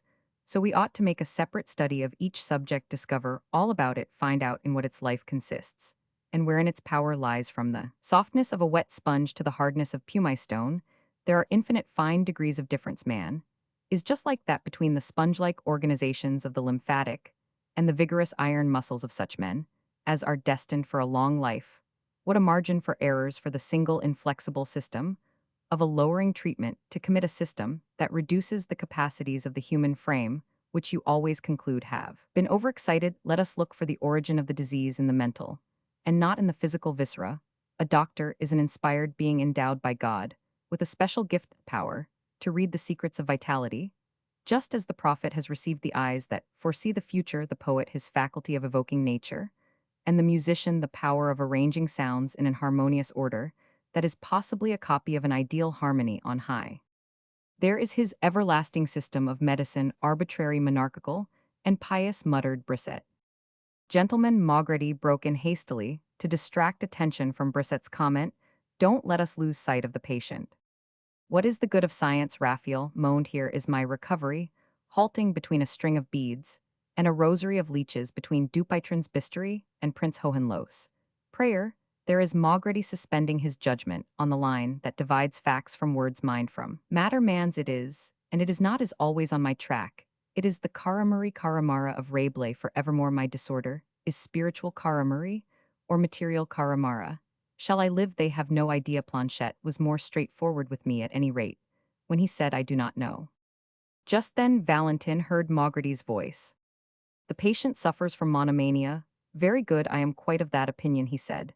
"But he has 200,000 a year. Monomaniacs of that kind are very uncommon. As for knowing whether his epigastric region has affected his brain, or his brain his epigastric region, we shall find that out perhaps whenever he dies. But to resume, there is no disputing the fact that he is ill. Some sort of treatment. He must have let us leave theories alone, and put leeches on him to counteract the nervous and intestinal irritation, as to the existence of which we all agree, and let us send him to drink the waters in that way. We shall act on both systems at once. If there really is tubercular disease, we can hardly expect to save his life, so that—" Raphael abruptly left the passage and went back to his armchair. The four doctors very soon came out of the study. Horace was the spokesman. "These gentlemen," he told him, "have unanimously agreed that leeches must be applied to the stomach at once, and that both physical and moral treatment are imperatively needed. In the first place, a carefully prescribed rule of diet, so as to soothe the internal irritation." Her Brisset signified his approval. "And in the second, a hygienic regimen to set your general condition right. We all therefore recommend you to go to take the waters in Aix in Savoy, or if you like it better, at Mont d'Or in Auvergne. The air and the situation are both pleasanter in Savoy than in the Cantal, but you will consult your own taste." Here it was Cameristus who nodded assent. "These gentlemen," Bianchon continued, having recognized a slight affection of the respiratory organs, "are agreed as to the utility of the previous course of treatment that I have prescribed. They think that there will be no difficulty about restoring you to health, and that everything depends upon a wise and alternate employment of these various means, and that is the cause of the milk in the cocoanut," said Raphael, with a smile, as he led Horace into his study to pay the fees for this useless consultation. "Their conclusions are logical," the young doctor replied. "Cameristus feels. Brisset examines. Maugrety doubts. Has not man a soul, a body, and an intelligence?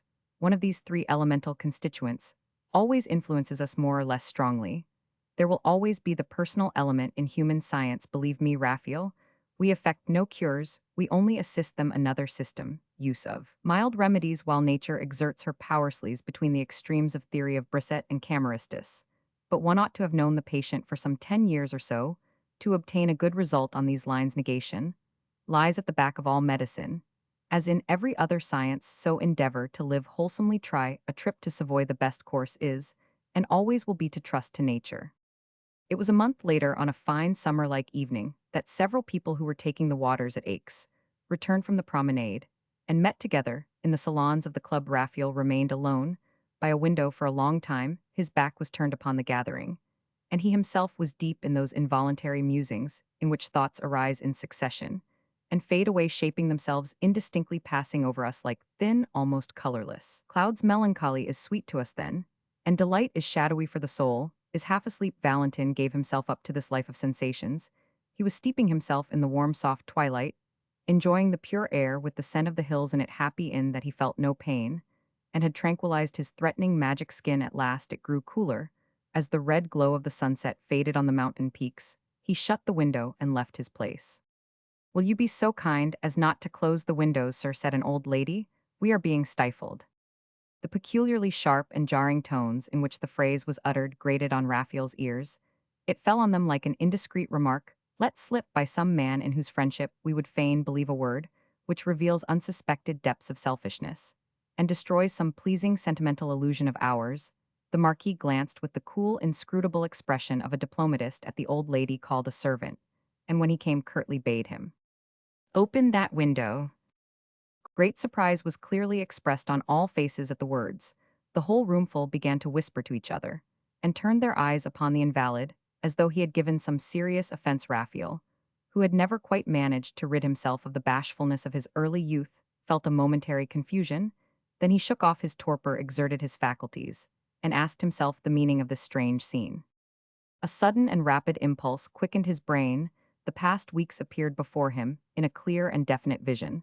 The reasons for the feelings he inspired in others stood out for him in relief, like the veins of some corpse, which a naturalist, by some cunningly contrived injection, has colored so as to show their least ramifications. He discerned himself in this fleeting picture. He followed out his own life in it thought by thought, day after day. He saw himself, not without astonishment, an absent, gloomy figure, in the midst of these lively folk, always musing over his own fate, always absorbed by his own sufferings, seemingly impatient of the most harmless chat. He saw how he had shunned the ephemeral intimacies that travelers are so ready to establish, no doubt, because they feel sure of never meeting each other again, how he had taken little heed of those about him. He saw himself like the rocks, without unmoved by the caresses or the stormy surgings of the waves. Then, by a gift of insight seldom accorded, he read the thoughts of all those about him. The light of a candle revealed the sardonic profile and yellow cranium of an old man. He remembered now that he had one from him, and had never proposed that the other should have his revenge. A little further on he saw a pretty woman whose lively advances he had met with frigid coolness. There was not a face there that did not reproach him with some wrong done inexplicably to all appearance. But the real offense in every case lay in some mortification, some invisible hurt dealt to self-love. He had unintentionally jarred on all the small susceptibilities of the circle round about him. His guests on various occasions, and those to whom he had lent his horses, had taken offense at his luxurious ways. Their ungraciousness had been a surprise to him. He had spared them further humiliations of that kind, and they had considered that he looked down upon them and had accused him of haughtiness ever since he could read their inmost thoughts. As he fathomed their natures in this way, society, with its polish and varnish, grew loathsome to him. He was envied and hated for his wealth and superior ability. His reserve baffled the inquisitive. His humility seemed like haughtiness to these petty, superficial natures. He guessed the secret, unpardonable crime which he had committed against them. He had overstepped the limits of the jurisdiction of their mediocrity. He had resisted their inquisitorial tyranny. He could dispense with their society, and all of them, therefore, had instinctively combined to make him feel their power, and to take revenge upon this incipient royalty, by submitting him to a kind of ostracism, and so teaching him that they in their turn could do without him. Pity came over him first of all at this aspect of mankind, but very soon he shuddered at the thought of the power that came thus at will, and flung aside for him the veil of flesh, under which the moral nature is hidden away. He closed his eyes so as to see no more. A black curtain was drawn all at once over this unlucky phantom show of truth. But still, he found himself in the terrible loneliness that surrounds every power and dominion. Just then, a violent fit of coughing seized him. Far from receiving one single word, indifferent and meaningless it is true, but still containing among well-bred people brought together by chance at least some pretense of civil commiseration, now heard hostile ejaculations and muttered complaints. Society, there assembled, disdained any pantomime on his account, perhaps, because he had gauged its real nature too well. His complaint is contagious. The president of the club ought to forbid him to enter the salon. It is contrary to all rules and regulations to cough in that way. When a man is as ill as that, he ought not to come to take the waters. He will drive me away from the place.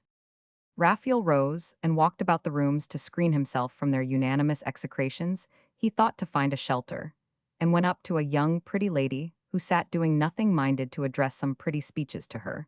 But as he came towards her, she turned her back upon him and pretended to be watching the dancers. Raphael feared lest he might have made use of the talisman already that evening, and feeling that he had neither the wish nor the courage to break into the conversation, he left the salon and took refuge in the billiard room.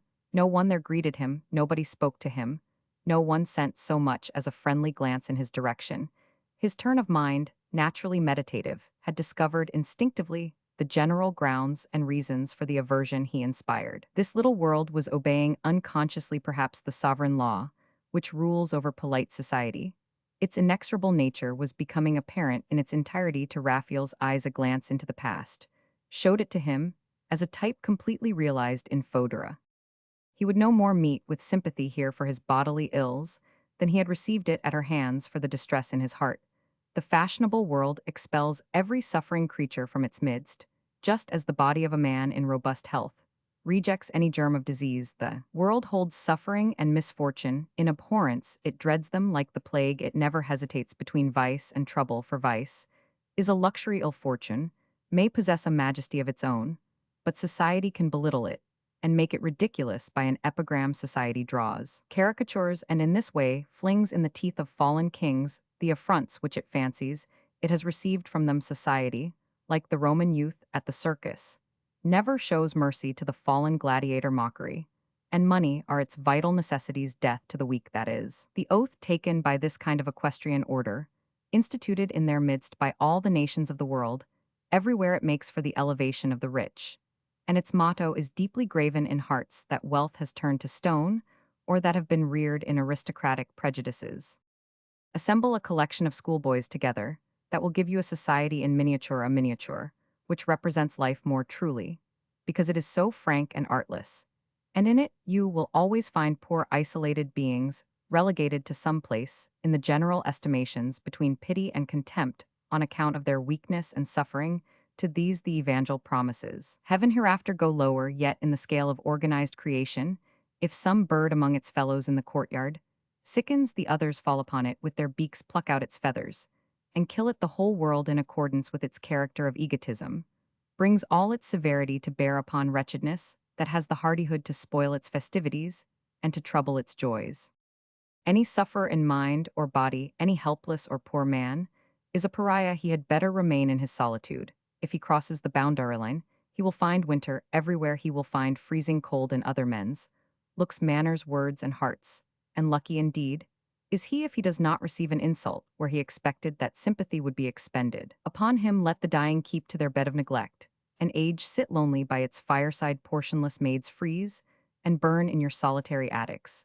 If the world tolerates misery of any kind, it is to turn it to account for its own purposes, to make some use of it, saddle and bridle it, put a bit in its mouth, ride it about, and get some fun out of it.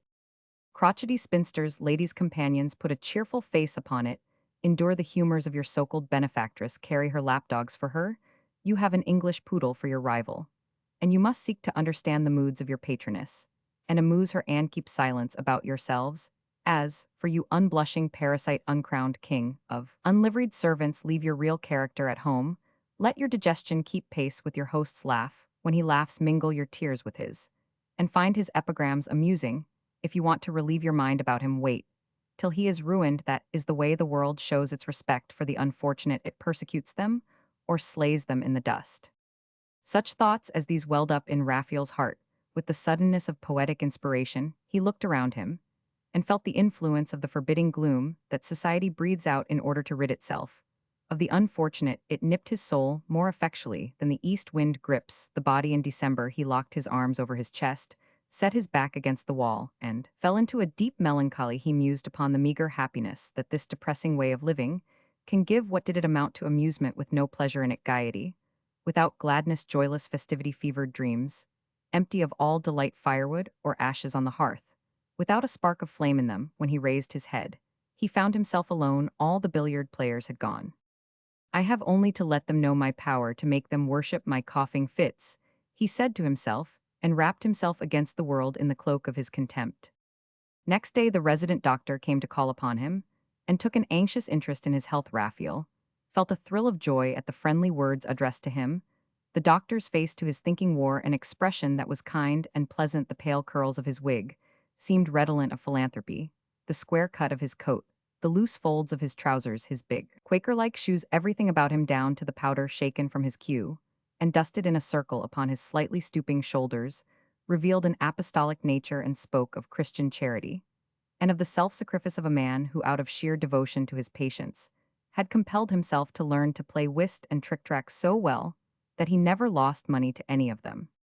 My Lord Marquis, said he, after a long talk with Raphael, I can dispel your uneasiness beyond all doubt. I know your constitution well enough by this time to assure you that the doctors in Paris, whose great abilities I know, are mistaken as to the nature of your complaint. You can live as long as Methuselah. My Lord Marquis, accidents only excepted, your lungs are as sound as a blacksmith's bellows. Your stomach would put an ostrich to the blush. But if you persist in living at high altitude, You are running the risk of a prompt interment in consecrated soil. A few words, my Lord Marquis, will make my meaning clear to you. Chemistry, he began, has shown us that man's breathing is a real process of combustion, and the intensity of its action varies according to the abundance or scarcity of the phlogistic element stored up by the organism of each individual. In your case, the phlogistic or inflammatory element is abundant, if you will permit me to put it so. You generate superfluous oxygen, possessing as you do the inflammatory temperament of a man, destined to experience strong emotions, while you breath the keen, pure air that stimulates life in men of lymphatic constitution. You are accelerating an expenditure of vitality already too rapid. One of the conditions for existence for you is the heavier atmosphere of the plains and valleys. Yes, the vital air for a man consumed by his genius lies in the fertile pasture lands of Germany at Toplitz or Baden-Baden. If England is not obnoxious to you, its misty climate would reduce your fever, but the situation of our baths, 1,000 feet above the level of the Mediterranean, is dangerous for you. That is my opinion, at least, he said with a deprecatory gesture.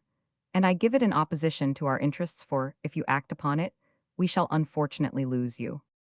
But for these closing words of his, the affable doctor's seeming good nature would have completely won Raphael over.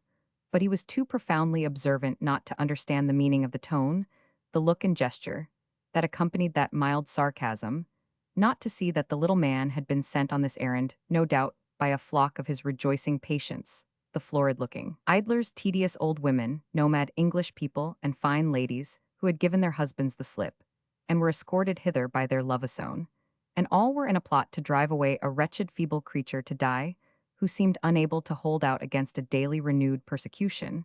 Raphael accepted the challenge. He foresaw some amusement to be derived from their maneuvers. As you would be grieved at losing me, said he to the doctor, I will endeavor to avail myself of your good advice. Without leaving the place, I will set about having a house built tomorrow, and the atmosphere within it shall be regulated by your instructions. The doctor understood the sarcastic smile that lurked about Raphael's mouth, and took his leave without finding another word to say. The Lake of Birgit lies 700 feet above the Mediterranean, in a great hollow among the jagged peaks of the hills. It sparkles there, the bluest drop of water in the world, from the summit of the Cat's Tooth. The lake below looks like a stray turquoise. This lovely sheet of water is about 27 miles round, and in some places is nearly 500 feet deep.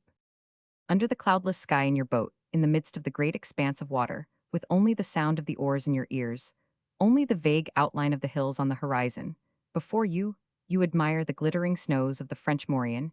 You pass now by masses of granite clad in the velvet of green turf, or in low-growing shrubs, now by pleasant sloping meadows.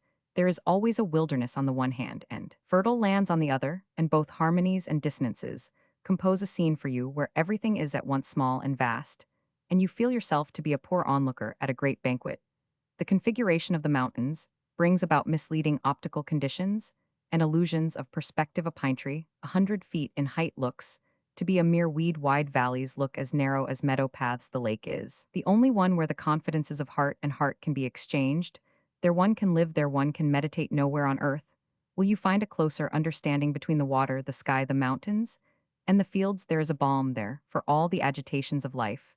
The place keeps the secrets of sorrow to itself, the sorrow that grows less beneath its soothing influence, and to love it gives a grave and meditative cast, deepening passion and purifying it. A kiss there becomes something great. But beyond all other things, it is the lake for memories. It aids them by lending to them the hues of its own waves. It is a mirror in which everything is reflected. Only here, with this lovely landscape all around him, could Raphael endure the burden laid upon him. Here he could remain as a languid dreamer without a wish of his own. He went out upon the lake after the doctor's visit, and was landed at a lonely point on the pleasant slope, where the village of Saint Innocent is situated. The view from this promontory, as one may call it, comprises the heights of Bugey, with the Rhone flowing at their foot and the end of the lake. But Raphael liked to look at the opposite shore from thence, at the melancholy-looking abbey of Hautecombe, the burying place of the Sardinian kings, who lie prostrate there before. The hills, like pilgrims, come at last to their journey's end. The silence of the landscape was broken by the even rhythm of the strokes of the oar. It seemed to find a voice for the place in monotonous cadences, like the chanting of monks. The Marquis was surprised to find visitors to this usually lonely part of the lake. And as he mused, he watched the people seated in the boat, and recognized in the stern the elderly lady who had spoken so harshly to him the evening before. No one took any notice of Raphael as the boat passed, except the elderly lady's companion, a poor old maid of noble family, who bowed to him, and whom it seemed to him that he saw for the first time a few seconds later. He had already forgotten the visitors who had rapidly disappeared behind the promontory, when he heard the fluttering of a dress and the sound of light footsteps not far from him. He turned about and saw the companion, and guessing from her embarrassed manner that she wished to speak with him, he walked towards her. She was somewhere about 36 years of age, thin and tall, reserved and prim, and like all old maids seemed puzzled to know which way to look an expression, no longer in keeping with her measured, springless, and hesitating steps. She was both young and old at the same time, and by a certain dignity in her carriage showed the high value which she set upon her charms and perfections. In addition, her movements were all demure and discreet, like those of women, who are accustomed to take great care of themselves, no doubt, because they desire not to be cheated of love, their destined end. "Your life is in danger, sir, do not come to the club again," she said, stepping back a pace or two from Raphael, as if her reputation had already been compromised. "But mademoiselle," said Raphael, smiling, "please explain yourself more clearly, since you have condescended so far." "Ah," she answered, "unless I had had a very strong motive, I should never have run the risk of offending the Countess, for if she ever came to know that I had warned you—" "And who would tell her, mademoiselle?" cried Raphael. "True," the old maid answered. She looked at him, quaking like an owl out in the sunlight. "But think of yourself," she went on. "Several young men, who want to drive you away from the baths, have agreed to pick a quarrel with you, and to force you into a duel." The elderly lady's voice sounded in the distance. "Mademoiselle," began the Marquis, "my gratitude," but his protectress had fled already. She had heard the voice of her mistress squeaking afresh among the rocks. "Poor girl, unhappiness always understands and helps the unhappy," Raphael thought, and sat himself down at the foot of a tree. "The key of every science is beyond cavil the mark of interrogation. We owe most of our greatest discoveries to a why, and all the wisdom in the world, perhaps, consists in asking wherefore in every connection. But on the other hand, this acquired prescience is the ruin of our illusions." So Valentin, having taken the old maid's kindly action for the text of his wandering thoughts, without the deliberate promptings of philosophy, must find it full of gall and wormhood. "It is not at all extraordinary that a gentlewoman's gentlewoman should take a fancy to me," said he to himself. "I am 27 years old, and I have a title and an income of 200,000 a year. But that her mistress, who hates water like a rabid catfer, it would be hard to give the palm to either in that matter. That her mistress should have brought her here in a boat, is not that very strange and wonderful? Those two women came into Savoy to sleep like marmots. They ask if day has dawned at noon. And to think that they could get up this morning before 8 o'clock to take their chances in running after me." Very soon the old maid and her elderly innocence became in his eyes a fresh manifestation of that artificial, malicious little world. It was a paltry device, a clumsy artifice. A piece of priest's or woman's craft. Was the duel a myth? Or did they merely want to frighten him? But these petty creatures, impudent and teasing, as flies, had succeeded in wounding his vanity, in rousing his pride, and exciting his curiosity, unwilling to become their dupe, or to be taken for a coward, and even diverted, perhaps, by the little drama. He went to the club that very evening. He stood leaning against the marble chimney-piece, and stayed there quietly in the middle of the principal saloon, doing his best to give no one any advantage over him. But he scrutinized the faces about him, and gave a certain vague offense to those assembled by his inspection, like a dog aware of his strength. He awaited the contest on his own ground, without necessary barking. Towards the end of the evening he strolled into the cardroom, walking between the door and another that opened into the billiard room, throwing a glance from time to time over a group of young men that had gathered there. He heard his name mentioned after a turn or two. Although they lowered their voices, Raphael easily guessed that he had become the topic of their debate, and he ended by catching a phrase or two spoken aloud. "You?" "Yes, Roman one." "I dare you to do it." "Let us make a bet on it." "Oh, he will do it." Just as Valentin, curious to learn the matter of the wager, came up to pay closer attention to what they were saying, a tall, strong, good-looking young fellow, who however possessed the impertinent stare peculiar to people who have material force at their back, came out of the billiard room. I am deputed, sir, he said coolly addressing the Marquis, to make you aware of something which you do not seem to know. Your face and person, generally, are a source of annoyance to everyone here. And to me in particular, you have too much politeness not to sacrifice yourself to the public good, and I beg that you will not show yourself in the club again. This sort of joke has been perpetrated before, sir, in garrison towns at the time of the Empire, but nowadays it is exceedingly bad form, said Raphael dryly. I am not joking, the young man answered, and I repeat it, your health will be considerably the worse for a stay here. The heat and light, the air of the saloon, and the company are all bad for your complaint. Where did you study medicine? Raphael inquired.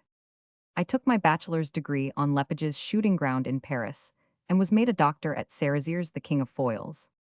There is one last degree left for you to take, said Valentin. Study the ordinary rules of politeness, and you will be a perfect gentleman. The young men all came out of the billiard room.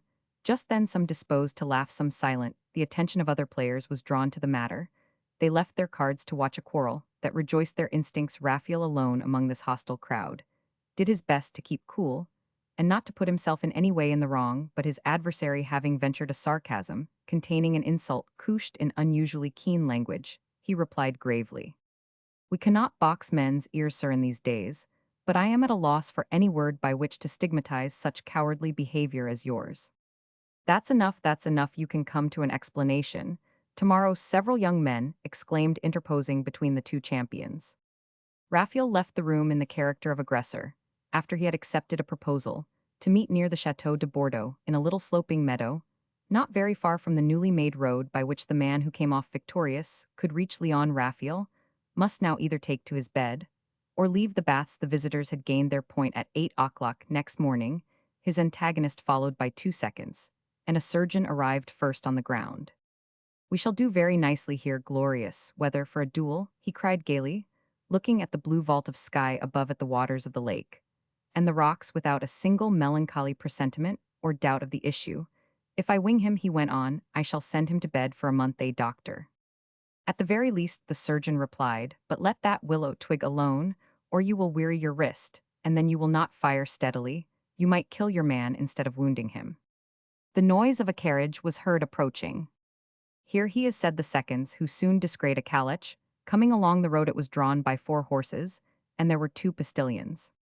"What a queer proceeding," said Valentin's antagonist. "Here he comes post haste to be shot." The slightest incident about a duel, as about a stake at cards, makes an impression on the minds of those deeply concerned in the results of the affair. So the young man awaited the arrival of the carriage. With a kind of uneasiness, it stopped in the road. Old Jonathan laboriously descended from it. In the first place, to assist Raphael to alight, he supported him with his feeble arms, and showed him all the minute attentions that a lover lavishes upon his mistress. Both became lost to sight in the footpath that lay between the highroad and the field where the duel was to take place. They were walking slowly, and did not appear again for some time after. The 4 onlookers at this strange spectacle felt deeply moved by the sight of Valentin. As he leaned on his servant's arm, he was wasted and pale. He limped as if he had the gout, went with his head bowed down, and said not a word. You might have taken them for a couple of old men, one broken with years, the other worn out with thought. The elder bore his age visibly written in his white hair. The younger was of no age. "I have not slept all night, sir," so Raphael greeted his antagonist. The icy tone and terrible glance that went with the words made the real aggressor shudder. He knew that he was in the wrong, and felt in secret ashamed of his behavior. There was something strange in Raphael's bearing tone and gesture. The Marquis stopped, and everyone else was likewise silent. The uneasy and constrained feeling grew to a height. "There is yet time," he went on, "to offer me some slight apology, and offer it you must, or you will die, sir. You rely even now on your dexterity, and do not shrink from an encounter in which you believe all the advantage to be upon your side. Very good, sir. I am generous. I am letting you know my superiority beforehand. I possess a terrible power. I have only to wish to do so, and I can neutralize your skill, dim your eyesight, make your hand and pulse unsteady, and even kill you outright. I have no wish to be compelled to exercise my power. The use of it costs me too dear. You would not be the only one to die so, if you refuse to apologize to me. Not matter what your experience in murder, your ball will go into the waterfall there, and mine will speed straight to your heart, though I do not aim it at you." Confused voices interrupted Raphael at this point. All the time that he was speaking, the Marquis had kept his intolerably keen gaze fixed upon his antagonist now. He drew himself up and showed an impassive face like that of a dangerous madman. "Make him hold his tongue," the young man had said to one of his seconds. "That voice of his is tearing the heart out of me." "Say no more, sir, it is quite useless," cried the seconds, and the surgeon addressing Raphael. "Gentlemen, I am fulfilling a duty. Has this young gentleman any final arrangements to make?" "That is enough, that will do." The Marquis remained standing steadily, never for a moment losing sight of his antagonist, and the latter seemed like a bird before a snake to be overwhelmed by a well-nigh magical power. He was compelled to endure that homicidal gaze he met, and shunned it incessantly. "I am thirsty, give me some water," he said again to the second. "Are you nervous?" "Yes," he answered, "there is a fascination about that man's glowing eyes." "Will you apologize?" "It is too late now." The two antagonists were placed at 15 paces distance from each other. Each of them had a brace of pistols at hand, and according to the program prescribed for them, each was to fire twice when and how he pleased, but after the signal had been given by the seconds. "What are you doing, Charles?" exclaimed the young man, who acted as second to Raphael's antagonist. "You are putting in the ball before the powder." "I am a dead man," he muttered by way of answer. "You have put me facing the sun." "The sun lies behind you," said Valentin sternly and solemnly, while he coolly loaded his pistol, without heeding the fact that the signal had been given, or that his antagonist was carefully taking aim. There was something so appalling in this supernatural unconcern that it affected even the two postilions brought thither by a cruel curiosity. Raphael was either trying his power or playing with it, for he talked to Jonathan, and looked towards him as he received his adversary's fire. Charles' bullet broke a branch of willow and ricocheted over the surface of the water. Raphael fired at random and shot his antagonist through the heart. He did not heed the young man as he dropped. He hurriedly sought the magic skin to see what another man's life had cost him. The talisman was no larger than a small oak leaf. "What are you gaping at, you postilions over there? Let us be off," said the Marquis.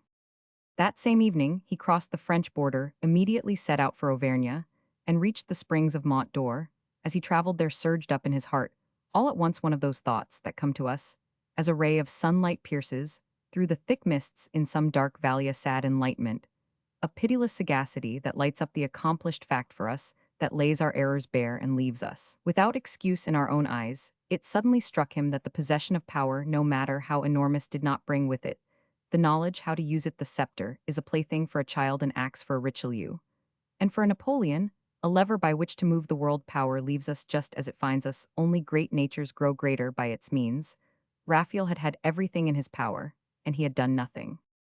At the springs of Mont d'Or, he came again in contact with a little world of people, who invariably shunned him with the eager haste that animals display when they scent afar off one of their own species lying dead and flee away. The dislike was mutual. His late adventure had given him a deep distaste for society. His first care, consequently, was to find a lodging at some distance from the neighborhood of the springs.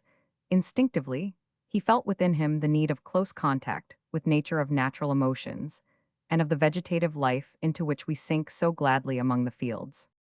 The day after he arrived, he climbed the Pic de Sancy, not without difficulty, and visited the higher valleys, the skyey nooks, undiscovered lakes, and peasants' huts about Mont d'Or, country, whose stern and wild features are now beginning to tempt the brushes of our artists, for sometimes wonderfully fresh and charming views are to be found there, affording a strong contrast to the frowning brows of those lonely hills.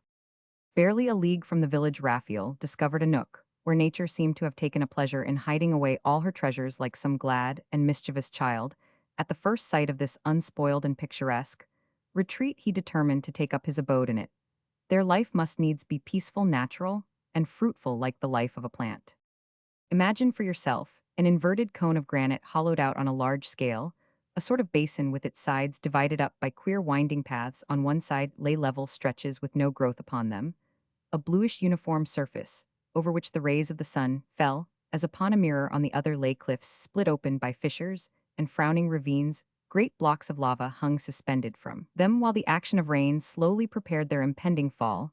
A few stunted trees, tormented by the wind, often crowned their summits, and here and there, in some sheltered angle of their ramparts, a clump of chestnut trees grew tall as cedars or some cavern in the yellowish rocks, showed the dark entrance into its depths, set about by flowers and brambles, decked by a little strip of green turf.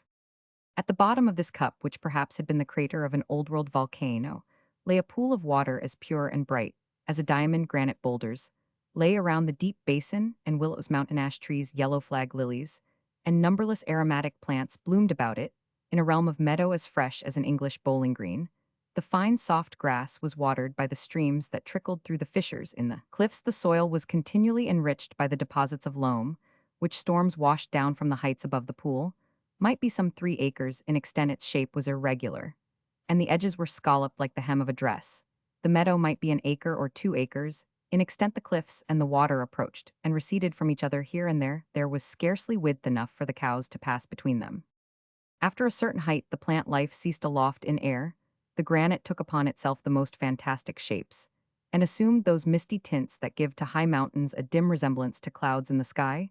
The bare bleak cliffs, with the fearful rents in their sides, pictures of wild and barren desolation, contrasted strongly with the pretty view of the valley, and so strange were the shapes they assumed that one of the cliffs had been called the Capuchin because it was so like a monk. Sometimes these sharp-pointed peaks, these mighty masses of rock and airy caverns, were lighted up one by one, according to the direction of the sun, or the caprices of the atmosphere. They caught gleams of gold, dyed themselves in purple, took a tint of glowing rose color, or turned dull and gray upon the heights. A drama of color was always to be seen, a play of ever-shifting iridescent hues like those on a pigeon's breast.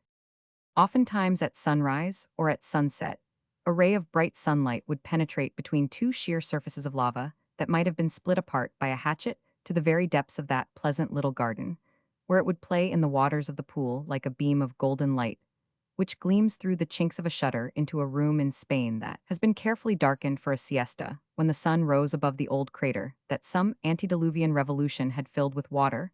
Its rocky sides took warmer tones, the extinct volcano glowed again, and its sudden heat quickened the sprouting seeds and vegetation, gave color to the flowers, and ripened the fruits of this forgotten corner of the earth. As Raphael reached it, he noticed several cows grazing in the pasture land, and when he had taken a few steps towards the water, he saw a little house built of granite and roofed with shingle. In the spot where the meadowland was at its widest, the roof of this little cottage harmonized with everything about it, for it had long been overgrown with ivy, moss, and flowers of no recent date. A thin smoke that did not scare the birds away went up from the dilapidated chimney. There was a great bench at the door between two huge honeysuckle bushes that were pink with blossom and full of scent. The walls could scarcely be seen for branches of vine and sprays of rose and jessamine that interlaced and grew entirely as chance, and their own will bade them, for the inmates of the cottage seemed to pay no attention to the growth which adorned their house, and to take no care of it, leaving to it the fresh, capricious charm of nature. Some clothes spread out on the gooseberry bushes were drying in the sun. A cat was sitting on a machine for stripping hemp. Beneath it lay a newly scoured brass cauldron, among a quantity of potato parings on the other side of the house. Raphael saw a sort of barricade of dead thorn bushes, meant no doubt to keep the poultry from scratching up the vegetables and pot herbs. It seemed like the end of the earth. The dwelling was like some bird's nest ingeniously set in a cranny of the rocks, a clever, and at the same time, a careless bit of workmanship. A simple and kindly nature lay round about it. Its rusticity was genuine, but there was a charm like that of poetry in it, for it grew and throve at 1,000 miles distance from our elaborate and conventional poetry.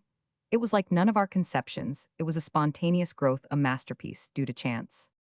As Raphael reached the place, the sunlight fell across it from right to left, bringing out all the colors of its plants and trees, the yellowish or gray bases of the crags, the different shades of the green, leaves, the masses of flowers, pink, blue, or white, the climbing plants with their bell-like blossoms, and the shot velvet of the mosses, the purple-tinted blooms of the heather. Everything was either brought into relief or made fairer, yet by the enchantment of the light, or by the contrasting shadows. And this was the case most of all with the sheet of water, wherein the house, the trees, the granite peaks, and the sky were all faithfully reflected. Everything had a radiance of its own in this delightful picture, from the sparkling mica stone to the bleached tuft of grass hidden away in the soft shadows, the spotted cow with its glossy hide, the delicate water plants that hung down over the pool like fringes, in a nook where blue or emerald-colored insects were buzzing about the roots of trees, like a sand-besprinkled shock of hair, above grotesque faces, in the flinty rock surface. All these things made a harmony for the eye. The odor of the tepid water, the scent of the flowers, and the breath of the caverns, which filled the lonely place, gave Raphael a sensation that was almost enjoyment. Silence reigned in majesty over these woods, which possibly are unknown to the tax collector. But the barking of a couple of dogs broke the stillness. All at once the cows turned their heads towards the entrance of the valley, showing their moist noses to Raphael, stared stupidly at him, and then fell to browsing again. A goat and her kid, that seemed to hang on the side of the crags, in some magical fashion capered, and leapt to a slab of granite near to Raphael and stayed there a moment as if to seek to know who he was. The yapping of the dogs brought out a plump child who stood agape, and next came a white-haired old man of middle height. Both of these two beings were in keeping with the surroundings. The air, the flowers, and the dwelling health appeared to overflow in this fertile region. Old age and childhood thrived there. There seemed to be about all these types of existence the freedom and carelessness of the life of primitive times, a happiness of use and want that gave the lie to our philosophical platitudes, and wrought a cure of all its swelling passions in the heart. The old man belonged to the type of model dear to the masculine brush of Schnetz. The countless wrinkles upon his brown face looked as if they would be hard to the touch. The straight nose, the prominent cheekbones, streaked with red veins like a vine leaf. In autumn, the angular features all were characteristics of strength. Even where strength existed no longer, the hard hands now that they twalled no longer had preserved their scanty white hair. His bearing was that of an absolutely free man. It suggested the thought that had he been an Italian, he would have perhaps turned brigand for the love of the liberty so dear to him. The child was a regular mountaineer with the black eyes that can face the sun without flinching, a deeply tanned complexion, and rough brown hair. His movements were like a bird, swift, decided, and unconstrained. His clothing was ragged, the white fair skin showed through the rents in his garments. There they both stood in silence side by side, both obeying the same impulse. In both faces were clear tokens of an absolutely identical and idle life. The old man had adopted the child's amusements, and the child had fallen in with the old man's humor. There was a sort of tacit agreement between two kinds of feebleness, between failing powers well nigh spent, and powers just about to unfold themselves. Very soon a woman who seemed to be about 30 years old appeared on the threshold of the door, spinning. As she came, she was an Auvergnate, a high-colored, comfortable-looking, straightforward sort of person with white teeth. Her cap and dress, the face, full figure, and general appearance were of the Auvergne peasant stamp. So was her dialect. She was a thorough embodiment of her district, its hardworking ways, its thrift, ignorance, and hardiness all met in her. She greeted Raphael, and they began to talk. The dogs quieted down. The old man went and sat on a bench in the sun. The child followed his mother about wherever she went, listening, without saying a word, and staring at the stranger. "You are not afraid to live here, good woman." "What should we be afraid of, sir? When we bolt the door, whoever could get inside?" "Oh no, we aren't afraid at all. And besides," she said, as she brought the marquis into the principal room in the house, "what should thieves come to take from us here?" She designated the room, as she spoke, the smoke-blackened walls with some brilliant pictures in blue, red, and green, an end of credit, a crucifixion, and the grenadiers of the Imperial Guard for their sole ornament. The furniture here and there, the old wooden four-post bedstead, the table with crooked legs, a few stools, the chest that held the bread, the flitch that hung from the ceiling, a jar of salt, a stove, and on the mantel-shelf a few discolored yellow plaster figures. As he went out again, Raphael noticed a man halfway up the crags, leaning on a hoe and watching the house with interest. "That's my man, sir," said the Auvergnate, unconsciously smiling in peasant fashion. "He is at work up there." "And that old man is your father?" "Asking your pardon, sir, he is my man's grandfather, such as you see him. He is 102, and yet quite lately he walked over to Clermont with our little chap. Oh, he has been a strong man in his time, but he does nothing now but sleep and eat and drink. He amuses himself with the little fellow. Sometimes the child trails him up the hillsides, and he will just go up there along with him." Valentin made up his mind. Immediately, he would live between this child and old man, breathe the same air, eat their bread, drink the same water, sleep with them, make the blood in his veins like theirs. It was a dying man's fancy for him, the prime model after which the customary existence of the individual should be shaped, the real formula for the life of a human being, the only true and possible life. The life idol was to become one of the oysters adhering to this rock to save his shell a day or two longer by paralyzing the power of death. One profoundly selfish thought took possession of him, and the whole universe was swallowed up and lost in it for him. The universe existed no longer, the whole world had come to be within himself. For the sick, the world begins at their pillow. and ends at the foot of the bed.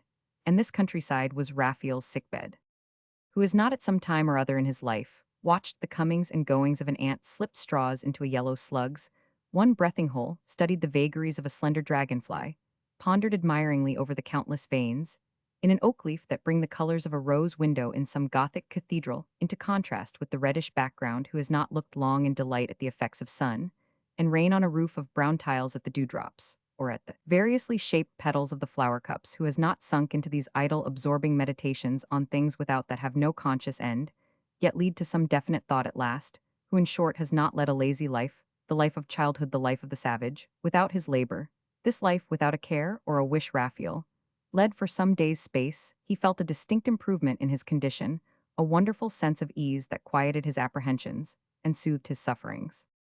He would climb the crags and then find a seat high up on some peak, whence he could see a vast expanse of distant country at a glance, and he would spend whole days in this way like a plant in the sun or a hare in its form, and at last, growing familiar with the appearances of the plant life about him and of the changes in the sky, he minutely noted the progress of everything working around him, in the water, on the earth, or in the air. He tried to share the secret impulses of nature, sought by passive obedience to become a part of it, and to lie within the conservative and despotic jurisdiction that regulates instinctive existence. He no longer wished to steer his own course. Just as criminals in olden times were safe from the pursuit of justice if they took refuge under the shadow of the altar, so Raphael made an effort to slip into the sanctuary of life. He succeeded in becoming an integral part of the great and mighty fruit-producing organization. He had adapted himself to the inclemency of the air, and had dwelt in every cave among the rocks. He had learned the ways and habits of growth of every plant, had studied the laws of the watercourses and their beds, and had come to know the animals. He was at last so perfectly at one with this teeming earth that he had in some sort discerned its mysteries, and caught the spirit of it.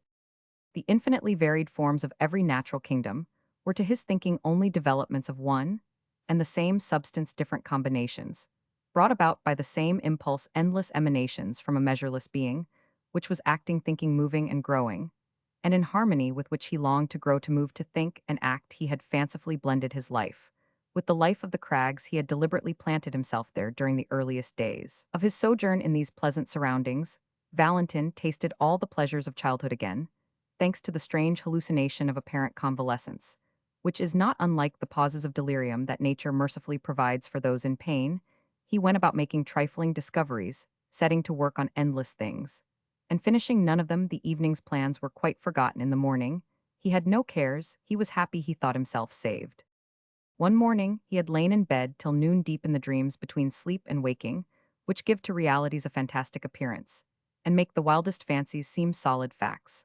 While he was still uncertain that he was not dreaming, yet he suddenly heard his hostess giving a report of his health to Jonathan. For the first time Jonathan came to inquire after him daily, and the overgnate, thinking no doubt that Valentin was still asleep, had not lowered the tones of a voice developed in mountain air. No better and no worse, she said. He coughed all last night again, fit to kill himself. Poor gentleman, he coughs and spits, till it is piteous, my husband. And I often wonder to each other, where he gets the strength from to cough like that. It goes to your heart what a cursed complaint it is. He has no strength at all. I am always afraid I shall find him dead in his bed some morning. He is every bit as pale as a waxen Christ dame. I watch him, while he dresses. His poor body is as thin as a nail, and he does not feel well now. But no matter, it's all the same. He wears himself out with running about as if he had health, and to spare all the same. He is very brave, for he never complains at all. But really he would be better under the earth than on it, for he is enduring the agonies of Christ. I don't wish that myself, sir. It is quite in our interests. But even if he didn't pay us what he does, I should be just as fond of him. It is not our own interest that is our motive. Ah, mon Dieu, she continued, Parisians are the people for these dogs' diseases. Where did he catch it now, poor young man? And he is so sure that he is going to get well, that fever just gnaws him. You know, it eats him away. It will be the death of him. He has no notion, whatever, of that. He does not know it, sir. He sees nothing. You mustn't cry about him. Roman 1000, Jonathan. You must remember that he will be happy, and will not suffer any more. You ought to make a novena for him. I have seen wonderful cures come of the 9 days' prayer, and I would gladly pay for a wax taper to save such a gentle creature. So good he is, a paschal lamb. As Raphael's voice had grown too weak to allow him to make himself heard, he was compelled to listen to this horrible loquacity. His irritation, however, drove him out of bed at length, and he appeared upon the threshold. "Old scoundrel," he shouted to Jonathan, "do you mean to put me to death?" The peasant woman took him for a ghost and fled. "I forbid you to have any anxiety, whatever about my health," Raphael went on. "Yes, my lord Marquis," said the old servant, wiping away his tears. "And for the future, you had very much better not come here without my orders." Jonathan meant to be obedient, but in the look full of pity and devotion that he gave the Marquis, before he went Raphael read, his own death warrant utterly disheartened, brought all at once to a sense of his real position. Valentin sat down on the threshold, locked his arms across his chest, and bowed his head. Jonathan turned to his master in alarm with "My lord." Go away," cried the invalid. In the hours of the next morning, Raphael climbed the crags and sat down in a mossy cleft in the rocks, whence he could see the narrow path along which the water for the dwelling was carried at the base of the hill. He saw Jonathan, in conversation with the Auvergnate, some malicious power interpreted for him all the woman's forebodings and filled the breeze, and the silence with her ominous words thrilled with horror. He took refuge among the highest summits of the mountains, and stayed there till the evening. But yet he could not drive away the gloomy presentiments awakened within him in such an unfortunate manner, by a cruel solicitude on his account. The Auvergne peasant herself suddenly appeared before him like a shadow in the dusk. A perverse freak of the poet within him found a vague resemblance between her black and white striped petticoat and the bony frame of a spectre. "The damp is falling now, sir," said she. "If you stop out there, you will go off just like rotten fruit. You must come in, it isn't healthy to breathe the damp, and you have taken nothing since the morning besides." "Tonnerre de Dieu, old witch," he cried, "let me live after my own fashion, I tell you, or I shall be off altogether. It is quite bad enough to dig my grave every morning, you might let it alone in the evenings at least." "Your grave, sir, I dig your grave, and where may your grave be? I want to see you as old as father there. And not in your grave, by any manner of means, the grave that comes soon enough for us all in the grave." "That is enough," said Raphael. "Take my arm, sir." "No." The feeling of pity in others is very difficult for a man to bear, and it is hardest of all when the pity is deserved hatred, is a tonic it quickens life and stimulates revenge.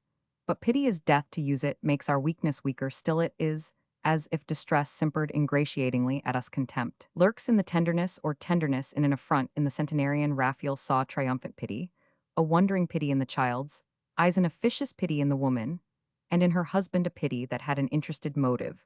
But no matter how the sentiment declared itself, death was always its import.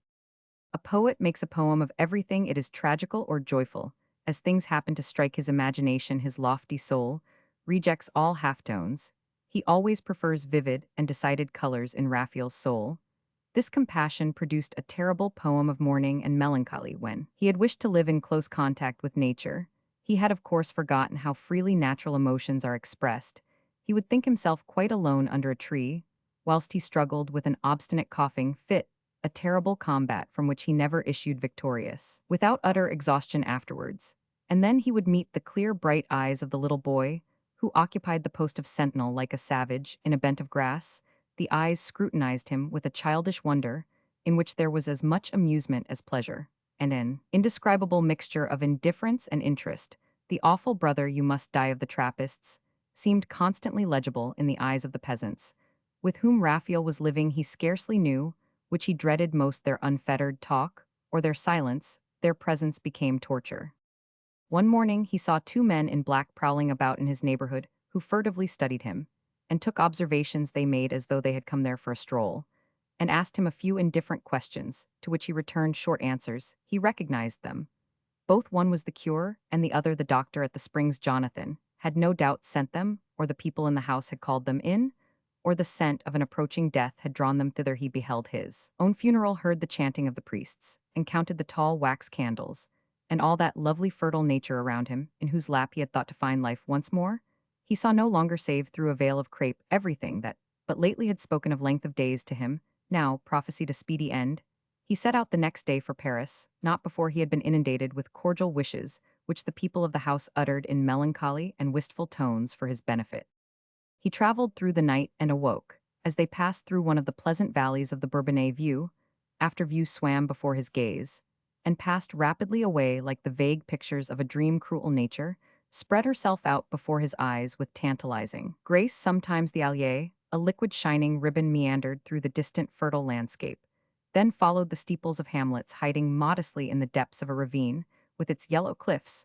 Sometimes, after the monotony of vineyards, the watermills of a little valley would be suddenly seen, and everywhere there were pleasant chateaux, hillside villages, roads with their fringes of queenly poplars, and the Loire itself at last with its wide sheets of water sparkling, like diamonds, amid its golden sands. Attractions everywhere without. And this nature, all astir with a life and gladness like that of childhood, scarcely able to contain the impulses and sap of June, possessed a fatal attraction for the darkened gaze of the invalid.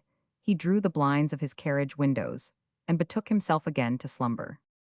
Towards evening, after they had passed Cessny, he was awakened by lively music, and found himself confronted with a village fair. The horses were changed near the marketplace.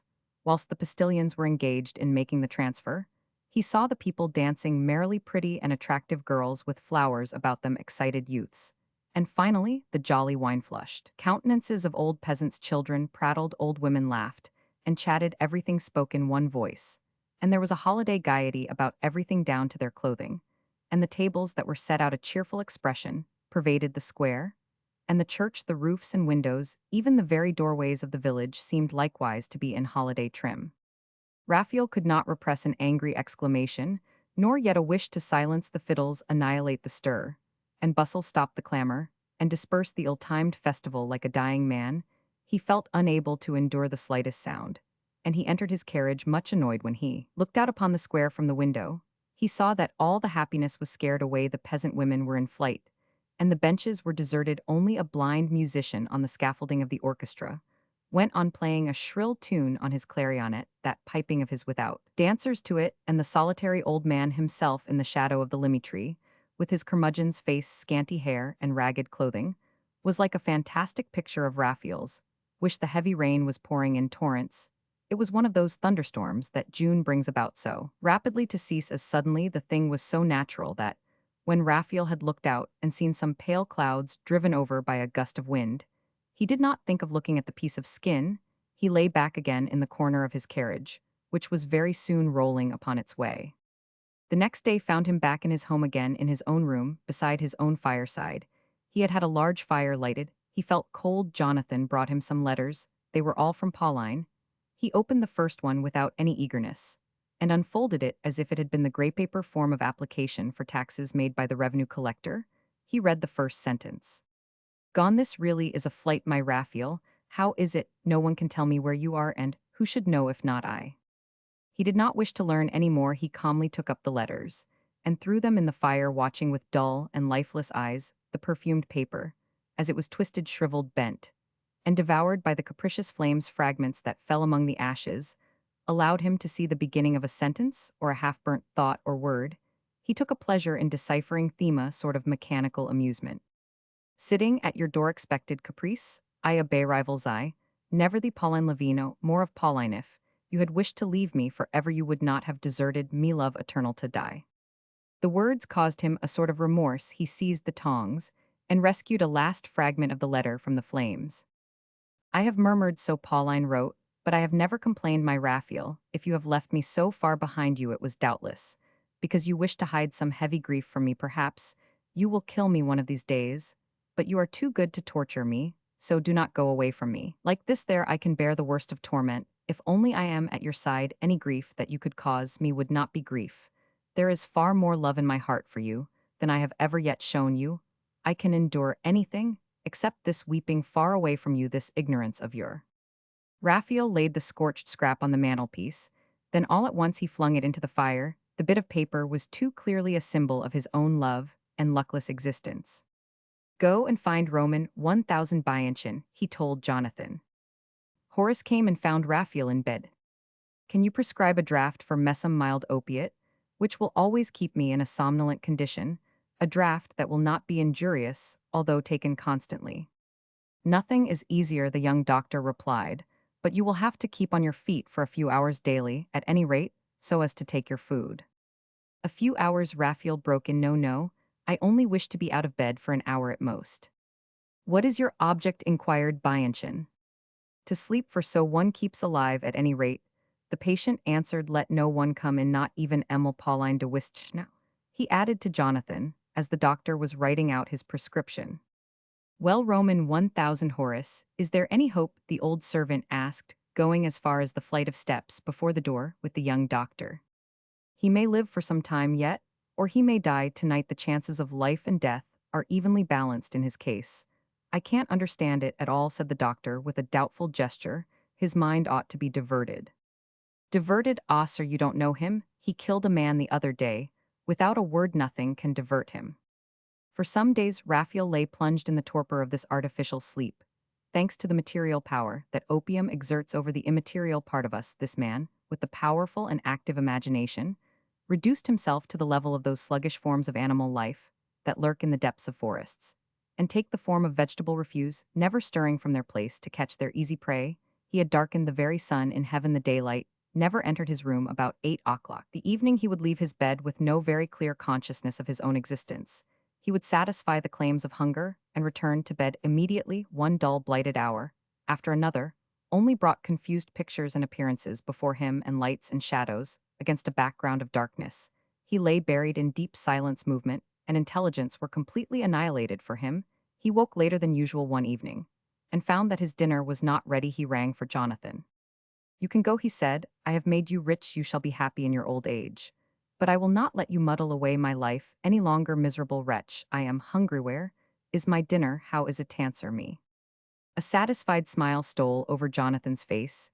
He took a candle that lit up the great dark rooms of the mansion, with its flickering light, brought his master, who had again become an automaton, into a great gallery, and flung a door suddenly open. Raphael was all at once dazzled by a flood of light, and amazed by an unheard-of scene.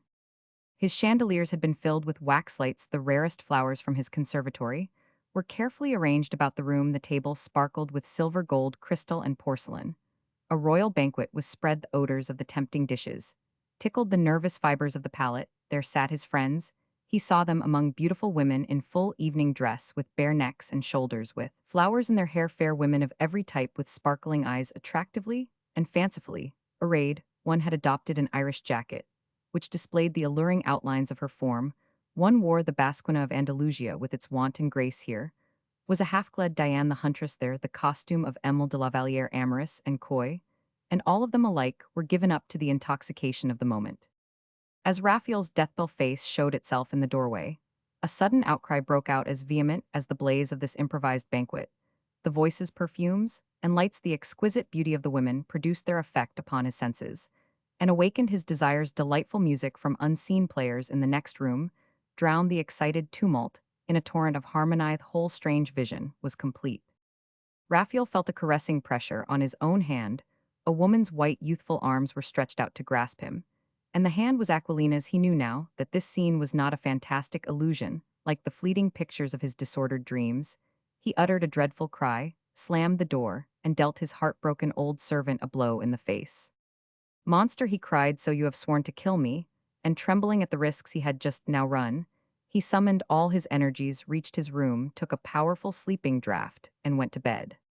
"The devil," cried Jonathan, recovering himself, "and Roman 1000 Bianchian most certainly told me to divert his mind."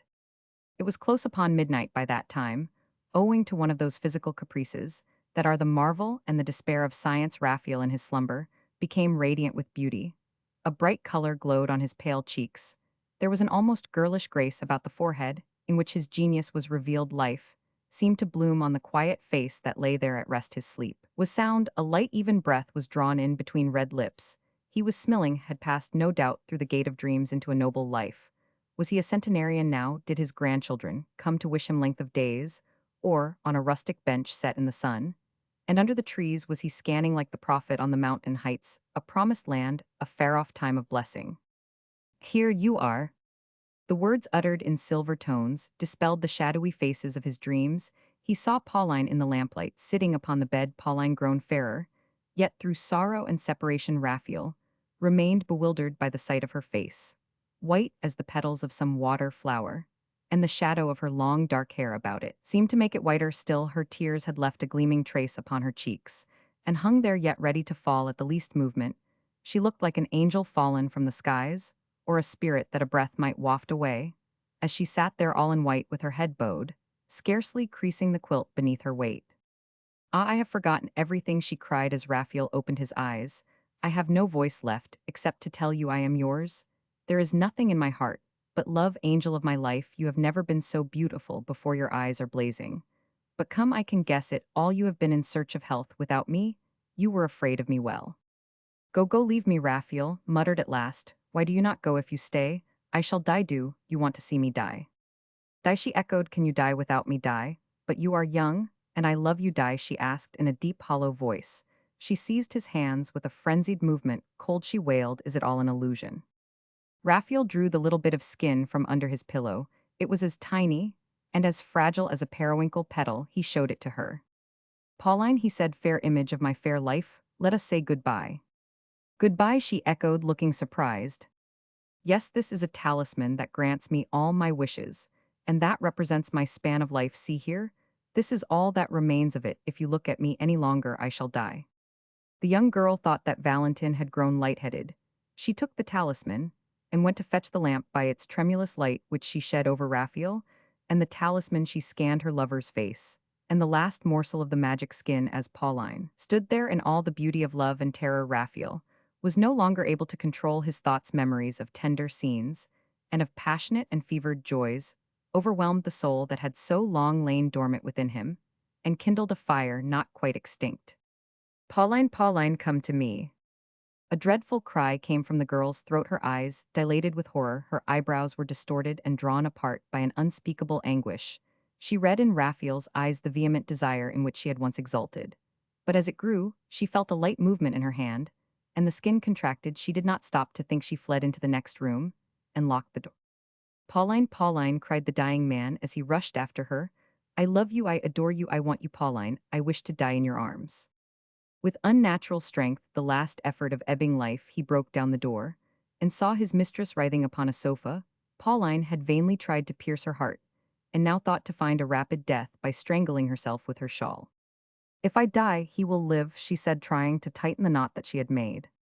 In her struggle with death, her hair hung loose, her shoulders were bare, her clothing was disordered, her eyes were bathed in tears, her face was flushed and drawn with the horror of despair. Yet as her exceeding beauty met Raphael's intoxicated eyes, his delirium grew. He sprang towards her like a bird of prey, tore away the shawl, and tried to take her in his arms. The dying man sought for words to express the wish that was consuming his strength, but no sounds would come, except the choking death rattle in his chest. Each breath he drew sounded hollower than the last, and seemed to come from his very entrails. At the last moment, no longer able to utter a sound, he set his teeth in Pauline's breast. Jonathan appeared terrified by the cries he had heard, and tried to tear away the dead body from the grasp of the girl who was crouching with it in a corner. What do you want? She asked. He is mine. I have killed him. Did I not foresee how it would be? Epilogue. And what became of Pauline? Pauline, do you sometimes spend a pleasant winter evening by your own fireside, and give yourself up luxuriously to memories of love or youth, while you watch the glow of the fire? Where the logs of oak are burning here, the fire outlines a sort of chessboard in red squares. There it has a sheen like velvet. Little blue flames start up and flicker and play about in the glowing depths of the brazier. A mysterious artist comes and adapts that flame to his own ends by a secret of his own. He draws a visionary face in the midst of those flaming violet and crimson hues, a face with unimaginable delicate outlines, a fleeting apparition, which no chance will ever bring back again. It is a woman's face, her hair is blown back by the wind, her features speak of a rapture of delight. She breathes fire in the midst of the fire, she smiles, she dies. You will never see her any more. Farewell, flower of the flame, farewell, essence incomplete and unforeseen, come too early or too late to make the spark of some glorious diamond. But Pauline, you do not see. Then I will begin again. Make way, she comes. She is here, the queen of illusions, a woman fleeting as a kiss, a woman bright as lightning issuing in a blaze like lightning from the sky, a being uncreated of spirit and love alone.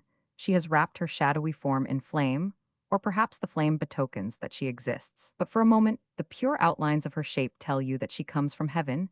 Is she not radiant as an angel? Can you not hear the beating of her wings in space? She sinks down beside you more lightly than a bird, and you are entranced by her awful eyes. There is a magical power in her light breathing that draws your lips to hers. She flies and you follow. You feel the earth beneath you no longer. If you could but once touch that form of snow with your eager, deluded hands, Once twine the golden hair round your fingers, place one kiss on those shining eyes, there is an intoxicating vapor around. And the spell of a siren music is upon you, every nerve in you is quivering. You are filled with pain and longing, O joy, for which there is no name. You have touched the woman's lips, and you are awakened at once by a horrible pang. Oh, ah, yes. You have struck your head against the corner of the bedpost.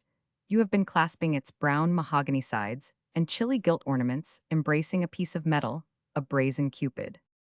But how about Pauline, sir?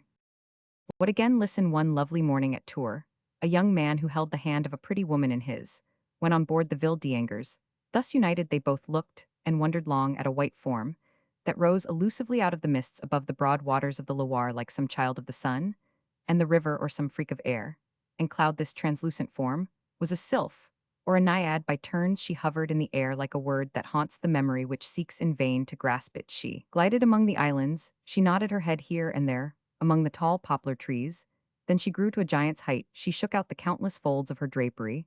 To the light she shot light from the aureole that the sun had lit about her face. She hovered above the slopes of the hills and their little hamlets, and seemed to bar the passage of the boat before the Chateau d'Us. You might have thought that La Dame des Belles cousins sought to protect her country from modern intrusion. Well, well, I understand, so it went with Pauline, but how about Fodora?